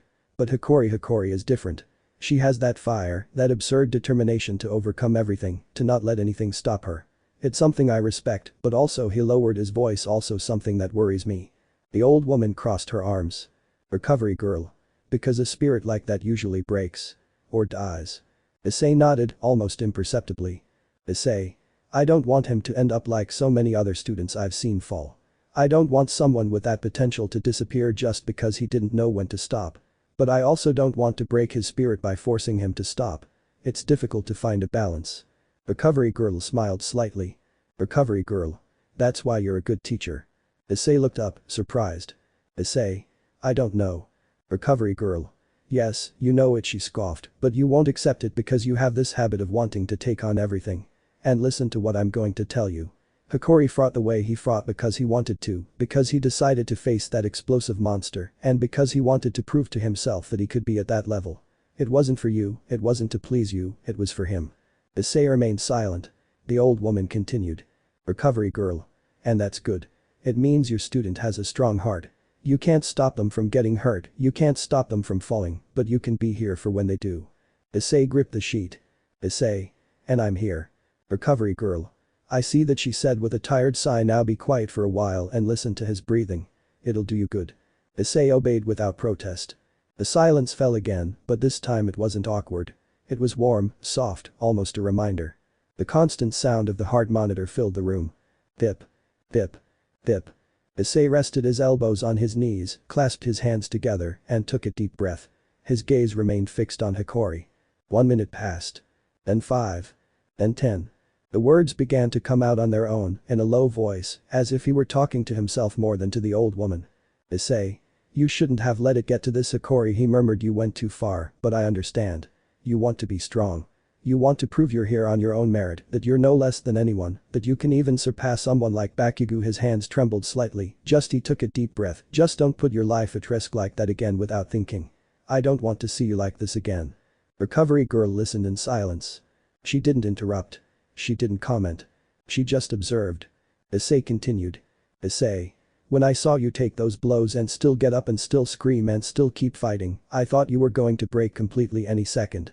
And yet you kept going. And you kept going. And you kept going. He squeezed his eyes shut. Idiot, he whispered, you're an idiot for taking that risk, but also he smiled slightly, but you're also admirable. Recovery girl scoffed. Recovery girl. You won't hear that until tomorrow, okay? Issei. I know, he replied, but I had to say it. The old woman approached the boy's bed and checked the IV drip. Recovery girl. Your student has the soul of a fighter, that can't be taught, you're born with it, and that kind of soul always finds a way, always, you can trust that, kid. Issei looked up at her. That woman, so old, so strict, so grumpy, always ended up saying something that buried all his doubts in seconds. Issei. Thank you, he said simply. HMPH. Be grateful by letting me work in peace, she replied. A while longer passed, long, quiet, almost peaceful. Outside the building, distant voices, footsteps, murmurs could be heard, but inside the infirmary there was only breathing, machines, and a teacher watching over his injured student. Issei leaned back a little, finally breathing without so much weight on his chest. Issei. I'll stay here, he said. Recovery girl. I figured as much, she replied without surprise. Do what you want, but if you fall asleep on the boy and crush him, I'm not going to heal you too. Issei let out a small, barely audible laugh. Issei. No, Pasara. But his words fell short.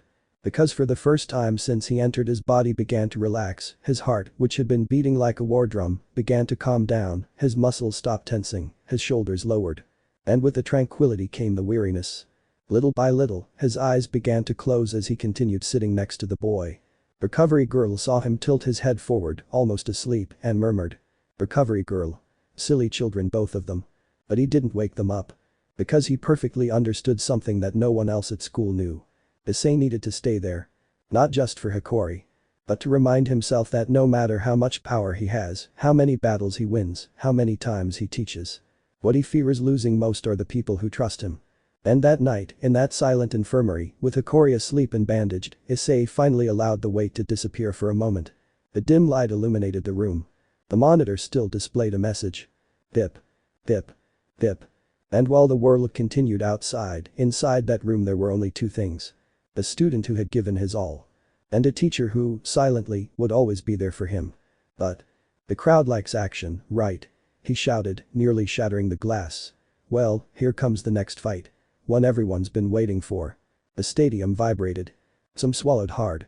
Others tried to calm themselves after seeing the utter devastation left by Hikori and Bakugo. And yet, none of them were ready for what was coming. In the infirmary, the tension was different. About 5 minutes had passed, but Issei already knew he had to get up to continue the fight. He had to keep going, so he opened his eyes, put on his bracelet that was on the table next to him, and… The silence inside the infirmary had barely settled when Present Mick, from the main arena, unleashed an amplified roar that pierced the walls like thunder. And now the next fight. The voice echoed between the metal columns, making the glass vibrate. Issei, who was sitting next to Hikori's stretcher, slowly looked up. Recovery girl narrowed her eyes. Recovery girl. Looks like it's your turn, young man. Issei exhaled slowly. A heavy, dense breath, as if each breath carried with it a fragment of pent-up fury. Issei. Who's next? He murmured. The announcement hit like a ton of bricks. The feared, legendary, immortally respected Watchman of Duom. Issei's face didn't change. Not a smile, not a glimmer of emotion, only silence. Issei. My turn, he said. He stood up, straightened his dark cloak, adjusted his sturdy gloves. And met Recovery girl's gaze. Issei. Take care of Hikori, don't let anyone touch him, I'll be back later. The old woman clicked her tongue as usual. Recovery girl. HMPH. Go on, go and put on a show. You know that boy sees you as a pillar, don't come back defeated. Issei nodded. He said nothing more. He walked toward the exit. The door closed behind him. On the other side of the stadium. Hyoudou adjusted his gloves, his jaw clenched. The tunnel light illuminated his armor with bluish flashes. Beside him, Izuku, with messy green hair, tense breathing, his boost gear shining with the emerald red of Drag, crossed his arms without looking at him. Izuku. Tenya, he said softly. That guard, he's different. Don't underestimate his moves. Don't try to compete in strength. Go for the small openings. Ida nodded with exaggerated, almost rigid seriousness. Ida. Issei, Watchman of Doom, it doesn't matter who you are. I represent Class 1A. And I will win. Izuku frowned, without any sympathy. Izuku. If you fail, he will crush you. I won't give you second chances. Ida swallowed. But he didn't back down. Stadium Present Mick announces chaos. Present Mick punched the air with his overflowing enthusiasm. And now, people. We're getting ready for another explosive battle that has everything to change history. The crowd roared. Some excited. Others nervous. Others remembering the destruction caused minutes before. Next up in the arena is lightning fast, the pride of speed, the elegant, the disciplined, the one and only. The crowd began to interact. It is our eyed. President Mick said. Iida ascended the metal stairs. Her posture was upright. Her expression serious. Some shouts from the audience could be heard. Let's go Iida. Show him what real speed is. That security guard can't handle you. Except from the row where his friends were. Shoto. Silent. Momo. Serious. Ichako. Tense. Mina. Nervous. Mineta. Trembling. Izuku. With his arms crossed, watching Iida intently. In the previous conversation, Izuku had been clear, not with kindness, but with surgical precision. Izuku. Attack directly at the base of the neck, he told Iida emotionlessly. He's strong, fast, but his stance is too upright. Use that against him. Iida nodded somewhat arrogantly, confident that the strategy would give him the advantage. The crowd kept shouting. But then. The lights went out. But then. The stadium lights went completely out. Absolute darkness. A murmur spread like a wave. What's going on? Is it a mistake? A power outage? No. It was him. The light suddenly came back on. And blood red. The entire stadium was bathed in that crimson hue, as if it had been submerged in a hellish ocean. The sand, the crowd, the screens, everything burned with that color. And from the opposite in trance. He appeared. Issei walked out of the tunnel with absolute calm. His black Shadow Academy uniform absorbed the red light. His footsteps echoing as if the concrete trembled beneath him. His presence was not that of a hero. Nor that of a villain. It was the face of an executioner. An entity that had seen monsters fall to their knees, a vigilante that had broken entire organizations, the name that drove criminals crazy. President Mick gasped. His voice trembled for a moment. And then he shouted with all his soul. Ladies and gentlemen, the hero of heroes. The one who bowed to shadows. The one who reminds villains they can feel fear, the feared, the relentless, the one who brings villains to their knees, the one whom even heroes murmur with respect. President Mick's voice trembled. So did the audience. The great and mighty watchman of doom. And then. Nothing. No applause. No shouts. Nothing. The entire stadium came to a standstill. Issei stepped onto the arena without even looking at the spectators. He didn't wave. He didn't smile. He just exhaled. Issei. TSK. His boots hit the ground with a slow echo. And then. A high-pitched little voice. From a girl in section 6B. A little girl, wearing a blue cap and with bright eyes, who had come with her parents. She jumped up suddenly, put her little hands to her mouth and screamed. Watchman of Doom. The stadium fell into absolute silence. She shouted it again. Stronger. Watchman of Doom. Her mother looked at her in surprise. And then she shouted too. Watchman of Doom. The father hesitated for a second. But then he shouted it with manly strength. Watchman of Doom. Another person joined. Watchman of Doom. Then another one. Watchman of Doom. Then a group of 10. Watchman of Doom. Watchman of Doom. Lugo Vaint. Watchman of Doom. Watchman of Doom. Watchman of. And then. A massive howl erupted. Thousands of voices shouting at the same time. Watchman of Doom. Watchman of Doom. Watchman of Doom. Watchman of Doom. The roar was so intense it rattled the metal roof structure. The floor shook. The seats resonated. It was like a cry of a nation calling for its protector. Issei looked up for the first time. His hazel eyes flashed with a cold light. Iida swallowed. He felt a chill run down his spine. That wasn't a name. It was a verdict. A monster that protected the innocent. But the brutality of divine punishment. President Mick could barely hold the microphone because of the shaking. And in the middle of the stadium, amidst thousands of voices, the name continued to echo. Watchman of Doom. Watchman of Doom. Watchman of Doom. Watchman of Doom. Issei looked down at Iida. And he spoke his first word of the night. Bed up. And the entire stadium fell into absolute silence. President Mick swallowed. And his opponent. The lights began to turn on, one by one, in dark red. The stage shook slightly. It was like a storm, like an army. President Mick had to cover his ears. Well, let the battle begin. President Mick was trembling. Not from fear, but from the brutal energy that still vibrated from the previous chapter. The crowd was still chanting the vigilante's name, each voice transforming into an echo that hit the walls of the arena. Watchman of Doom. Watchman. Doom. Doom. Watchman of Doom. President Mick swallowed, took a breath, and finally shouted. I start the battle. Immediately, the pocket dimension opened as if a gigantic pane of glass were shattering in slow motion.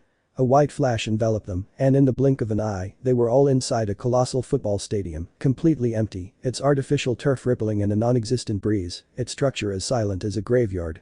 The dome lights came on. The stage was ready. Iida takes the first step. Iida walked to the center of the stadium with heavy, arrogant, proud steps. His helmet gleamed. His uniform had new alterations. His breathing was haughty. He raised his hand as if he were dictating a law. Iida.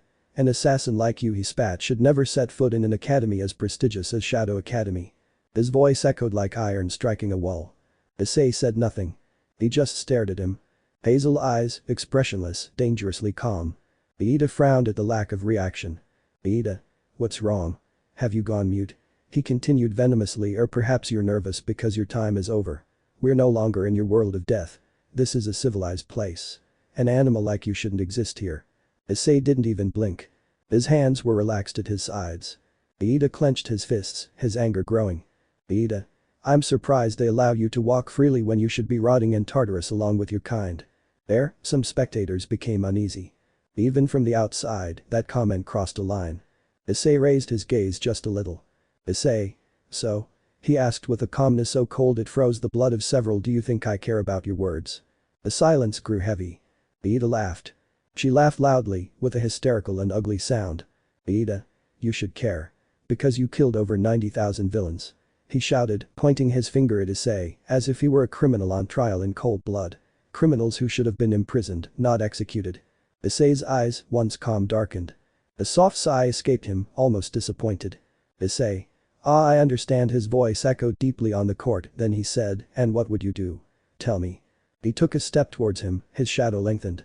Issei. Capture them and put them in prison so they can escape again. His tone hardened. So they can kidnap children again. So they can grape entire families again. So they can continue destroying lives while you think you're doing the right thing. Every word was a dagger. Iida shouted. Iida. A hero should never kill. Issei tilted his head slightly. Issei. I'm not a hero, he said. I'm a vigilante. And that simple statement resonated throughout the entire dimension, as if a giant had said it. Iida's arrogance explodes. Iida took a step forward, his engine roaring behind his calves. Iida. I'll send you to prison right now. Your reign of terror ends here. He shouted, filled with rage. But he didn't manage to complete the next step. Because in the blink of an eye, Issei disappeared.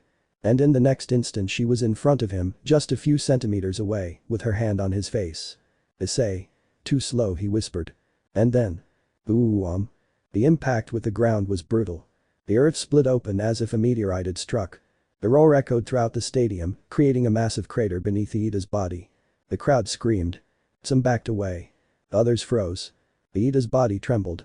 He couldn't process the speed. He couldn't comprehend the impact. He struggled to breathe. Issei didn't even flinch. He simply grabbed him by the foot like he was a garbage bag. And threw him. Iida's body crossed half the stadium, passed through a soccer goal. And became embedded in a concrete wall, bending the internal steel reinforcement. The motors in his legs shut off. His helmet cracked. Issei took a deep breath. Issei. I'm sorry, he said emotionlessly, but I need to save my energy for the next one. The birth of the scythe. The blue glow emerged from the bracelet on Issei's wrist. Tiny microscopic drones detached from the metal, floating like digital fireflies. They began to unite. To take shape. To merge. Until it forms a gigantic scythe, black and silver, with red filaments vibrating like energetic veins. The blade. The blade was a perfect curve, sharp as a newly opened dimension. That's what Issei's scythe and clothing looked like too. The entire stadium fell silent. Issei held it with one hand. He pressed a switch. And the leaf shone like a crimson star about to collapse. The stadium sensors malfunctioned. The light was distorted. Issei murmured. Issei. Dimensional cut. And then he shouted. Fourth dimension I'll. The air trembled. The ground groaned. A sound like the roar of a metallic dragon reverberated throughout the dimension. Issei spun around. The scythe traced a perfect circle. And from that spin came a crimson shockwave, so large it resembled a living wall of energy. The wave advanced. And it destroyed. It destroyed everything. The stadium was pulverized. The pitch disappeared. The stands evaporated. The fake city around it shattered into thousands of pieces. The dimension itself cracked like a broken mirror. Screams. Flashes. Brutal wind. Energy that roared as if it were alive.